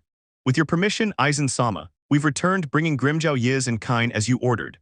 Aizen, welcome Irene Kanim Grimjow Kine Yiz, I could see you three split up considerably. He replied with a serene smile, looking at the last three he named. Yiz, yes, we cannot deny that, Aizen-sama. We apologize for acting without your permission. Kine, that's right, the three of us are ready to receive our punishment, Aizen-sama, thus backing up partner. Grimjow Tusk. Aizen, I see. I know the three of you acted without my consent and you lost 5 Rancor in battle, but it's alright, it doesn't matter. The 5 of you were pathetic, unworthy of being called a Rancor and part of an Espada's faction. Isn't that right, Grimjow? He spoke calmly, turning his attention to the annoyed Rancor. Grimjow, humph, I have nothing to say. I decided to act on my own to get to know my prey. But as for Shalog and the rest, I'm not interested. I made a mistake asking them to be turned back into Rancors and making them part of my faction when they were so pathetic, he said, looking away and letting out a small click of annoyance. Grimjow responded dismissively, ignoring his act of disobedience which annoyed Towson but brought a smile to the face of a carefree young albino standing next to Aizen. Towson, you wretch, you'd better watch how you speak to Aizen-sama, Grimjow. He rebuked him hostilely, bringing his right hand to the hilt of his sword. Grimjow, hey, what's up, do you want to represent yourself? Because if so, I'd like to see you try, Towson. The Rancor responded, letting his hostility show towards an annoyed Kanem who approached him. Both stopped upon hearing Aizen's voice, their eyes fixed on his calm smile. Aizen, calm down, Kanem, there's no need to get upset. Grimjow was just acting on instinct. Besides, thanks to his disobedience, I saw something interesting just like the others. Isn't that right, Ulquira? Ulquira, yes, Grimjow's act of disobedience was quite entertaining to watch, Aizen-sama. Furthermore, I was able to verify that the other human you asked me to keep an eye on could be of great help to you. He replied, his gaze shifting to Grimjow, who glared at him with annoyance and hostility. Aizen, perfect, I'm pleased to hear that, congratulations. You did your job again, as always, Ulquira. Aizen responded with a satisfied smile, hearing the door to the great hall open again and revealed 2 women entering. Judging by their appearance and power, one was clearly an Rancor with black hair, very similar to the Rancor known as Ulquira, except for her eye color. The other woman appeared human, with light blue hair and a military uniform featuring a short skirt instead of trousers, along with a tight vest that revealed a tempting amount of cleavage, further highlighting her beauty and attributes. With your permission, Aizen-sama, we have returned from completing the task you entrusted to us. The Rancor spoke respectfully. Yes, that's right, the mission is complete, sir. We finally managed to find the address of the beast seal, the blue-haired woman added firmly, her serious expression eliciting a satisfied smile from her master. Aizen, perfect, this is perfect for our plans. That's why I gave you both this mission and you carried it out flawlessly. Congratulations, you deserve a handsome reward for your perfect work, Ultir and Esdeath. Also, Shin obtained some valuable information. Tomorrow will be the perfect day for us to finally reveal ourselves and set our objective in motion to destroy the supernatural world and seize control of the human world. He responded with clear satisfaction, congratulating the 2 women who simply bowed slightly in gratitude. Time skip. The next day, Hyoudou residence, 11:00 a.m. To be more precise, in the room of a certain redhead where she was meeting with Akeno, Rasues, and Kuroka. Rasues, I understand, so Issei-kun this, she said, showing a worried and sad look. Rias, yes, that's right. The enemy Issei fought was too strong and unfortunately he took too much damage. Kuroka, yes, but don't worry. Her companions assured us she'll be fine, so don't worry, Rosnaya, she added confidently. Akeno, that's right, I think the same. However, those beings called Hollows or a Rancor, they're incredibly strong. Their power and abilities are something I've never seen before, we didn't even know they existed. Looking at the 3 of them seriously. Hyoudo added, receiving a nod from the 3, concluding that the faction leaders had hidden their existence from them. Rasues, yes, I agree with Akeno-senpai. During our conversation at the club with Azazel-sensei, his attitude made it clear that he knew the matter well. Rias, I see, so he does know about them. However, it seems we'll have to wait to find out until the faction meeting, which will take place once Issei wakes up and is in good enough condition to attend. Kuroka, that's right, I suppose we just have to wait to find out the truth. Even Vali is very interested in the power of those guys and Issei's power. The Nekomata said, telling the albino what had happened, about the problem and the appearance of the Hollows and a Rancor. But leaving aside Rias and the others to focus on a certain chestnut-attired boy who was asleep in his room at the Takeda mansion. Issei was asleep within his subconscious, experiencing various memories from his childhood, living and observing each scene as if he were a ghost. Issei, Tusk, what a stupid thing to do. Why am I having this dream again? Damn it, I'd better wake up. He scolded himself, realizing that his new self was dreaming the same thing, until suddenly his mind went dark, the landscape of his memories replaced by complete darkness. This disconcerted and unsettled him, only for him to find himself again, but with the difference that his other self had black hair and dark reddish eyes. The brunette looked at him with surprise and hostility, staring at his dark smile. Issei, enough, I don't think you're just a figment of my imagination. Answer me, tell me who the hell you are and why you look just like me, asking with hostility. Issei became annoyed when he received a mocking smile in response, feeling the dark aura surrounding his black-haired, red-eyed copy who answered him. Hey, what's with that look? You seem surprised and annoyed, don't you know who I am? The answer is more than clear, you're pathetic, said his copy with a mocking smile. Issei, Tusk, I'd better watch my words and answer me, what the hell are you really and why do you look like me? Humph, you really are stupid, can't you see I'm Issei? You and I are one and the same, but that will change very soon. For now, though, you'd better wake up and enjoy the time you have left. Until that moment comes, stay alert or else. Displaying his dark smile, I'll take control and destroy your soul. The other Issei replied, delivering a warning that disconcerted the brunette. The black-haired man looked at him one last time, his mocking expression shifting to one of pure hostility, unleashing an imposing and dark aura of power filled with hatred and a thirst for destruction. Issei shuddered in his bed, waking with a start, his face drenched in sweat, a strange sensation coursing through his body. He brought a hand to his face, wiping away the sweat, cursing the dreams and the sudden copy in his mind. Issei, shit, what the hell is going on? Why am I having these damn dreams again? Besides, that guy who looks just like me, no, stop thinking stupid things. He muttered, trying to ignore the strange sensation running through his body and his bizarre dream. Issei got out of bed, a tingling pain coursing through his body, the result of the severe damage he'd sustained and the drain on his magic power from the fight against Grimmjow. This only infuriated him further as he recalled his defeat at the hands of the Arrancar, his calm expression shifting to one of seriousness and annoyance. He headed to his bathroom to shower and change, his mind set on having a serious talk with his Bakatio and getting him to reveal the information he'd been withholding. 30 minutes later. Mansion room, come on Yurei-sensei. Can't you give us the explanation all at once and then inform Issei when he wakes up, right, Kuoh? Yes, I agree with Yuzo Niasen-sense. Can't you just tell us how you, Leonardasen, Shaylasen, Akamsen, and Sumatasen know about the existence of those beings called hollows or Arrancar? He said, supporting his brother so that his sensei could speak. Shinki, you two lovebirds, don't get upset, although I won't deny that I kind of agree with you.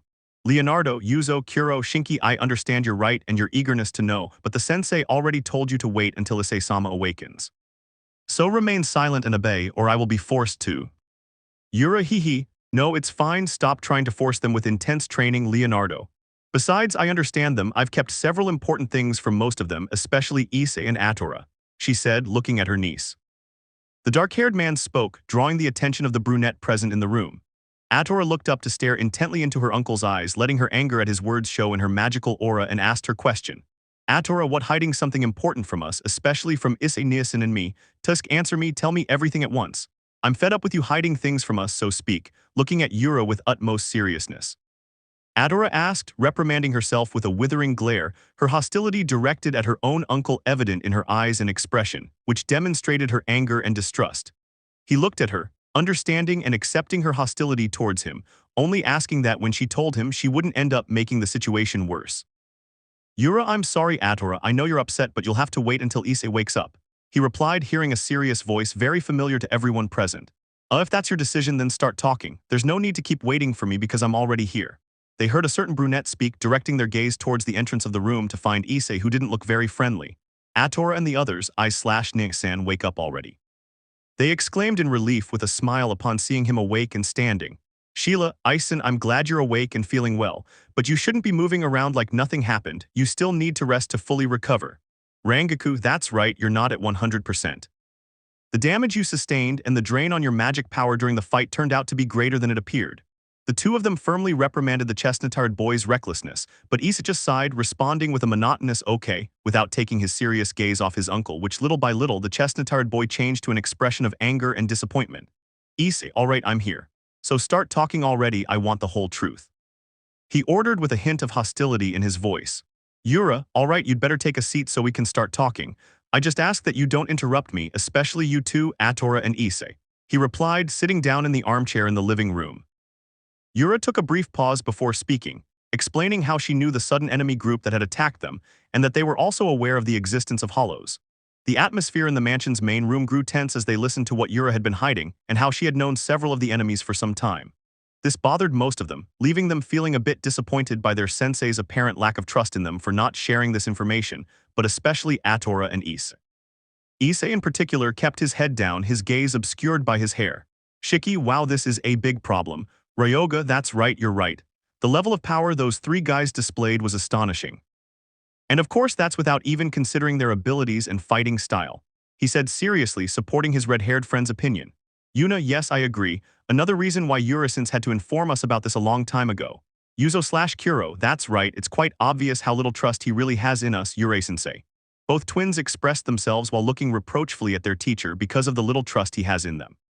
Yura accepted the distrust and annoyance of his younger students because he understood them and knew they had good reason to feel distrust and annoyance toward him. But what none of those present in the room noticed, with the exception of Yura and Leonardo, who kept their gaze fixed on a certain chestnut-haired boy, was Issei's somber expression, hidden by his hair, as he rose from the living room sofa where he had been sitting, standing alongside Yura.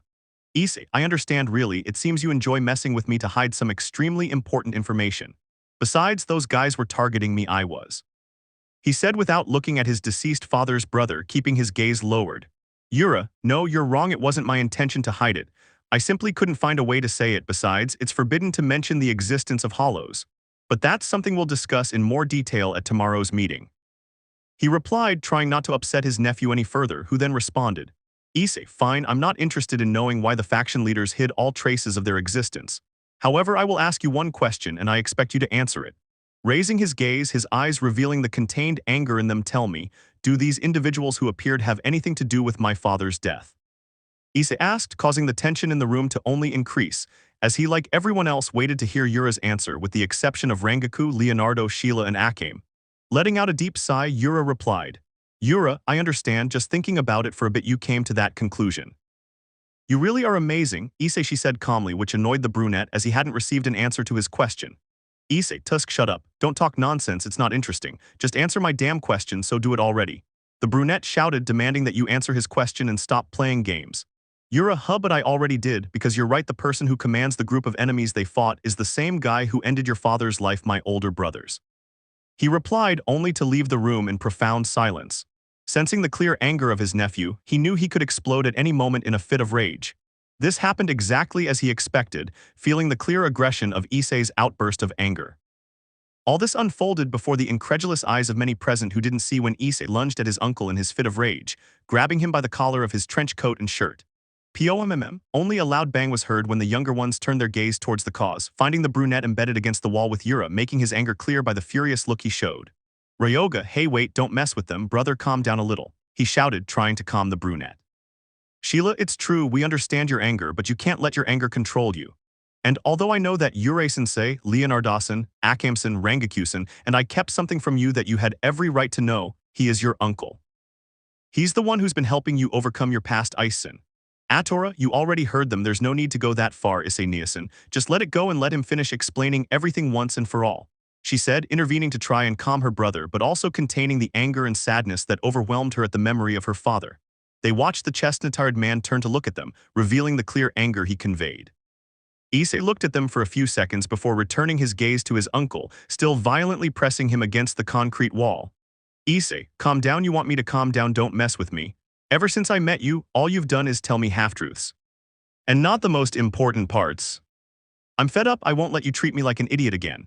Issei responded, glaring at his uncle, who didn't try to break free from his grip so as not to annoy him further. Yura replied, hoping he would calm down a little.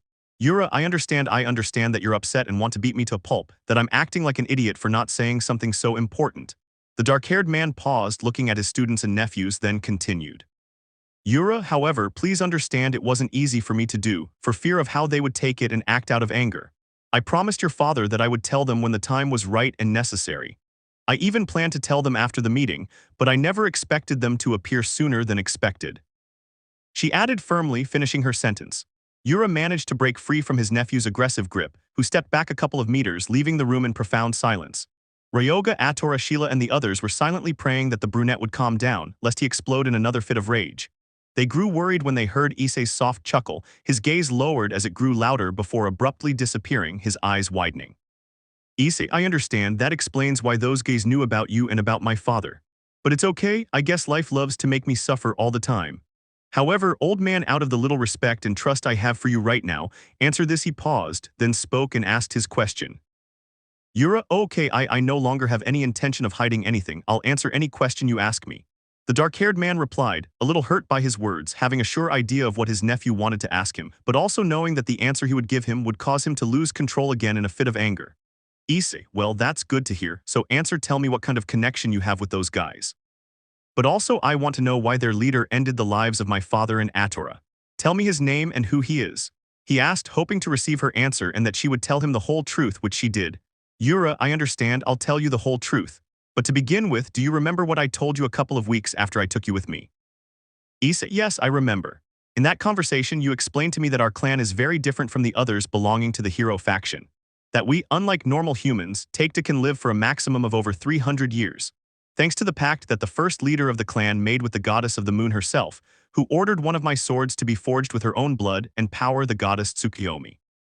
Issei said, finishing his sentence, perfectly recalling that little conversation. Yura, that's right, as you can probably guess, the problem that ended my brother's life has existed for 80 years. Only Leonardo, Rangaku, Sheila, and Akame know this, since the four of them belong to my brother's squattier fathers. And as you know, Rangaku was one of my brother's last students along with another young man. But there was a problem with that other student, which I'll explain while I answer your question, he replied, looking at his nephew, who then spoke. Issei, okay, just tell me what's most important and what I want to know, that's all I need. The brunette replied, asking him not to go into so much detail and to tell the story. Something Yura understood and accepted in order to continue his story, but only saying what was absolutely important until he reached the most crucial part, the one he was 100% sure of. That once he finished, his face or some other part of his body would be beaten to a pulp. Atora, I understand then that rivalry and hatred of that person who fulfilled killing Oda-sama. Eating for stopping speaking. Yura, yes, that's right, just as you heard. Everything was written and marked as destiny from the birth of my brother and that person. As you already know, and as I've told you, in some clans it's customary to inherit the leadership of the clan to the firstborn son of the current leader and head of the clan, she said, interrupting her niece. Then he gradually left the group of young people bewildered, while he continued the story, sowing doubt and curiosity, to the point that they had a small idea of the meaning of his words. Shinki, oh wait a moment, sensei. What you just said, can only be interpreted in one way. Ryoga, true, Shiki is right about that, but from what she said, she's trying to tell us what we're assuming. He said curiously, asking if that was what they were thinking. Yura, why yes, that's right, just as you suppose.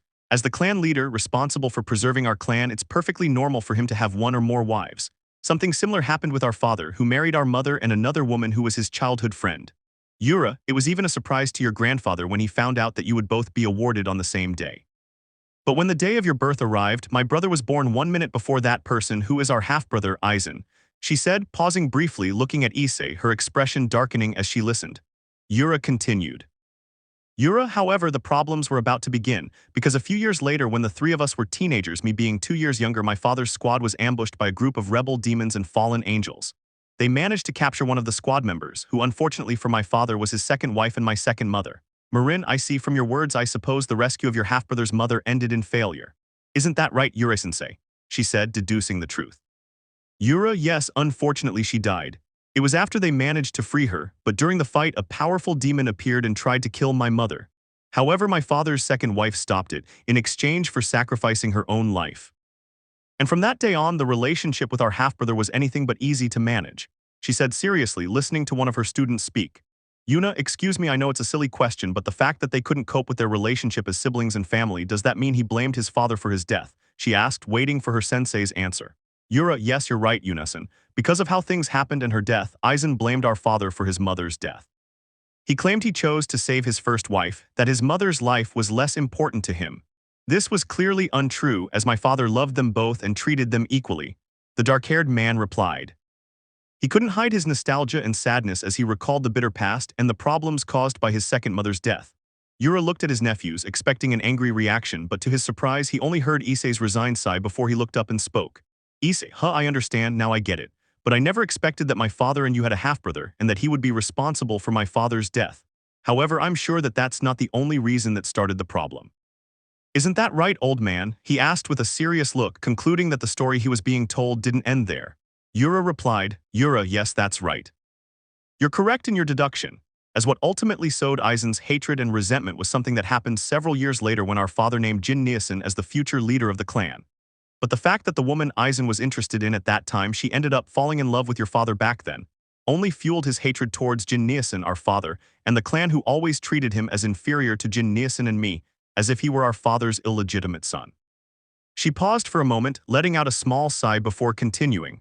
Yura, and then the day came when the real trouble began. With so much resentment, envy, and hatred building up inside Aizen, he exploded. He let himself be driven by his hatred and rage to the point of killing our father and my mother, who always loved him and treated him like her own son.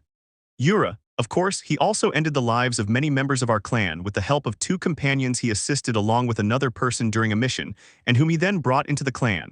And if you're wondering, yes.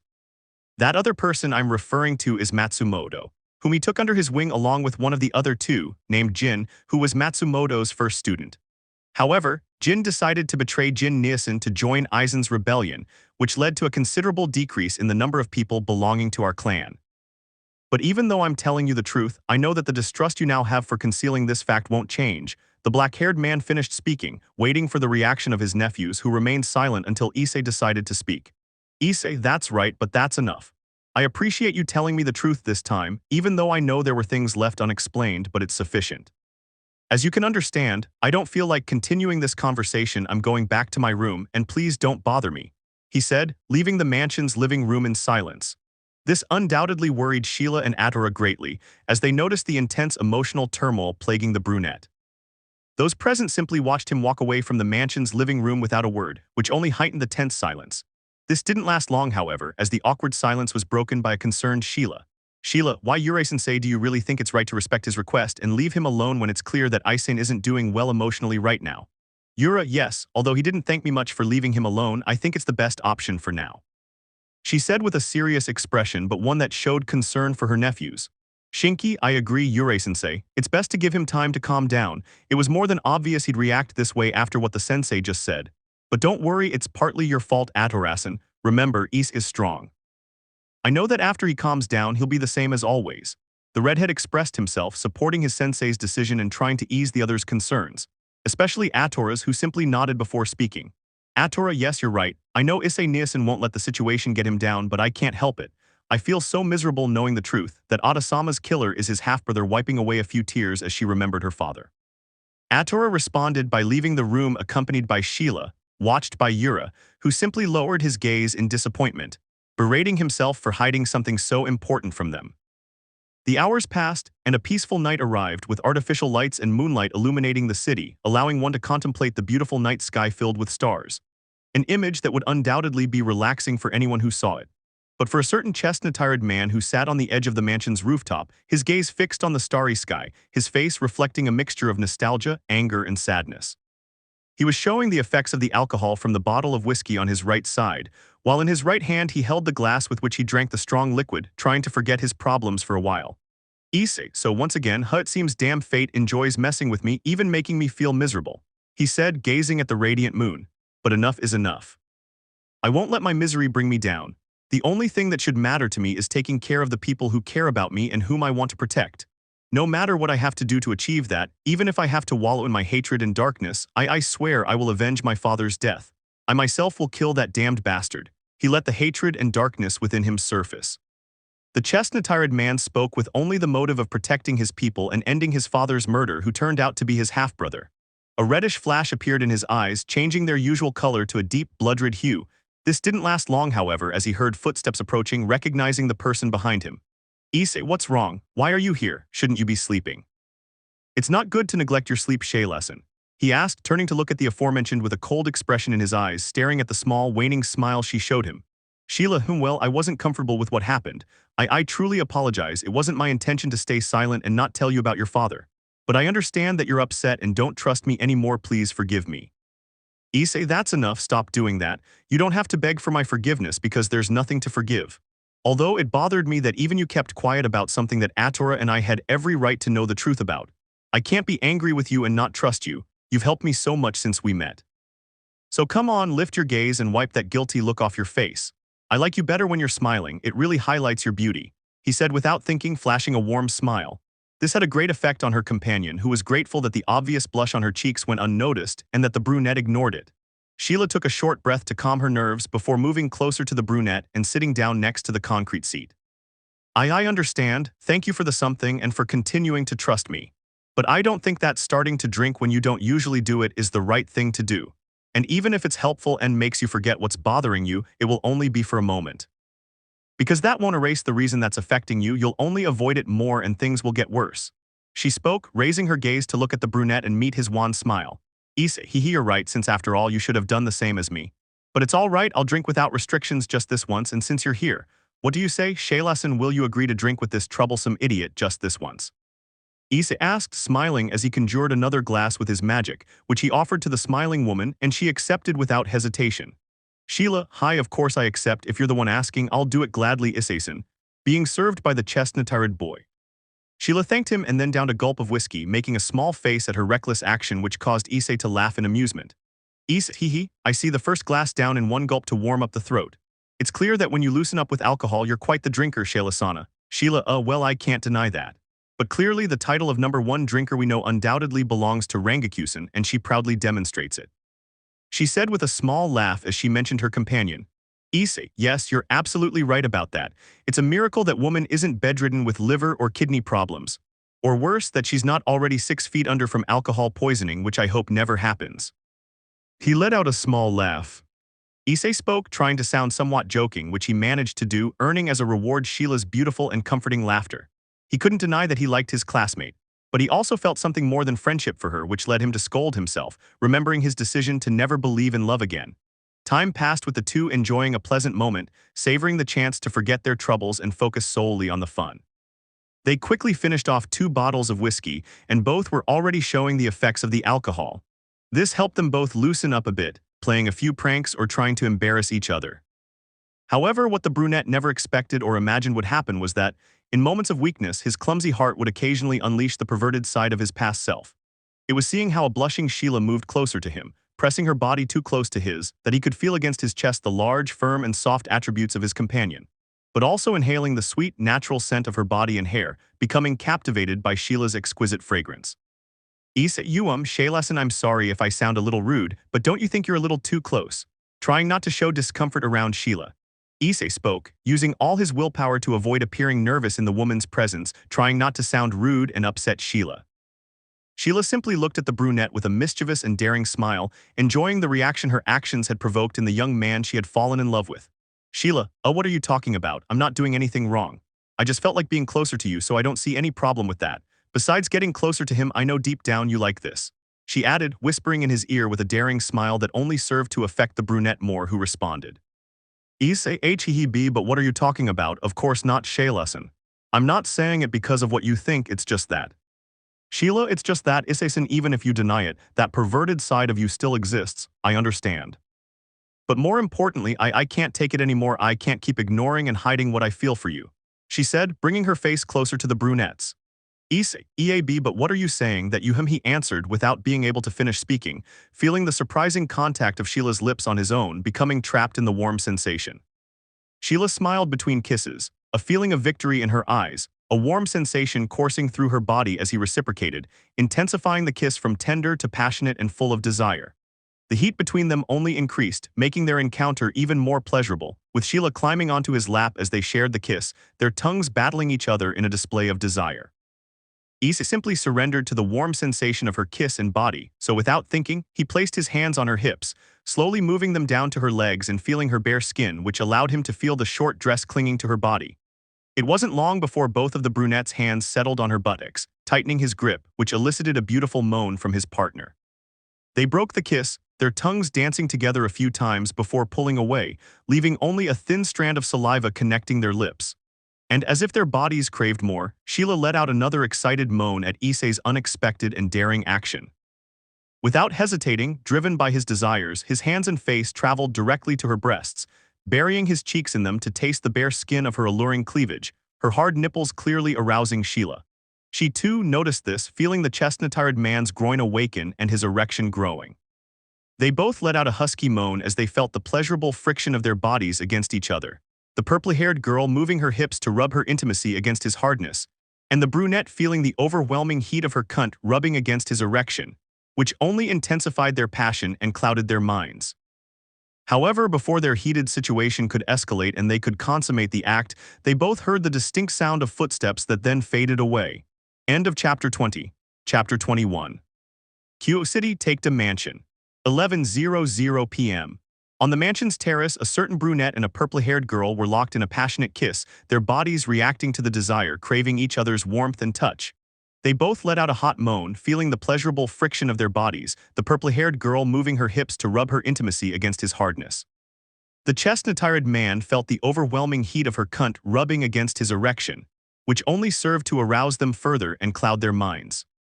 However, before the heated situation escalated and they could carry out such an act, they both heard the distinct sound of footsteps which gradually drew closer until they ceased altogether.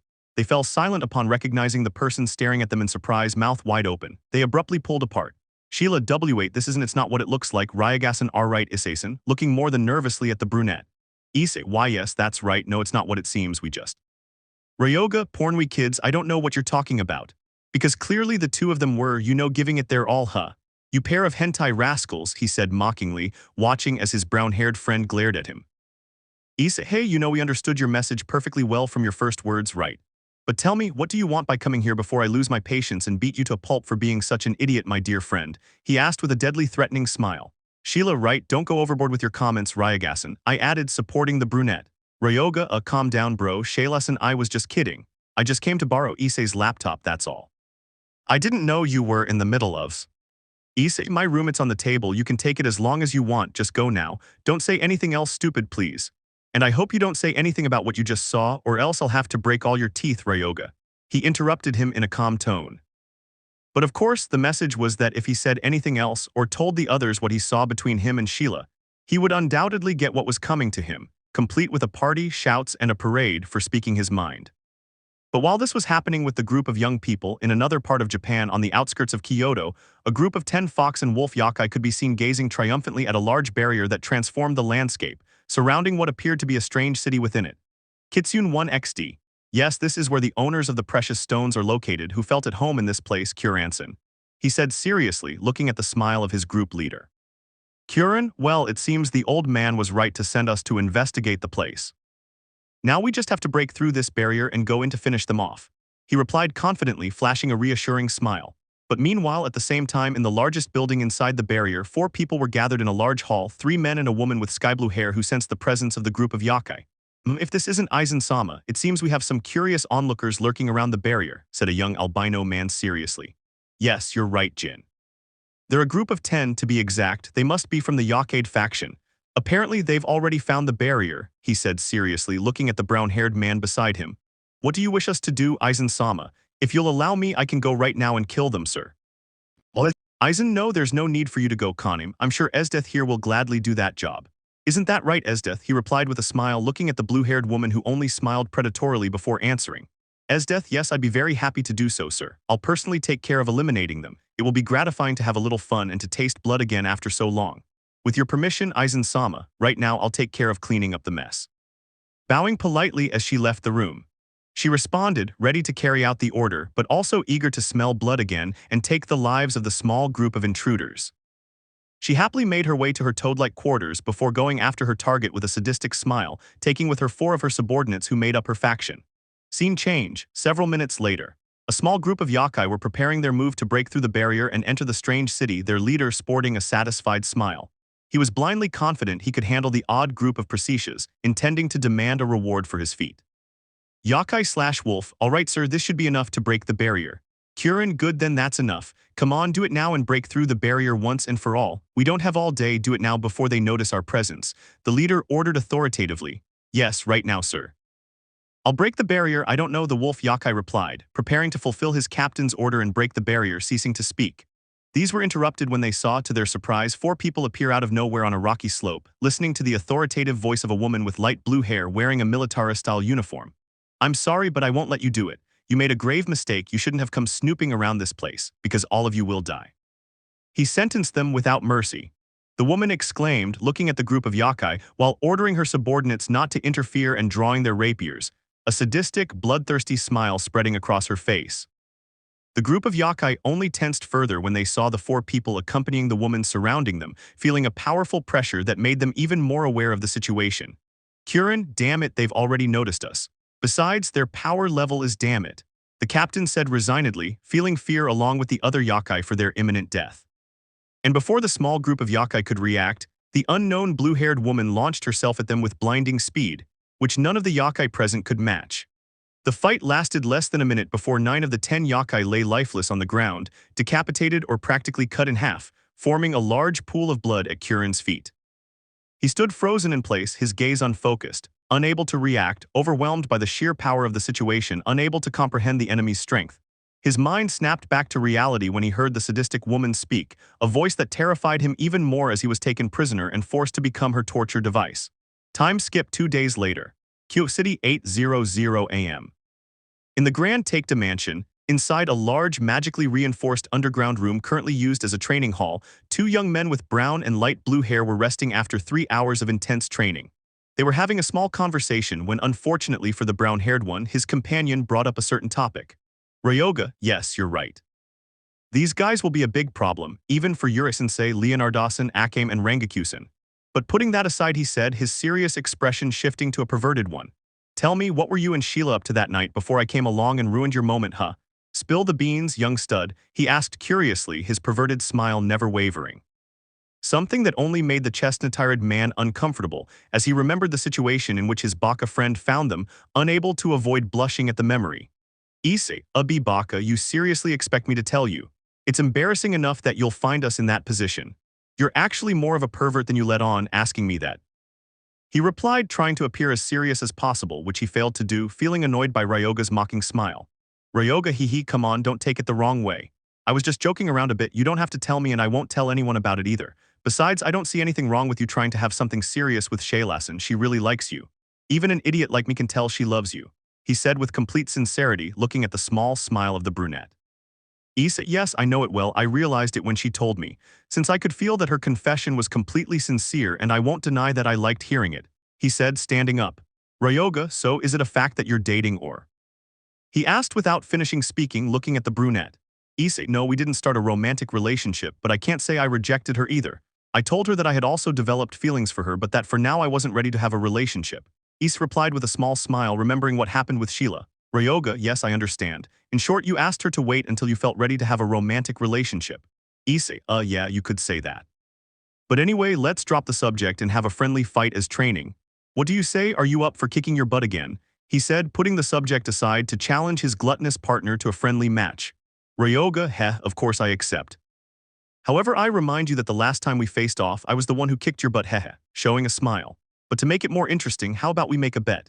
If I win again, you'll give me your entire manga collection along with the ones you left at your old house, including the Ekai and Hentai. What do you say, do you accept or not? He said with a smile. Issei, fine, I accept your bet, you glutton.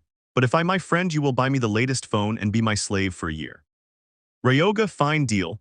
Only because you have a fortune in your otaku collection, I accept. Ryoga responded with a defiant smile, referring to the outcome of their last encounter, which caused an annoying twitch in the chestnut-tired man. But as they took their fighting stances and unsheathed their swords, they didn't notice the small group of people who entered the training room until one of them spoke. Perfect, it seems we've arrived at a good time. I'll bet 8,000 gens on Issei, who's in Kuoh, Yuzo Rangakusen or you two Akamsen Marinsen, said a redhead as he took the money out of his wallet, looking at the rowdy pair of twins beside him, who didn't hesitate to accept the bet. Yuzo, of course I accept, it's easy money. I'm going for Ryoga, I'm sure he'll beat him. Kuoh, yes, the same as Yuzo Niasen. Issei, he's not at his level yet. Well, who are you going with, Rangakusen? The twins said, betting on Ryoga, turning their gaze to look at the smiling MILF. Rangaku, seriously, you're asking me when it's obvious I'm betting on Issei-san. You know, it's never good to underestimate my sensei's son because he might surprise you. She replied confidently, looking at the serious expressions Issei and Ryoga exchanged before watching them disappear from sight with the speed of Shunpo. Marin, wow, you guys were really pushing it with your bets. Although I won't deny that if it's those two, it's worth betting, so just this once I'll bet. I'm going with Ryagakun to win. I know he'll win. He spoke, looking at the chestnut-tired boy and Ryoga in the midst of an intense sword fight, both young men blocking and deflecting the rapid cuts and blows they threw. A violent gust of wind formed and pushed them several meters back, as Issei and Ryoga clashed the edges of their swords and remained locked in a struggle of strength, each trying to overpower the other with brute force. Ryoga, incredible, you surprise me, my friend. Your strength and swordsmanship have improved so much in such a short time. You've definitely gotten stronger since our last fight, Issei. he said, satisfied with the chestnut-tired boy's great improvement. Issei, heh, thanks for the compliment, but this isn't all, I'm just getting started, Ryoga. He replied, giving a strong push that managed to send Ryoga several meters away from him. Issei, alright, this time I won't hold back. Gravity magic Garen pulse extending his right arm forward, Issei exclaimed, extending the palm of his hand in which a small blue magic circle appeared. Ryoga, tusk, damn it. He really took it seriously, letting out a groan of annoyance. A powerful gravity shockwave struck him, throwing him away from the chestnut tree. His sword slammed into the concrete floor and he delivered a swift slash, breaking the force of gravity. Ryoga countered by creating several magic circles around the chestnut tree, which began to glow and release a rain of magical energy spikes. Issei reacted by nimbly dodging the energy spikes, using his speed to vanish and reappear in different parts of the training room. Opening his eyes in surprise, Ryoga attacked him unexpectedly, using his shunpo to appear behind him. Issei managed to react quickly enough to block a powerful kick. Their eyes met, both beaming with satisfaction at the thrill of the fight. They laid their swords aside and began an intense exchange of blows and kicks, their power evident in the clear waves of wind and energy released with each strike. All this unfolded before the eyes of a smiling Rangaku and the twins, who now regretted betting on Ryoga. Rangaku, hee, see, I told you so. It's not good to underestimate Issei's potential. Thanks to that, I now have easy money without any effort. She said with a mocking smile. Shinki, that's true, you're absolutely right, although Ryoga, he hasn't shown his best abilities yet either, or rather neither of them have.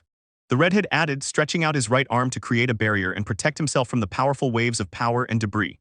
They watched as a destructive blue energy sphere formed in the middle of the room, revealing Issei and Ryoga within it, swords drawn once more. They both grinned before hurtling backward, clutching the concrete floor and digging their swords in to break their violent momentum. However, before either of them could make their next move. That's enough, leave your fighting and betting for later, Ryoga Issei-sama. We have visitors, Yurei-sensei is calling us. What? A firm voice rang out, causing everyone to turn toward the entrance. A certain blonde young man entered the training room holding a book in his right hand. Issei and Ryoga's friendly sparring was interrupted and they sighed in disappointment. Sheathing their swords, they approached the group. Rangaku, you said visit just when I'm about to make some easy money, Leonardosan, she said, disgusted. Shinki, right, can't they wait a bit? I want to see Issei kick Ryoga's gluttonous butt.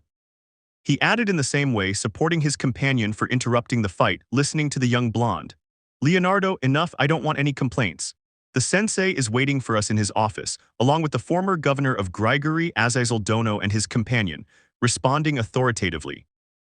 Leonardo reprimanded the two, using his authority as second-in-command of the entire group, observing Issei's bored and disgruntled expression. Issei turned to leave the training room, followed by the others, while the brown-haired boy cursed under his breath. Several minutes later, Yura's office. The group of young people were entering the office when they encountered the former governor of the Fallen, who was accompanied by a beautiful woman whom the chestnut-tired man recognized well. Leonardo, I apologize for the delay, Yurei-sensei, but Ryoga and Issei-san were busy with the rest of the group in the training room, placing their bets. Yura, no, it's fine, what matters is that you're here. As you can see, Azazel came to inform you of something important. But first, let me introduce you to the beautiful lady accompanying him. She is one of Grigory's Keter Penemusen. Although thanks to Issei, you already know her, she said with a smile. Penemu, nice to meet you, my name is Penemu, I am one of the Keters. I hope my presence is not a bother to you, she replied respectfully, hoping not to make the young group of heroes uncomfortable. Leonardo and the others, no, not at all, the pleasure is all ours, Penemusen. Azazel, see, I told you there was no problem if you came with me. But anyway, let's get on with the main topic, although I suppose you already have an idea of the reason for my visit. He said casually, looking at a certain brunette who replied, Issei, yes, you've come to talk about the faction meeting, haven't you, Azazel? He replied in a cold tone of voice, his gaze lingering on the beautiful woman who simply smiled at him. Azazel, hee, that's right, just as I expected of you, Issei. Although I can see that you recovered more than expected from the damage you received in your recent fight. Issei, I guess so, but let's stop talking about me. Just tell us what you have to say already, I was busy with something important, looking at the fallen figure indifferently. Issei responded, wanting to end the brief meeting as quickly as possible and making it clear that he wasn't pleased to see him there. Azazel immediately understood and began discussing the time and date of the faction meeting. Meanwhile, at the same time, in another part of Kuoh City, Hyoudou residence. A small group of women were in one of the underground levels which had a large swimming pool. They were wearing swimsuits that accentuated their perfect figures. A certain redhead and a brunette Nekomata were having a small conversation that caught the attention of the other three women present. Kuroka, I understand, Rias Naya. So it was that idiot Yuan who told his mother what happened, Naya, she asked. Rias, yes, he told her. Although I don't know if he did it just to annoy her, but Hana Akasama she seemed very upset when he told her about Issei's condition and the severity of his injuries. Speaking seriously, Rias responded, emerging from the pool and revealing her voluptuous figure to sit on one of the beach beds next to Kuroka's. At the same time, Roswace, Akeno, and Lefei followed suit, leaving the pool to approach Rias and Kuroka. Roswace, just as I expected, I knew she would end up telling what happened. She spoke seriously. Akeno, yes, you're right. Lately, Yuan-kun he's been acting rather unpleasant. It seems his defeat against Issei-kun really got to him, she said, expressing her thoughts without showing much affection towards the older of the brown-haired brothers. Rias, yes, it seems so. But don't try to deny it, that Baka deserved it fair and square. That humiliation he suffered will finally make him understand things and abandon his arrogant attitude of thinking he's better than everyone else. Akeno, I think the same as you, Rias. Now I can see that he wasn't really such a good person as he seemed to be. Kuroka, that's right, from the beginning I felt something about him that I didn't like. And now it seems he's finally showing his true colors, those of a complete imbecile. But more than that, if they only knew that the fact they felt something for that idiot Yuan was thanks to the essence of dragon in their interest, from Albion's eternal rival. Kuroka answered bluntly, though she was thinking the last part. She glanced at the others' statements, agreeing completely with their way of thinking and despising Yuan's annoying attitude. Back at the Taikta mansion, Yura's office. The people gathered there had also finished receiving information from the former leader of Gregory, also discussing the improvement of the Trihexa seal. To Issei's surprise, Roswace had managed to make progress on improving the seal on her own. This clearly cheered him up a bit, and he hoped to meet with the former Valkyrie after the meeting and try to finally finish improving the seal's magic. Azazel, well, that was all I had to say. Yura, yes, I'll look for you later so we can go out for a drink and chat a bit. Azazel, hee of course, I know the right place, Yura, but before I leave I want to give Issei and the others something they'll like and it will be very helpful. Penemu, you have it with you, right? He said, looking at his companion who simply nodded. Penemu, yes, here it is, but I hope it doesn't have any defects like everything you make. Azazel, approaching the chestnut-haired boy. Here, Issei-kun, I hope you don't have any problems with this, she replied, handing a small cube to the chestnut-haired boy, which piqued the interest of the young people present. They listened to a certain young chestnut-haired girl speaking. Atora, a small cube, I don't understand. Do you know what it is or what it's for, Issei-sama? Issei, she asked curiously, wanting to hear her brother's answer. Issei, yes, I know. This is a pocket dimension, but I don't understand why are you giving it to me, Azazel. He responded by looking at the fallen angel, his eyes pleading for an explanation of his small gift and how to use it. Azazel, well, you see, Issei. Unlike the other pocket dimensions, this is a special dimension made for training since I made a few adjustments. While time passes normally here, 2 hours in there is equivalent to a whole month. The governor of Gregory said with a proud smile, surprised by the chestnut-haired boy and his old friend students. Atora, what 2 normal hours outside that madhouse is 2 whole months in there, the brunette said, surprised. Issei, I see, that sounds interesting. It seems you do worthwhile good things sometimes, so I'll accept. Azazel, all right, then we'll take our leave. Just remember, this dimension has a simulation magic mechanism. If you think of any powerful person you know, it will scan you and create a physical copy of that person. Just try not to overdo it. See you tomorrow afternoon at the meeting, he finished speaking. Azazel left the mansion along with Penemu, who merely smiled at the brunette before departing from the office with Azazel. The room remained in a brief silence, which was broken by a blue-haired man. Ryoga, okay, then what now? We go back to our meeting and test that dimension, Issei. Issei, no, we'll leave it for now. I want to try it myself first, so I can make sure it doesn't have any unpleasant surprises or any defects like always happen with that crazy old man's inventions. He replied seriously, leaving his uncle's office. Issei headed back to the training room, eager to test the training dimension Azazel had given him. His sole objective was to surpass his current power and thus be able to defeat that Rancor named Grimjow. But meanwhile, this was happening in the city of Kuoh, the Hyoudou of the supernatural world. A certain beautiful Kitsune leader was in her castle garden listening to an untimely message from one of her most loyal servants. Yasaka, what are you saying? Are you sure about what you're saying? Servant, yes, that's right, I've confirmed it, Yasaka-sama. Apparently, one of the council elders disobeyed your order and sent a group of 5 high-ranking guards to investigate the place where those strange presences were felt. He replied confidently, sticking to his word. Yasaka, tusk that old man, I told him not to act without my consent. Tell me, do you know what happened to the guards he sent? She asked, hoping for a satisfactory answer but also trying to control her anger, lest she go looking for her idiot advisor and beat him to a pulp. Servant, no, nothing is known of them. This morning, 3 of your best warrior yokai went to the location, but they found no trace of the 5. They were only able to verify traces of a battle, but nothing more, Yasaka-sama. He answered respectfully and seriously, noticing his mistress's annoyance. Yasaka, I understand, thank you for informing me. I want you to notify the council, which has called a meeting in 1 hour. I want everyone present in the meeting room without exception. The kitsune ordered authoritatively, receiving a yes from her faithful servant. He withdrew to carry out his order, leaving the troubled and brooding kitsune, who could only gaze at the sky before letting out a sigh. She knew that her brief period of peace had ended, and that a great threat to both the human and supernatural worlds was about to be revealed. Time skip. The following day in the late afternoon-evening at Kuoh Academy, inside the student council meeting room, a meeting between factions was about to begin. Those present awaited the arrival of a certain group of heroes, among whom were the strongest wielder of the Longinus and his group, who were eager to meet the new group of heroes. They didn't have to wait long for this to happen, as a certain albino maid opened the door to the room and the group they were expecting entered. Those present looked at the newly arrived group, all dressed in very similar white clothing with touches of navy blue and their clan's crest featuring a moon symbol. End of Chapter 21. Chapter 22. 1 hour before the factions' meeting, somewhere in Hyoudou, within a barrier concealing a vast fortress more akin to a small city inside the tallest building, a modest group of people were gathered, scattered throughout a large hall lined with stone columns, some sitting, others standing. They waited patiently for their leader to begin the meeting, their eyes fixed on him as he sat in his leader's seat. The smiling brunette spoke. Well, let's begin the meeting.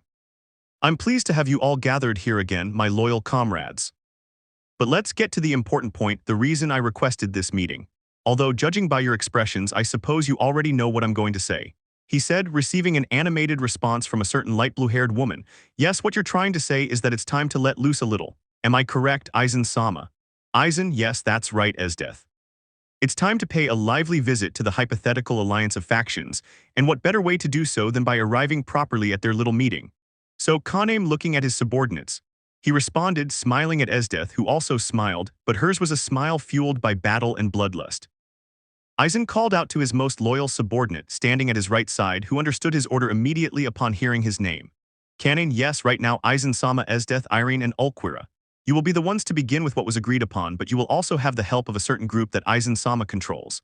Those are the Lord's orders, so I don't want any complaints, she said, looking at a certain blue-haired Arankar, who, as expected, didn't hold back and replied. Grimjow, Tusk, what a load of rubbish, I should be there. I don't have time to stand here doing nothing, so I asked that he replied, but didn't finish speaking as he was interrupted by the imposing and authoritarian voice of his leader. Aizen, Grimjow, I remind you of your true place here. Don't make me lose my patience and resort to violence to reprimand you. Take this, along with Yiz and Kine, as your punishment for acting on your own initiative and behind my back. Is that clear enough, Grimjow Jiz Kine?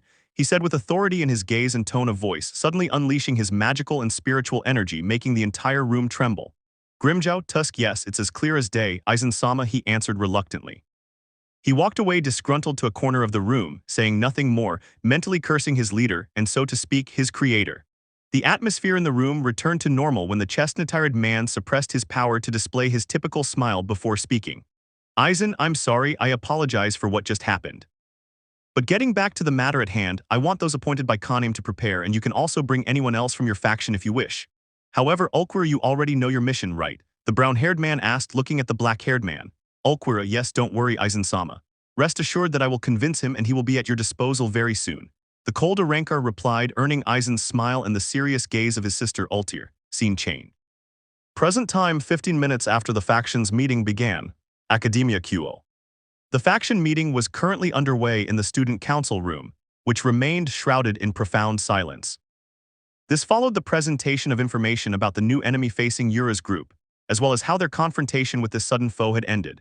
But what truly captured the attention of the room, especially Kuoh's group, was hearing a bit about the past of the legendary hero Jin Taekta, Issei's father, Atora, something only his closest acquaintances know, and Yuan. However, what most intrigued everyone in the room was hearing about the existence of another supernatural being. By decision of the oldest faction leaders, all information about its existence had been kept secret. But those who were undoubtedly most surprised were the youngest members of the DXD group, who had absolutely no idea of the existence of any supernatural being called a Hollow. Well, with the exception of a certain Soul Reaper who is currently part of Sona Sitri's entourage. Her surprised reaction to what she had just heard caught the eye of former Governor Azazel, who sat beside the current leader of Grigory Zemhassan. They could only hear the weary sigh of the god Odin regarding the current situation, as he closed his eyes and rested his hands on the handle of his staff. Odin, well, it seems the problems will never end. However, this new threat, which we don't know enough about to confront it, will undoubtedly be a major problem. I never imagined that they would reappear someday, she said, drawing the attention of those present, but especially the younger ones who knew nothing about this being, listening to the heir of the Sitri clan speak. Sona, excuse me, I ask your permission to join the conversation, she said, looking at the faction leaders. Odin, of course, no problem, young Sona, you may ask whatever questions you wish, the Allfather responded, giving his permission to the young woman along with the assent of the leaders present to speak. Sona, yes, thank you, Odin-sama. I'm sorry to be intrusive, but I'd like to know what kind of supernatural existence you're talking about and why there's no information about these beings you speak of called hollows. Adjusting her glasses. Rias, yes, I'd like to know too, could you please explain about them? Sona asked with utmost seriousness, awaiting his answer alongside Rias' entourage and the rest of the younger ones in the room. They all watched attentively the elders, who seemed to know the most about this being. Azazel looked at the leaders present, receiving a nod, and then glanced at the Sitri for a few seconds before answering her question. Azazel, well, the reason you younger ones don't know about it, and why there's no information about such a being, is because there was a conflict, or rather a war against those beings called hollows, he said, more serious than usual besides. They are beings that practically feed on souls and spiritual energy, which makes them an extremely dangerous threat to humans and the supernatural world. But those tasked with confronting them and almost eradicating them were the soul reapers themselves, the Shinigami. Azazel, but if you want to know more about it, then you can ask Beniasen. I'm sure she's aware of what happened more than 300 years ago.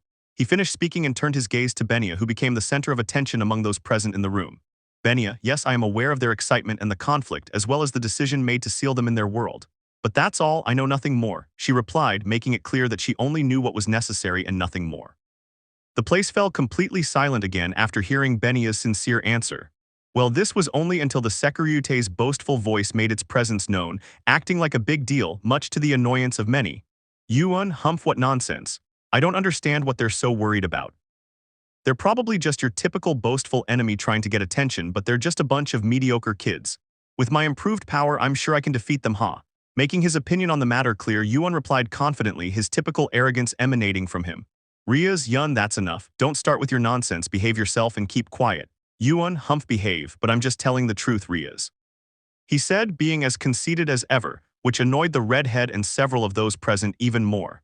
Apparently, the tremendous beating Issei had recently given him wasn't enough to bring him down to earth. But to everyone's surprise, Issei started laughing, as if he'd heard the best joke in the world, capturing the attention of those present who were still looking at Issei and a certain little kitsune with a bit of puzzlement. Issei, ha ha ha ha ha ha, damn, wait, are you serious? You don't even know the enemy's power and you're already bragging, saying you can defeat them, what a stupid thing to say. He said seriously, while Kuoh supported him and affirmed his words, surprising those present who looked at the little kitsune in surprise. His reaction wasn't at all strange, considering the simple sight of the former Hyoudou sitting in a chair near the leader of the Yakai faction, while the little fox kitsune sat quite comfortably on her lap. Needless to say, everyone was surprised by the scene, as they knew beforehand that the now cold and distant brunette, who showed disdain for the factions and the world, was quite the opposite. He was perfectly at ease allowing Yasaka's daughter to be near him, treating her with his typical smiling and kind personality from the past. The current Sekiryuutei responded, glaring at him and wanting to strike his younger brother, angrily recalling the tremendous humiliation he had inflicted upon him. Yun, Tusk, what did you say, idiot? Do you really think that? Stopping speaking. Issei, you heard me, you idiot. It's pathetic to hear you spouting nonsense when you don't even know the enemy's power or numbers. These guys have power that rivals that of a Mao. You seriously think you can defeat them with your current power level, huh? What a pathetic fool. Yuan, you miserable wretch, don't think that because of what happened before you can talk to me like that, stupid. And you being interrupted by Volley. Volley, I agree, take to Issei is right. It's a complete joke that you, with your current power level, say you can defeat them. If he couldn't defeat his opponent, you wouldn't even manage it in your wildest dreams, Sekiryuutei. The albino spoke bluntly, expressing his opinion and displeasure towards Yuan. Kayako, true, I agree. It's regrettable to hear you say such a thing when you can't even defeat me in battle, Sekiryuutei, agreeing with Volley, which was a little strange coming from him. Seryorg, that's right, Hyoudou, Yuan, it's shameful and annoying that you think that just because you're the wielder of a celestial dragon, you have the power and skills to be the best. Added the Bale heir, feeling annoyed by the arrogance of the current Sekiryuutei, being calmed down by Azazel. Azazel, enough, don't start. This isn't the time to be fighting amongst ourselves, Yuan, Issei. The fallen angel spoke, trying to calm the atmosphere and stop a potential fight between the two brunettes and the rest. Zeus, that's right, this isn't the time for squabbles among us. It's clear that this new enemy is stronger than the previous threat from Ricevin. Let's move on to the next topic, regarding the disappearance of Yasuke Dono's servants. He said, easing the tension before moving on to the next item on the agenda. Sirzechs, well, you can begin now, Yasuka Dono. Yasaka, yes, thank you. As you may already know from the limited information I gave you as faction leaders recently, my council dared to act on its own without consulting me, sending a group of 10 yokai to investigate the place where several powerful presences had previously been felt. But unfortunately, Azazel, the group of yokai sent by the council, did not return from their mission, nor were any traces of them found. Am I correct, Yasaka Dono? Azazel said, interrupting the kitsune's words. Yasaka, yes, that's right, Azazel Dono. The search party I sent confirmed only finding traces of a battle, but there's nothing from the group sent by the council. She replied, giving all the information she had so far. Those present remained silent, processing the information given by Yasaka, and came to the conclusion that the presences they had felt some time ago were the same enemy. Odin, oh, what a problem. If they didn't find anything, that means that perhaps they managed to find the base of this new enemy, but unfortunately they were discovered and fell in battle, stroking his beard. The god Odin broke the silence, offering his opinion on the situation of Yasaka's servants and the potential arrival of the new enemy. Those present agreed with Odin's words, listening to Yura speak. Yura, yes, that's most likely. That explains why they found no trace of the yokai group that Yasuka Dono's council secretly sent, she said seriously. Shemheza, true, but this only complicates things further if it's as we suspect. This only endangers the inhabitants of the city under Yasaka Dono's care.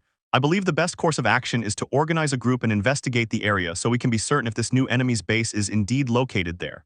The current leader of Gregory spoke, giving his opinion after listening to the former ruler of his faction. Azazel, well, you're right about that. But before we continue and make a decision, I want you to see this, please. As you know, I always try to gather information on my own, so I went to the trouble of sending several people I trust to watch over the Trixaseal's location, and they obtained this penemu, the photographs. Azazel said, looking at the beautiful woman behind him who approached them, taking a modest file folder out of a magic circle. Penemu, yes, here they are. These are some photographs that one of our comrades managed to take at Azazel's request. I'm sure you'll be surprised. Here they are. The beautiful Keter replied, placing the folder with the photographs on the table, drawing the attention of the faction leaders who looked at the images. Sirzechs, wait, this is survivors of the Kuoh's brigade, but when did this happen, Azazel, looking in surprise at the people in the images? Odin, it's true, isn't that place supposed to be guarded on Sirzechs' orders? The Allfather added, supporting the red-haired Mao and waiting for a response, listening to the fallen one speak. Azazel, the only answer, all the guards were killed. Even just one of the 5 high-class fallen angels I sent returned alive. But look at the last photographs and you'll understand better. Azazel said, pointing to the last photographs Yasaka took and left on the table, surprising the faction leaders in Yura's group, but especially Issei and Rias. Zeus, now I understand these men accompanying them dressed in white are Yura, yes, there's no doubt. It's the same group that attacked recently, their style of dress is the same. She said, her gaze lingering on a certain chestnut-haired man, noticing her nephew's interested look at one of the photographs. Azazel, yes, it's clear that it's the same enemy. This only confirms that this new group has something to do with the survivors of Kuoh's brigade, and based on their actions, it's clear that their objective is Issei the Trihexa, that's its objective, isn't it? He asked, anticipating the fallen one who only nodded, accepting his answer. The room fell into a profound silence as those present exchanged glances, sharing the same sense of unease and discomfort at what had been revealed. Meanwhile, Issei and Rias intently examined one of the photographs, recognizing one of the subjects with black hair, a fact Yura noticed as she looked at her nephew. Yura, well, do you have something to say, Issei? I asked seriously. Issei, humph, yes, I recognize one of them, the one with black hair and the scythe, looking at the faction leaders. A while ago, when I was in a small park with Rias, that guy appeared and attacked me by surprise.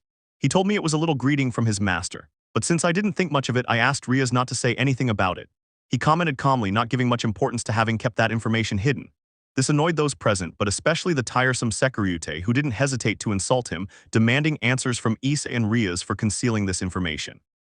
Issei simply ignored these insults, letting them know that their words and opinions meant nothing to him. Sirzechs, Rias, it's true, such important information has been hidden, answer me, I ask seriously. Rias, yes, that's right. I promised Issei I wouldn't say anything, but I don't regret doing it, I'm sorry. She replied, lowering her gaze because of the disappointed and angry expressions of those present. Issei, alright, that's enough. If you have anything to say or complain about, then tell me, but leave Rias out of this. Is that clear? He spoke seriously, making it clear that all their complaints should be directed to him and that Rias should be left alone. He simply ignored the reproachful looks from most of them, including those from his group members whose expressions seemed to say, you can't have any confidence in us.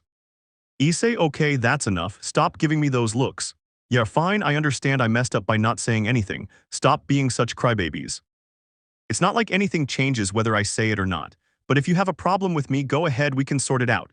He said, fed up with the looks he was getting from most of them, making it clear that they could resolve their problem whenever they wanted.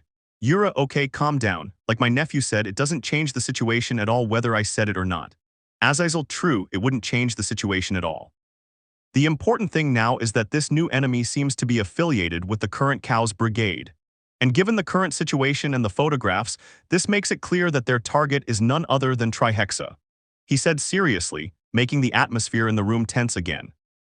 A determined voice echoed throughout the room, and those present recognized the voice as that of a certain former Valkyrie who maintained an expression of utmost seriousness. Taking a couple of steps forward, the beautiful former Valkyrie spoke. Rosues, in that case our only remaining option is to enhance the magic of the beast seal and erase it completely. We can't allow them to get ahead and break the seal to release it and achieve their goal. I'm certain that's what they want, to free it from the seal and thus seize the power of Trihexa. She said seriously, making her opinion clear. The former Valkyrie spoke seriously, receiving a positive point from the others and the faction leaders, listening to a certain alb. The current Hakuryuko asked, looking at the chestnut-attired woman sitting to Yasaka's right. Volley, so take to Issei, tell me what's the power level of that guy with the scythe in the picture. It's worth it, he asked, interested, wanting to know more about the enemy's power level. Issei, sure, although he didn't use his full power during our encounter, I can safely say that his power level is on par with a high-class demon or even a bit higher. Anything else you'd like to ask, Volley? Looking at the albino without hostility. Volley, yes, what do you say about the other guy, how strong is he? I asked again, interested, noticing the change in the atmosphere around Issei. Issei, I don't know since I'm not using his full power, but I'm sure he can rival the current Maoist or even defeat 3 of them, answering truthfully. The chestnut-attired man answered, leaving Volley more than satisfied with his response, as did the surprised faces of the others present. But what they didn't know, or perhaps didn't even notice, was a group of people near the academy with a beautiful blue-haired woman giving her order. Let's begin. Go and greet properly, move along looking amusedly at the demons, angels, and fallen angels who were watching over the meeting place. Yes, as you command, Esdith-sama, back at the faction meeting. They were deciding to investigate the supposed enemy base, agreeing to send the DXD group and several members of Yura's group. To the bewilderment of those present, Yura stood up, drawing everyone's attention. She said only a few words before raising her right hand and creating a barrier. Yura, Tusk, everyone cover up. A powerful explosion rocked the site, destroying the entire academy building and reducing it to rubble. A thick cloud of dust and debris rose from the blast, which gradually dispersed to reveal the extent of the damage. A large, transparent dark blue dome appeared, shielding the faction leaders and everyone else present. When the dust cloud completely cleared, they could only stare in utter astonishment at the scene of a large number of Kuoh's brigade members slaughtering the guard of demons, angels, and fallen angels assigned to protect the meeting place. However, before anyone present could ask or say anything, they watched as a large rift formed in the sky which opened like a portal, revealing a small group of people dressed in black and white, each exuding a powerful presence. Issei's group recognized several of the newcomers. Leonardo, Yura-sensei, he said seriously, turning to see his sensei's serious expression. Yura, yes, it's them, it seems they have no intention of remaining hidden. He replied, glancing at his dark-haired student beside him, observing the expression of anger and bloodlust she displayed, while the faction leaders and the rest noticed the change in the atmosphere. Akame, Esdith, looking at a woman with blue hair. She was wearing a military-style uniform with a skirt the same color as the rest of the clothing, white with black trim.